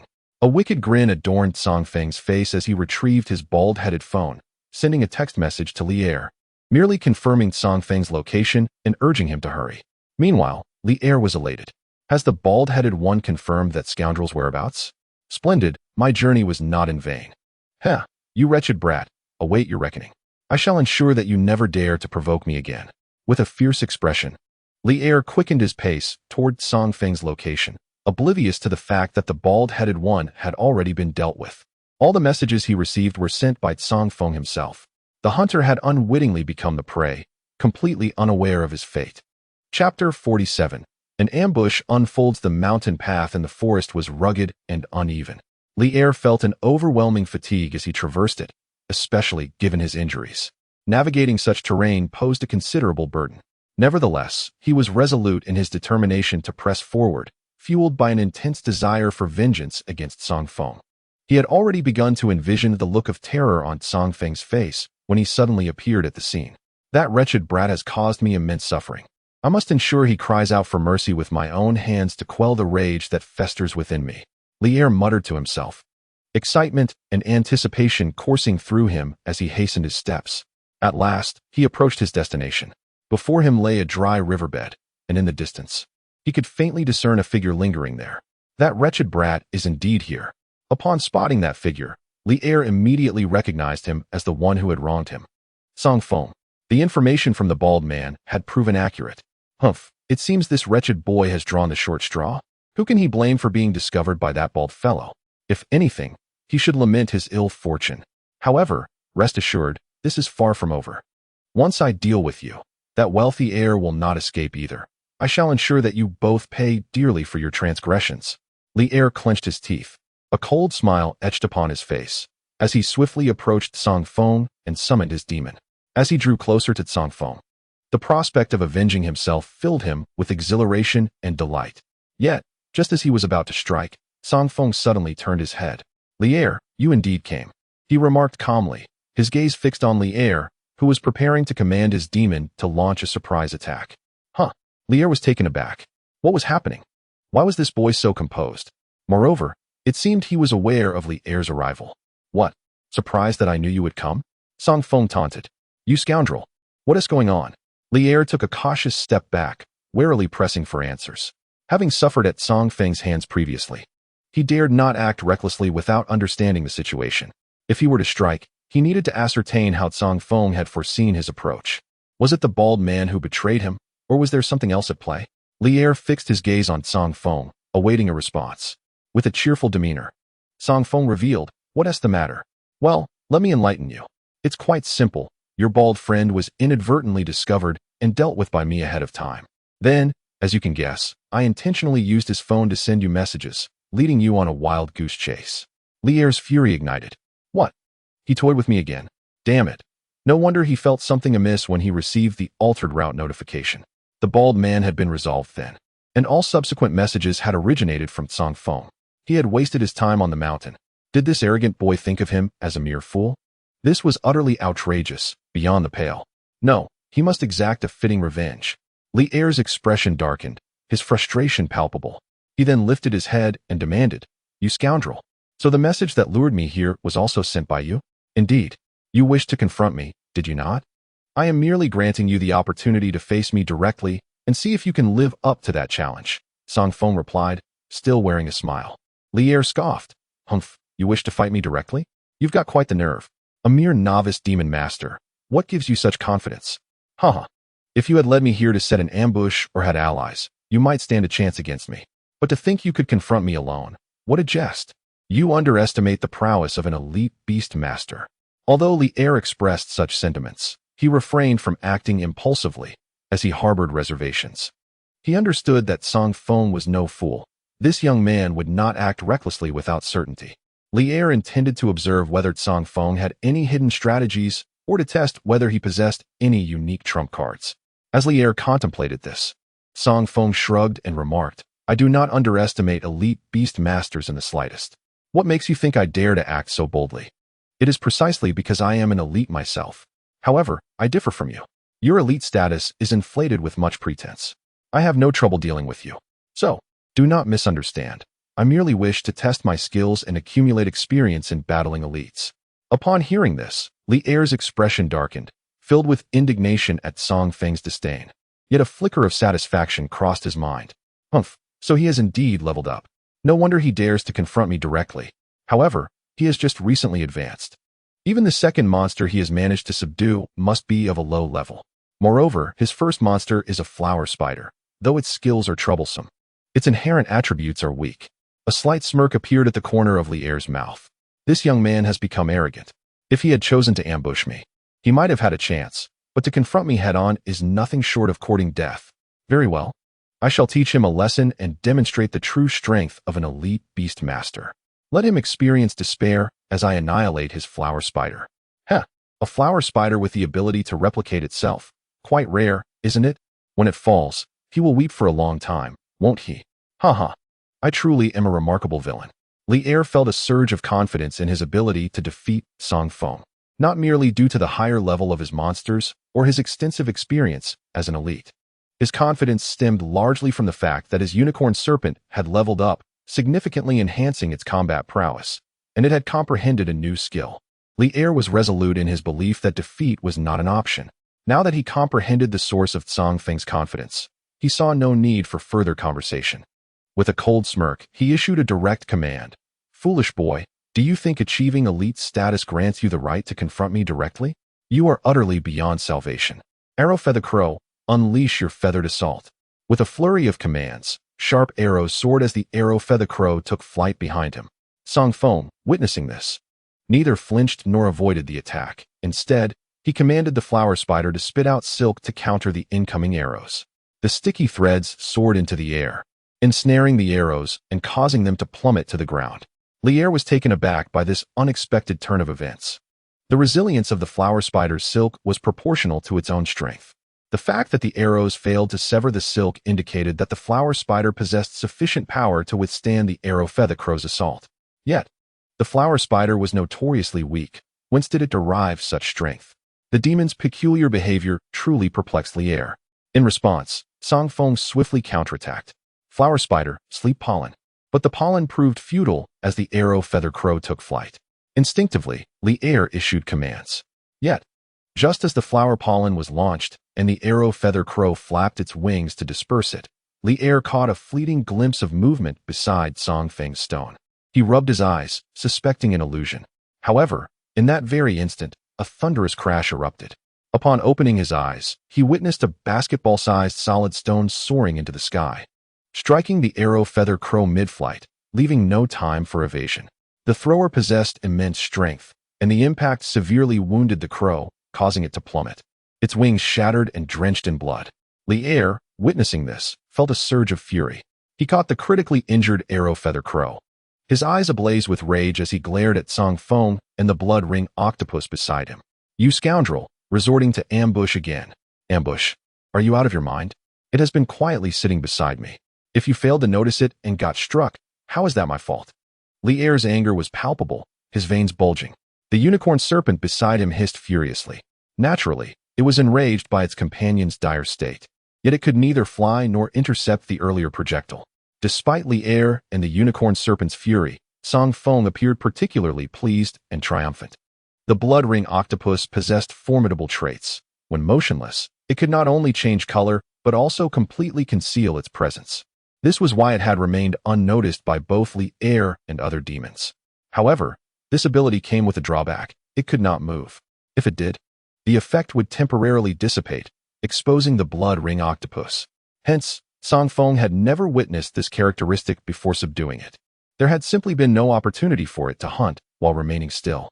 Yet, The temporary nature of the ability's failure meant that as long as the blood ring octopus maintained its stillness, it could quickly regain its color-changing capability. Remarkable ability indeed. It's akin to a master of ambush. Zang Feng chuckled maliciously. Now, it's a 2 against 1, Lier, engulfed in a mix of rage and helplessness, felt his resentment deepen. He had initially come seeking vengeance, only to see the arrow feather crow severely injured. He silently vowed to exact retribution on Zang Feng, demanding an apology for the crow's plight. Moreover, that treacherous blood ring octopus must be eliminated as well. Last time, it nearly consumed itself. Fortunately, its own demon thwarted its attempt. Little did I anticipate that this fellow had been subdued by Zang Feng. Humph, indeed. Birds of a feather flock together. This scoundrel is not human, and neither are the demons that accompany him. Lier, cradling the grievously injured arrowing crow, cast a venomous glare at the battered blood-ring octopus and Zang Feng. You have grievously harmed my arrowing crow. You two wretched creatures shall surely pay the price. Upon hearing his words, Zang Feng smirked. Oh, come now. Are you trying to be amusing? Have you forgotten who instigated this affair? You wish to exact revenge on me? TSK, if you had no ulterior motives towards me, would we be in this predicament now? Now you understand pain, do you? It is too late. At his words, Lier's expression turned frigid. I care not for that. I only know that you nearly killed my arrowing crow, and thus you must bear the consequences. How unreasonable. Very well, then come at me. You still have a demon by your side. Let us see if I can vanquish it. Zang Feng retorted with unabashed arrogance. Lier was nearly driven to the brink of bloodshed by fury. This insolent brat, so sharp-tongued. Suppressing his rage, Lier steadied himself. He understood the necessity of composure at this moment. After all, his arrowing crow was gravely injured. The ensuing conflict would be a 1 against 2. A dire situation for the unicorn snake. If he could not maintain calm command over the battle, all would be lost. Taking a deep breath, Lier glanced at the equally furious unicorn snake and began issuing commands. Unicorn snake, transform into a flood dragon. Oh, Zang Feng expressed mild surprise. The transformation into a flood dragon was a rather unique skill. It was exclusive to certain serpent-like demons. Upon activation, the serpent's physical attributes would experience a remarkable surge for a brief period, accompanied by a change in form. However, it would subsequently become weakened. In theory, it was akin to a berserk state, yet unlike the latter, the transformation into a flood dragon did not result in the loss of rationality. Lier's unicorn snake had comprehended this transformation. One must admit, apart from being resilient, this fellow seemed to possess quite the fortune. But even so, would this guarantee success? That remains to be seen. Zang Feng observed the unicorn snake, deep in contemplation. Meanwhile, the unicorn snake had already activated its skill, enveloped in an ethereal green glow. Within that radiance, Zang Feng could distinctly see the unicorn snake's body elongating and expanding, its aura intensifying. In the span of a mere half-second, it transformed into a colossal python measuring 6 to 7 meters in length.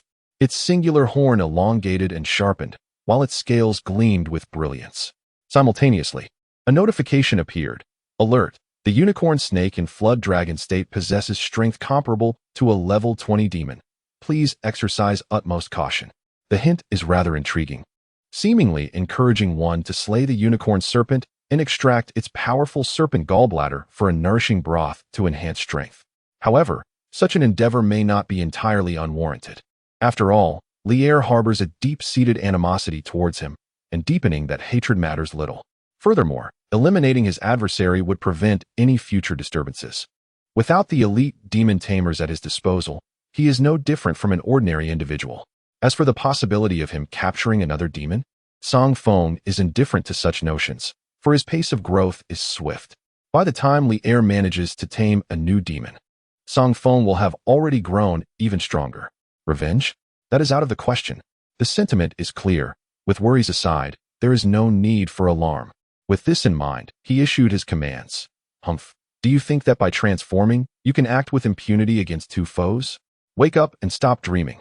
Blood-ringed octopus. Obscure the vision. Flower spider. Unleash the sleep pollen. He simultaneously commanded these 2 actions. The blood-ringed octopus's abilities were immediately activated, releasing a dense black fog that enveloped a radius of 100 meters. Both Lier and the unicorn serpent found their vision impaired.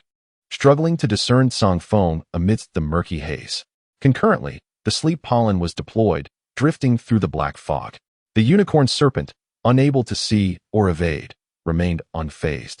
Bolstered by the formidable attributes granted by its transformation, it easily withstood the effects of the pollen. Indeed, after inhaling the pollen, it felt no adverse effects. It charged boldly into the black fog, using its heightened senses to locate Zang Feng and prepare an attack. Lier, maintaining his composure, commanded, "Execute a sweeping area attack on them all." His orders were sound, for in the obscured confines of the fog, precise strikes were futile. A chaotic area attack was the only viable option.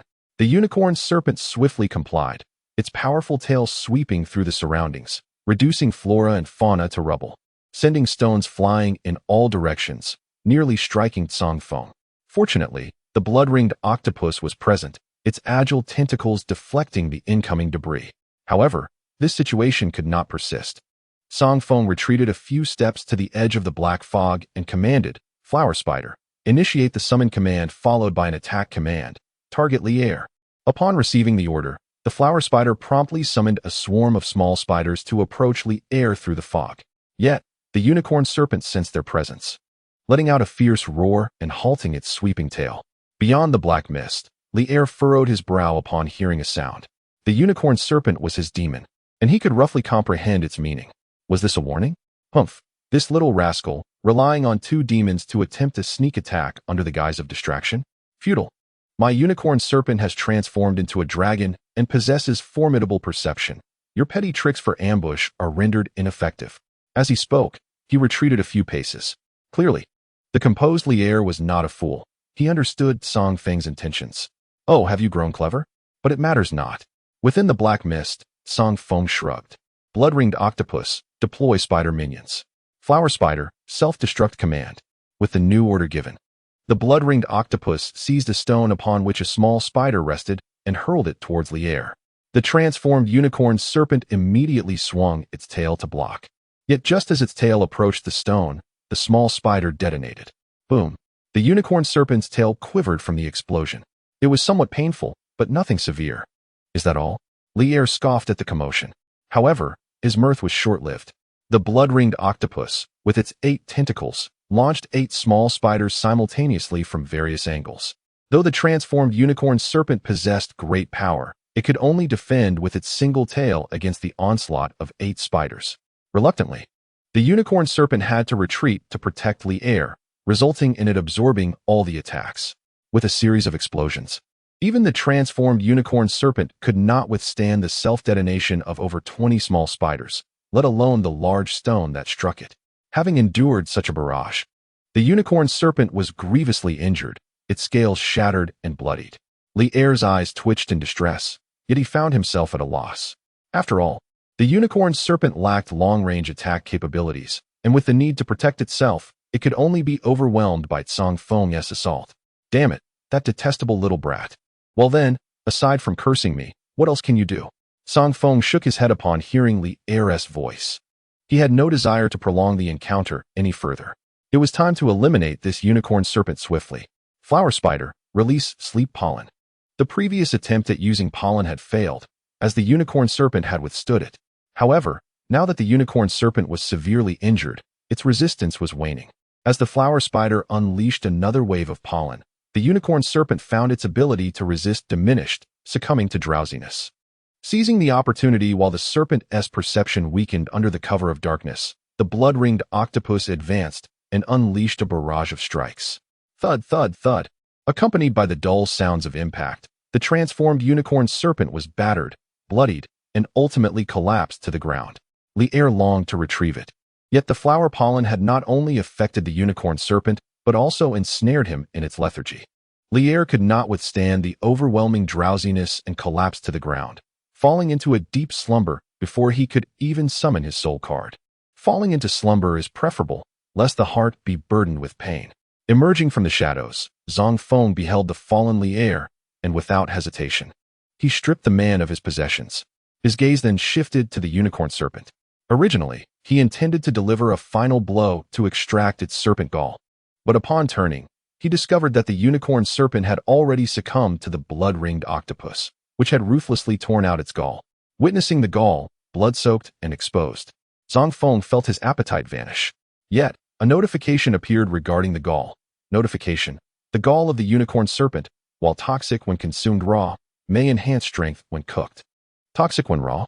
Very well. Zang Feng shook his head, preparing to wrap the gall, but the blood-ringed octopus, mistaking his gesture for disinterest, promptly devoured the still-dripping gall in a single bite. Zang Feng was left utterly dumbfounded. Good heavens, it is poisonous. Chapter 49. Withering mutation. The raw gall of the transformed unicorn serpent is indeed toxic, and the blood-ringed octopus consumed it without a second thought. This audacity left Zang Feng in a stupor. However, he quickly regained his composure. The blood-ringed octopus was still injured, having previously been afflicted by the unicorn serpent's venom. Its current physical state was far from optimal. It was precisely due to this concern that Zang Feng had refrained from sending it into the fray earlier. He feared that the octopus would perish in the heat of battle, only to find itself in dire straits now. He urged it to expel the gall. After all, despite the octopus possessing some resistance to toxins, it was not immune. At best, it had a heightened resilience to toxins, but complete immunity was not achievable at this moment. Perhaps in the future, as it grew stronger, such immunity might be within reach. In Zang Feng's perspective, if the blood-ringed octopus did not expel the gall, it would likely meet a grim fate. He was determined not to let the octopus perish, prompting him to incessantly encourage it to regurgitate the gall. However, the octopus was unable to do so. It had chewed the gall too finely and swallowed it too hastily. Now, the prospect of expulsion seemed improbable.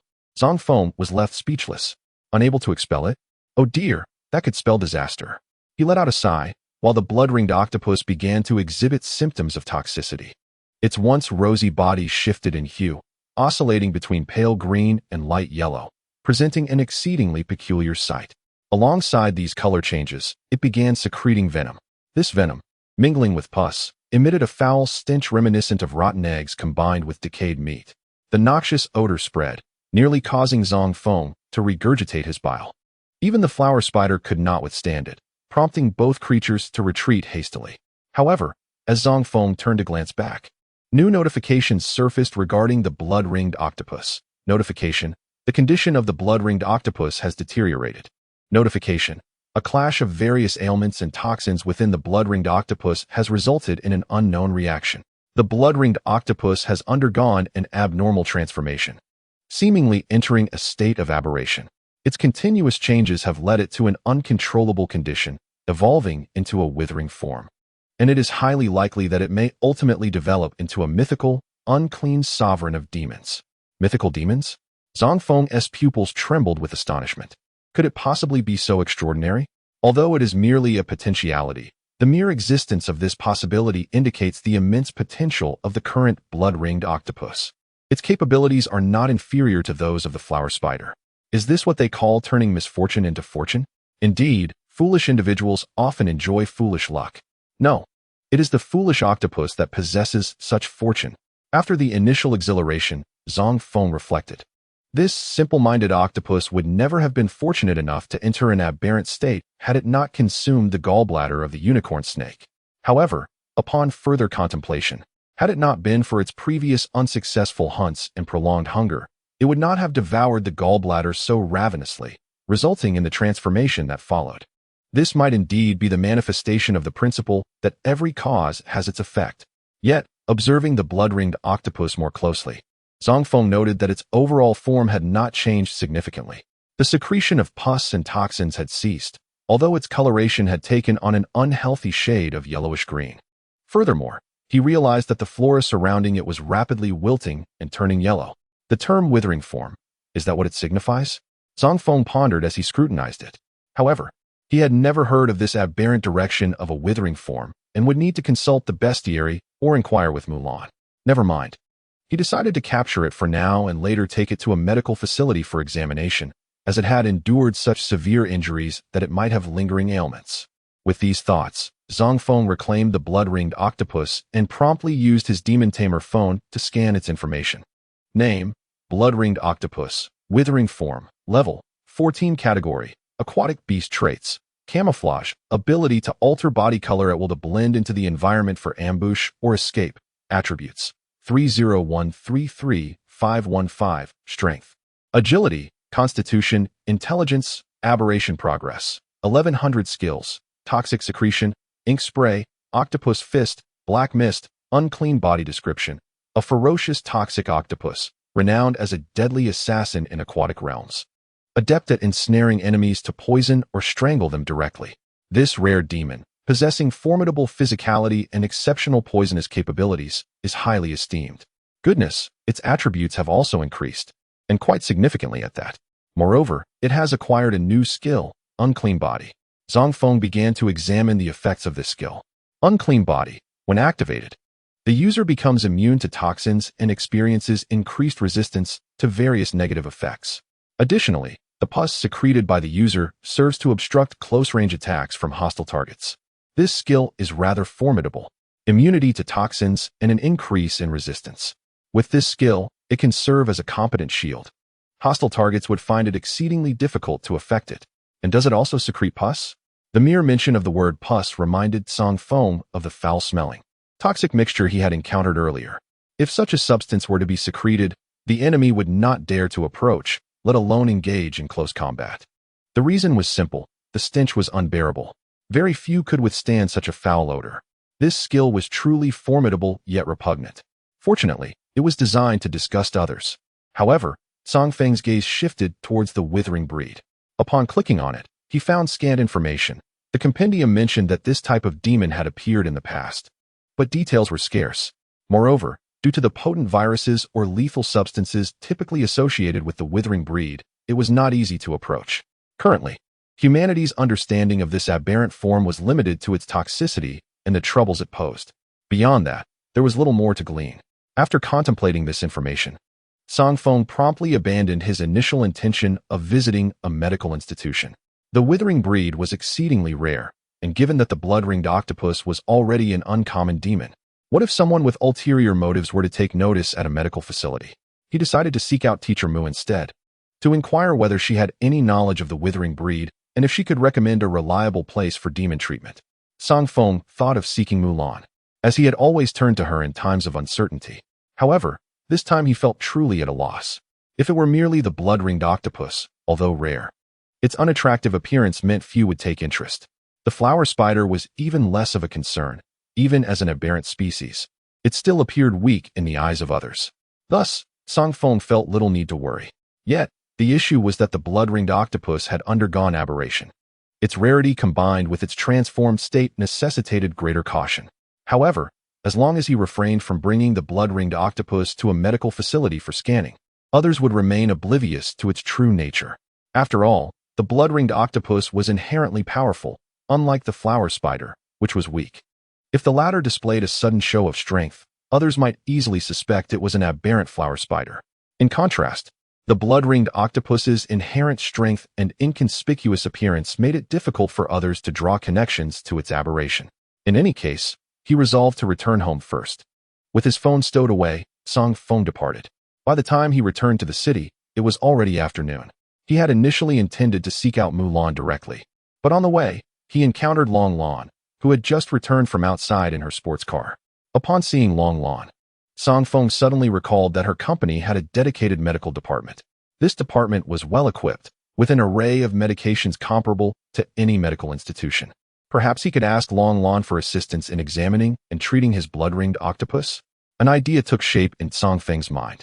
However, considering that he was not yet well acquainted with Long Lan and uncertain of her trustworthiness, he refrained from voicing his thoughts directly. Zang Feng ultimately decided to stick to his usual approach. Curious about whether Long Lan would take an interest in the blood-ringed octopus, Zang Feng lifted his gaze, contemplating the situation. A prompt echoed in his mind. Rest assured, this woman possesses an extraordinary background, and the demons she carries are all of precious grade, even including some rare aberrations. Your blood-ringed octopus holds no allure for her. This revelation stung a bit, yet it also astonished him. Long Lan bore precious grade demons, all of which were quite rare, not to mention the presence of precious grade aberrations. Indeed, she was no ordinary figure, being the cousin of Zhenlong, the wealthy science, each more outrageous than the last. reveled in their rare aberrations, oblivious to the fact that Longlon would hardly spare a glance at their possessions. How trivial! Zang Feng chuckled bitterly to himself, yet felt a sense of relief. With nothing left to conceal, he shared the current status of his bludgeoning octopus with Longlon. To his surprise, Longlon responded with enthusiasm. Indeed, you have managed to tame a rare aberration on your own. Your future is indeed promising. How wonderful! Since I have some time to spare, I shall personally assist you in resolving your demon issue. Hop in. Delighted, Zang Feng climbed into the car, feeling assured that the problem with the bludgeoning octopus was now in capable hands. Chapter 50. The examination begins. Riding in the luxurious sports car was undeniably comfortable. As Zang Feng glanced around, he couldn't help but marvel. This vehicle, valued in the millions, he had seen advertised before. Yet, he was also perplexed. With Longlon's immense wealth and her prestigious background, where exactly did she come from? And if she was so remarkable, was Zhenlong's family truly just involved in archaeology? Previously, Zang Feng had given little thought to this, but now, observing Longlon, he sensed that Zhenlong was certainly not as simple as he seemed. His curiosity piqued. Zang Feng couldn't help but inquire, "Are you a local from Shumin?" "Not at all," Longlon replied, shaking her head as she drove. "I hail from another city, and if you don't mind, please refrain from calling me boss. It makes me feel rather ancient. You may call me Sister Lon, just like Zhenlong does." "Very well, Sister Lon," Zang Feng replied with a smile, appreciating the opportunity to foster a closer rapport. After all, he would rely on Longlon for financial support in the future, and her extraordinary connections could prove advantageous at any moment. As he calculated the benefits of this relationship, Zang Feng engaged Longlon in casual conversation, extracting a wealth of information. Indeed, Zhenlong's family was involved in archaeology, but not in the conventional sense. Their focus lay in accessing secret realms, and not just any secret realms, but those of a particularly unique nature, due to the fact that many special secret realms are remnants of ancient civilizations. It is not unfounded to refer to treasure hunting and exploration there as archaeology. Of course, Zhenlang almost let slip last time that digging into ancestral graves is equally valid, as these secret realms may contain ancient tombs, potentially belonging to the ancestors of modern individuals. Perhaps within the realm of Zang Feng, such relics exist as well. However, his explorations thus far have been rather limited. Continuous exploration may yield discoveries in the future. Yet, from this information, one can easily deduce that Zhenlang is indeed no ordinary second-generation wealthy heir. His family likely possesses a variety of treasures or rare spiritual plants brought back from special secret realms by his parents. Nevertheless, Zang Feng does not feel particularly envious. He is assured of acquiring treasures, so he muses that if he ever requires something particularly rare, he might inquire with that fellow. Perhaps he could even procure it at a bargain. Zang Feng began to calculate his little schemes.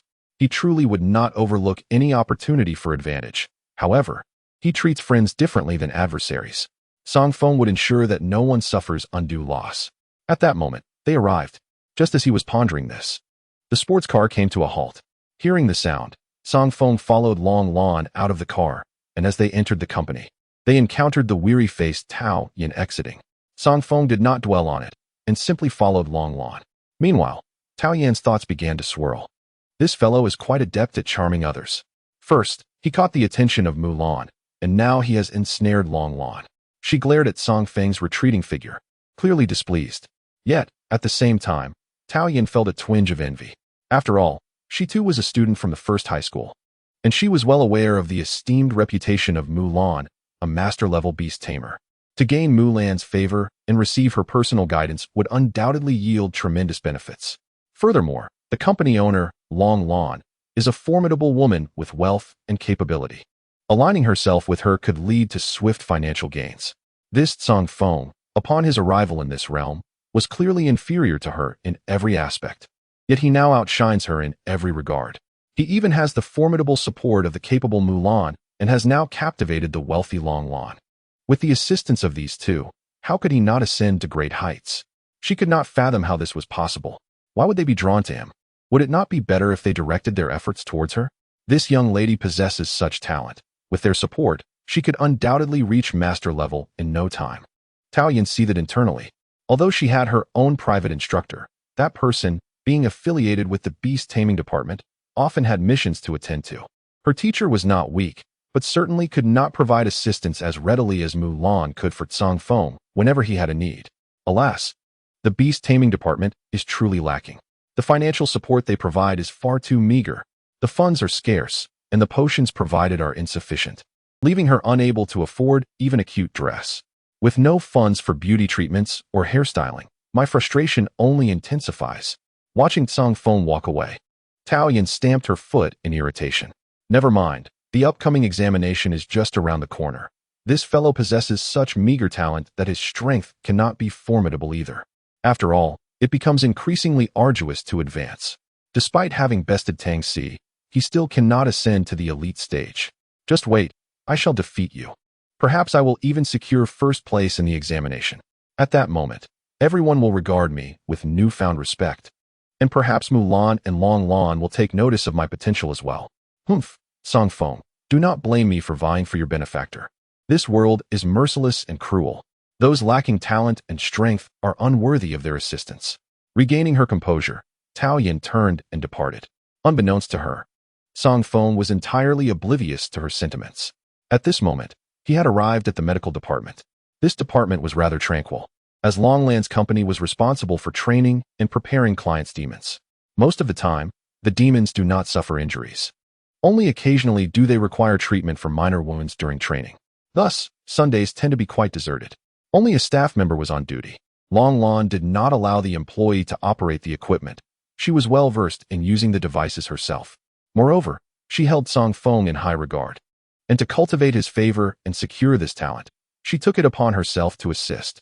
Once the blood ring octopus was released, she commenced the meticulous procedures. Normally, a simple laser scan suffices for minor examinations, but Long Lan conducted a thorough assessment. She examined every aspect of the blood ring octopus. Fortunately, it was not in grave condition, although its injuries had lingered for some time.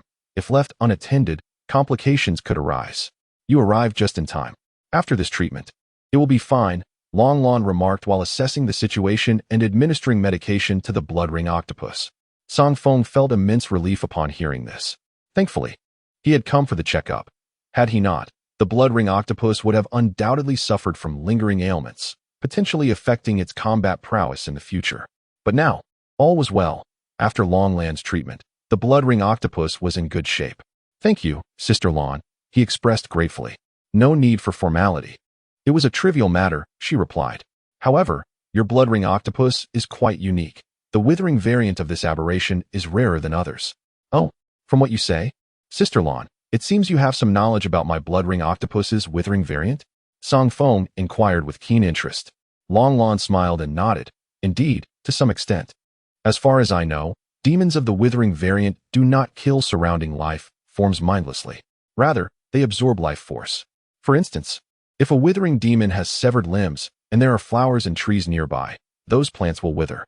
Their life force will be consumed by the demon to regenerate its limbs.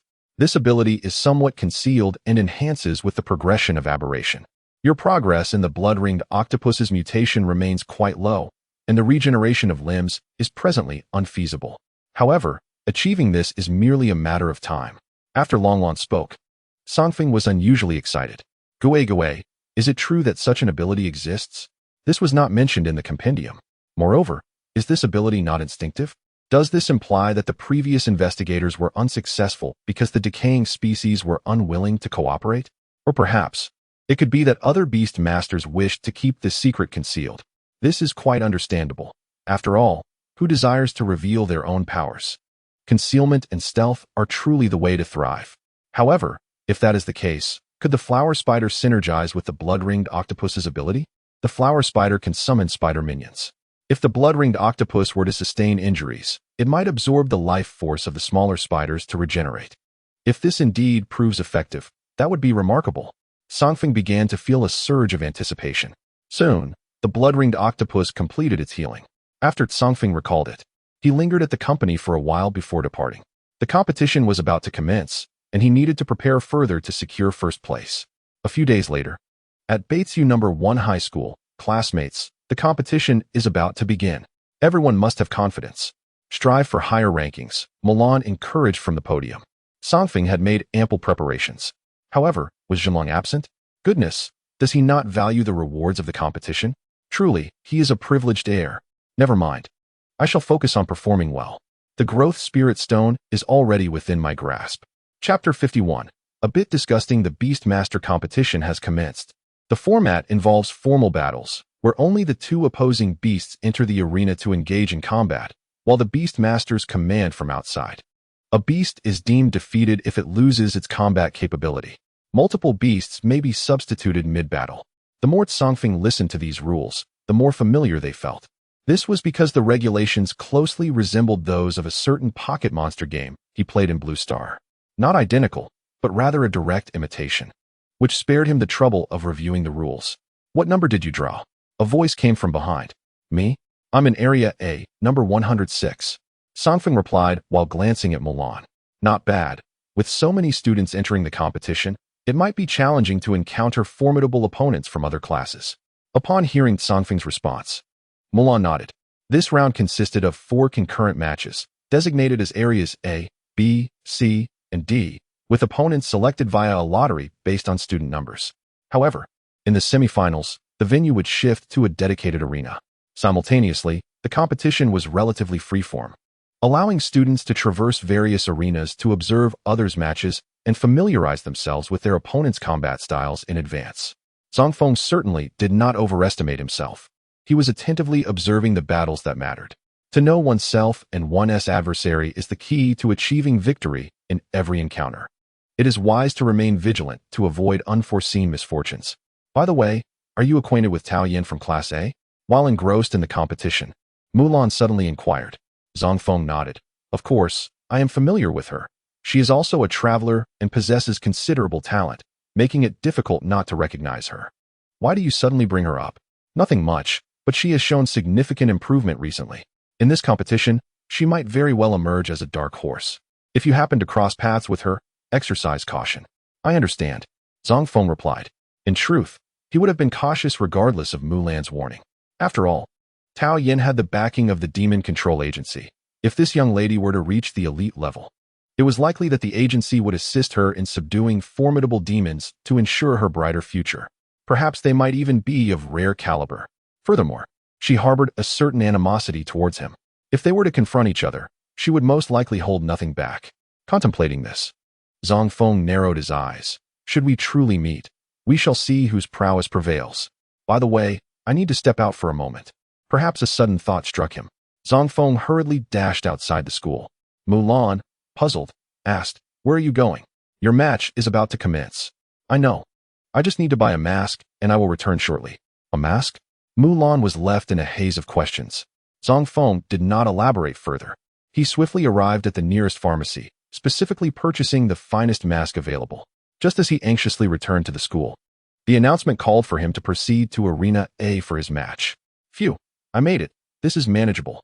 With a sigh of relief, Zang Feng arrived at the battleground, where his opponent had long been waiting impatiently. Zang Feng, you truly are quite arrogant. You can even afford to dawdle before a competition. The student across from him remarked, his tone brimming with dissatisfaction. Zang Feng smirked. What with all the chatter? I arrived within the designated time frame. Is there a problem? If so, let us settle it in the arena. His adversary was momentarily taken aback. Fine, let us see your skills. With gritted teeth, the opponent ceased his idle talk. The officiating teacher then announced, Both sides, prepare your demons. The match begins. Buzzing with the referee's signal, Zang Feng and his opponent simultaneously summoned their soul cards. Meanwhile, outside the arena, students who had heard of Zang Feng's battle began to gather. After all, Zang Feng was somewhat of a celebrity. He had Mulan's attention and had previously defeated Tang Xi with a flower spider. Many in the school were keenly observing him, particularly the astute students. During Zang Feng's last encounter with Tang Xi, his webbing technique had astonished everyone by effectively restraining the movements of the needle-tailed mouse. They are eagerly anticipating the performance of Zang Feng in the subsequent events, hoping to glean further knowledge from him. Of course, there is a paramount concern: to assess his current combat prowess. After all, anyone might cross paths with him, and it is essential to gauge his battle readiness. Many students harbor such thoughts, and even several teachers have developed a keen interest in Zang Feng. This has resulted in a substantial increase in the number of spectators surrounding the arena, rendering it utterly congested. Now, the opponent finds himself under considerable pressure. Goodness, why are there so many people? He muses. If I lose here, it would be utterly humiliating. Sweat begins to bead on his brow. After all, he is merely a high school student. With so many eyes upon him, it is only natural for him to feel the weight of expectation, whereas Zang Feng appears remarkably composed. His movements remain steady, his expression tranquil, and the soul card in his hand radiates a luminous glow, summoning forth a demon. Not a flower spider. What? Zang Feng has also become an elite. The spectators are astonished. Incredible. He has achieved elite status so swiftly after traversing into this world. No wonder he has caught the attention of Milan. Interesting indeed. I've heard that Tao Yin from Class A is also a traveler who has just reached elite status. Oh, it seems these two might soon encounter one another. Upon witnessing the grotesque form of the blood ring octopus, the onlookers immediately realize that Zang Feng has undoubtedly attained elite status. To claim they are not astonished would be a falsehood. They, with their average talents, have spent several months cultivating to reach merely the 7th or 8th tier. Yet Zang Feng, being a traveler, must navigate this new realm in a limited time frame, and he has managed to achieve elite status first. How could they not be astounded? However, it is not just the students who are bewildered. The teachers are equally taken aback. Zang Feng has also reached elite status? How can this be possible? According to the reports from the Demon Control Bureau, they did not recommend him due to his purportedly poor qualifications. His talents seem to render cultivation nearly futile. Yet he has still advanced to elite status at such a pace? Does he consume medicine 3 times a day? Where would he procure such medicine? I heard he has become a pharmacist. What? Good heavens! An elite demon master and also a pharmacist. Despite his apparent lack of qualifications, this young man possesses terrifying abilities. If his growth continues smoothly, he may not be inferior to those prodigious demon masters. The murmurs of astonishment, envy, and disbelief grow increasingly loud, casting countless astonished, envious, and incredulous gazes upon Zang Feng, which he savors immensely. At this moment, Milan is also quite pleased. Zang Feng is a student she values greatly, and his prominence reflects well on her.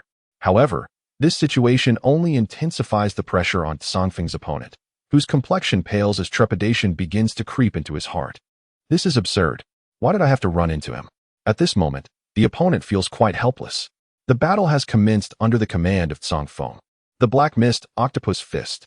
Upon receiving the order, the Blood Ring Octopus unleashes an overwhelming amount of black mist that envelopes the battlefield. Subsequently, it stealthily approaches its opponent within the obscuring fog, causing the opposing spirit master to finally regain composure in a state of panic.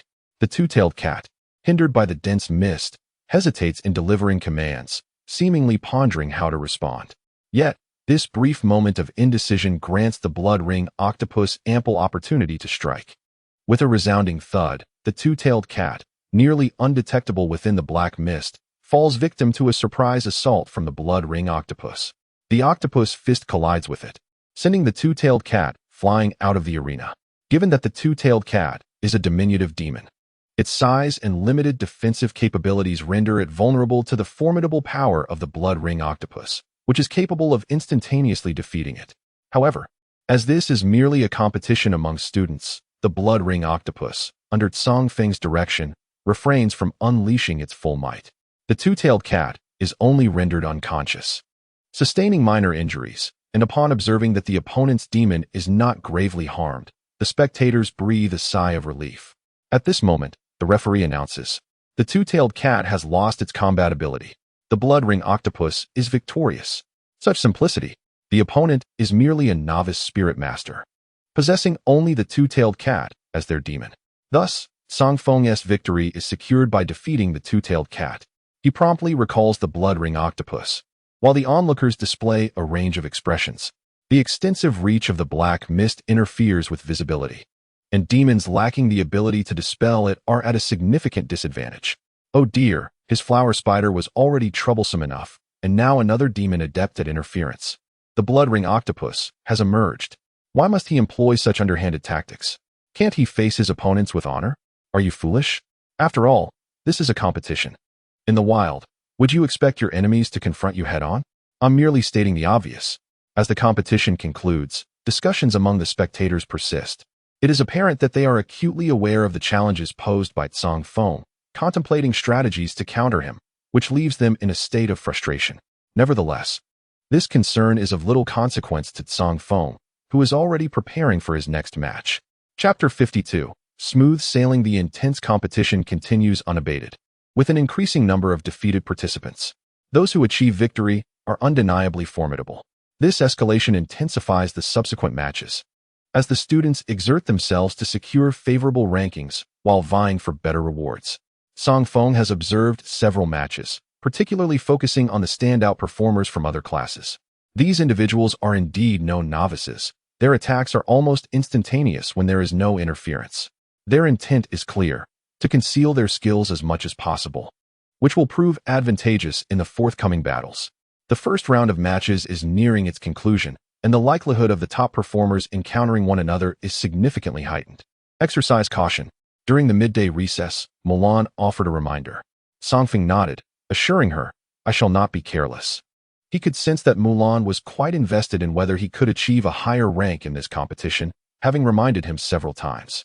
Why had Mulan suddenly become so concerned about rankings? Initially, Zang Feng found it perplexing. It was only when he inadvertently learned that the Ding class had never secured a prominent position in past competitions that he understood her motivation. Oh, so Mulan was eager to vindicate herself. With this revelation, he felt compelled to perform admirably, ensuring her satisfaction and making it easier for him to solicit her assistance in the future. With such thoughts in mind, Zang Feng approached the subsequent matches with remarkable decisiveness, swiftly eliminating his opponents. The bludgeoning octopus, shrouded in a murky mist, rendered most non-raptor demons helpless against its onslaught. They could only endure punishment within the obscurity. Even those demons with heightened senses struggled, for the bludgeoning octopus was resilient and powerful. Once an enemy detected it amidst the darkness, they found it exceedingly difficult to counter. Moreover, the lack of practical experience among the opposing students often led to miscommunication in the absence of visibility, allowing Zang Feng to advance with relative ease, leaving no room for the flower spider to make an appearance. The bludgeoning octopus surged into the semifinals. The spectators could only shake their heads in disbelief at the absurdity of it all. That bludgeoning octopus is outrageous. Indeed, with its obscuring mist, even flying demons fall prey to its ink-spraying ambush. Yes, my red feather sparrow was struck by the ink and was instantly incapacitated. That isn't even the worst. I managed to evade the ink, yet it was futile. The octopus's tough skin and immense strength rendered my efforts useless. Goodness, is there no one who can put him in check? Hold on, don't be too hasty. I've heard that Zang Feng's next opponent is the captain of the E-class. That individual is quite the elite. Oh, now that promises to be an interesting spectacle. As the competition progressed into its latter stages, the top students from each class entered the semifinals. Zang Feng finally faced a formidable adversary, much to the delight of the onlookers, who eagerly speculated on who might emerge victorious. Meanwhile, the contest commenced with the beautiful captain of the E-class summoning her first demon, a sharp-billed goose resembling a large wildfowl. With this raptor demon, she likely anticipated that Zang Feng would resort to his usual tactic of deploying the bludgeoning octopus and its obscuring mist. However, she was mistaken in her predictions. This time, Zang Feng did not summon the octopus. Instead, he released the flower spider. "You dare not use the bludgeoning octopus," she scoffed, her confidence palpable. "Had you summoned the octopus, perhaps you would have had a chance to exchange a few blows with my sharp-billed goose. But opting for the flower spider, though it possesses unique traits, its inherent weaknesses render it no match for the sharp-billed goose. Your demon stands no chance." Subsequently, an order was issued: darting goose dive. Upon hearing the command from its master, the darting goose soared through the air with its sharp beak, rapidly charging towards the flower spider. The spectators murmured in excitement. Oh no, the flower spider is finished. The raptor's speed and ferocity were formidable, and this creature was inherently effective against insect-type monsters. Furthermore, the flower spider's attributes were already low. Should it receive even a single blow, it would likely be incapacitated. Yes, even if it managed to evade the attack. The darting goose's velocity was overwhelming. The flower spider could hardly evade more than a few strikes. If I were Zang Feng, I would have switched out my monster. Although Zang Feng had previously triumphed over Tang Si using the flower spider, its inherent weaknesses were evident. There was little faith among the audience in its ability to turn the tide. Most assumed Zang Feng would substitute in the blood ring octopus. However, to everyone's surprise, He did not make the switch. Faced with the darting goose's assault, the flower spider remained remarkably composed, for its agility attribute was commendably high. Evading the attack was not a daunting task. However, Zang Feng's intention was not merely to dodge. He aimed to eliminate the darting goose. Flower spider, nightmare domain. As the darting goose drew nearer, the flower spider promptly unleashed its nightmare domain, casting a veil over the darting goose, which instantly perceived the flower spider as its most terrifying adversary. This sudden shift startled the darting goose, causing it to squawk in panic, flapping its wings chaotically. Yet, its speed was formidable. Even in fright, it could not halt its momentum and collided forward in a frenzy. The flower spider easily evaded this reckless onslaught. However, while the flower spider deftly sidestepped, misfortune befell the darting goose. With a resounding thud, the panicked darting goose failed to strike the flower spider and instead crashed to the ground, scattering feathers in every direction. The rapid succession of events left the other spectators in utter disbelief. "What was that skill?" one exclaimed. "I have no recollection of it." It appeared to be a disruption technique. Zang Feng has indeed concealed his abilities. I never witnessed his flower spider employ such a tactic during his battle with Tang Si. Indeed, this fellow is exceedingly crafty. The darting goose is in dire peril. Listening to these remarks, the class leader from Group B seethed with anger. She had not anticipated that the seemingly insignificant flower spider possessed such a stratagem. Now, the darting goose's attempt to gain an advantage had backfired, leaving it injured while the flower spider remained unscathed. That detestable creature, she thought, casting a glare at Zang Feng. Yet, Zang Feng had no time to engage in her glowering. Seizing the moment of the darting goose's injury, he resolved to deliver the finishing blow. "Flower spider, ensnare it with silk," he commanded, followed by, "Now, unleash the sleep pollen attack." "Not good, darting goose, ascend." Upon hearing Zang Feng's orders, the leader of Group B hastily abandoned her glare at him and issued her own command with urgency. However, the sharp-billed goose's ability to collide had diminished, and coupled with the quick reflexes of the flower spider, it failed to take flight successfully. Subsequently, the sticky threads of the flower spider ensnared it, leaving it to struggle with all its might. Yet, the flower spider possessed formidable attributes, and its silk was remarkably resilient. The sharp-billed goose found itself unable to escape for the time being. As a result, it succumbed to slumber under the weight of pollen. However, slumber did not equate to victory. Thus, Zang Feng decisively continued his foray into the realm of nightmares.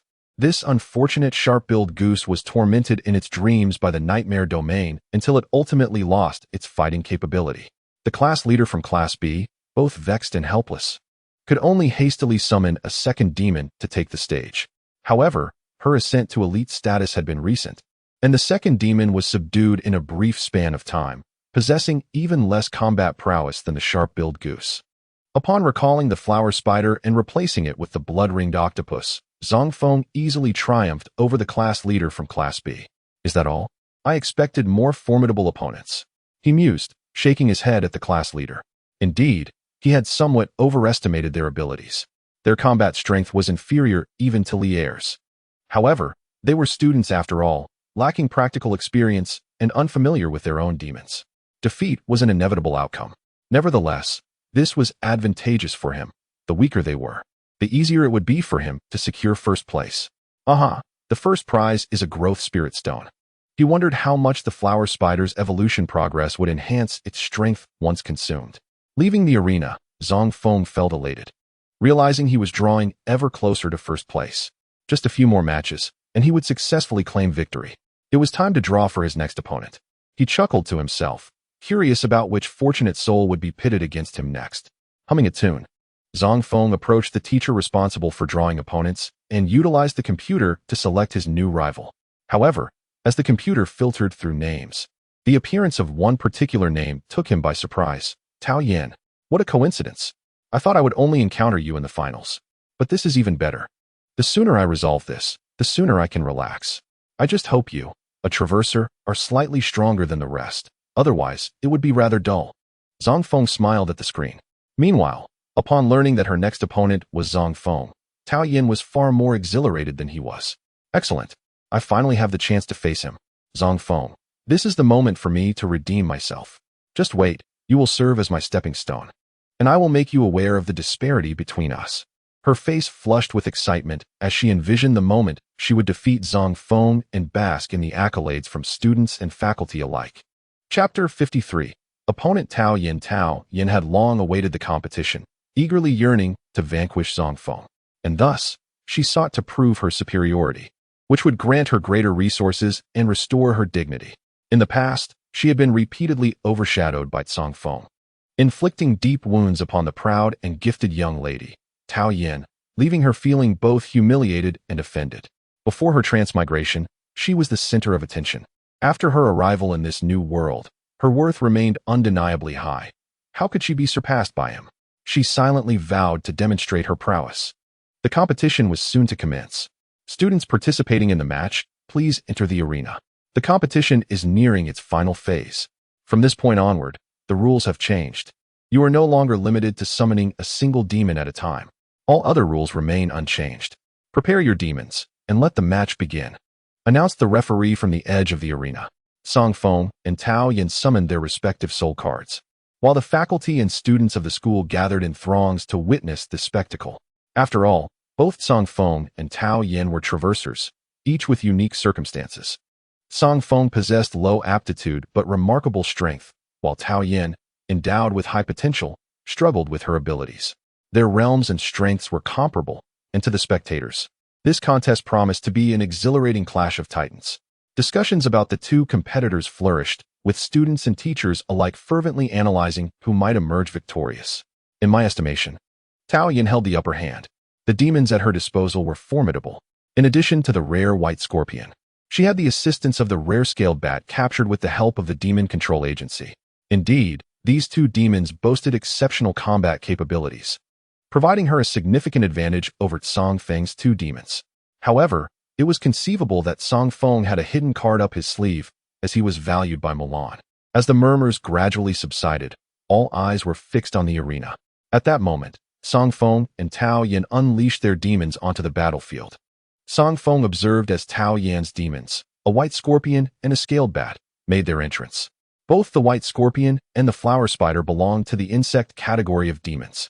However, the flower spider served as a pet, while the snow-white, wolf-dog-sized white scorpion, renowned for its offensive prowess, was equipped with a sharp stinger and remarkable speed, capable of dispatching foes in a single, explosive strike.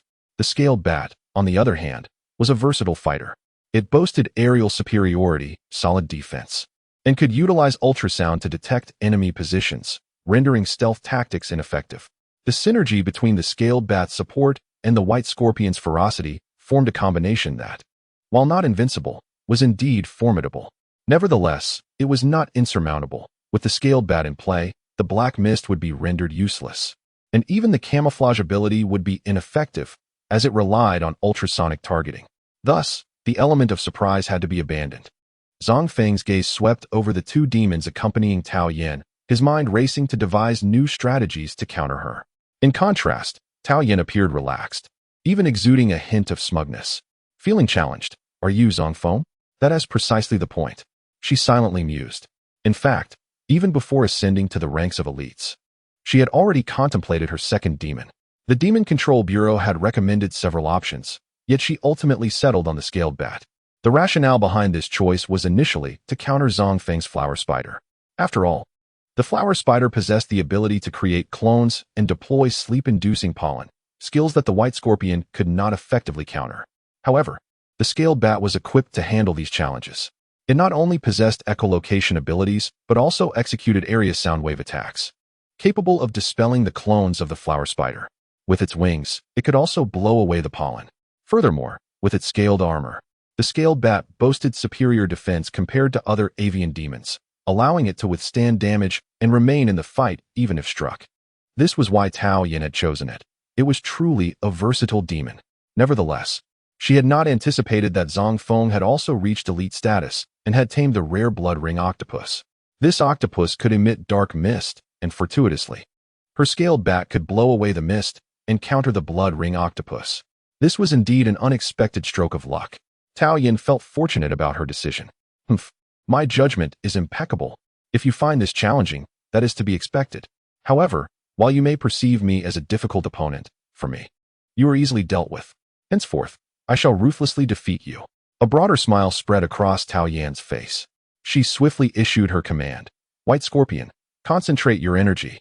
Scaled Bat, unleash your sound wave attack on those two demons. Concentrating energy was a skill that enhanced strength. Once activated, the user could unleash overwhelming power capable of delivering devastating blows in a short span. Tao Yan's command was clear. She aimed to empower the White Scorpion and leverage its formidable attack alongside the Scaled Bat to eliminate Zang Feng's demons one by one. The Scaled Bat's Soundwave Assault was purely intended to disrupt the Flower Spider and the Blood Ring Octopus, preventing them from interrupting the White Scorpion's attack. However, Zang Feng had no intention of disrupting the White Scorpion. He had his own tactical ideas. Blood Ring Octopus, spray ink to shield us. Flower Spider, create dream clones and weave webs. As the Soundwave attack approached, Zang Feng commanded the Blood Ring Octopus to spray ink in the direction of the incoming sound. The inky black liquid collided with the sound waves, bursting forth and showering the area like raindrops. Simultaneously, the Flower Spider sprang into action, swiftly conjuring 3 clones.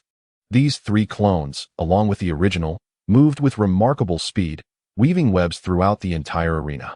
Upon witnessing the situation, Tao Yan sought to interrupt the Flower Spider. Yet the Blood Ring Octopus guarded it, utilizing its ink spray to fend off the sonic wave attacks from the Scale-Armored Bat. The White Scorpion, unable to discern the true form of the Flower Spider, could not sever the web. Under these circumstances, the webbed arena rapidly took shape. Tao Yan furrowed her brows, as the situation deviated from her initial expectations. In her strategy, she had anticipated that the sonic wave of her Scale-Armored Bat, being an area attack, would dismantle the Flower Spider's clones, allowing the White Scorpion to swiftly eliminate it. Even with the Blood Ring Octopus defending, the prowess of the White Scorpion would likely inflict severe injury upon it if struck. Yet, why had the outcome differed? Had Zang Feng truly managed to block the sonic wave with ink?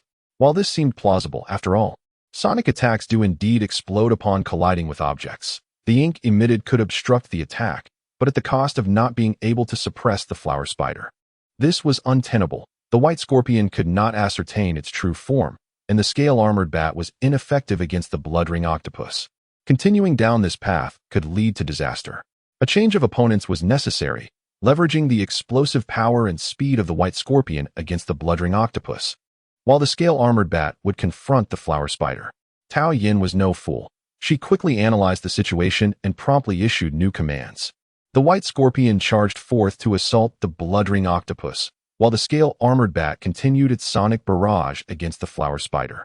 Despite the presence of the web below, Tao Yan selectively disregarded it, believing the formidable destructive capability of the White Scorpion would easily breach the Flower Spider's silk. Even if there were minor issues with deceleration, it mattered little, as the Blood Ring Octopus was relatively slow. Her White Scorpion could entirely disregard the webbed arena to attack the Blood Ring Octopus, at least preventing it from retaliating against the Scale-Armored Bat and disrupting its offensive against the Flower Spider. Tao Yan's approach seemed sound. However, she grossly underestimated the strength of the Flower Spider and the resilience of the silk. Moreover, she overlooked the cunning of Zang Feng's tactics. Would switching targets prove effective? Shaking his head upon hearing Tao Yan's orders, Zang Feng calmly instructed, Blood Ring Octopus, retreat and envelop the arena in black mist to disrupt the White Scorpion. With that command issued, the White Scorpion recklessly charged across the webbed terrain. Yet, the silk proved too resilient. Despite managing to push through, its speed was significantly hampered. The Blood Ring Octopus seized the opportunity to unleash its skill. Consequently, as the White Scorpion closed in, the dense black mist enveloped it completely, leaving it disoriented and devoid of a target. Meanwhile, the Scale-Armored Bat, engaged in its assault against the Flower Spider, was unable to dissipate the thick mist. Compounding the issue, the black mist rapidly expanded, allowing the Flower Spider's clones to scatter and conceal themselves within it. Although the sonic attack had a wide range, it was insufficient to strike a significant portion of the arena, resulting in only 2 clones being shattered, while the true form of the Flower Spider vanished into the black mist. Now, a shroud of darkness envelopes the battlefield, and the arena of webs has been unleashed, granting the initiative to the more advantageous Zang Feng. Tao Yan feels an overwhelming sense of discomfort. Initially, she was in a position of great advantage. But how has she suddenly found herself at a disadvantage? Chapter 54. The stench of victory. The dynamics of battle shift in an instant. Before the conflict commenced, Tao Yan held a significant edge. Her demon effectively countered Zang Feng. The initiative was in Tao Yan's hands, allowing her to either bolster her defenses or launch an offensive. Zang Feng, in a precarious position, could only adopt a defensive stance. This was the initial scenario. However, as the battle unfolded, the situation transformed dramatically. The scale-armored bat's attacks were thwarted by the blood ring octopus. The flower spider seized the opportunity to create a webbed arena, rendering the white scorpion helpless against the flower spider's clones. As the darkness descended, the circumstances worsened for the white scorpion, ensnared within the web and shrouded in mist. The scale-armored bat hesitated to act impulsively. While it had the capability to disperse the darkness, the blood ring octopus lurking within was no fool. Should the scale-armored bat make a move, Tao Yan had every reason to believe that either the flower spider or the blood ring octopus would exploit the opportunity to strike. What of using ultrasonic waves to lock onto a target? Even if it managed to locate the scale-armored bat, it would not be able to eliminate it in an instant. The blood ring octopus possesses a thick hide, and the flower spider still has a clone remaining. The distance between the original and its clone complicates the bat's ability to ensure a hit on the original. The flower spider's clone is not merely an illusion. It can be detected by ultrasonic waves. Hence, the scale-armored bat struggles to discern the true form, compounded by the predatory gaze of the blood ring octopus lurking within the darkness. The scale-armored bat finds itself in a dire predicament. As for the white scorpion, at this moment, it is rendered nearly incapacitated. Trapped in the darkness, unable to see its foes, and ensnared in the sticky web, it is in a state of despair. There is nothing it can do but await the dissipation of the mist. Tao Yan's expression darkens as she observes the unfolding events. Whispers circulate around her. She was initially favored to win, yet now finds herself at a disadvantage. It is undeniable that her abilities pale in comparison to Zang Feng's. Indeed, Zang Feng's tactical prowess is commendable, and Tao Yan finds herself falling short in comparison. If she has no trump cards left, it seems inevitable that Zang Feng will emerge victorious if the battle continues. The murmurs grow louder, expressing admiration for Zang Feng, suggesting he may very well secure the top spot in this contest. Tao Yan's countenance reflects her increasing dismay. She had anticipated this as her moment to shine, having prepared extensively, only to find her situation unchanged. Now, she is being overshadowed by Zang Feng. How infuriating! Should she be defeated by him? Would she not become merely a stepping stone to his fame? No, absolutely not. With gritted teeth, Tao Yan feels a surge of indignation. Yet, given the current circumstances, she realizes she has no choice but to resort to that move. Initially, I had hoped to reserve my trump card for the final match, but circumstances have rendered that impossible. I forced myself to regain my composure, and Tao Yan's gaze returned to the scaled bat. Zang Feng also noted her unusual demeanor. This young lady, who had been visibly irate moments ago, was now strangely calm. Was she perhaps plotting something grand? Doubt crept into Zang Feng's mind. Nonetheless, he understood that the battle must persist. The immediate task was to eliminate the white scorpion. Blood-ringed octopus, keep a close watch on the scaled bat. Should it dare to disperse the black mist, use your ink attack to interrupt it directly. Flower spider, employ your sleeping pollen alongside the nightmare domain to take down the white scorpion first. Zang Feng commanded decisively. The two creatures sprang into action without delay. Although the flower spider could not discern its surroundings within the black mist, it was not without recourse. The web on the ground allowed it to detect the vibrations and ascertain the position of the white scorpion amidst the obscurity. Thus, upon receiving the command, it accurately locked onto the target and launched its assault. The white scorpion, in stark contrast, found itself utterly defenseless. It failed to perceive the flower spider, let alone the approaching pollen. Consequently, the sleeping pollen struck true, and the white scorpion promptly succumbed to slumber, subsequently rendered feeble by the nightmare domain.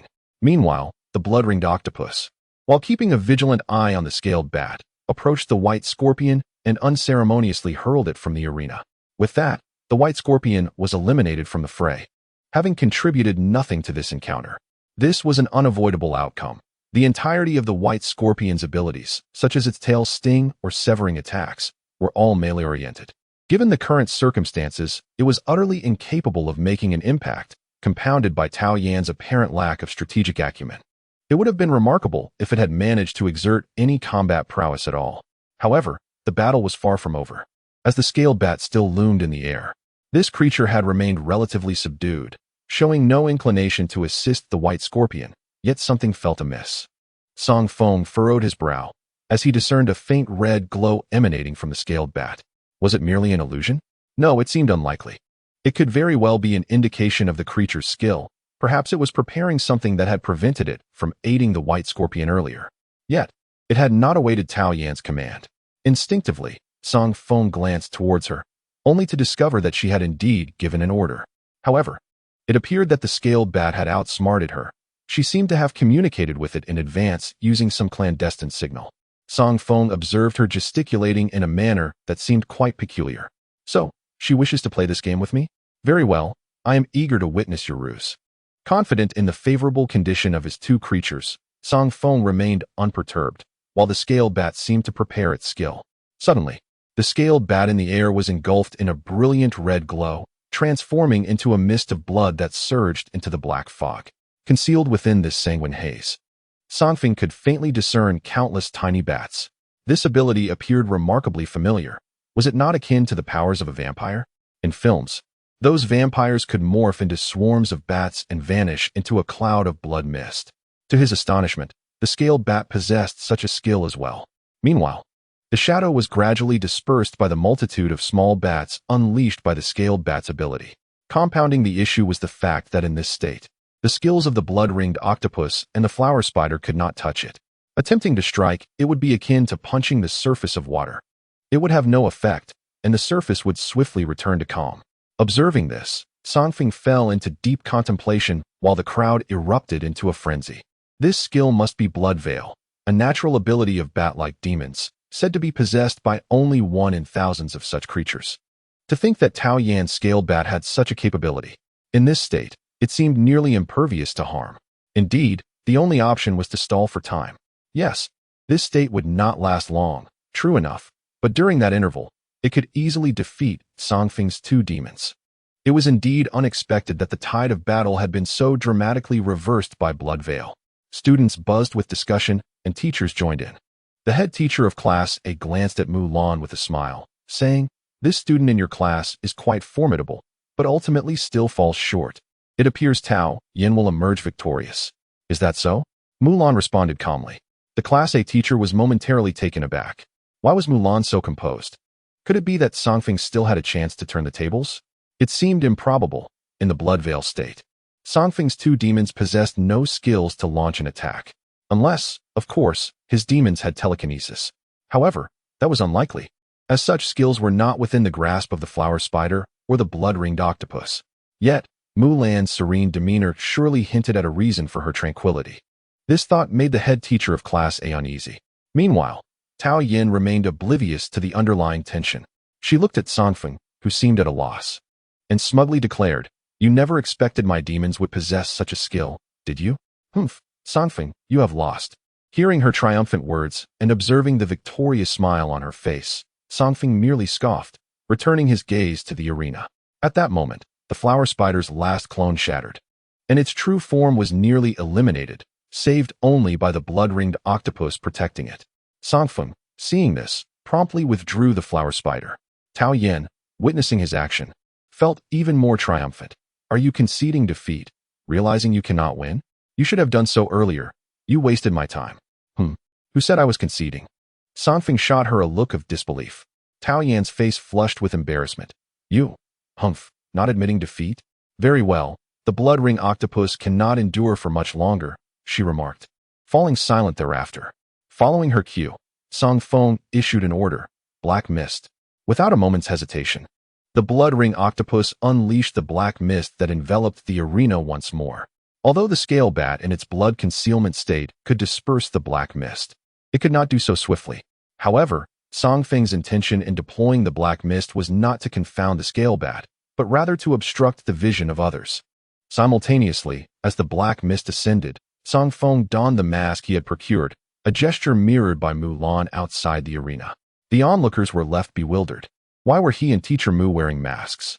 They shook their heads in confusion until Zang Feng commanded, "Blood Ring Octopus, unleash your foul essence." Upon receiving the command, the blood ring octopus exuded a noxious pus, accompanied by a stench reminiscent of rotten eggs and decaying flesh, which spread rapidly from the black mist. Wafting over 100 meters, the spectators recoiled in horror. What in the world is that smell? It's unbearable. Many were overwhelmed, gagging violently. I feel like I might regurgitate my last meal. What kind of dreadful skill did Zang Feng employ? This is beyond repulsive. The air was thick with the foul odor, causing several onlookers to retch uncontrollably, some even fainting from the stench. Within the arena, the scale bat, positioned closest to the source, not only detected the most pungent odor but also succumbed to poisoning. Unable to withstand the intolerable scent, it exited its blood concealment state and collapsed. Tao Yin was likewise overwhelmed, foaming at the mouth. At that moment, the judge, on the verge of collapse and pallid, mustered the strength to announce the outcome. The victor of this battle is Zang Feng. Chapter 55. Ascending from the ground, the campus was engulfed in a foul stench, leaving both teachers and students utterly distressed. Some even pondered calling for emergency assistance. Fortunately, while the odor had appeared suddenly, it dissipated just as swiftly, allowing everyone to breathe easily once more. Yet, many were left with lingering grievances. Good heavens, that was unbearable. What on earth did Zang Feng do? Who knows? I almost fainted from the stench. We were fortunate. But Tao Yin was the worst off. She was closest to the source and fainted on the spot. Indeed, her demon was not spared. The scale bat had been driven out of its blood concealment state. But could mere foul air have achieved such a feat? Indeed, that stench was toxic. Though the nature of the toxin remains unknown, consider the proximity to such a source. Who could withstand it? We should be grateful to have escaped unscathed. The campus buzzed with discussions. Due to the effects of the black mist, the spectators could not discern what skill the blood ring octopus had truly employed amidst the obscurity. Even though they could hear the name of the skill noxious body, it was merely a name, and without witnessing the circumstances, they could hardly conjure any associations. However, at this moment, aside from lamenting the toxic antics of Zang Feng, there was an underlying sense of amusement among them. They had encountered various methods of victory, yet they had never witnessed a defeat so foul. Zang Feng had indeed blazed a trail in this regard. Contemplating this, they began to doubt their own abilities to counter the horrific stench of Zang Feng's lethal technique.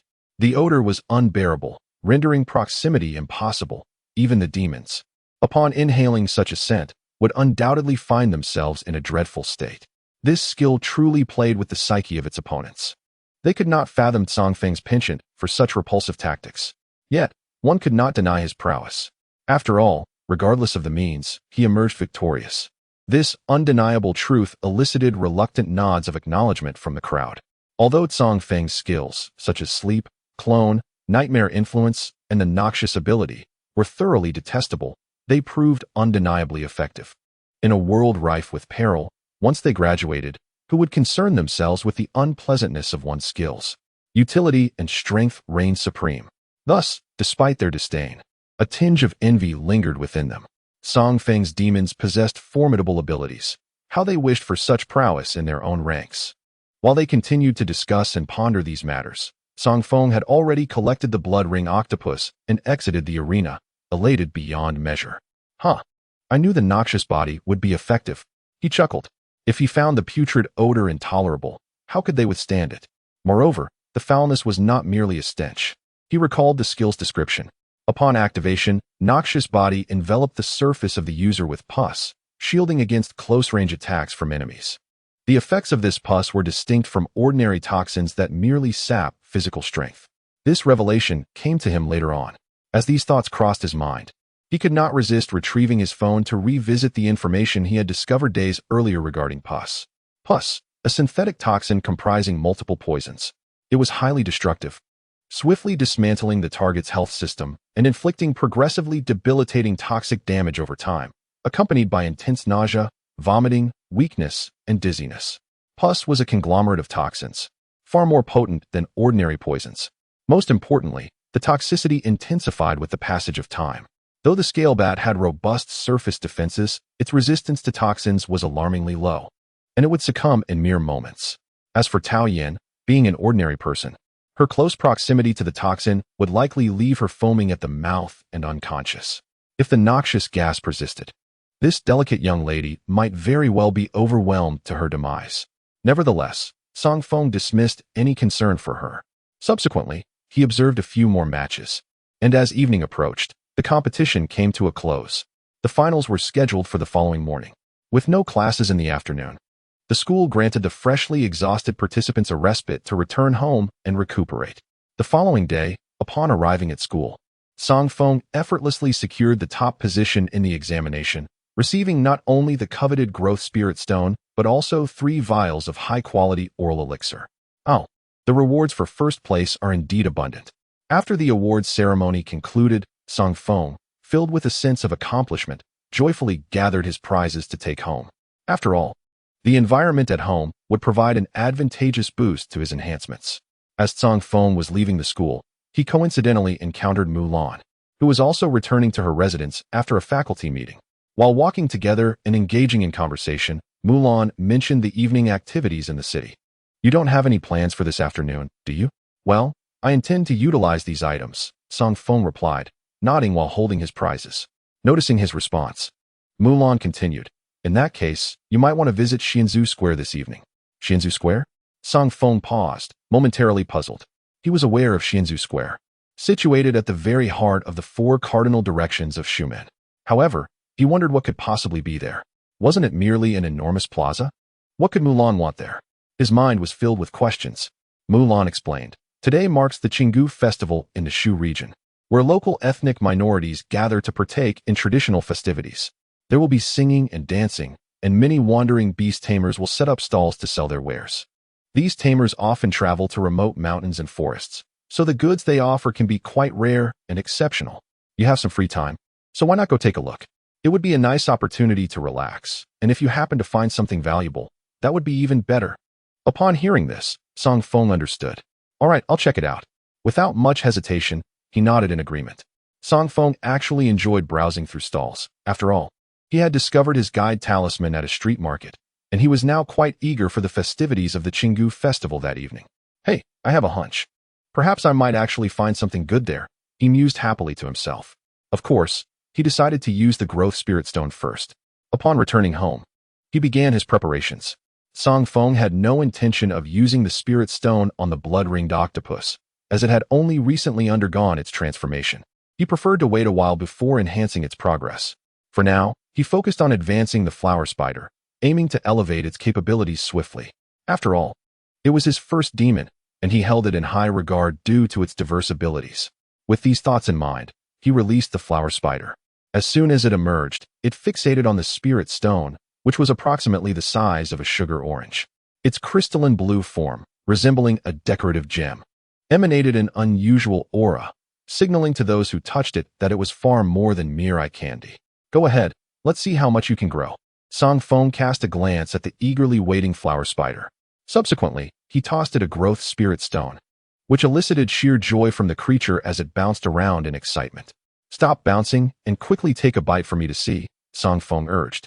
Upon hearing his words, the flower spider calmed down and swiftly scuttled to the spirit stone, taking a bite with a delicate crunch. Zang Feng observed with keen interest as it gnawed away a corner of the stone, noting its surprising fragility. As the flower spider devoured the stone with increasing speed, within a mere 3 minutes, the growth spirit stone, roughly the size of a sugar orange, was completely consumed. During the process, Zang Feng could distinctly see a soft glow emanating from within the spider's body, shifting like it had ingested a light bulb.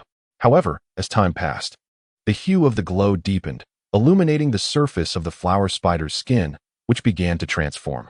The white spots on its body expanded while the black portions receded, ultimately resulting in an eerie appearance of half black and half white.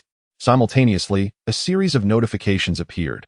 Notification: the flower spider has consumed the growth spirit stone. Notification: under the influence of this unique environment, your flower spider has maximally absorbed the power of the growth spirit stone, enhancing its mutation progress by 33%. Notification: due to the surge in mutation progress, your flower spider has comprehended a new exclusive skill, Gentle Haven. Notification: the mutation progress has significantly increased your flower spider's attributes by a total of 10 points. Notification: the range of your flower spider's original exclusive skill, Nightmare Realm, has expanded by 10 meters, and its summoning ability has transformed from summoning spider minions to summoning nightmare minions. What an impressive array of notifications. Zang Feng was dazzled yet profoundly exhilarated. A new exclusive skill, Gentle Haven. The range of the old exclusive skill, Nightmare Realm, had increased, and the summoned minions had metamorphosed into nightmare minions. Though Zang Feng was unaware of what nightmare minions entailed, their name alone hinted at an extraordinary nature, undoubtedly superior to the ordinary spiders. Additionally, with an overall attribute boost of 10 points. Oh, how exhilarating. Chapter 56. The elixir of mutation. Zang Feng could hardly contain his excitement, his hands dancing in joy. The flower spider was truly soaring now. Its attributes could easily overpower many monsters. Even the white scorpions of Tao Yin seemed trivial in comparison. Moreover, the flower spider had acquired a new skill. He was eager to discover what Gentle Haven entailed. The name did not suggest an offensive capability. Zang Feng steadied himself, awaiting the next notification. Notification, Gentle Haven, a domain skill, upon activation, reduces the target's hostility, ensnaring them in delightful illusions that obliterate their combat spirit, while simultaneously diminishing the attributes of targets with intelligence lower than the user by 50%. Notification, the skill may additionally induce a state of blissful stupor. The skill affects the user's radius of 50 meters and enhances its effectiveness with each level attained. The disparity in intelligence between the target and the user will influence the skill's efficacy. The introduction is quite extensive. However, overall, it appears remarkably powerful. It can directly reduce the target's attributes by 50%. What a formidable area of effect skill. If one were to charge into a team battle unleashing this gentle realm, it could very well turn the tide of the conflict. Nonetheless, this skill is also contingent upon intelligence. As indicated, the higher the enemy's intelligence, the more they can resist the weakening effect of the gentle realm. Zang Feng pondered these prompts, gaining a general understanding of the area skill. Yet, a significant question lingered in his mind. What does drunken stupor mean? He scrutinized the second prompt until a new message appeared. Drunken stupor, ensnared in beautiful fantasies, oblivious to all external influences. This influence includes the commands of the demon tamers or remaining unaware even when mortally wounded. Upon reading this, Zang Feng's expression shifted slightly. This state seems rather absurd. Once ensnared, not only would the demon tamer's words go unheard, but even inflicting several stabs would elicit no response from the target. It appears akin to being entranced, coupled with the effects of anesthesia, rendering one devoid of consciousness. Indeed, drunken stupor is an apt description. As the prompt faded, Zang Feng sighed, then examined the other skills more closely. The nightmare domain requires no further discussion. The summoned nightmare minions are undoubtedly stronger than the previous small spiders, not so easily vanquished. Additionally, their self-destruct power has increased. Should he encounter the horned serpent again, a mere 3 or 4 nightmare minions could likely obliterate it. There is little to mention regarding attributes. With a total attribute boost of 10, agility and intelligence have now surpassed the 30-point threshold. The other 2 attributes have also crossed the 20-point mark, originally at 19 points. The increase to 20 can be attributed to the upgrades he provided to the flower spider before the exam. After all, upon achieving the elite rank, he returned to gather potions as usual. He also visited Longlon's company and utilized the subpar potions distributed at school on the flower spider. Now, the flower spider has reached level 12. As for the blood-ringed octopus, there is no immediate urgency to upgrade it, considering Zang Feng has only attained the elite segment. With the exam now concluded, he plans to seek out teacher Mu tomorrow to learn how to concoct quality potions, thereafter enhancing himself before advancing his demons. As he recalled the flower spider, evening swiftly approached. The sky darkened, and the streets gradually filled with an array of oddly dressed demon tamers from various ethnicities. Additionally, numerous travelers from other cities arrived to partake in the Drum Festival festivities. Zang Feng had emerged a bit late, arriving at the Xianzhu Square just as night fell. The traditional activities of the region have commenced. As Zang Feng strolled about, he observed the surroundings. At the heart of the Ancestor Square, a group of young women from minority ethnic groups danced gracefully around a statue. The dance seemed somewhat familiar to Zang Feng. Was it not the witch dance of Blue Star? He couldn't help but mutter to himself. The witch dance is a traditional performance of the minority peoples of Blue Star, typically showcased during festive occasions. It was quite a coincidence, yet given the prevalence of travelers in this world, Zang Feng found it easy to dismiss. After all, who could say for certain whether formidable minority travelers had once crossed over in ancient times and left behind such traditions? Shaking his head, He decided not to dwell on these thoughts any longer and continued to scan the various stalls around him. Notifications continued to appear. Alert! The items at the stalls ahead are all counterfeit, and the minority vendor is merely a local thug in disguise. Alert! To the left. At the stall 10 meters ahead, that porcelain vase is quite old and could fetch around 10,000 as an antique. Alert! Someone has dropped their wallet ahead. Alert! A thief is approaching from behind. While many alerts emerged, few were of genuine utility. Nevertheless, Zang Feng remained undeterred. After all, the Ancestors' Square was vast, and numerous stalls awaited exploration. Just as he was wandering, a sudden commotion caught his attention. Accompanied by the noise, Zang Feng looked up and beheld a fleeting display of exquisite fireworks blossoming in the sky, taking on various fantastical shapes. It was rather captivating.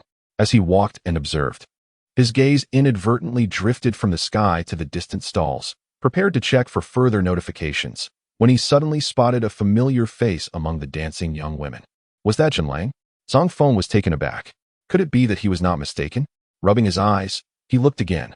In the distance, the group of girls clad in attire reminiscent of the Miao nationality, adorned with glimmering metallic accessories, continued their dance. Their subtle makeup and sparkling adornments made it difficult to ascertain identities. After staring intently for a few moments, he failed to spot the familiar visage again. Had he truly been mistaken? No, what a coincidence it would be. Zhenlang had taken a leave of absence, yet here he was, encountering someone who bore a striking resemblance to him. There must be a secret to unravel. Perhaps that fellow was, in fact, a pretender. Resolute, Zang Feng decided to question him the following day. Not willing to give up easily, he glanced back once more, confirming that Zhenlang was indeed absent from the group of girls before he shook his head in resignation. However, just as he prepared to move on, a notification suddenly captured his attention. Alert! There is something valuable ahead. Alert! Walk 5 meters forward. The tattered scroll at the right stall contains the recipe for a transformative elixir. What? The recipe for a transformative elixir? Upon reading the notification, Zang Feng was filled with both astonishment and joy. This was indeed a recipe for a transformative elixir. With this recipe in hand, one can directly concoct the transformative elixir to expedite the metamorphosis of demons. The commercial variants of such potions are exorbitantly priced, beyond my current means. However, by gathering the requisite materials for a self-made concoction, the cost would be significantly reduced. Indeed, fortune smiles upon me for heeding Teacher Mu's advice to come here. Once I acquire this recipe and continuously gather materials to successfully create the transformative elixir, I shall undoubtedly accelerate the metamorphosis of my flower spider and blood-ringed octopus. Zang Feng felt increasingly exhilarated as he approached the stall, only to discover that the proprietor was a familiar face, a robust man from the ethnic minority who had once sought to purchase Zang Feng's guide at the flea market. Oh, young brother, you seem familiar. Zang Feng recognized him instantly, and it was evident that the man also recognized him. Upon seeing this individual, Zang Feng's initial excitement waned, and he suppressed any outward display of emotion. As the adage goes, treasures should not be flaunted, lest one attract the envy of the unscrupulous. This man had previously shown interest in acquiring the guide from him. Who knew if he had relinquished that desire?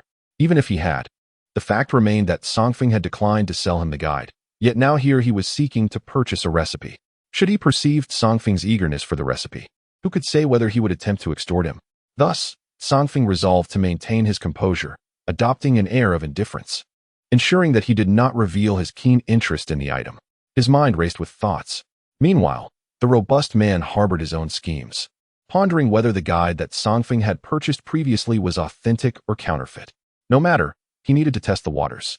Additionally, his sudden appearance at the stall made him wonder if Zang Feng had discerned something of value among his wares. The man reflected on these matters, albeit with some uncertainty. The items displayed were not of poor quality, yet they hardly constituted anything remarkable.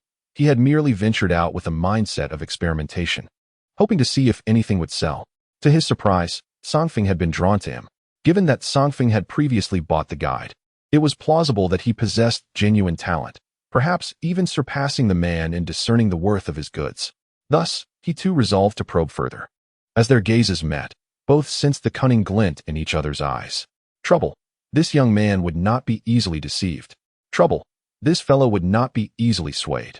Chapter 57. Skill Enhancement on the Street. The two harbored their own agendas, speculating about one another's intentions. What has this young brother set his sights on now? The robust man was the first to break the silence, inquiring with curiosity.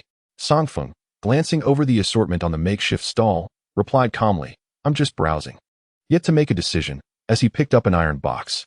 The robust man smiled upon noticing and casually inquired, "Speaking of which, how has that antique you purchased fared? Are you referring to that broken tile?" Sighing, Zang Feng expressed his displeasure. "What's the matter?" The sturdy man pressed on. "Well, it's just, never mind. No need to mention it." Zang Feng shook his head. Yet, the more he refrained from speaking, the more the sturdy man's curiosity piqued. "Come on, share. Last time I saw that item, it bore a striking resemblance to a certain antique. I was quite intrigued about its authenticity." The robust man continued to pry with narrowed eyes. Upon hearing this, Zang Feng's expression turned troubled. "Very well, I shall enlighten you.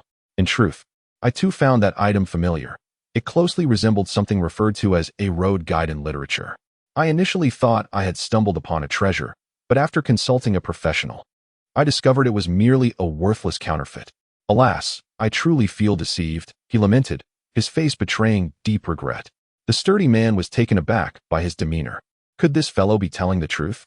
The likelihood seemed considerable, as mention of the road guide indicated that he was indeed interested in its authenticity. He recognized the rarity of such artifacts. If it were genuine, this lad would surely refrain from discussing it, for such admissions could attract unwanted attention. The fact that he spoke so freely suggested that the item was indeed a fake, and he was unconcerned about others discovering it. So it turns out to be a counterfeit. Naturally, how could a road guide, such a precious item, possibly be found at a street stall? With this realization, the robust man shook his head. Fortunately, this lad had the foresight to slip away that day. It spared me from spending thousands on that imitation.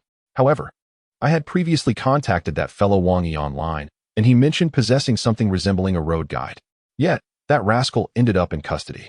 The road guide hidden among that batch of goods seems to have been confiscated by the Demon Suppression Bureau. I wonder if it can ever be reclaimed. In any case, I shall not take that risk. After all, I have no way of knowing whether the road guide taken by the Bureau alongside Wang Yi's goods is genuine or not. Considering my purpose for coming to the shoe gate, the sturdy man couldn't help but shake his head. Zang Feng remained oblivious to these matters, but he could tell that the robust man believed him. He had intentionally shared such details to make the sturdy man think the road guide was a fake, thereby dissuading him from pursuing it. So far, the plan seemed to be unfolding successfully. Having navigated the Blue Star for decades, I pride myself on my acting skills.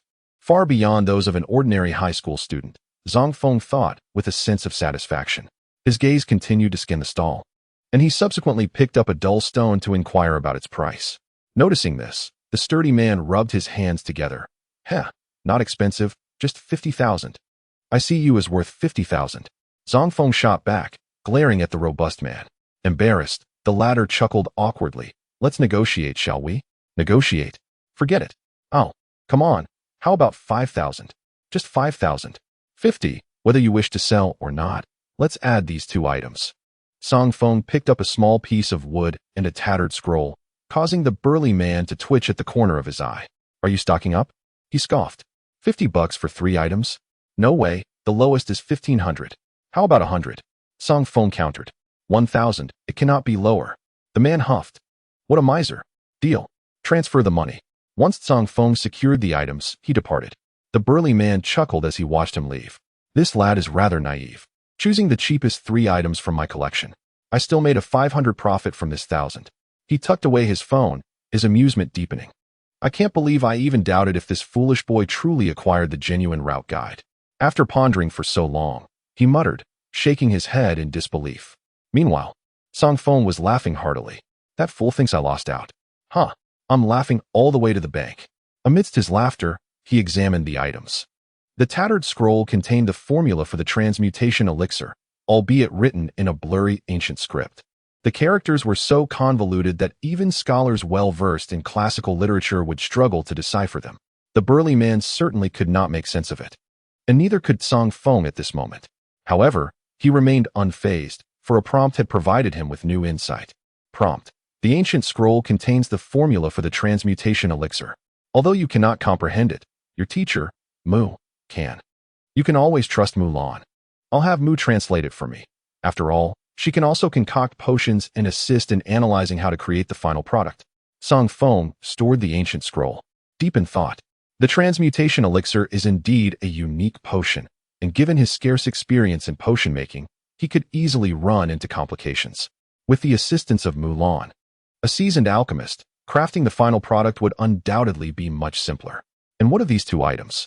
Zang Feng's gaze fell upon the other acquisitions. He had just purchased a stone and a small segment of azure wood. The prompts for these items were equally enlightening. Prompt: Deep Sea Stone. A special stone condensed in the depths of the ocean can enhance similar skills when consumed by demons. Prompt: Decayed Azure Spirit Wood. Although its energy is nearly depleted, it can still enhance similar skills. These two items could enhance skills, with the prompts clearly outlining their capabilities. The Deep Sea Stone, as described, can enhance similar skills, specifically augmenting the ink spray ability of the Blood Ring Octopus.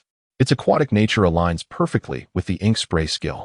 Meanwhile, the Decayed Azure Spirit Wood could be used to bolster the sleep pollen skill of the flower spider, as pollen originates from plants, which harmonizes beautifully with the wood's botanical essence. He pondered how the enhanced skills would manifest. Upon returning, Zang Feng promptly set about organizing his belongings before continuing his exploration. However, he found little of interest at the other stalls, and as time passed, he decided to head back. Once he arrived in his room, Zang Feng immediately summoned his two demons and produced two items. These items possessed the ability to enhance skills. He fed them to the demons to observe the effects.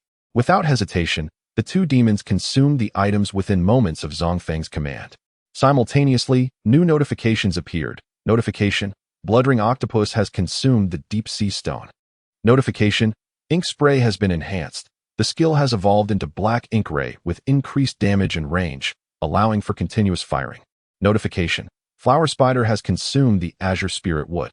Notification: Sleeping Pollen has been enhanced. The skill has transformed into Sleeping Pollen Wind with an intensified sleeping effect. Goodness, this is not merely enhancement. It is a clear evolution of skills. The ink spray has transformed into Black Ink Ray, which now resembles a water gun, releasing a finer yet faster and more powerful stream, and most importantly, it can unleash a barrage of attacks on a single target akin to a machine gun. Previously, ink spray lacked this capability. While it covered a broader area, it consumed more energy and dealt less damage, quickly exhausting itself.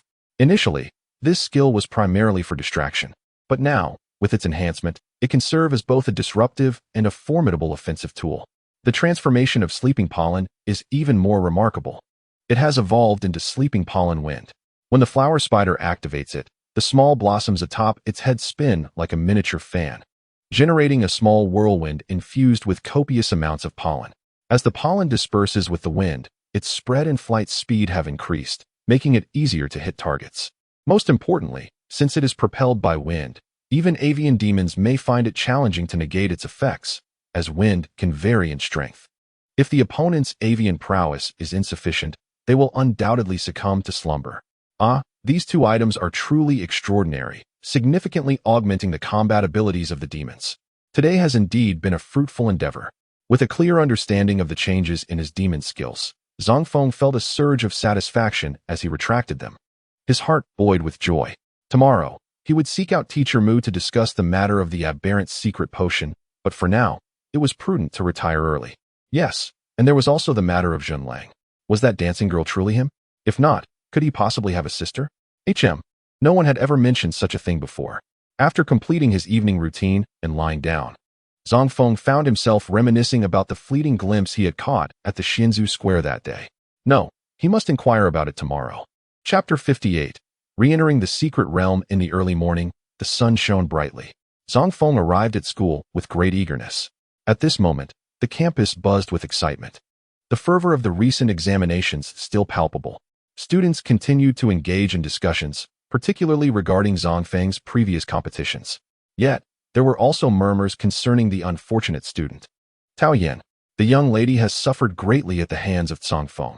During the competition, she was rendered unconscious for an extended period. This unfortunate incident has resulted in her unsatisfactory ranking.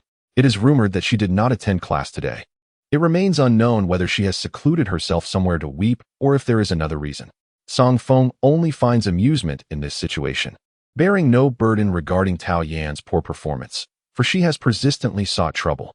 Now facing her comeuppance, she can only blame herself. However, what has become of Zhenlang?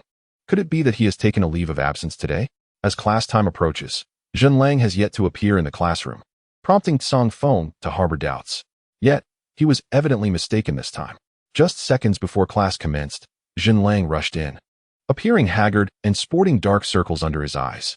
He resembled those students Zang Feng often observed back on Blue Star, who would stay up all night gaming in internet cafes and then hastily climb over walls to attend class the following morning.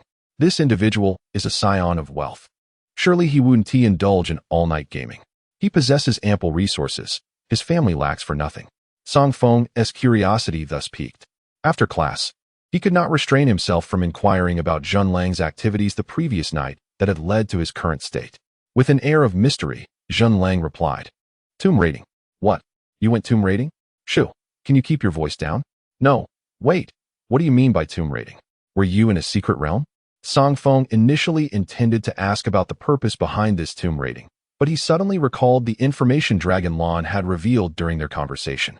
Zhenlang's family is indeed involved in archaeology and ventures into secret realms, suggesting that his notion of tomb raiding is likely akin to that. Zang Feng pondered this suspicion, which turned out to be accurate. Zhenlang appeared somewhat perplexed by his words. "How did you know I went to a secret realm?" "Our cousin informed me that your family engages in secret realm explorations." "Wait, what do you mean by our cousin?" "That is my cousin, you know." "Hold on. Did you and my cousin engage in some unmentionable affair while I was away?" Zhenlang scrutinized Zang Feng with suspicion. The latter shrugged, "Not at all. She asked me to call her sister." Upon hearing this, Zhenlang shook his head and sighed. "Oh dear, that's unfortunate. If you don't take action while you have the chance, she will surely see you as a little brother, and that is truly hopeless. Sigh. You've squandered an opportunity to ascend to the pinnacle of life." He looked at Zang Feng with the expression of one who believes the youth is beyond redemption. Zang Feng rolled his eyes. Enough with the nonsense. "By the way, I must ask, do you have a sister?" Why do you ask this?" Zhenlang scratched his head in confusion. "Out of curiosity, I visited the Ancestral Plaza yesterday. I believe I saw a girl among those dancing the polka who bore a striking resemblance to you. Initially, I thought you were merely a boy in disguise. But given your journey to the mysterious realm, it seems you have transformed into someone else entirely." Zang Feng recounted this matter, while Zhenlang pondered thoughtfully.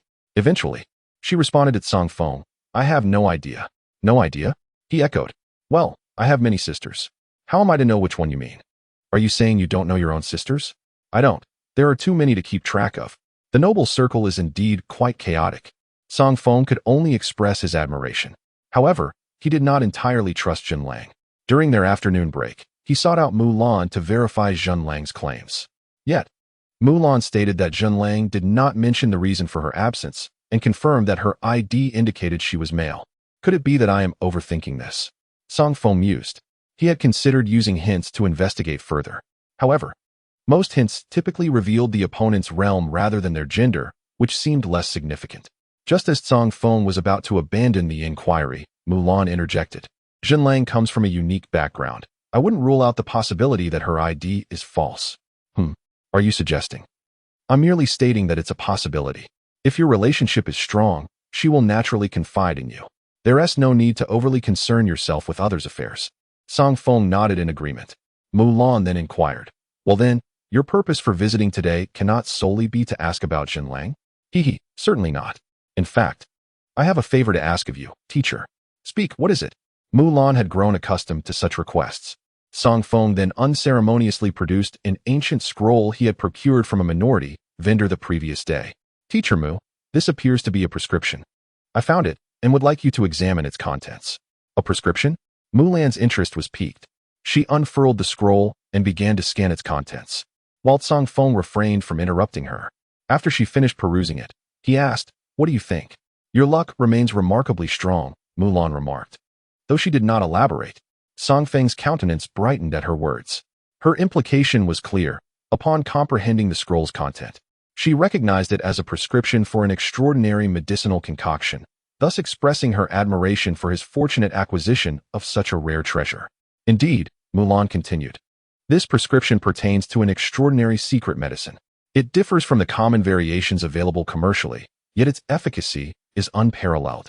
Furthermore, The scroll details 3 grades of this extraordinary medicine: inferior, decent, and superior. The crafting difficulty for the inferior grade is not excessively high with your current skills. You could attempt to gather the materials and give it a try. Upon hearing this, Zang Feng's joy was palpable. What materials are required?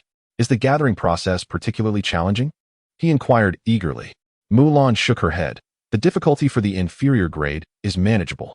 A considerable portion of the materials can be readily purchased, with only 3 types being relatively scarce. However, these can still be collected. Come back after school this afternoon, and I will take some time to write down the materials and the methods for you, she said after pondering for a moment. Naturally, Zang Feng had no reason to refuse. Then I shall trouble you, Teacher Mu. It's indeed fortunate to have a caring teacher. Zang Feng cheerfully left the office, awaiting the outcome. Upon returning to class, Jinlong, having already heard about the examination from yesterday, rushed over with a flurry of questions.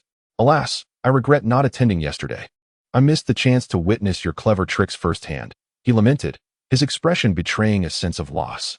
This made Zang Feng ponder whether he should let this fellow experience the unique scent of an unclean body next time.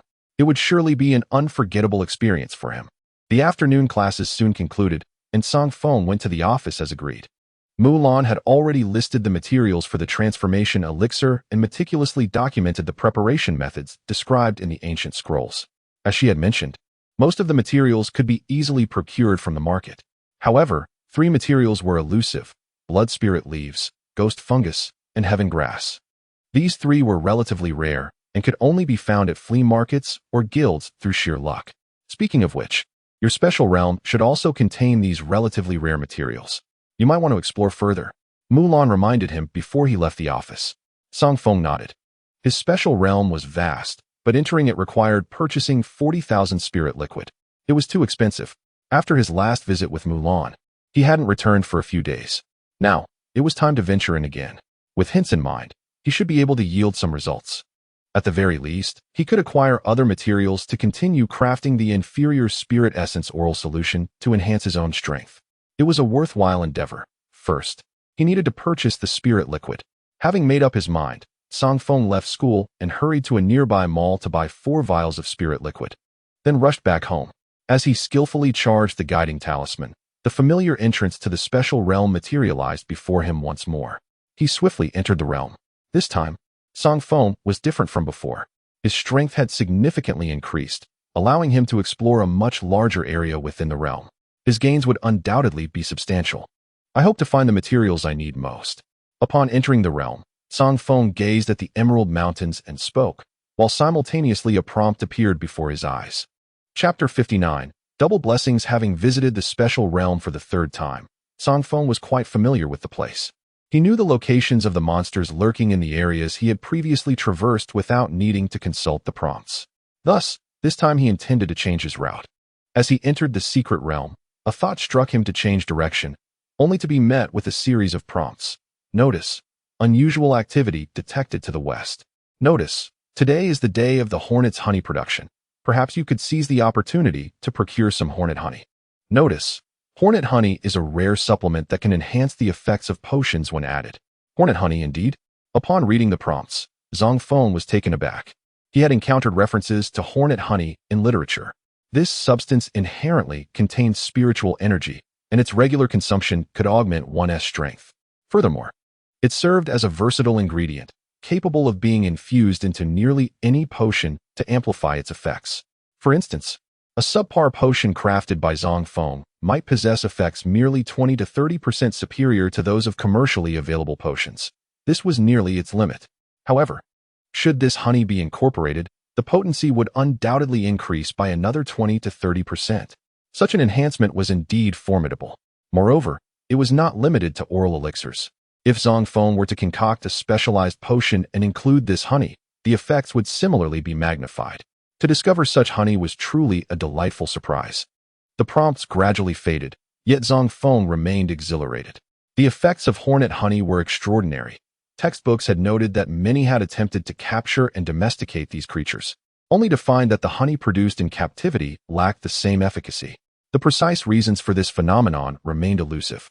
Ultimately, the effort to cultivate hornets resulted in disaster, leading to the demise of those attempting to farm them. After all, hornets are aggressive entities. With the inability to cultivate them, extermination became the only option. The wild hornet population had dwindled to near extinction due to prior rampant hunting, making the prospect of obtaining wild hornet honey exceedingly slim. One would have to venture into secret realms for a minuscule chance of finding it. Even if discovered, no one would sell it. After all, such a treasure would be too precious to part with. Hence, it remained perpetually valuable, yet elusive. Now that Zang Feng had uncovered the existence of this honey within his secret realm, how could he contain his excitement? With a calming breath, he resolved to procure it first. He steadied himself and stealthily made his way toward the hornet hive. Mindful of his original objective of locating materials for the creation of specialized potions, though such ingredients were notoriously difficult to find. After a considerable time spent searching, he had yet to uncover any leads. However, he was drawing near to the hive. Buzzing sounds revealed the presence of the hornets, and from a distance, he observed a dense cluster of hornets within the thicket, estimating their numbers to be at least 300 to 500. Goodness, there were so many. Zang Feng crouched low, careful not to make excessive noise. While hornets were not particularly formidable creatures, their populations had become endangered due to extensive hunting. Yet they were still considered rather unremarkable among the myriad of magical beings. The only remarkable aspect of the hornet is its impressive speed and venomous sting, which serves a certain purpose. However, even so, if provoked, a swarm of 300 to 500 hornets could potentially overwhelm and kill a person with their stings. Zang Feng dared not underestimate them. Attempting to seize honey directly would be tantamount to courting death. As for sneaking in to pilfer, Zang Feng surveyed the entire swarm. The hornets reside underground, constructing a massive earthen circle, half a meter thick and towering to human height, which acts as a formidable barrier guarding the queen's solitary earthen castle at its center. This earthen structure also serves as their dwelling, riddled with numerous circular openings for the hornets to enter and exit. According to the texts, the honey resides with the queen, but ordinary hornets stand guard outside, making theft quite challenging. Nevertheless, Zang Feng pondered and devised a plan. He retreated a short distance to avoid alarming the hornets and promptly summoned his spirit cards. Releasing the flower spider and the blood ring octopus, he swiftly commanded the flower spider to activate its gentle embrace, summon nightmare minions, and initiate a defensive maneuver to advance. Upon receiving the order, the flower spider emanated a soft pink energy field enveloping a radius of 100 meters. Simultaneously, it executed the summoning command, bringing forth 35 nightmare minions. Initially, it could only summon 20, but this summoning command had been upgraded, with an increase in the flower spider's level by 1. It could now summon 5 additional minions. After using growth elixirs on the flower spider, its level had risen to 13, naturally enhancing the number of nightmare minions it could summon. The nightmare minions differ from the spider minions, possessing significantly greater inherent abilities. Therefore, the protective barrier they established would be far sturdier than that activated by the spider minions. Zang Feng's strategy was straightforward. He aimed to weaken the hornets with gentle embrace. As their attributes were unlikely to surpass those of the flower spider, there was a strong probability that their attributes would diminish by half, leaving them disheartened and unable to mount an offensive against the flower spider. If fortune favored him, the hornet swarm might even fall into a state of blissful stupor, entirely refraining from attacking. In essence, as long as gentle embrace took effect, the hornets posed little threat. A single web from the flower spider or a gust of sleep-inducing pollen would suffice to neutralize them. At that point, Zang Feng could safely collect the honey while the hornets could only watch helplessly. Yet, as this was his first time employing gentle embrace, Zang Feng took precautions to prevent the flower spider from sustaining serious injuries. Hence, he had it initiate a defensive maneuver as well.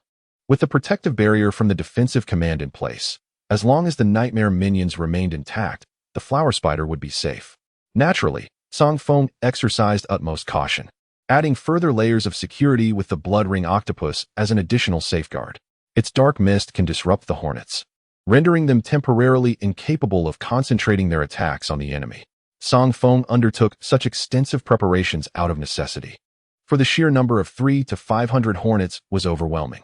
Moreover, there was a queen bee within the earthen fortress. Without adequate precautions, he risked suffering significant losses. Exercising caution is always prudent, he mused, his gaze fixed ahead. At this moment, the flower spider unfurled its domain of gentle tranquility. advancing towards the hornet swarm under the protection of defensive commands. Those hornets that entered this serene realm appeared as if intoxicated, swaying in the air before plummeting to the ground. And as the flower spider progressed, large numbers of hornets met the same fate. However, this spectacle drew the attention of all hornets from afar, causing them to converge on the flower spider, intent on eliminating this intruder. Yet, the hornets possessed limited intelligence and were utterly incapable of resisting the allure of tranquility. Consequently, the flower spider advanced for quite some time, not only unscathed by hornet attacks, but also inflicting heavy losses upon the swarm. This gentle realm is formidable. I seem to have underestimated its power. Zang Feng observed from a distance, elated, as he witnessed the near annihilation of the collective assault from the 300 to 500 hornets. He hastened towards the flower spider.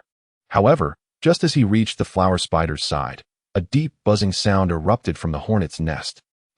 Is that the queen bee?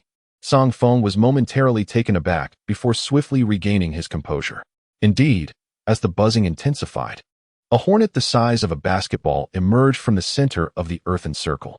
As the ruler of the swarm, its intelligence far surpassed that of ordinary hornets, rendering it largely unaffected by the gentle realm. It quickly grasped the situation and glared menacingly at Zang Feng and the two demons. Before Zang Feng could react, the queen bee raised its sharp stinger and, with a swift motion, lunged towards him. Yet, Zang Feng remained unperturbed. Ink rays, continuous attack. He commanded.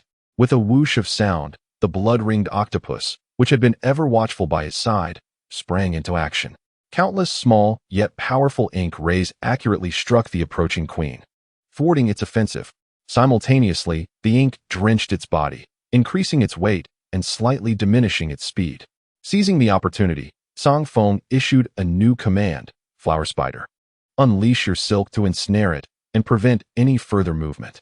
Just as his words fell, several globs of sticky silk struck the slowed queen, entangling its wings. It could no longer maintain its aerial position and fell with a thud, struggling futilely. Flower Spider, keep an eye on this one. If it attempts to break free, continue the silk assault.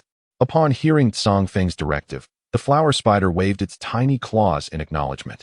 With a smile, Zang Feng traversed the earthen circle and approached the queen's fortress, unceremoniously summoning the blood-ringed octopus to deliver a powerful strike. With a resounding crash, the fortress was breached, creating a substantial opening. In an instant, a delightful fragrance wafted forth, a blend of various floral aromas. Amidst the air, a rich, sweet fragrance wafted, causing Zang Feng's eyes to gleam with excitement as he gazed through the large hole pierced by the blood-ringed octopus into the beehive's earthen fortress. Inside the fortress, golden, viscous honey appeared to be molten gold, stored in one corner, the intoxicating aroma emanating from it evoking an uncontrollable salivation. My goodness, so much honey hidden away. He chuckled, feeling no need for politeness as he began to pilfer the honey. Grateful for nature's bounty, he murmured to himself while indulging in his heist. Yet, just as he prepared to cease his thievery, a new notification stirred his heart anew with excitement.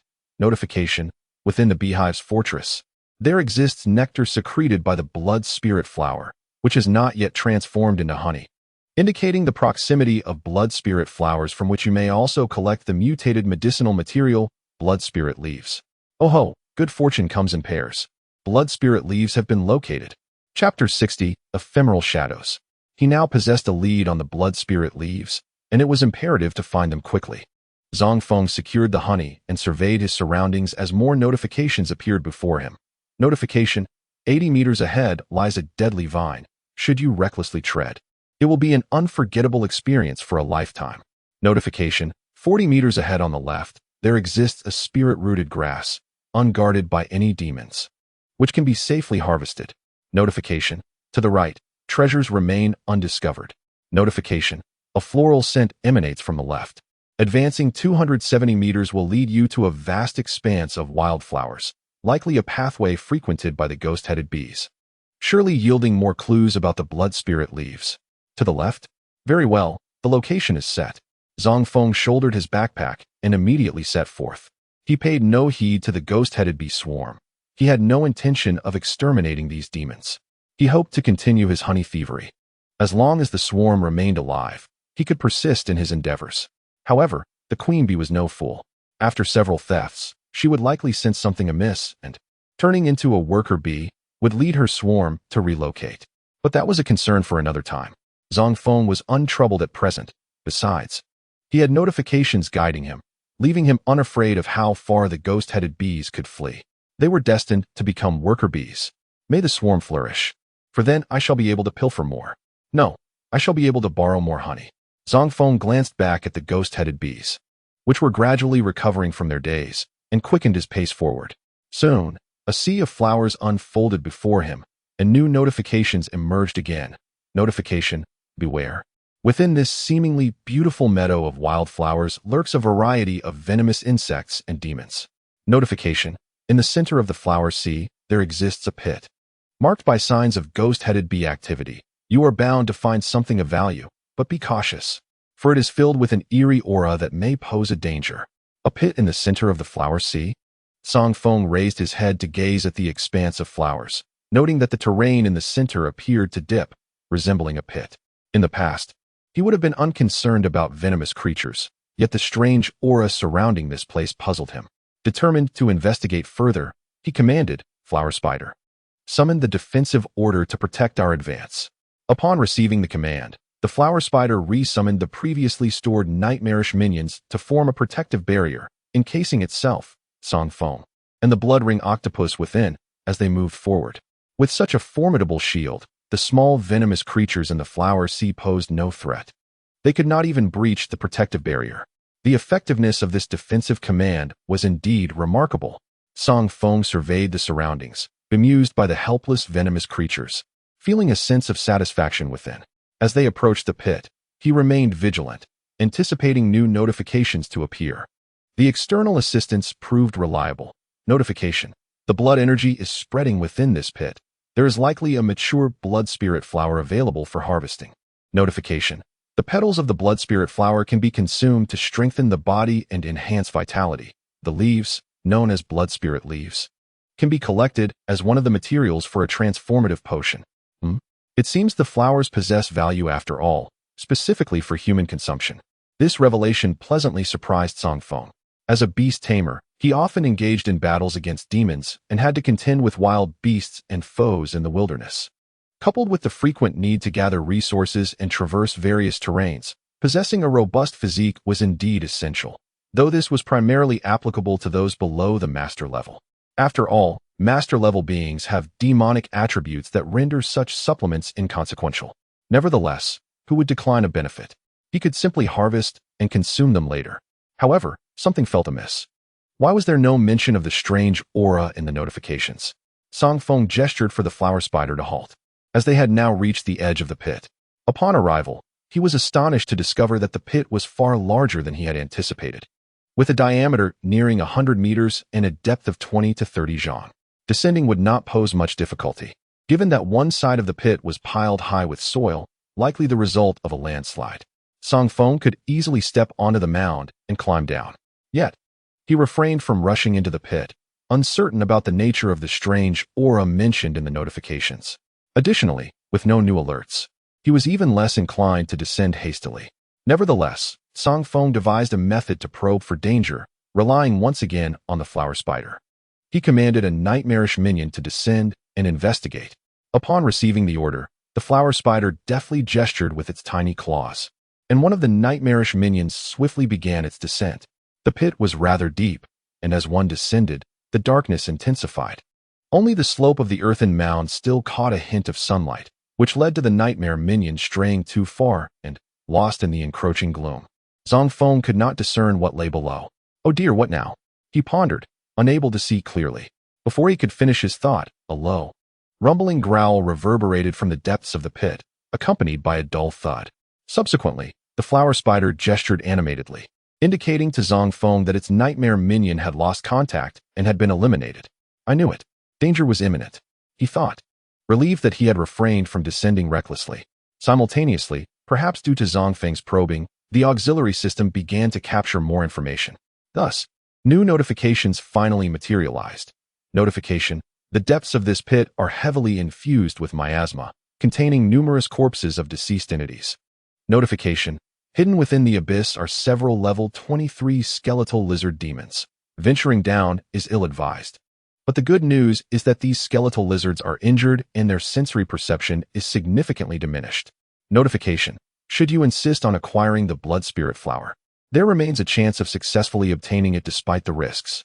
Significantly diminished sensory perception? No wonder the ghost-headed bee was able to procure the flower. He mused that if he ventured down, there was indeed a possibility of snatching the prize before the skeletal lizards became aware of his presence. Yet, should he be discovered prematurely, he would face several level 23 skeletal lizards. These creatures, being undead, were immune to many influences, including most illusions, as they relied solely on perception. Their ability to target was dependent on sensing living beings. In short, it was a precarious situation. However, it was not without recourse. Even if he were to be detected, as long as he could delay the skeletal lizards, obtaining the blood spirit flower would not pose a great challenge. Zang Feng was adept at procrastination. Perception, you say? Humph. Blood-ringed octopus, lead me down. With a cold smirk, Zang Feng commanded, and the blood-ringed octopus obeyed, using its tentacles to swiftly pull him downward. Being an octopus with suction cups, it navigated the steep terrain with ease, as though walking on level ground. The flower spider was also capable of descending via its silk, as were the nightmare minions. Yet, fortune was not on their side. As the blood-ringed octopus brought Zang Feng to the bottom of the pit, several pairs of eerie, fiery green eyes emerged from the darkness ahead, clearly indicating that they had already been spotted by the skeletal lizards. Damn, discovered the moment I arrived? And they call this diminished perception? Zang Feng could not help but scoff at the notifications. However, this was not the time for idle chatter. Flower spider, conjure your phantom avatars and weave webs to obstruct their movement. Blood-ringed octopus, throw those nightmare minions at them. With the command issued, the flower spider immediately conjured duplicates and swiftly wove webs to hinder the skeletal lizard's actions, while the blood-ringed octopus sprang into action, launching the nightmare minions forth with great speed. Suddenly, the entire underground pit became lively due to the multitude of nightmare minions and the doppelgangers of the flower spider. The necrotic serpents, sensing the abundance of living entities surrounding them, grew particularly agitated, pursuing the nightmare minions with voracious intent, while the distant Zang Feng and the blood-ringed octopus were largely ignored. However, as Zang Feng attempted to advance closer to the location of the blood spirit flower, he inadvertently caught the attention of the necrotic serpents. Zang Feng, being of a larger stature, posed a greater threat once he drew nearer. The necrotic serpents, initially dismissive of him from afar, now prioritized him as a significant danger. Nevertheless, Zang Feng had a strategy in place. Blood-ringed octopus, he exclaimed, and at his command, the octopus scuttled over, raising its 8 tentacles to envelop Zang Feng with its soft body, activating its color-changing ability to render both itself and Zang Feng invisible. This chameleon-like trait effectively masked their presence. As Zang Feng was concealed beneath the octopus, the necrotic serpents, hindered by their webs, slowed down and lost sight of both Zang Feng and the octopus before they could close in. Unable to sense Zang Feng, the serpents could only emit a frustrated roar before turning back to chase the nightmare minions. Yet, no sooner had they pivoted than Zang Feng began to move. The serpents, lacking in intellect, could only turn back to investigate the commotion. However, Zang Feng employed the same tactic once more. Each time they began to turn, he would stealthily hide beneath the blood-ringed octopus, utilizing its color-changing property to become utterly invisible. The necrotic serpents were left bewildered, unable to comprehend the nature of this elusive foe. They sensed something was amiss, yet their limited intellect prevented them from discerning the source of their confusion. In their frustration, they could only unleash their impotent rage upon the nightmare minions, hastening their hunt. Meanwhile, Zang Feng, under the octopus's cover, stealthily approached the blood spirit flower. Oh, the blood spirit leaf was within reach. Though the octopus's slimy texture was rather repulsive, Zang Feng concluded that survival took precedence. Shaking his head, he greedily set his gaze upon the vibrant crimson flower blooming atop a decaying demon's carcass. Chapter 61. Master-student relationship. To Zang Feng's astonishment, the blood spirit flower grew upon a corpse. This was entirely unexpected. He gazed at the rotting remains beneath the beautiful blossom, struck by the stark contrast between the exquisite flower and the grotesque cadaver. It was a vivid juxtaposition that both fascinated and repulsed him. Could this flower truly be edible? Would consuming it lead to any adverse effects? Such thoughts swirled in his mind. After all, He had never encountered such bizarre flora during his time in Blue Star. However, Zang Feng possessed a remarkable capacity for acceptance. Suppressing his disgust, he grasped the blood spirit flower and yanked it free, remnants of decayed flesh clinging to its roots, even dripping with foul-smelling blood. What would happen if this were to be seen by others? He must have felt the urge to retch on the spot. Yet, Zang Feng managed to restrain himself, severing the roots of the plant and stowing it away as he prepared to retreat, his octopus in tow. In the distance, the nightmare minions were nearly eradicated. Their strength paled in comparison to that of the skeletal lizard. Had it not been for the flower spider's continuous evasive maneuvers, their demise would have been swifter. However, just as Zang Feng began to withdraw, he encountered a new notification. Notification: should you proceed further, there appears to be an underground ruin concealing numerous treasures. Notification: the dangers within the ruins are substantial. It is advisable for demons to reach level 20 before attempting to explore. Ruins? There are ruins ahead. Zang Feng cast a glance into the dimness ahead. The pit below was shrouded in shadow, and the deeper he ventured into the murky darkness, the more suffocating the bizarre gas became. That must be the miasma. Zang Feng was unfamiliar with the perils of miasma, and uncertain of the dangers that lay ahead, he chose not to advance. More importantly, he had already squandered considerable time, and his energy was waning. He needed to hasten his exit to gather spirit plants and further investigate other material leads. After all, he had paid 40,000 to enter just once. He aimed to reap as many rewards as possible to recoup his expenses. Although he could easily make back his investment by stealing honey, Zang Feng, being a man of ambition, clearly sought greater gains. Ruins, you say? I have noted that. I shall return to excavate once I grow stronger. With that thought, he shifted his gaze and made his escape, retrieving the flower spider as well. Meanwhile, the skeletal lizards remained in a state of bewilderment. They sensed they had been toyed with, yet were oblivious to the nature of the trickery. After all, aside from sensing Zang Feng at the outset, they had only caught fleeting glimpses of him thereafter, never drawing near enough to grasp his presence. In the eastern district of Shumen, within a tea house. Long Lawn, what brings you to me? A voice unexpectedly resonated from the elegant chamber of the tea house. There sat Mulan, sipping tea, her gaze peering through her sunglasses at the figure opposite her, Long Lawn. She did not know Long Lawn personally. She had been summoned by a friend who requested her to converse with Long Lawn. Long Lawn did not respond immediately. Instead, she scrutinized Mulan with a hint of suspicion. There is indeed a matter. You are Miss Mu, I gather? I have heard whispers of your formidable connections. You are quite the notable figure. Yet, you seem rather ordinary, Long Lawn remarked after appraising her. Mulan, unfazed, replied calmly, you have 10 minutes.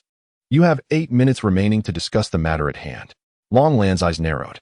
Mulan took a sip of her tea and continued. I have come to repay a favor, so feel free to inquire about anything you wish to know. I shall answer, but thereafter, your family's debt to me will be settled. Thus, you would do well to ask your most pressing questions. Observing her composed demeanor, Long Lawn furrowed her brow. She harbored doubts regarding Mulan's capabilities, for her family had spoken of this individual with great reverence. However, this individual does not appear to be a figure of great stature.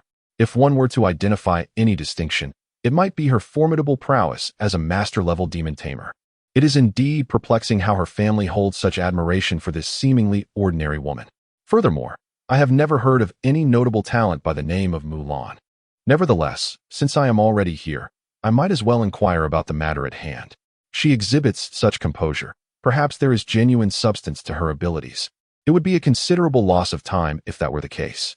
With this thought in mind, Long Lawn spoke. Recently, many individuals with notable backgrounds have arrived at the Shu Gate. What is their purpose? They are here to search for something, Mulan replied. What are they searching for? An ancient ancestral hall. Ancestral hall? Which one? Longsong Hall. Mulan uttered those 3 words. Long Lawn was momentarily taken aback. Longsong Hall. That is a relatively famous ancestral hall in Shu, established to honor previous ancestors. It is quite ordinary, and there is one situated in the city. What could possibly be of interest there? What are they seeking at Longsong Hall? Longsong Hall leads to a special secret realm. Mulan responded after taking another sip of tea. A secret realm? So they have come for the secret realm. Long Lawn suddenly realized. Certain special secret realms indeed require specific locations to be activated. Within these realms lie countless treasures, and it is likely that those who have recently come to the Shu Gate wish to partake in their bounty. However, from the current situation. It appears that these individuals have yet to locate the Wang Tsung Hall or even the means to activate the secret realm. If they had found it, there would undoubtedly have been considerable commotion by now. But how does Mulan know so much? She seems to be a teacher at a high school. How is she so well informed while spending her days at school? How do you know all of this? Long Lan could not help but ask out of curiosity. Mulan glanced at her and replied, "Your family members called me previously for assistance. I inquired about several matters and pondered quite a bit." As she spoke, memories of the day when Zang Feng visited her office surfaced in her mind, recalling the phone call she received at that time when Zang Feng noticed her deep contemplation. So that's how it is. Long Lan nodded, though she was indeed surprised. It seems Mulan holds significant influence. Even her family sought her assistance. Clearly, Mulan is not to be underestimated, Long Lan contemplated. At that moment, Mulan rose, stating, "It is time." She began to make her way outside. Long Lan called out, "Wait. I have heard that you place great importance on Zang Feng. He is a traveler from another world. Even with his talent for potions, he should not warrant the attention of someone as capable as you. Do you share a special relationship?" Upon hearing this, Mulan paused in her steps. "You have quite a few questions. However, my time to respond has elapsed. So, do you wish to hear the answer? Very well. Let us strike a bargain. You provide me with information regarding blood spirit leaves, ghost fungi, or heaven-esque grass, and I shall respond to you." Upon hearing this, Long Lan was rendered speechless. Must one offer benefits for merely exchanging a few words? This individual, never mind, curiosity has gotten the better of me. She sighed and said, "I possess information on ghost fungi. A demon tamer named Li Er visited Huemu Mountain at night. He observed ghost fungi in the abandoned town of Huemu Mountain, though he was uncertain of their precise location, as he merely caught a fleeting glimpse while being pursued by demons. Furthermore, ghost fungi appear only at night, unable to locate them. He sold this information at a low price to my contact." Upon hearing this, Mulan nodded. "All right, I understand. Can you now provide me with an answer?" "Well, I have no reason to value Zang Feng," she replied. "Huh." Long Lan was taken aback. Mulan continued, "But I do have a connection with him." "Oh." Long Lan's interest was piqued once more. "What sort of connection?" she eagerly inquired. Mulan's lips curved into a smile. "A teacher-student relationship." Long Lan's face flushed with anger. What is wrong with this Mulan? Is she jesting? This is infuriating. Annoyed, Long Lan sat down to sip her tea to calm her nerves, while Mulan had already exited the tea house. "I have obtained the information on ghost fungi. That insufferable brat should be quite pleased," Mulan muttered to herself. It was evident that the items she had inquired about were, in fact, to assist Zang Feng in acquiring the materials he required. At that very moment, Zang Feng, recently returned from a special secret realm laden with treasures, was unaware that his teacher had already procured clues to other materials, awaiting his inquiry. Chapter 62. Unusual fortunes. This expedition into the secret realm yielded substantial rewards. Several jars of hornet honey were obtained, along with various spiritual plants suitable for crafting potions. Most importantly, the materials for the mutagenic elixir were secured, including the coveted blood spirit leaves. With just 2 more materials to gather, he could attempt to concoct the mutagenic elixir. It would first be administered to the blood ring octopus. The flower spider had previously consumed a growth spirit stone, resulting in a 33% increase in its mutation progress. This progress, combined with the original 17, brought the total to 50. It was indeed time to enhance the blood ring octopus's progression as well. When he initially tamed the flower spider, it had consumed a mutagenic fruit, reaching a progress of 5 points and unlocking a new skill. He wondered if the blood ring octopus had experienced similar advancements. Zang Feng was already beginning to feel a sense of anticipation. However, it was still somewhat premature to indulge in such expectations. He needed to contemplate how to procure the remaining materials. Perhaps he should inquire broadly and, if necessary, invest money to re-enter the secret realm for further exploration. As he pondered these matters, he gazed outside at the pitch-black sky and proceeded to organize all his spoils before peacefully drifting into slumber. The following day, in the teacher's office of the secondary school. What? The teacher has information on ghost fungi? In the office, Zang Feng displayed an expression of delight. Upon arriving at the school early that morning, he had inquired about the remaining 2 materials from Zhun Lang and others, but the students had little valuable information to offer. It was not until he sought out Mulan that he received news regarding the ghost fungus. How reliable this teacher Mu was. At that moment, Zang Feng felt almost compelled to offer her his heartfelt gratitude. Naturally, Mulan was quite pleased as well, for she relished the opportunity to assist her student. However, she prudently advised him that while the information was indeed available, the ghost fungus was a peculiar plant that revealed itself only at night. During the day, it remained hidden. Yet, the night also harbored numerous demons. Thus, should he venture into the wilderness to locate the ghost fungus, he must exercise utmost caution. I will. Zang Feng nodded solemnly. He was not one to be careless, especially at night, when textbooks frequently warned of the greater ferocity of demons in the dark. Their numbers would also swell. Any demon master brave enough to risk the wilderness at night was, in the eyes of others, either exceptionally powerful or foolishly courting death. Though Zang Feng had been warned to remain vigilant, it was always wise to err on the side of caution. However, when he later inquired about the specific location of the ghost fungus, Mulan's response left him with a strange expression. The ghost fungus is near Greywood Mountain. There lies an abandoned village. The informant, a demon master named Li'er, stumbled upon it while being pursued by demons at night. Yet, in his dire situation, he had been unable to focus on his surroundings to remember the precise location. Mulan recounted what Long Lan had told her. Li'er? What a coincidence. And he discovered the ghost fungus while being chased at night? How fortuitous. Zang Feng mused.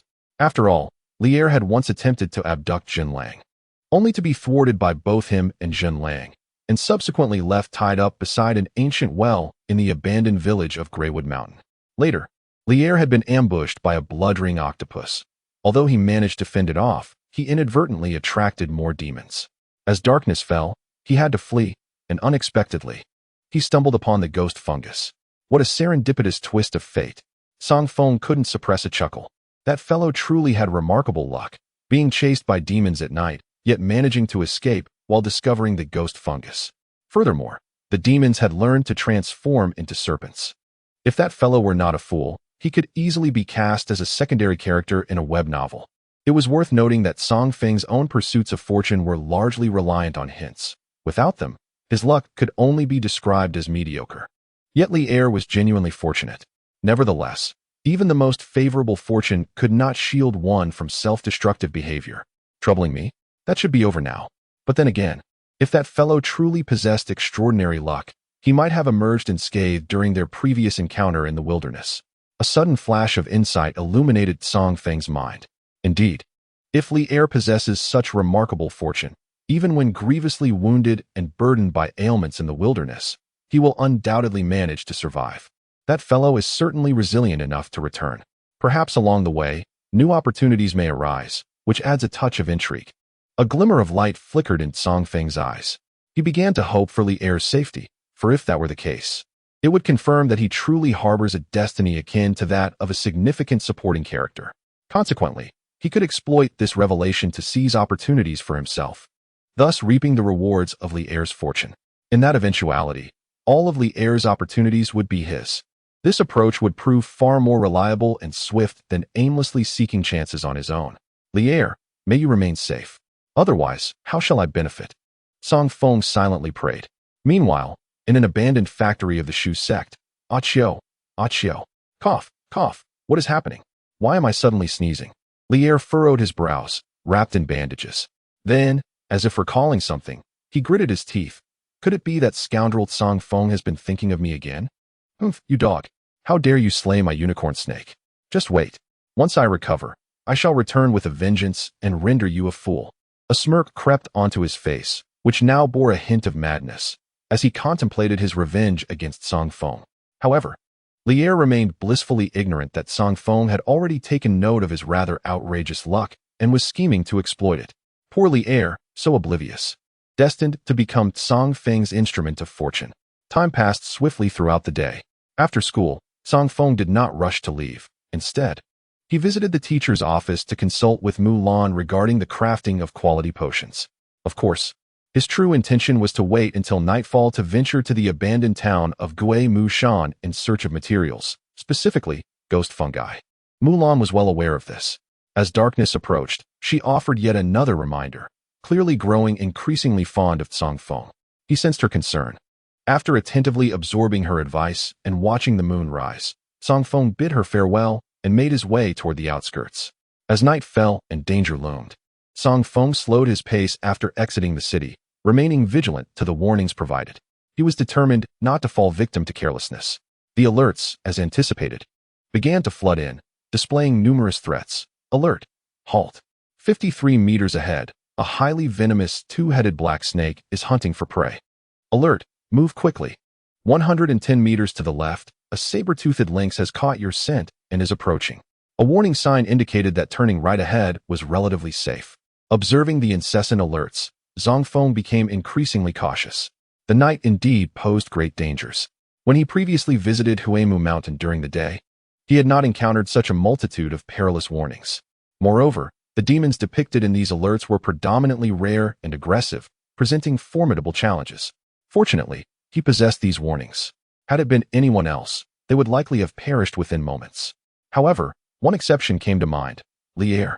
As Zang Feng continued on his path, thoughts of Li'er resurfaced. Even with warnings, Li'er remained exceedingly cautious. Zang Feng found it difficult to fathom the strength that allowed him to escape from perilous situations. Contemplating these matters, Zang Feng pressed onward, gradually catching sight of the familiar outline of an abandoned town in the distance. Just as he was about to enter, he suddenly noticed a familiar figure darting swiftly among the dilapidated buildings. Shortly thereafter, 4 or 5 demons pursued that figure, vanishing behind the crumbling structures. Zang Feng stood in shock, for he had distinctly seen the face of the figure. It resembled Zhonlang.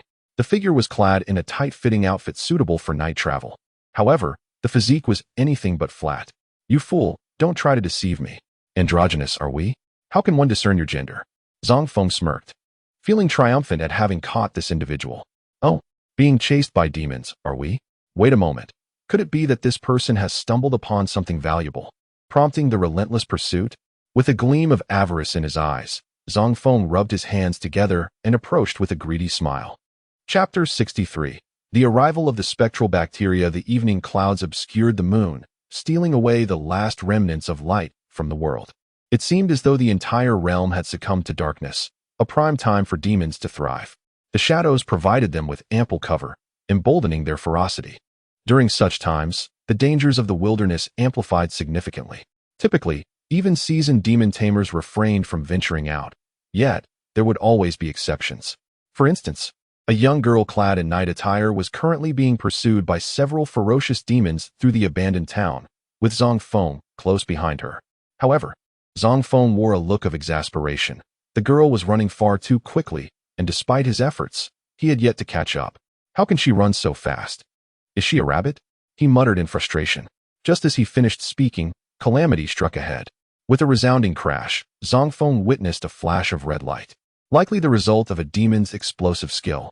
Amidst the commotion, he faintly perceived that the girl resembling Zhonlang had been caught in the blast, causing her speed to falter. The demons swiftly surrounded her.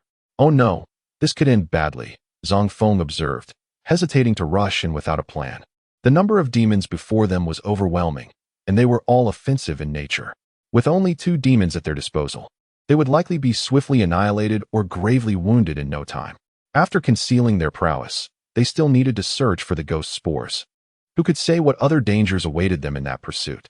Therefore, it was prudent to refrain from recklessly charging in and exhausting their strength. Rushing forward would not save her. However, an alternative approach might prove effective, as they pondered from a distance. Meanwhile, the young girl surrounded by demons had no intention of resigning herself to being devoured. As the menacing creatures closed in, she swiftly waved her delicate hand, summoning a soul card to unleash her own demon. Accompanied by a surge of azure light, a peculiar raptor-like demon materialized before her.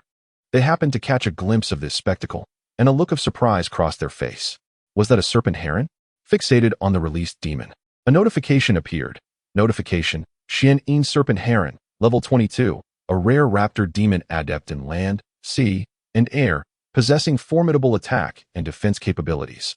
It is a magical variant of the ordinary serpent heron with hidden abilities. This was no ordinary serpent heron. It was a mutated, magical breed. Moreover, unlike the incomplete mutations, this Xian serpent heron had evidently undergone full transformation. Its strength suggested it was not a product of gradual evolution, but had been innately born with its powers. Otherwise, a standard mutation would have required considerable time to accumulate. Indeed, at level 22, it was already formidable. Furthermore, Considering the Xian serpent heron was at level 22, one could deduce that the girl resembling Zhun Lang possessed a strength of at least elite level 7, if not higher. What remarkable talent she had. The Xian serpent heron sprang into action, resembling a white crane with a long neck akin to that of a serpent, covered in scales. Its elongated claws bore a striking resemblance to those of an eagle, exuding an aura of ferocity. With its wings unfurled, it swiftly generated a massive pale green wind shield to protect itself. The other demons began their assault, but the wind shield exhibited extraordinary resilience. Despite a flurry of attacks from several demons, it merely weakened the shield by half without shattering it entirely.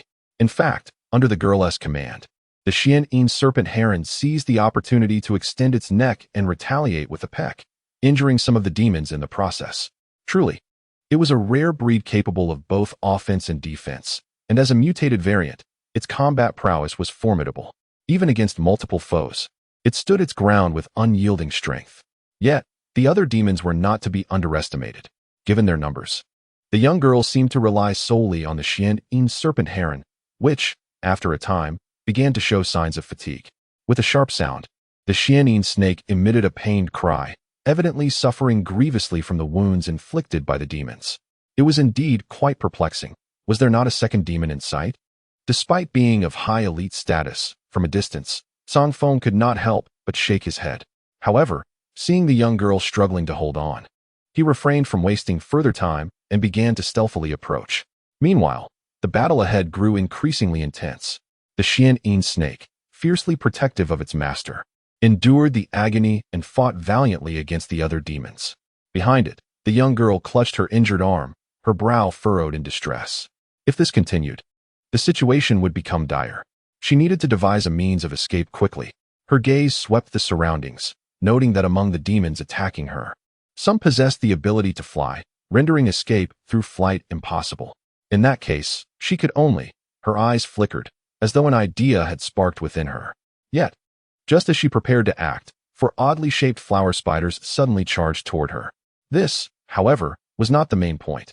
What truly mattered was the large swarm of equally peculiar little spiders that accompanied them, all radiating a faint pinkish, suspicious aura.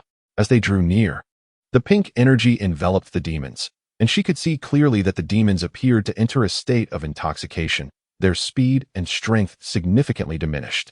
However, this change was short-lived, as the demons quickly regained their composure, splitting their forces to confront the flower spiders.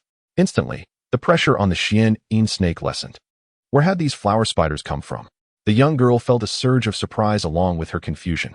Yet before she could contemplate further, she suddenly heard faint sounds emanating from behind her.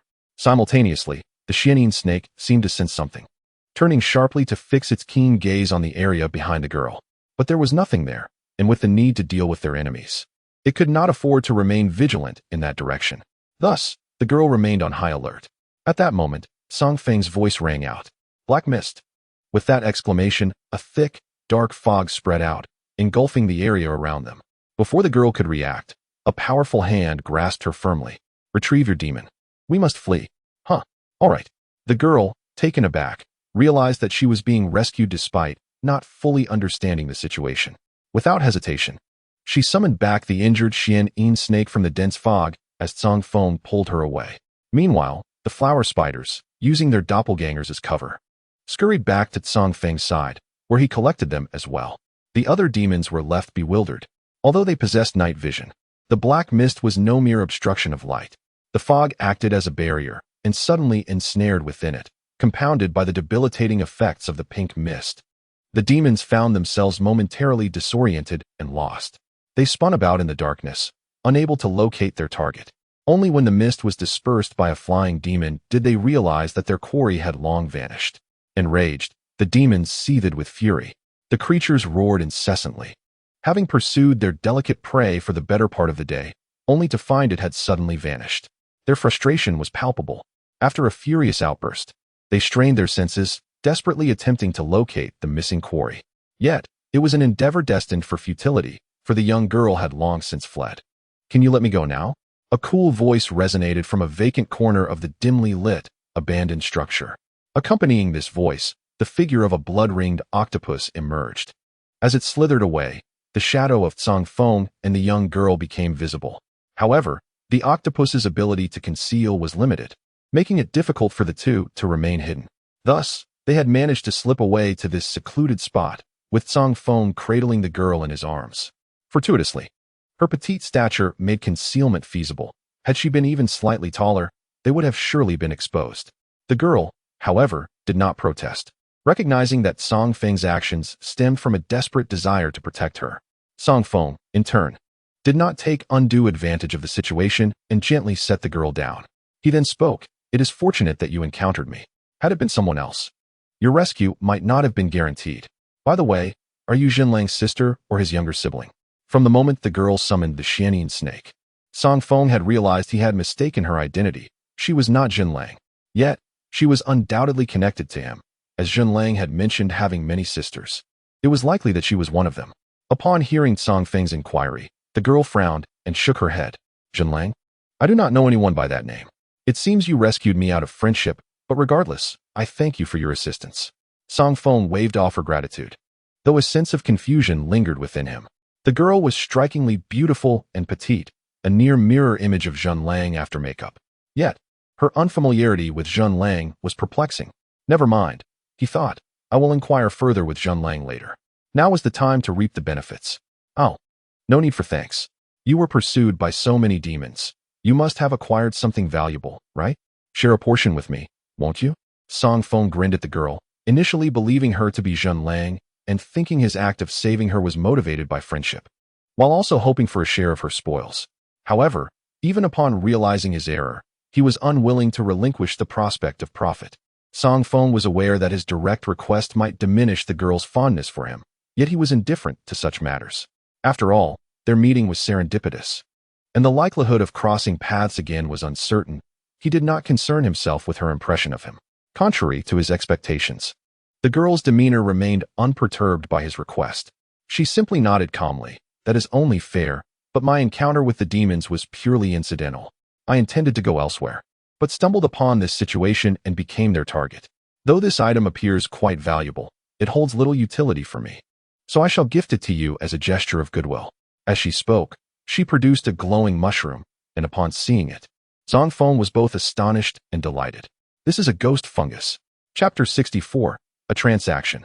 A faint bluish luminescence flickered, illuminating Zang Feng's elated visage. He fixated on the radiant mushroom. This was the very objective of his journey. He had initially anticipated a considerable search, yet the ghost fungus manifested in such a fortuitous manner, sparing him further efforts. Indeed, rescuing her was a judicious choice. Zang Feng eagerly accepted the small mushroom, while the young lady across from him regarded him with curiosity. She was well aware of the high value of the ghost fungus, yet it was primarily beneficial to alchemists.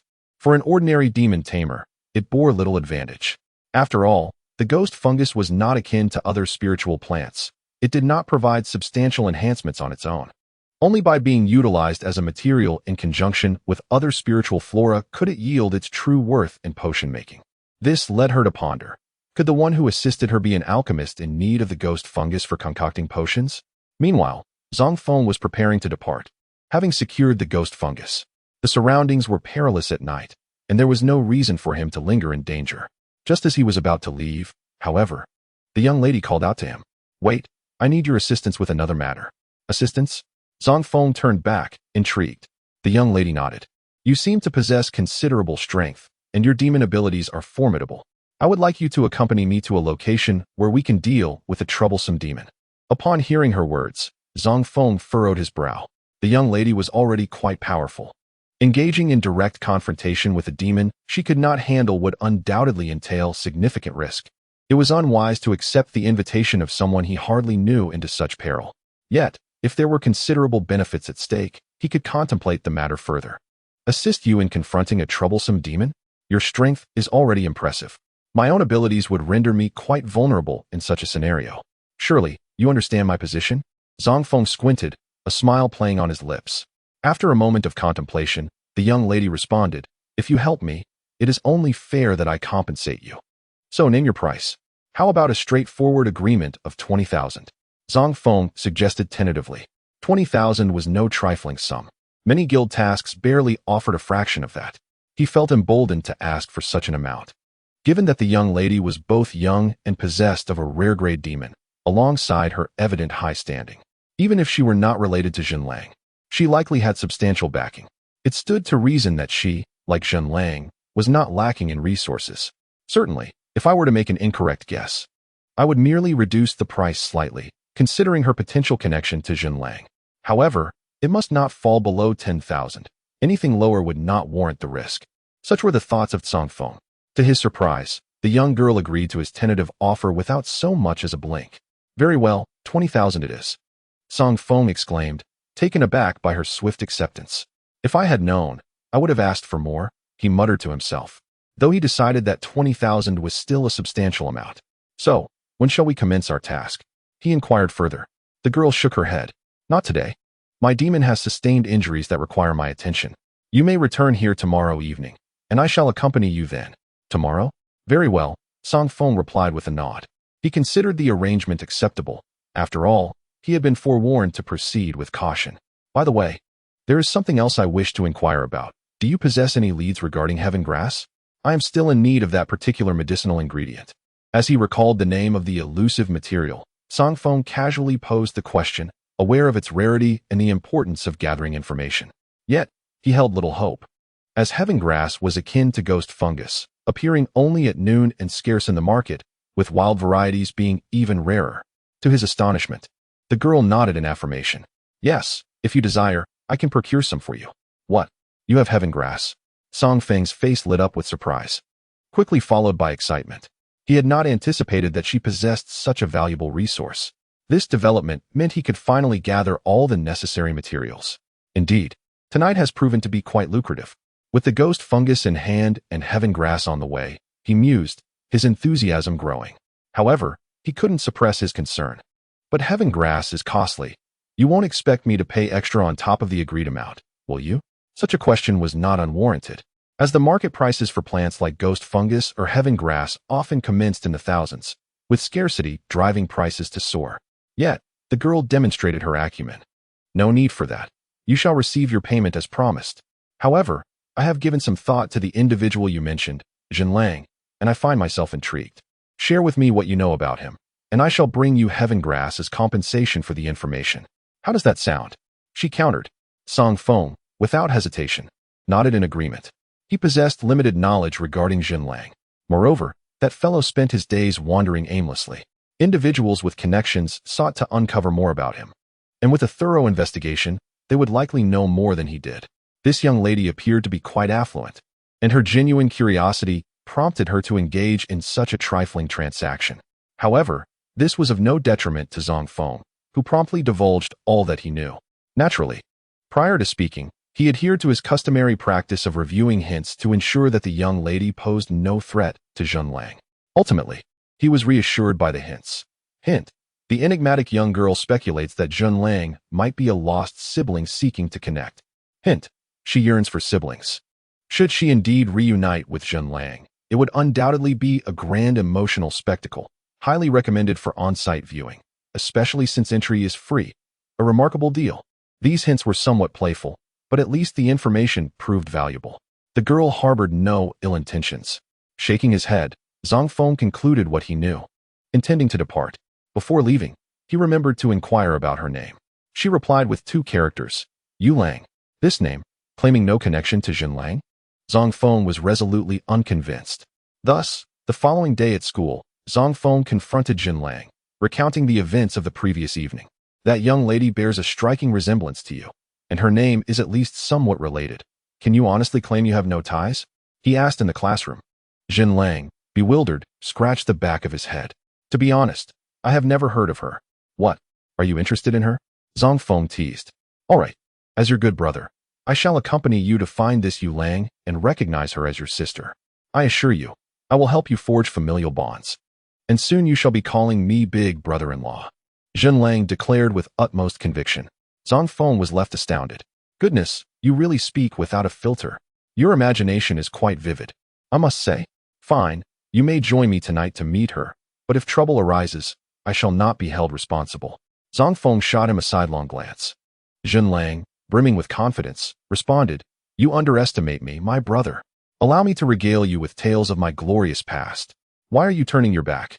That night, at the abandoned town of Huemu Mountain, Zang Feng arrived as promised. Yulang also appeared on time. Yet, there was a third party present. Zhenlang himself had indeed shown up. However, the heartwarming reunion he had envisioned did not unfold. Instead, the atmosphere grew tense. Damn it. You little vixen, it's you. Zhenlang glared menacingly at Yulang. She responded with equal disdain. You lunatic. I never expected to encounter you again after you fled so hastily last time. Wait a minute. Weren't you two unfamiliar with each other? How is it that you suddenly recognize one another? Zang Feng observed the two, utterly bewildered by their sharp exchanges. Zhenlang gazed at Yulang with a disdainful pout, recalling a previous encounter during his tomb raiding and archaeological pursuits with that young woman. Veiled, her true appearance remained a mystery. Of course, he was unaware of her name. Yet he was all too familiar with her tattered night attire, reminiscent of a highwayman. Upon hearing this, Yulang sneered coldly, as if to suggest her own appearance was splendid. Little did she realize, it was she who had once roamed the tombs at night in a gas mask and dress, pursued by malevolent spirits, shrieking like a lunatic in fear of not escaping swiftly enough. Her antics had embroiled him in her chaos. Zhenlang, incensed by her remarks, retorted, You know nothing. The gas mask is for protection against the ancient tomb miasma. His protests only fueled their quarrel. Observing their heated exchange, Zang Feng finally discerned the truth. These two were indeed old acquaintances. Their past archaeological endeavors had kept their identities shrouded, each donning masks and veils to combat the miasma, resulting in a complete lack of familiarity with one another's features or names. Yet, their accumulated grievances were substantial. Despite the amusement their bickering provided, Zang Feng recognized the necessity of addressing their current task. With this in mind, he interjected to halt their dispute. Yulang, regaining her composure, shot a glare at Zhenlang before producing a box containing heaven grass, which she handed to Zang Feng. Heaven grass in hand. Zang Feng rejoiced inwardly. For now all materials were gathered. The matters of the evening would be concluded, and preparations for concocting the transformative elixir would commence the following day. Stowing away the heaven grass, Zang Feng felt a surge of satisfaction. The progress of the blood ring octopus's transformation would surely accelerate, and he pondered what new abilities it might acquire. The anticipation was indeed thrilling. Chapter 65. The spirit spring of the earth veins. Yulang had not anticipated Zhenlang's arrival. Nevertheless, her own affairs must continue, though slightly miffed by Zhenlang's presence. She refrained from dismissing him. After all, they were to confront malevolent entities, and an extra pair of hands offered a measure of security.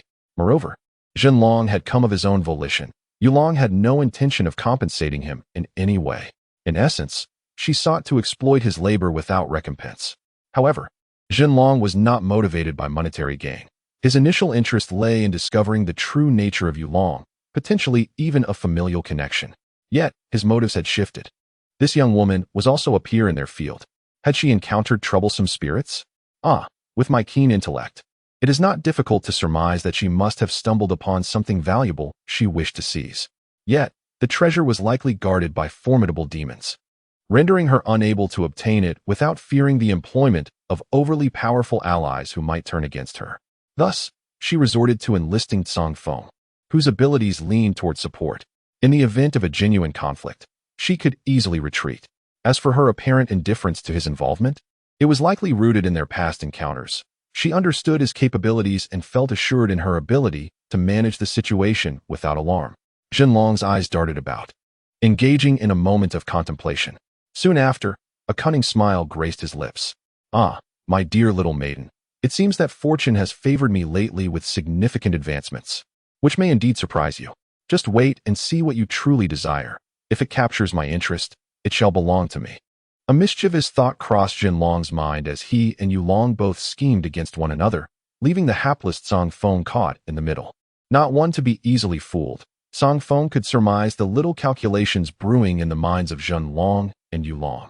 However, he chose to refrain from interference, having glimpsed the future through his foresight. The information revealed suggested, yet again, a pair of playful adversaries. Amidst their bickering, they shall evolve into close companions. Thus, he deemed it unnecessary to intervene, allowing them to sort out their affairs at their own pace. Zang Feng shook his head and pressed onward. The The destination Yulong sought was not nearby. After traversing a considerable distance with Zhenlong, they had yet to arrive. Additionally, the road was fraught with demonic creatures, prompting the trio to proceed cautiously, slowing their pace to avoid danger. The tedious journey felt interminable, and to alleviate the monotony, Zang Feng inquired about other matters.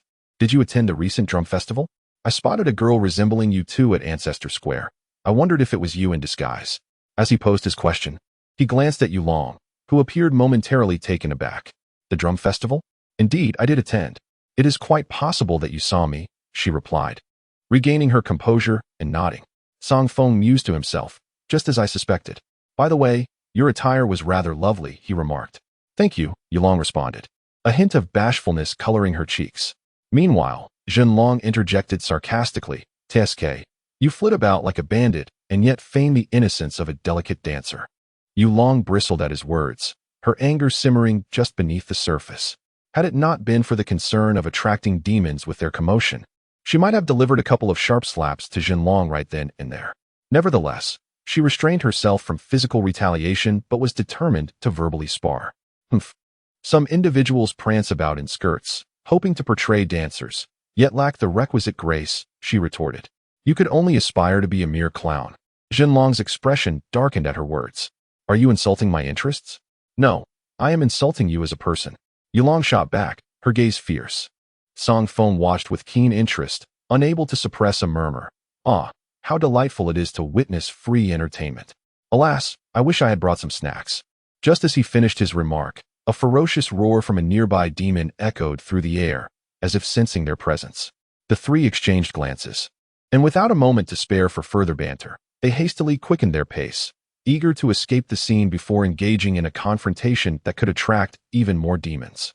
As they accelerated, the outline of an isolated building soon emerged ahead, resembling an abandoned temple long forgotten.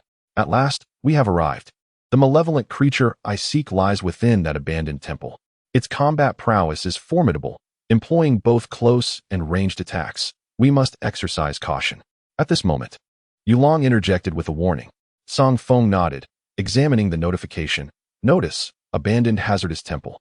Notice, within this forsaken temple, there appears to be a rare level 25 powerful demon known as the lantern-luring monster. A lantern-luring monster? Zang Feng furrowed his brow. The name seemed somewhat familiar. It was mentioned in a tome, referring to a rare class of demons with exceptional combat capabilities. Moreover, this entity is classified as an eerie demon, akin to the tiger spirit, adept at both long-range special attacks and melee combat. In short, it is a formidable adversary. Given that it is level 25, it is no wonder Yulong finds it beyond his means to confront. However, there is no need for alarm. They are 3 in number, and even a wild lantern-luring monster should not be insurmountable. With effective teamwork, the challenge becomes manageable. Indeed, a strategy must be devised. Zang Feng contemplated this, but just as he was preparing to discuss battle tactics with Zhenlang and Yulong, a new notification appeared before him. Notice, be cautious. For deep within this temple lies a minuscule spiritual spring that erupts every 6 months. If all goes as expected, it will commence its eruption in approximately half an hour. Notice, drinking from the spiritual spring can elevate the demon's level, and it can also enhance your own realm. A spiritual spring, indeed? Zang Feng's mind began to race. The so-called spiritual spring is, in essence, a concentrated essence of natural spiritual energy formed into liquid. While the potency of such springs can vary, even the weakest is far more effective than quality potions. If one could imbibe just a few drops, it would undoubtedly ensure a breakthrough to a minor rank. The demons, too, would surely gain an elevation in level. Such treasures are indeed rare. No, we must defeat the lantern-luring monster and then partake of that spiritual spring.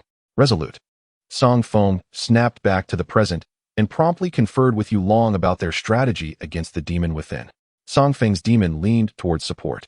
The blood-ring octopus could lead the charge, yet it would not withstand the lantern-luring monster alone. Yulong's assistance would be essential, while Zhenlang's tiger spirit, with its formidable offensive capabilities, would provide cover for the octopus to unleash its attacks. The flower spider would serve to assist with distractions. Speaking of which, what of your second demon? Zang Feng inquired, turning his gaze towards Zhenlang. He had already reached the elite level, Yet Zang Feng had not witnessed his second demon. Zhenlang shrugged in response. I have none. None. What is the meaning of this? Neither of you possesses a second demon? Zang Feng was momentarily speechless. Yulong shook his head. I have a target in mind, but I cannot yet tame it. Zhenlang added. My family has arranged for a demon, but it has yet to be delivered for me to tame. Sigh, very well. Ultimately, I bore the weight of it all. Zang Feng sighed and stepped into the Taoist temple, followed closely by the other two. Just as the trio crossed the threshold of the temple, a fireball hurtled towards them from the tilted structure.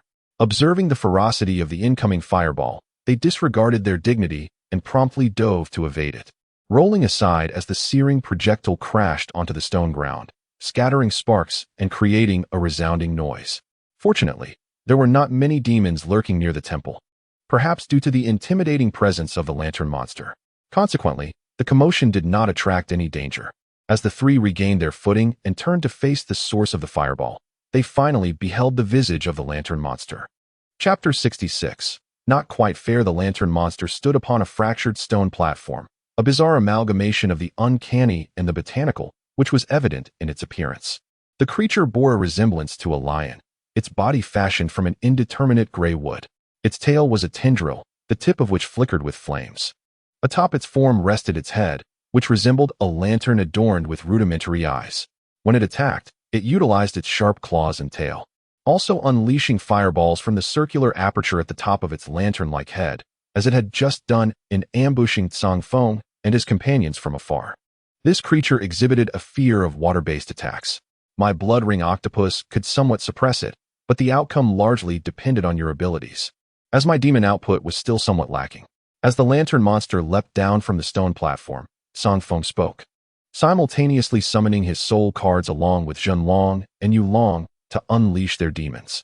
The lantern monster, aware of its disadvantage in facing multiple foes, recognized that its level and intelligence would not suffice against the numbers before it. After all, quantity could compensate for quality, especially since the opposing demons were not particularly weak. Thus, the lantern monster resolved to strike first and finish the battle swiftly. Prolonging the encounter would be detrimental to its cause. With a plan forming in its mind, the lantern monster charged towards the trio while launching fireball attacks. However, the three were prepared this time. Yulong's Xianyin snake immediately conjured a wind shield to deflect the assault. The fireball was successfully intercepted by the wind shield, yet it was already in tatters. Indeed, the lantern monster, at level 25, wielded considerable power in its fiery onslaught. Seeing the wind shield of the Xianyin snake nearly shatter astonished Zang Feng, who had witnessed its defensive prowess just the day before when it had withstood numerous demon attacks. Yet today, a single strike from the lantern monster had nearly breached it. Its attacking strength was unexpectedly formidable. Fortunately, they barely managed to hold their ground. Flower spider, dreamlike clone, gentle embrace. Blood ring octopus, black ink ray interference. As the lantern monster continued to advance, Zang Feng swiftly issued commands to his demons. The buzzing flower spider received its command, swiftly conjuring 3 replicas to assist the main body in releasing the gentle embrace from multiple directions, drawing the lantern creature towards it. Meanwhile, the blood ring octopus unleashed its inky rays to impede the lantern creature's approach. The inky rays, being a water-based attack, were somewhat loathed by the lantern creature. Thus it slowed its pace. At the same time, the gentle embrace drew nearer. However, due to the lantern creature's formidable attributes, its impact was minimal. Yet, even the slightest effect was still an effect. The lantern creature could distinctly sense its own strength waning, which instilled a sense of unease, prompting it to hasten the conclusion of the battle. Consequently, its movements became abruptly swifter and more ferocious, sweeping its tail to unleash flames. All 3 replicas of the flower spider were obliterated. Fortunately, at that moment, Zhenlang's Tiger Soul launched a counterattack, a red energy projectile clashing with the flames, thus sparing the flower spider's main body from harm. Yulong's Xianyin snake took advantage of the situation, soaring into the sky to execute a diving peck at the lantern creature's back. Regrettably, the lantern creature discerned the maneuver. Its agile form tilted to evade, while its tail lashed out fiercely, repelling the approaching snake. Damn, this fellow is rather formidable. Far superior to the average lantern creature, Zhenlang remarked, unable to contain his astonishment. Indeed, Zang Feng and the others also sensed something amiss. A higher level could explain the swift reactions. But the ability to rapidly counter various attacks was not merely a result of high levels. It required extensive combat experience to respond effectively, especially in unexpected situations where there was no time for the lantern creature to deliberate on its countermeasures. This adaptability indicated a wealth of combat experience. Eliminating it would likely prove quite challenging. Zang Feng nodded in agreement. Zhenlang frowned. What should we do now? This creature is notoriously difficult to handle. Should we retreat for now and return later? He proposed. However, Yulong was displeased by this suggestion. Retreat? Humph. I never anticipated such a suggestion from you. You are also skilled in musical instruments. What do you mean? Zhenlang questioned, perplexed. Zang Feng shrugged, explaining. She probably means to say that your performance on the timpani is commendable. Damn, you little brat. Who do you look down upon? Zhenlang retorted angrily upon realizing the implication. Let me tell you, I haven't even begun to take this seriously. When I do, even I fear myself. Hearing this, Yulong scoffed with a cold smile. Is that so? Then reveal your true skills. Don't just boast with words. Fine, I'll show you what true mastery looks like. Zhenlang huffed, pride radiating from him. Observing this, Zang Feng shook his head, having recognized long ago that Zhenlang was easily provoked and somewhat impulsive. Even such a rudimentary tactic as Yulong's could incite him. Though it was also possible that Zhenlang wished to assert himself over Yulong due to their existing rivalry.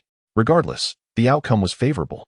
Zhenlang as demon was indeed a precious one, and surely it possessed several hidden techniques. Utilizing it might indeed alter the course of battle. Zang Feng pondered. While not far away, the lantern-wielding monster, relying on its formidable attributes and extensive combat experience, gradually subdued several demons, who had begun to show signs of injury. Fortunately, their wounds were not severe. Zang Feng promptly issued orders for recovery. Flower Spider, retreat and summon. The healing command was given to treat the other demons. Upon receiving the command, the Flower Spider immediately distanced itself from the lantern monster and summoned the nightmarish minions. As the healing command was activated, the injured Xian-Yin snake, Tiger Soul, and Blood Ring Octopus experienced immediate restoration, and Zang Feng noted that the healing capabilities of the command were significantly stronger than before, likely due to the nightmarish minions.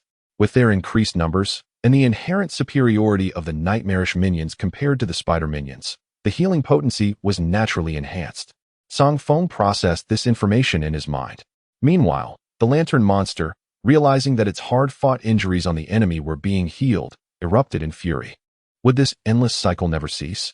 It yearned to conclude the battle swiftly, as it had already expended considerable energy and could not prolong the fight for long. With this thought, the lantern monster unleashed its full power, executing a powerful tail whip to strike away the interfering Xian-Yin snake, and then rapidly charged towards the flower spider, intent on eliminating the healer first. However, the Blood Ring Octopus would not permit this. Its long tentacles reached out to obstruct the advance. Yet, the lantern monster's attributes were far too high. The Blood Ring Octopus's tentacles could not halt its momentum. As the lantern monster's claws descended, Zang Feng remained remarkably composed and prepared to issue a defense command to counter the attack. But at that moment, Zhenlang spoke first. Tiger Soul, piercing soul shatter. With the command issued, Zang Feng witnessed the semi-transparent tiger soul transform into a streak of light that soared through the air. With a resounding impact, the light collided with the lantern monster's body, causing its movements to freeze mid-air, while a ghostly image of the tiger's soul manifested within it, creating chaos. The lantern monster was increasingly overwhelmed by agony. Unable to endure any longer, it erupted in a circle of scorching red light that spread outward, instantly repelling the tiger's soul. Finally, the lantern monster could breathe a sigh of relief. The piercing soul shatter technique utilized the ghostly essence of the tiger soul to directly invade and attack within the biological entity. This technique was a double-edged sword.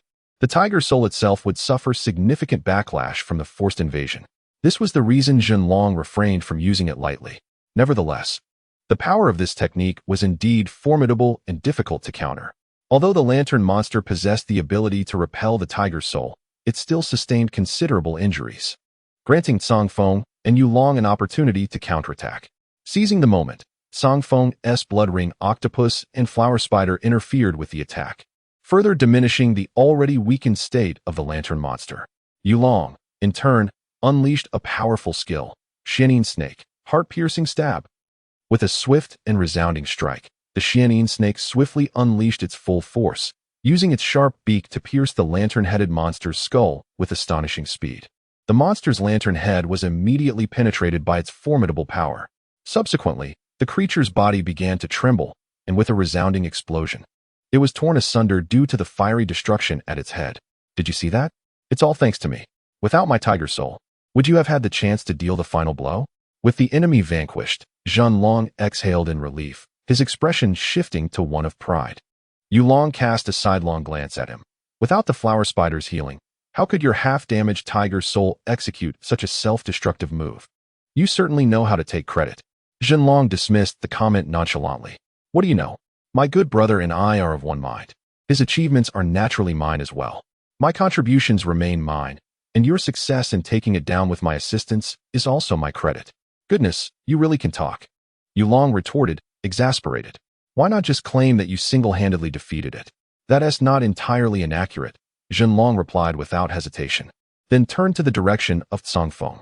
What do you think? His words trailed off as he noticed that Zang Feng was no longer present. Where on earth did he go? Zhenlong exclaimed, bewildered as he scanned the surroundings. Yulong, too, was momentarily taken aback. It was not until they heard a distant voice from behind a ruined structure that they realized the situation. Ah, the earth vein spring, how delightful. The two exchanged glances, their expressions shifting dramatically. By all that is holy, what a brother you are! Zhenlong exclaimed, bolting forward. Yulong hastily followed suit. Zang Feng was far too quick in seizing the opportunity. Chapter 67. The mysterious key. The earth vein spring was indeed a precious resource. Zang Feng had long awaited the chance to indulge in its refreshing waters. Thus, upon concluding the battle, he made a swift retreat. The location of the spring was indicated, allowing him to find it with little effort. The other two had yet to realize what was happening. By the time they did, Zang Feng was already drinking from the gushing spring.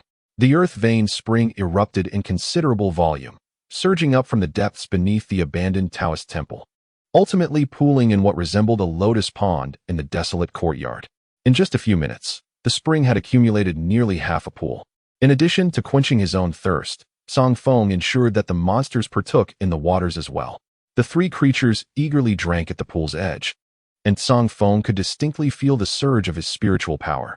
However, the earth vein spring here was not entirely pure. He felt uncomfortably bloated, barely managing to break through to the next level. He had now reached the second tier of an elite. The flower spider had also advanced to level 14. The blood ring octopus had yet to level up, likely due to the substantial amount of spiritual power required to reach level 15. However, there was no need for concern. Having consumed such a generous amount of spring water, the blood ring octopus would likely require only a quality potion to achieve its upgrade. However, from this perspective, it is evident that the higher the level, the more arduous the process of advancement becomes. It is likely that no one could withstand the sheer effort required to upgrade solely through the consumption of potent herbs and rare treasures. This explains why, despite some individuals hailing from relatively affluent families, they still find it challenging to achieve rapid elevation. The truth is, the journey of upgrading is fraught with difficulty. Furthermore, the supplements available on the market are exorbitantly priced. Even a fortune cannot sustain such expenses indefinitely. Nevertheless, Zang Feng stands as a remarkable exception to this rule. Relying on hints, he manages to acquire abundant resources without spending a dime, allowing him to relentlessly consume herbs and elevate his status. Of course, in pursuit of these rare treasures, he often finds himself venturing into perilous territories, which could be deemed a minor sacrifice. Yet, this price is trivial, provided one remains vigilant. By the way, is there truly nothing else of value in this place? After drinking to his heart's content, Zang Feng glanced at the spirit spring and noted the numerous pools around him. While Yulong's intention in coming here was to defeat the lantern beast, it was apparent that this was not her ultimate goal. She must have made some significant discovery, or perhaps there lies a hidden treasure within these grounds. However, after surveying the area, Zang Feng realized that the hints provided did not mention any treasures. How peculiar. Could it be that I have misjudged her intentions? Has she genuinely come here merely to slay the lantern beast? Zang Feng scratched his head in confusion. Meanwhile, not far away, Yulong and Zhenlang had also arrived, their eyes alighting upon the spirit spring. Indeed, it is the spirit spring. My goodness, judging by the water level marks on the pool, it seems you've indulged quite a bit. Aren't you afraid of overindulging? Approaching the pool, Jinlang could not help but comment on the water level etched halfway down the walls. Yulong, on the other hand, wasted no time. She had already begun to drink alongside the demons. Seeing this, Jinlang promptly joined in. Fortunately, the pool contained ample spirit water, and the three of them, along with the demons, drank until their bellies were round and full. Seizing the opportunity, Zang Feng subtly probed, hoping to extract from Yulong the true purpose of her visit. He had anticipated that it would be a challenging endeavor requiring considerable persuasion. To his surprise, Yulong readily divulged her intentions. I have come here to retrieve an item, she replied, turning to her demons.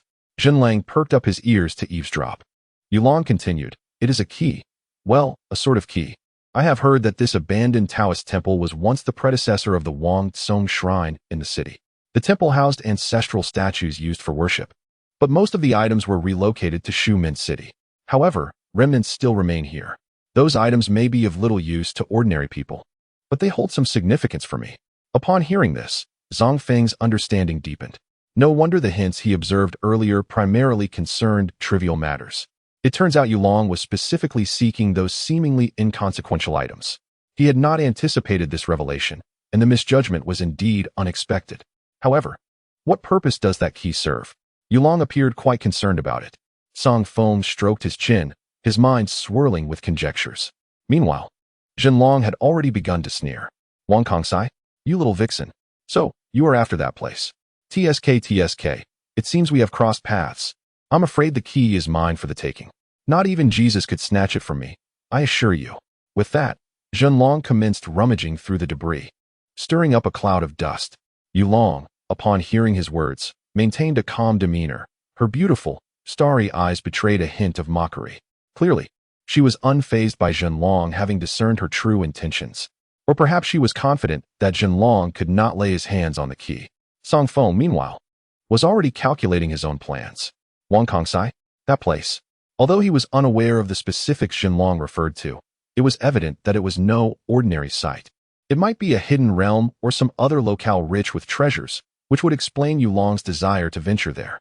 Jinlong likely harbored similar motives, perhaps frequently engaging in archaeological pursuits in search of the key. Zang Feng's thoughts were remarkably clear, and he quickly pieced everything together. Simultaneously, he sought to partake in the discovery. Thus, his gaze began to sweep the surroundings, searching for hints about the key. The clues did not disappoint him. Hint, there is a piece of silver in the jar ahead.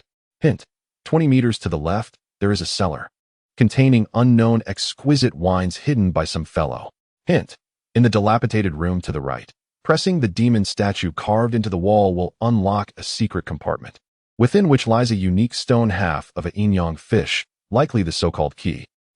He successfully located it. The item was surprisingly concealed within a secret compartment. No wonder Yulong seemed unperturbed.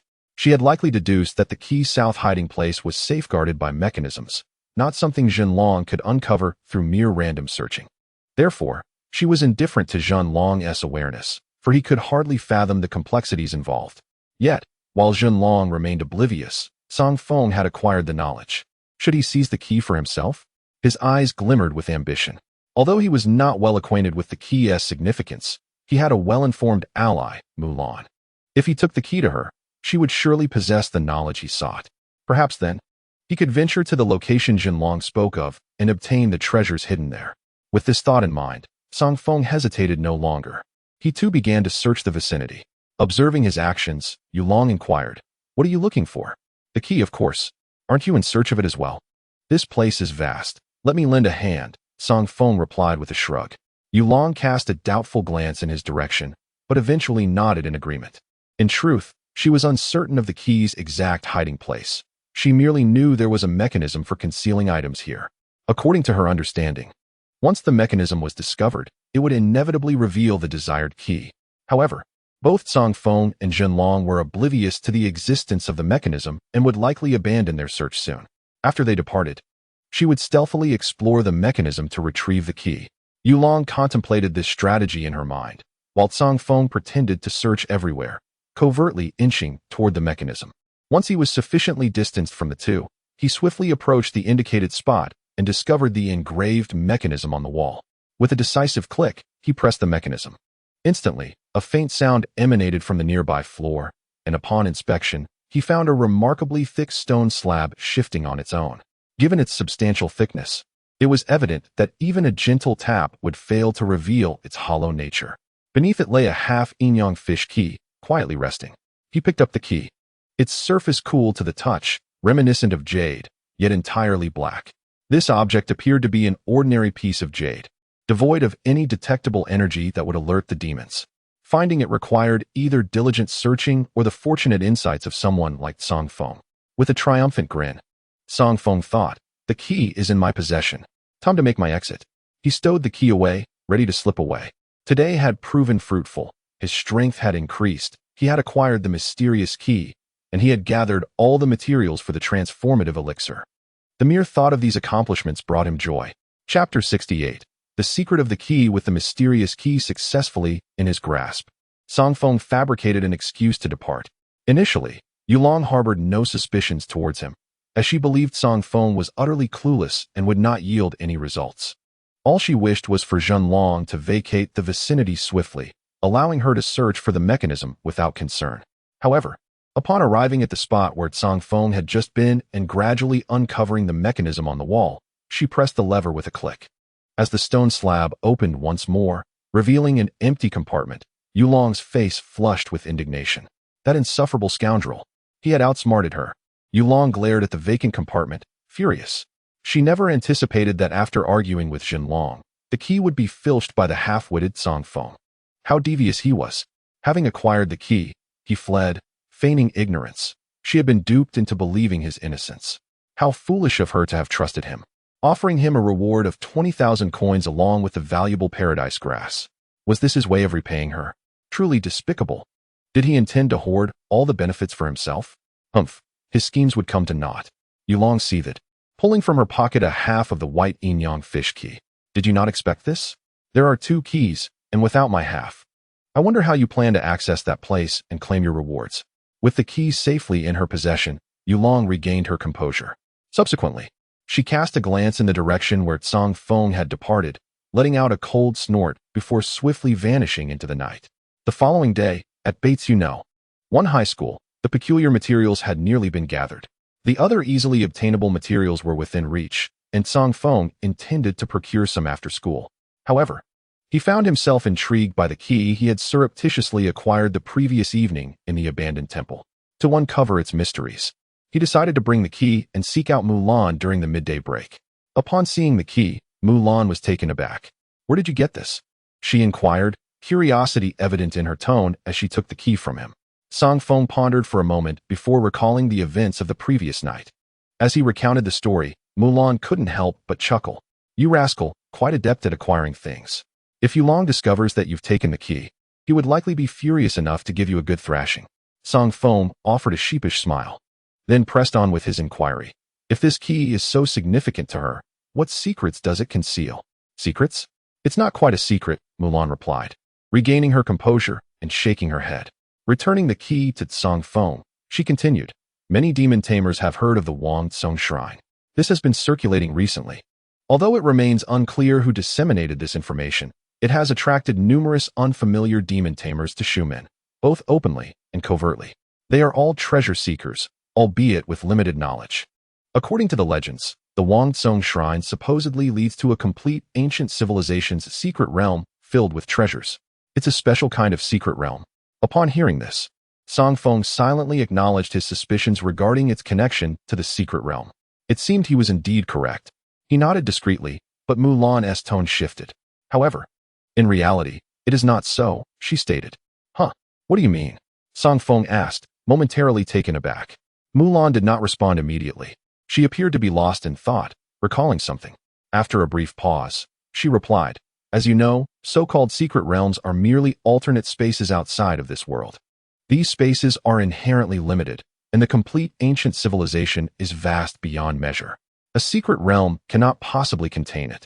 So what does the teacher imply?" Zang Feng pondered, a vague understanding blossoming within him. Mulan continued, "The special secret realm of the Wang Tsung Shrine is merely a minuscule fragment of the ancient civilization. Certainly, there are treasures within, but to claim it is brimming with riches would be an exaggeration. Moreover, She paused, a light smile gracing her lips. The secret realm of the Wang Tsung Shrine is more suited for sealing demons than for treasure hunting, for it is none other than the Great Wilderness Mountain. The Great Wilderness Mountain? Zang Feng exclaimed, astonished. This name was one of the legendary locations mentioned in textbooks, said to be teeming with rare and precious demons. There are even epic-level demons. If one could tame such a creature, it would undoubtedly lead to great success. To my astonishment, this place is not merely a legend, but truly exists. Wait a moment. A thought suddenly struck Zang Feng. Yulong had mentioned that she lacked a second demon, explaining that she had a goal, but was currently unable to pursue it. Could it be that the young girl wishes to venture into the Great Wilderness Mountain to capture an epic-level demon? How ambitious. And then there's Jinlang, who also lacks a second demon. Although he claimed his family had prepared one for him, he too is seeking the key to the Great Wilderness Mountain. What does this imply? It is rather evident. He shares the same objective as Yulong, aiming for the epic-level demon. These two individuals are quite adept at concealing their intentions. Furthermore, how does Mulan possess such extensive knowledge? She has neither the key nor has she ever entered that secret realm. Zang Feng could not help but voice his curiosity. Yet, Mulan responded with a mysterious smile. There are many extraordinary demons in this world endowed with unique powers. Relying on them, one can enter the Great Wilderness Mountain without a guide or any special tools. I have experienced it. Perhaps it is best not to dwell on the past. Shaking her head, she refrained from elaborating further. However, Zang Feng's imagination began to run wild. The notion that one could access the Great Wilderness Mountain without a guide or key suggests she can freely traverse other realms. How could this be possible? Unless Mulan possesses a spatial-type demon. Yet, that seems even more implausible. Throughout history, no one has ever tamed a spatial-type demon in the Demon Master realm. Not even the strongest demon master of our time could achieve such a feat if Mulan truly possessed the ability to tame a spatial-type demon. Her name would have long echoed throughout the world. It is indeed perplexing. If she does not possess a spatial-type demon, how did Mulan manage to reach the Great Wilderness Mountain? Zang Feng found himself at a loss. He inquired further, but Mulan did not divulge much more. Perhaps, in due time, he would uncover the truth. Shaking his head, he decided to set aside this matter for now. He then inquired about the key and the location of the Wansong Shrine. Yet, Mulan interrupted his inquiries. The key you possess is merely one of two. Both keys must be combined to access the Great Wilderness Mountain. I suspect the Yulong you know may possess the second key. It could also be with Jinlang. In any case, without the second key, it is impossible to enter the Great Wilderness Mountain. Therefore, you may consider collaborating with them. Collaboration? Zang Feng pondered this suggestion. Mulan continued, indeed. Their aim is likely to capture demons, while you, for the time being, do not need to focus on that. You could search for treasures. And with their assistance, acquiring valuable items will be significantly easier. The Great Wilderness Mountain is unlike your secret realm. It is abundant not only in rare materials, but also in ethereal demons that can be consumed. They can awaken the bloodlines of demons, enhancing their powers considerably. There exists a probability of comprehending unique skills. They capture demons, and in obtaining these, you can assist them in subduing the demons, thus fostering a mutually beneficial relationship. Your objectives do not conflict. This indeed sounds feasible. With no conflicting goals, the issue seems minor. Furthermore, once one enters the Great Wilderness Mountain, they can easily distance themselves and independently seek treasures using hints. The collaboration is merely to unlock that secret realm. It is plausible. Zang Feng's mind began to conceive a plan. Very well, I shall discuss this with them later. Besides searching for rare materials, the primary task remains to eliminate the peculiar otherworldly demons mentioned by Mulan. These demons are extraordinarily unique. The power within them can awaken the bloodline strength in other demons, a power distinct from mutation, for it originates from their ancestors. Speaking of which, I recall the ancestor of the flower spider. Was it called the God-slaying spider? The name alone exudes dominance. If the flower spider could activate its bloodline power, it might just grasp its ancestors' skills. That would be formidable. The blood-ring octopus is also worthy of mention. Zang Feng couldn't help but indulge in his fantasies. Just then, Mulan interrupted him. By the way, how is the collection of materials for your mutation elixir coming along? I was just about to mention that. Zang Feng replied with a beaming smile. In fact, I have already gathered those 3 materials. I just need to purchase a few more after school. Oh, Mulan expressed mild surprise. You are quite swift. Perfect timing, as I have no plans today. In the afternoon, while you concoct the potion, I can oversee the process. After all, the materials are precious, and wasting them would be quite regrettable. Really? That is splendid. Zang Feng exclaimed in delight. With Mulan, the seasoned alchemist, assisting, the creation of the mutation elixir is nearly guaranteed. Chapter 69. A new skill cousin. Do I have any sisters? A voice echoed from a certain building in the evening. Zhenlong suddenly inquired while seated on the sofa. Long Lan, who was preparing coffee, paused in surprise. Don't you have quite a few sisters? She questioned, perplexed as she approached with the coffee. Zhenlong shook his head. Not those. I mean sisters who bear an uncanny resemblance to me, almost like twins. Are there any? He pressed. Long Lan regarded him with suspicion, remaining silent. After a moment, she finally spoke. No, why would you suddenly ponder such an odd question? Curiosity piqued, Zhenlong replied. Because yesterday, I encountered a girl who looked almost identical to me. He grimaced at the thought. He was clearly referring to Yulong.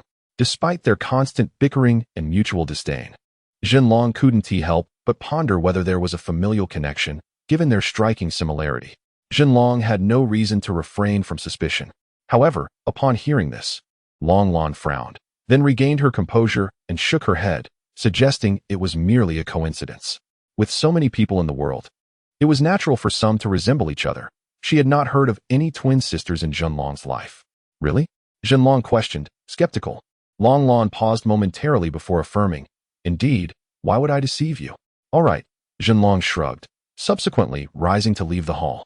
However, Long Lan did not notice that the doubt in Zhenlong's eyes only deepened as he turned away. As dusk settled, on the street, Zang Feng, who had procured the remaining materials, was walking home with Mulan. During their journey, Mulan spoke of Tao Yen, who seemed to have gone for special training. Special training? Zang Feng responded, somewhat surprised. Mulan nodded and continued, Yes, she did not achieve a good ranking in the last assessment due to your influence. The Demon Management Bureau likely could not stand by idly, so they arranged for her to take a leave and undergo special training. Her training period is not extensive, but she will certainly strive hard. Moreover, she undoubtedly remembers her grievances. That young girl, having suffered a setback at your hands, may very well harness her hatred as motivation to grow stronger and seek retribution. Her talent is formidable. If she truly applies herself, her progress will be significant. You should be cautious. I will, Zang Feng replied. The demon Tao Yen was indeed quite troublesome. If she were to become diligent, she could prove to be a formidable opponent. Yet, she was not Tang Si. She would likely confront him directly to reclaim her dignity, rather than resorting to underhanded tactics.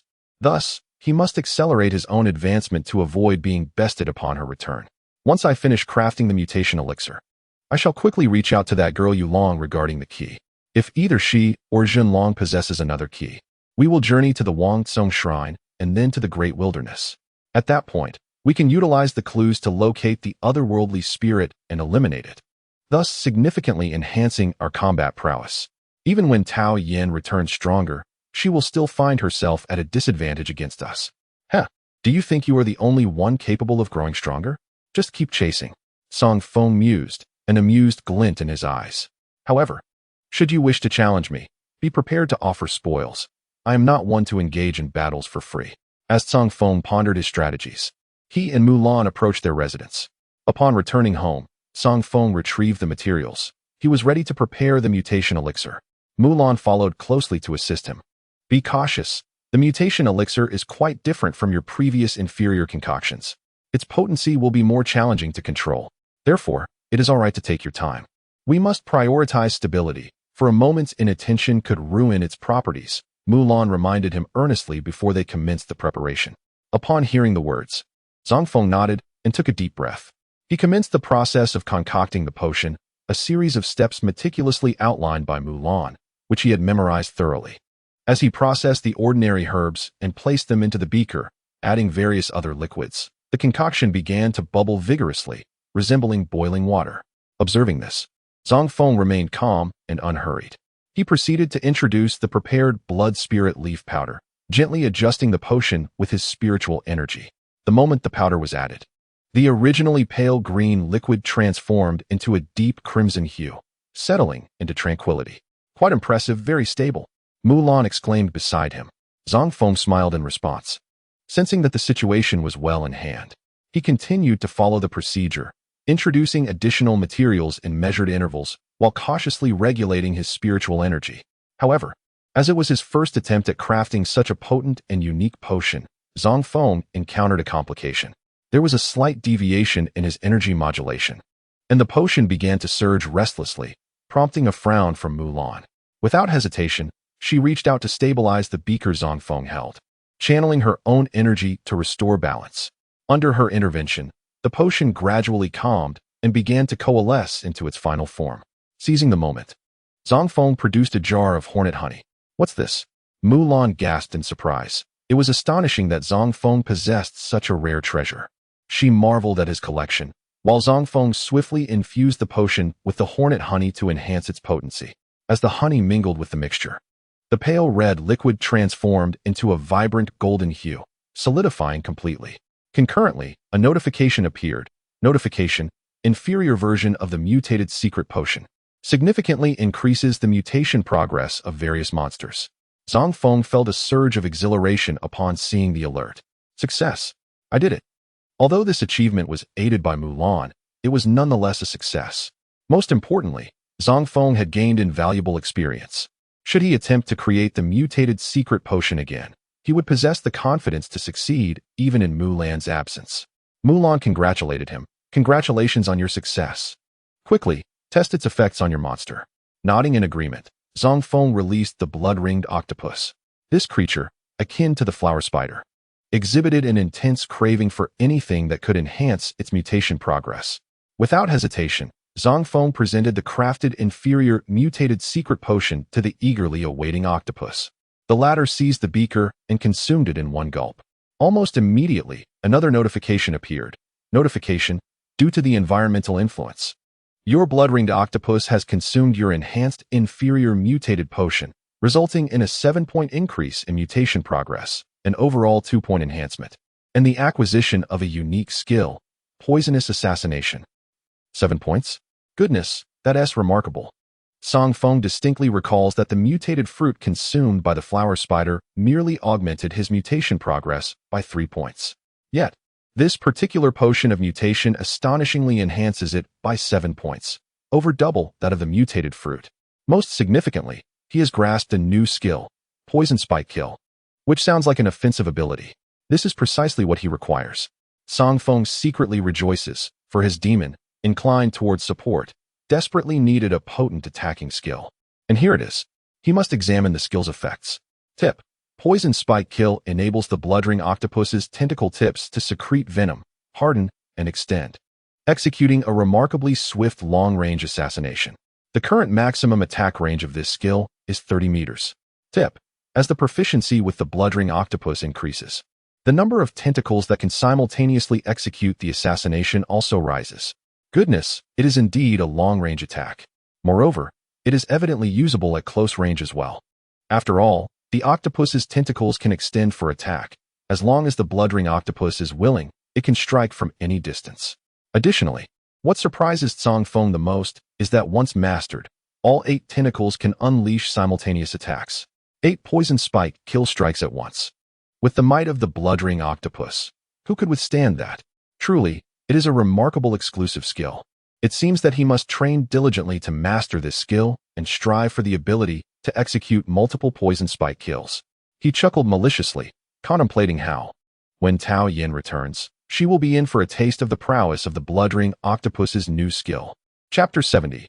Why not? The effects of the mutation potion are exceedingly favorable, surpassing Zang Feng's expectations. He initially thought it would only enhance by 3 to 5 points. Yet it has increased by 7. However, upon reflection, it does not seem so peculiar, considering the inclusion of ghost wasp honey in the concoction, coupled with the environmental buffs available here. In any case, this endeavor in potion making has been a resounding success. Yet, the remaining materials are scarce, preventing him from concocting more inferior mutation potions. It appears he must continue gathering materials. Perhaps the great wilderness mountain will yield some fruitful discoveries. Upon his return, he shall venture into the special secret realm again. Zang Feng is strategically planning his next steps. The special secret realm is fraught with peril, and his current strength remains insufficient. However, if he can reach the great wilderness mountain and successfully locate the otherworldly demons. Feeding them to his own will undoubtedly bolster their strength. When he returns to explore the special secret realm, he shall surely venture further and uncover more valuable treasures. Oh, and that relic. Zang Feng recalls the previous incident. In the pit of the special secret realm, he encountered a group of death serpent lizards guarding a mysterious relic. That place is equally dangerous. Although he had contemplated requesting Mu Lan's assistance to breach that relic, he ultimately decided against it. After all, the death serpent lizards are only around level 20. He was not entirely without the means to defend himself. After he grew stronger, with some effort, he could certainly prevail. Such matters, which he could resolve on his own, did not warrant troubling Murang for assistance. Of course, if upon entering the ruins he were to discover something of great value, guarded by formidable demons beyond his capacity to confront, he would not hesitate to enlist Murang's aid. However, that was a consideration for later. Tomorrow, he intended to inquire about the other key and recover the blood ring octopus. After engaging in further conversation with Murang, he resolved to seek out Zhenlong the next day. After all, he was uncertain whether the other key was in Zhenlong's possession or that of Yulong. Furthermore, he had no means of contacting Yulong, having neglected to ask for her information previously. However, since Zhenlong was somewhat familiar with her, perhaps he could locate her. The following day, at North District High School, Zhenlong's eyes widened in astonishment as he stared at Zang Feng. What? You obtained the key? Zang Feng nodded. I was fortunate enough to acquire it. I heard there is another half of the key, between you and Yulong, who managed to find the other half. Zang Feng responded and continued to press for answers. Given that they needed to collaborate to enter the Great Wilderness Mountain, he saw no reason to conceal the fact that he had already secured one half of the key. Regardless of whether Zhenlong possessed the other half, he intended to bring him along. After all, their relationship was amicable. Zang Feng did not mind assisting those he was close to, provided circumstances allowed. Naturally, if it came to a singular treasure, his own interests would take precedence. As for concerns about Zhenlong snatching the key, Zang Feng was not naive. He had his clues. Before revealing treasures to others, he often assessed the hints first. Should he sense any ulterior motives on the part of the other person, he would withhold information. However, he was relatively familiar with Zhenlong, who was not that sort of individual. The hints he received further solidified this confidence. Hint: a trustworthy lunatic, who evidently suspects you harbor numerous secrets, yet harbors no ill intent. Goodness, have the world's lunatics become so reliable? The hint retained its characteristic playfulness. Remembering the hint he had just seen, Zang Feng couldn't help but smile. Zhenlong then addressed his inquiry. I do not possess the other half of the key. It is most likely with that little vixen. With a sudden mischievous expression, he glanced around before conspiratorially suggesting, hey, why don't we lure her out and seize the key from her before heading to the secret realm? This fellow was quite the rascal. Contemplating the outright exclusion of Yulong, Zang Feng shook his head in exasperation. Well, they were bound to enter regardless. Besides, she had worked hard to obtain the key. Such actions would surely incur her wrath. Having multiple friends is certainly preferable to having numerous enemies, so let us invite her along. Moreover, it is said that the Great Wilderness Mountain harbors dangers. The presence of an additional companion would undoubtedly enhance our safety. However, should she attempt to seize our key, we shall not hesitate to act without mercy. Zang Feng's reasoning holds substantial merit. Having too many foes is indeed detrimental. Furthermore, Yulong possesses commendable combat prowess, and it is far more advantageous for her to be a friend than an adversary. Yet, should she choose enmity over friendship, Zang Feng would show no leniency. Zhenlang, upon hearing this, shrugged and nodded in agreement. All right, I shall heed your counsel. Do you have her contact information? Let us summon her for a discussion. Zang Feng continued. Me? I do not possess her contact details. However, I can locate her. That suffices. Let us seek her out after school. Zhenlang, a wealthy heir, had connections aplenty, making it relatively effortless for him to find the young girl, Yulong. During class, Zang Feng glanced back to see Zhenlang covertly making a phone call, though he could not discern to whom. Regardless, by the end of the school day, Zhenlang announced that he had indeed located Yulong and could lead them to her. Impressed by his capabilities, Zang Feng mused silently. After school, the two set off without delay to the location where Yulong resided, Shu Mindong District No. 2 High School. It turned out that Yulong was also a high school student, albeit enrolled in the Eastern District. Zang Feng was taken aback as he gazed at the school entrance. Suddenly, Zhenlang exclaimed, Look, there she comes. Following Zhenlang's gesture, Zang Feng beheld Yulong in her school uniform, preparing to leave the premises. In contrast to her evening persona, by day she donned a school uniform and carried a small backpack, embodying the image of a demure young girl. One would never suspect that this seemingly delicate girl possessed elite-level prowess. As Yulong exited, she too spotted Zang Feng and Zhenlang. Without waiting for Zang Feng to approach, she took the initiative to come closer, her tone icy as she spoke. "Humph, you truly have arrived. Did you anticipate our visit?" Zang Feng replied, somewhat surprised by her words.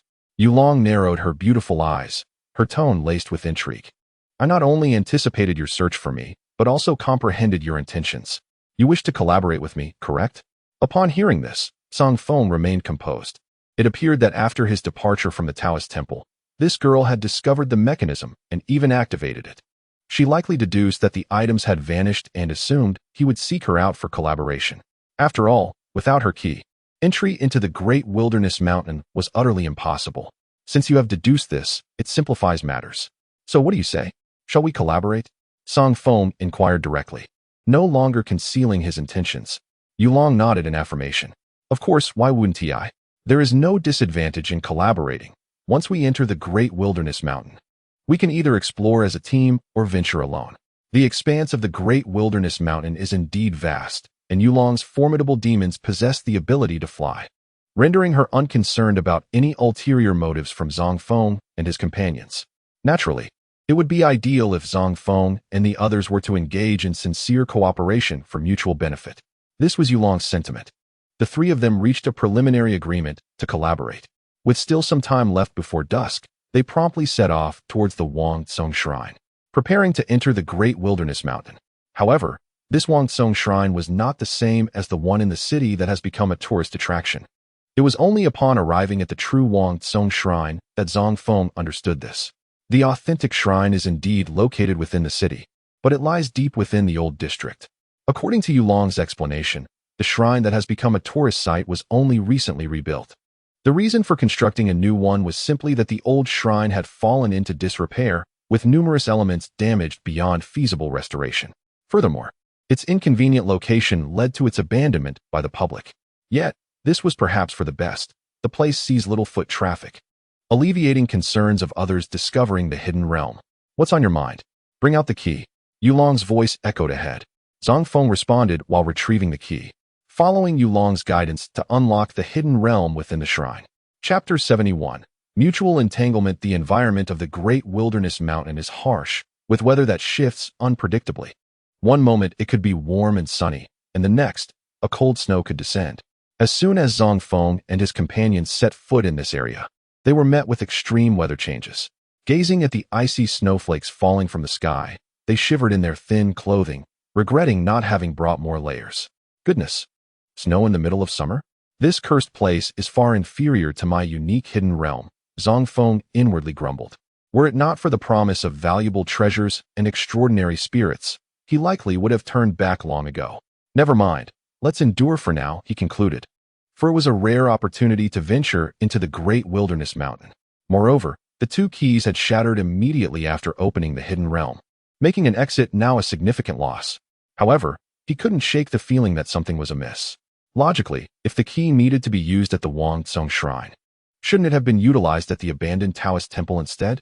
After all, that was the original site of the Wang Tsong Shrine, while the city versions were merely later constructions. Contemplating this, Zang Feng brought it up while the trio navigated the snowstorm. Yulong shook her head at his words. The abandoned Taoist temple has nothing left. There are no mechanisms for placing the keys there. You can't access the Great Wilderness Mountain through the temple. Zang Feng's expression turned peculiar upon hearing this. So, you're saying that entering the Great Wilderness Mountain has nothing to do with the Wang Tsong Shrine, but is solely related to the keys and such? As long as we gather the necessary items, we can enter? Is that how it works? Precisely, Zhenlong interjected. Upon observing the situation, Zang Feng inquired further. Is the rumor that Wang Tsong Shrine is the location for the opening of a secret realm merely frivolous gossip? Not at all. Yulong firmly refuted this notion and continued, the site of Wang Tsong Shrine is indeed related to the secret realm, just not the Da Huang Mountain. Really? Zang Feng was taken aback by this revelation. He then tentatively asked, Are you referring to that special secret realm that conceals some ancient civilization? Yes. You are aware of it? Yulong glanced at him and nodded. Zang Feng replied, I have heard of it. With that, he chose not to elaborate further. Yet, confusion lingered in his mind. Previously, Mulan had informed him that the widespread belief that Wang Tsung Shrine could lead to a special secret realm was erroneous. It could only grant access to Da Huang Mountain. However, he now realized that entry to Da Huang Mountain was not inherently connected to Wang Tsung Shrine itself. As long as one possessed items from Wang Tsung Shrine and the corresponding key, they could access Da Huang Mountain from anywhere.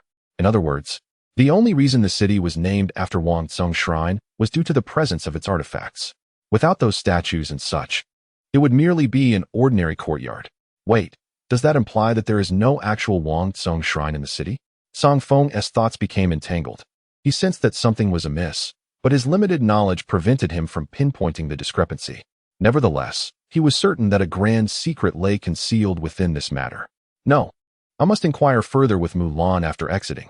Perhaps what she said last time was inaccurate, or she intentionally withheld deeper truths from me. However, if I were to directly ask, she might reveal more. This matter would have to wait until I find Mulan. For now, I shall continue to explore. Zang Feng made a mental note of this. He scanned his surroundings for further clues. Hint, there is a spirit herb within 10 meters ahead. Hint, move forward 10 meters and turn left for 20 meters. A sharp-toothed rabbit has discovered a buried earth spirit fruit. Seize it. Hint, caution, 50 meters to the right. A level 16 three-eyed leopard has caught the scent of the sharp-toothed rabbit and is preparing to hunt. Earth spirit fruit? What a splendid find. Upon reading the hint, Zang Feng's eyes lit up. The earth spirit fruit could enhance the attributes of monsters.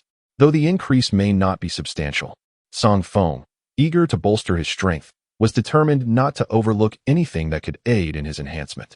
As for the sharp-toothed rabbit and the three-eyed leopard, the sharp-toothed rabbit was a feeble creature, easily dealt with, while the three-eyed leopard, despite its formidable level, could also be handled with the help of his two monsters.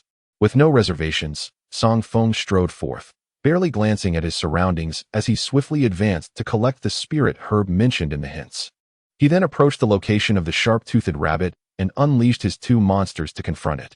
The sharp-toothed rabbit, sensing the impending danger, was quick to abandon its digging and fled in terror. In the distance, the three-eyed leopard, observing the two formidable demons accompanying Zang Feng, hesitated to reveal itself, choosing instead to pursue the sharp-toothed rabbit. Zang Feng seized the opportunity with delight.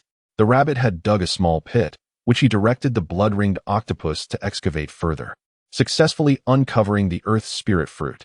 This peculiar fruit resembled a miniature sweet potato, which Zang Feng casually tossed to the flower spider, known for its fondness for such delicacies.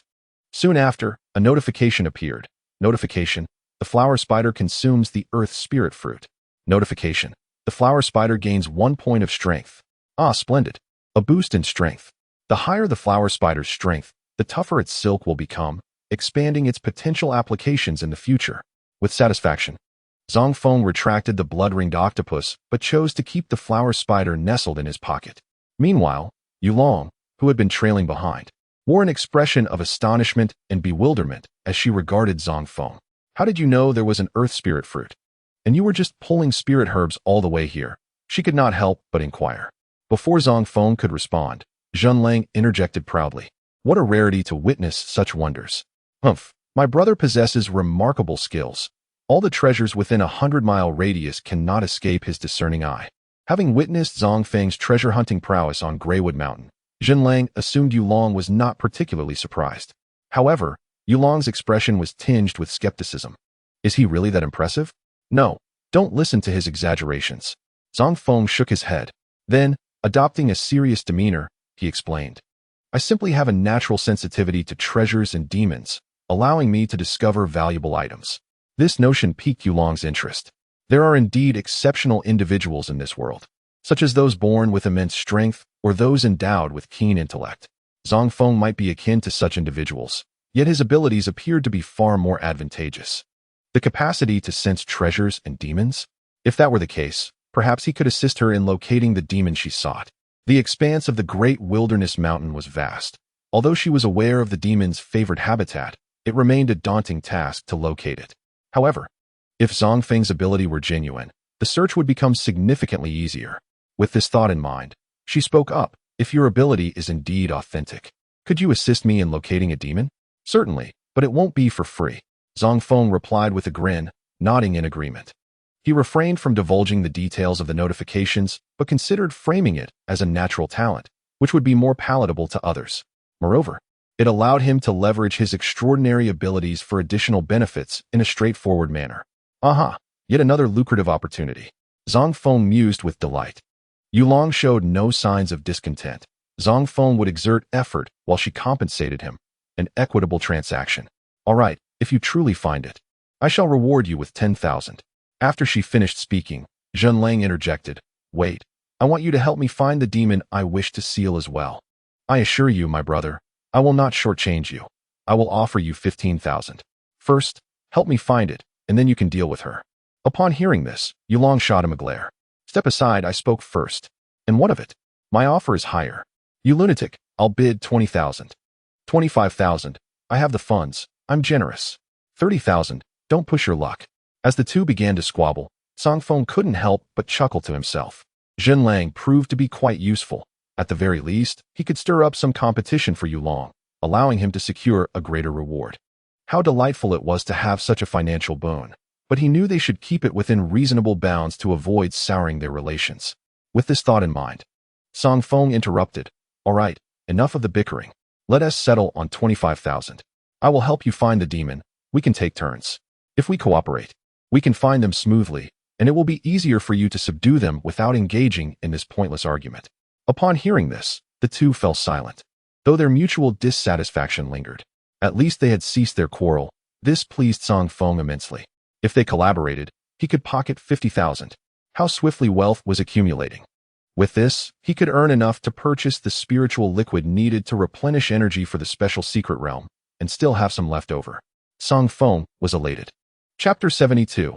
Unexpected gains. The falling cold snow gradually ceased, and the temperature in the great wilderness mountain began to rise. The three travelers felt more comfortable in their journey.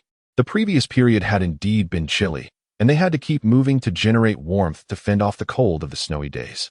Now, with the temperature warming, they could afford to slow their pace and take a moment to search for the target demon's tracks. Zang Feng first sought out the demon Yulong was after, a goose snake that preferred to dwell near cliffs. Fortunately, there were cliffs nearby, so they could investigate for the presence of the goose snake. The goose snake was not an epic-level demon. It was merely of precious rank. However, its abilities were quite unique. The goose snake excelled in curses. It was said that the curse skills of the goose snake varied greatly, each inflicting different negative effects on its enemies. Additionally, its curses could also provide non-hostile buffs to allies, making it a supportive demon. Zang Feng understood Yulong's intentions. She already possessed the Xianyin snake, a formidable and resilient demon. What she needed was a supportive demon to enhance the performance of the Xianyin snake. Her choice to capture a supporting demon was indeed wise. As for why she had chosen the goose snake, Zang Feng was uncertain until he asked Yulong. I initially had no intention of subduing the goose snake. I am preparing to capture the epic-level demons of the great wilderness mountain, yet these formidable entities are exceedingly elusive. After much contemplation, I have opted for the equally rare but seemingly abundant goose snake here instead. The curse of the goose snake is nearly infallible, ensuring the stability of my buffs. Moreover, the goose snake possesses robust defenses, allowing it to safeguard itself at all times without concern for its own safety. This indeed complements its formidable defensive capabilities. Coupled with its guaranteed curse, it boasts a significant counterattack potential. Should an adversary let their guard down, they may very well succumb to its curse. Even if one wishes to eliminate the goose snake, its strong defenses may thwart swift resolution. I must commend Yulong for her astute considerations. Zang Feng expressed his admiration for Yulong's discerning choices, while simultaneously reviewing the alerts. Alert, caution. There is a deep pit obscured by vegetation within the next 200 meters. Falling in may result in fractures. Alert, in 80 meters. Turn left and proceed 10 meters. A goose snake is hunting on the opposite cliff. Alert, there are venomous snakes in the grass to the right. Oh, the goose snake? I have located one. Zang Feng locked onto one of the alerts. Come, I have found the goose snake. Without further ado, he hastened forward. Yulong's eyes sparkled with delight at his words, yet a flicker of disbelief crossed her mind. After all, She had yet to spot a goose snake. Is it true? Why can't I see it? She inquired, unable to contain her curiosity as she followed him. Zang Feng shook his head. It's just a bit far off. Don't worry. You will see it shortly. As he spoke, he quickened his pace. Yulong and Zhen Lang kept up with him. As they approached the designated location, Zang Feng remained vigilant to ensure the goose snake would not vanish from sight. Alert! The level 20 goose snake is still there. It is waiting for prey to draw near and will not quickly relocate. It won T-Run? That is splendid. Zang Feng felt a surge of joy upon reading this alert. However, he did not anticipate that upon arriving at the site and beholding the goose snake on the opposite cliff, a new alert would emerge. Alert! Be aware. There are several cloud spirit herbs near the entrance of the goose snake's lair that can be harvested. Cloud spirit herbs? Zang Feng's eyes gleamed with excitement. These herbs are not to be confused with spirit-infused herbs. They are essential for crafting superior potions. Such herbs are quite valuable in the marketplace. As I endeavor to learn the art of crafting superior potions, I will likely struggle to produce high-quality concoctions at first. Should I purchase materials to experiment with? Failing to yield a finished potion would be a considerable loss. However, with several cloud spirit herbs available here, I stand to save a significant amount of resources. These herbs are a windfall. Should my attempts at potion making fail, I would not feel disheartened. Yet, if successful, it would yield substantial profit. The money saved can be reinvested into acquiring more cloud spirit herbs to create even more superior potions. Zang Feng gazed at the Yunling grass, increasingly elated as he contemplated it, while the other two had also discerned the goose snake on the opposite cliff. At this moment, Yulong was genuinely astonished. Had Zang Feng truly discovered it? How remarkable! Just moments ago, they had been a considerable distance away. The fact that Zang Feng could sense the goose snake was truly impressive. Amid her astonishment, Yulong's mind began to race. With such an ability, coupled with his commendable prowess as an apothecary, Zang Feng was indeed a rare talent. If she cultivated a good relationship with him, he could accompany her on future treasure hunts, undoubtedly leading to far greater rewards than before. This notion took root in her mind. However, on the surface, Yulong chose not to express much, considering she had only recently met Zang Feng. Building rapport required a gradual approach. After mentally noting this development, Yulong regained her composure and summoned her demon, the Xian-Yin snake. The goose snake was positioned across the cliff, and they found themselves at another precipice, necessitating a leap over a chasm spanning more than 10 meters. Jumping across was implausible.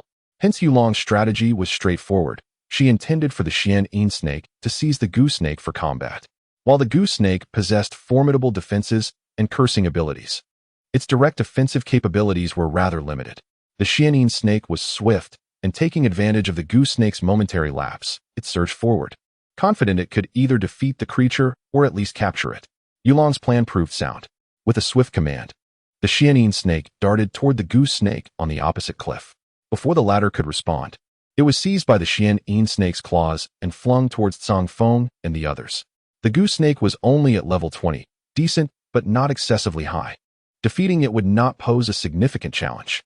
However, to avert any unforeseen complications and to expedite the process, Zang Feng instructed the flower spider to assist in the battle with its sleep pollen wind. As the flower spider activated its skill, a whirlwind laden with pollen surged toward the goose snake below. The goose snake reacted swiftly, attempting to evade the oncoming pollen. Yet, the Xian-Yin snake was poised above. And as the goose snake sought refuge, the Xian-Yin snake dove down, delivering a piercing strike that nearly incapacitated it. Nevertheless, the goose snake was adept at evasion, twisting its body to avoid the attack. It retaliated with a curse, its eyes glowing ominously red. The Xian-Yin snake immediately felt its strength waning, its wings growing heavy, and its speed drastically reduced. Observing this, Yulong furrowed her brow slightly. The curse was indeed quite troublesome. However, capturing it for her own use would be advantageous. Xian-Yin snake, execute a whirlwind attack.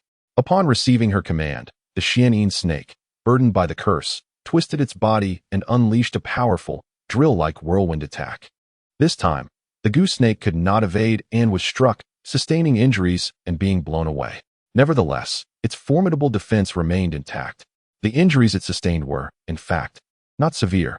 It was merely struck by a sudden flash of red light from afar as it was blown away and fell to the ground. The goose snake, caught off guard and unable to defend itself, was hit by the red light, and let out a piercing hiss, clearly in great pain. Not far away, Zhen Lang curled his lip in disdain. This hardly inflicted any significant harm. The goose snake, indeed, possessed formidable defenses. However, that was where its luck ended. 4. At that moment, on the other side, Zang Feng had already commanded the flower spider's clones to simultaneously unleash their gentle embrace to encircle the goose snake. Although the creature boasted strong defenses, it had already suffered injuries from the attacks of the tiger's blood and the Xianyin serpent, resulting in a diminished state. Now, enveloped by the gentle embrace, its physical capabilities plummeted by 30 to 40%. Seizing the opportunity, Yulong commanded, "Dive and peck." The Xianyin serpent's attack resumed from the skies. With its attributes significantly weakened and its condition far from optimal, the goose snake could no longer evade the pecking assault. It was heavily wounded and rendered feeble. Zang Feng took advantage of this moment to use the sleep pollen wind once more, inducing slumber upon the creature. Sleep would enhance the likelihood of sealing it. Not one to miss this chance, Yulong summoned her second soul card, swiftly directing it towards the goose snake and absorbing it entirely for a complete seal. The process unfolded surprisingly smoothly. "All right, 25,000 in hand," Zang Feng exclaimed with delight, planning to retrieve the spirit herb next. He called upon the flower spider, instructing it to spin silk to bind its own arm. Immediately afterward, Zang Feng hurled the flower spider over to the opposite cliff. The clever creature quickly set its sights on the cloud spirit herb, using its tiny claws to excavate it. This was the second time it had performed such a task. With practiced ease, it bound all the cloud spirit herbs with silk, signaling to Zang Feng that he could pull it back. Heh. The spirit herbs are also in hand. Noticing the flower spider's cue, Zang Feng deftly tugged on the silk, preparing to reel the flower spider back to collect the herbs. However, just as the flower spider was nearing, a dark red figure suddenly swooped down from the distant sky. In a flash, the figure darted past, seizing both the flower spider and the herbs it had gathered. Zang Feng was momentarily stunned, and so were Zhen Lang and Yulong. None of them had anticipated that Zang Feng would be so abruptly robbed. "What the hell? They're taking my things." Regaining his composure, Zang Feng quickly turned his gaze towards the retreating figure, hoping for some useful insight. The revelation did not disappoint him, albeit its content transformed his anger into delight. Hint: Ethereal Demon Blood Spirit Dove, a rare and peculiar ethereal demon that, when consumed, can awaken the power of the demon bloodline. Hurry, it has fled into the forest over 800 meters ahead. Capture and slay it. Ethereal Demon. Chapter 73. Ethereal Demon. Ethereal demons are quite unique. They cannot be tamed. This type of demon is particularly sinister and possesses greater aggression than ordinary demons. Upon encountering them, people tend to kill on sight. However, the otherworldly spirits and demons have become quite rare, as they have largely been hunted to near extinction. After all, their unique flesh possesses the ability to awaken the latent bloodline powers within other demons, making them particularly alluring to those who master demon taming. This allure, however, has also brought about considerable misfortune for these tamers. In the past, they would scour the lands to slay these otherworldly beings, only to feed their own demons. With the majority of these spirits nearly eradicated, the great wilderness mountains remain an isolated sanctuary where such demons still thrive, making them easier to locate. Naturally, this also emboldens their behavior. Take, for instance, the blood spirit pigeon from earlier, which boldly initiated an attack on the flower spider. Or perhaps it was not the flower spider it sought, but rather the cloud spirit grass bound by it. Different demons have varied preferences. Some favor flesh, others fruits, while some relish tree bark or various spiritual herbs like the cloud spirit grass. The poison snake, for example, has a penchant for meat and shows little interest in green foods, which explains its lack of consumption of spirit herbs. In contrast, the blood spirit pigeon appears to be quite fond of such herbs, regardless of what it truly coveted. The mere presence of the blood spirit pigeon foretells its inevitable demise in the bellies of several other demons. Meanwhile, Zang Feng is already in pursuit. Showing no fear of the blood spirit pigeon escaping, he is equally unconcerned about the flower spider, given its arsenal of skills, most of which inflict negative effects, allowing it to easily disrupt the blood spirit pigeon's attempt to flee. Zang Feng's assumptions prove correct. After being snatched by the blood spirit pigeon, the flower spider swiftly reacts, activating its nightmare domain to cast illusions upon the pigeon. Seizing the moment of confusion, The flower spider breaks free and plummets into the forest below. Zang Feng soon locates it, joined shortly by the other two companions, who are equally exhilarated. That was an otherworldly spirit, wasn't it? I've read about them in books. If I'm not mistaken, that was indeed a blood spirit pigeon. The benefits of consuming it would be substantial. Given its size, akin to that of a wolf dog, dividing it among the three of us would suffice. Agreed. Let's collaborate to take it down. Yes, I was just thinking the same, Zang Feng responds, nodding at Yulong and the others. The combat prowess of otherworldly spirits should not be underestimated. Working together will facilitate their defeat. As for how to split the flesh of the blood spirit pigeon, that is a minor issue. They only need to consume a few bites to stimulate their bloodline powers, after which luck will take its course. With the blood spirit pigeon's considerable size, a third each will be more than adequate, especially since they do not possess many demons at the moment. Contemplating these thoughts, Zang Feng seized the flower spider while simultaneously surveying his surroundings for new hints. Hint. Let me see. The blood spirit pigeon headed north. Continuing north should yield clues. North? Excellent. Onward. Without hesitation, Zang Feng sprang into action. Along the way, he took advantage of every opportunity, collecting every spiritual herb or treasure he encountered, leaving his companions in disbelief. This fellow's abilities are truly extraordinary. Is he here to seek treasure or merely to stock up? Yulong could not help but scoff internally. She had seen those fortunate in their endeavors, yet had never encountered someone as outrageous as Zang Feng, who, relying on his powers, had amassed a substantial collection of spiritual herbs, most of which were of little value. Yet there were indeed some remarkable finds among them. Sigh. The ability to sense valuable items is truly enviable. After her brief lament, Yulong sighed again. Zhenlong felt similarly. Meanwhile, Zang Feng was oblivious to their thoughts. At this moment, his mind was solely focused on the blood spirit pigeon. Hint. Turn left ahead. There are numerous traces of blood spirit pigeons 500 meters away. It should be right there. Finally located. With a cold smirk upon seeing the new hint, Zang Feng thought, Val pigeon, still hoping to seize my spiritual herbs? Prepare to be torn apart. Let us go. The blood spirit pigeon must be just ahead. Diverting his gaze, Zang Feng spoke. Zhenlong and Yulong nodded in agreement, and the trio summoned their respective creatures, slightly slowing their pace as they advanced. As they progressed deeper into the forest, the blood spirit pigeon, having returned empty-handed, detected a familiar aura. Its crimson eyes sparkled not with fear, but with a hint of excitement. Perhaps the blood spirit pigeon believed it had merely slipped up earlier. However, it had not anticipated the appearance of those humans it had seen before, now accompanied by that flower spider and the rich scent of spiritual herbs wafting from them. It seemed those humans had brought a bounty of delectable spiritual herbs, enough to feast upon for quite some time. With this thought, the blood spirit pigeon spread its wings and leaped from the branches, soaring high to survey the forest below. At this moment, Zang Feng and his companions continued their advance. The blood spirit pigeon quickly locked onto their location. Whoosh! With a swift sound, Zang Feng instinctively knew the blood spirit pigeon had spotted them and was preparing to attack. However, Zang Feng remained unperturbed. An aggressive approach. Just what I was hoping for. He mused inwardly. Simultaneously, Yulong issued her command. Xianin snake, wind escape. A powerful wind shield materialized instantly, colliding forcefully with the descending blood spirit pigeon. The wind shield sustained minor damage. Yet the blood spirit pigeon shook its head and continued its assault unscathed. However, this time its attack was thwarted, for Zang Feng retaliated head-on. Blood ring octopus, 8-limbed fist. With a swift command, the blood ring octopus launched several of its tentacles toward the blood spirit dove, which hastily evaded. However, while it successfully dodged the octopus's strikes, it could not escape the concealed attack from the tiger spirit on the other side. In an instant, a beam of crimson light emanated from the tiger spirit and collided with the dove's back, inflicting considerable damage. After all, the blood spirit dove was no mere goose snake. Although it possessed speed and offensive capability, its defenses were not particularly robust. The blow from the tiger's spirit inflicted significant pain, and both Zang Feng and Yulong seized the opportunity to intensify their assault.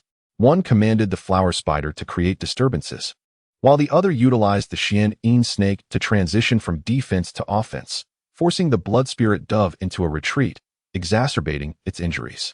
With the tiger spirit lurking and occasionally striking, within mere minutes, The once formidable blood spirit dove was left battered and bruised. Realizing it had encountered a formidable foe, it attempted to flee, but it was already too late. The Xianyin snake intercepted its escape. Though the blood spirit dove could fly, Yulong's Xianyin snake possessed aerial capabilities as well. Heavily wounded and unable to fly swiftly, the dove was soon caught up with, facing a piercing strike aimed at its heart. Sensing impending doom, the dove reacted swiftly, narrowly avoiding a fatal blow, yet sustaining injuries elsewhere, inevitably worsening its condition. It struggled to remain airborne before plummeting from the sky. Zang Feng, witnessing this, was filled with joy. "Fly, why have you stopped?" he taunted. "Humph. Trying to steal my spirit herbs? You must be tired of living." As he reveled in his triumph, he and the other two swiftly approached the dove's descent point, surrounding it. However, they soon noticed the blood spirit dove emanating a faint red glow, suggesting an ominous turn of events. "What is happening?" Yulong inquired, frowning. Zhenlong took a step back, murmuring, "This creature. It can't be planning to self-destruct, can it?" "Self-destruct?"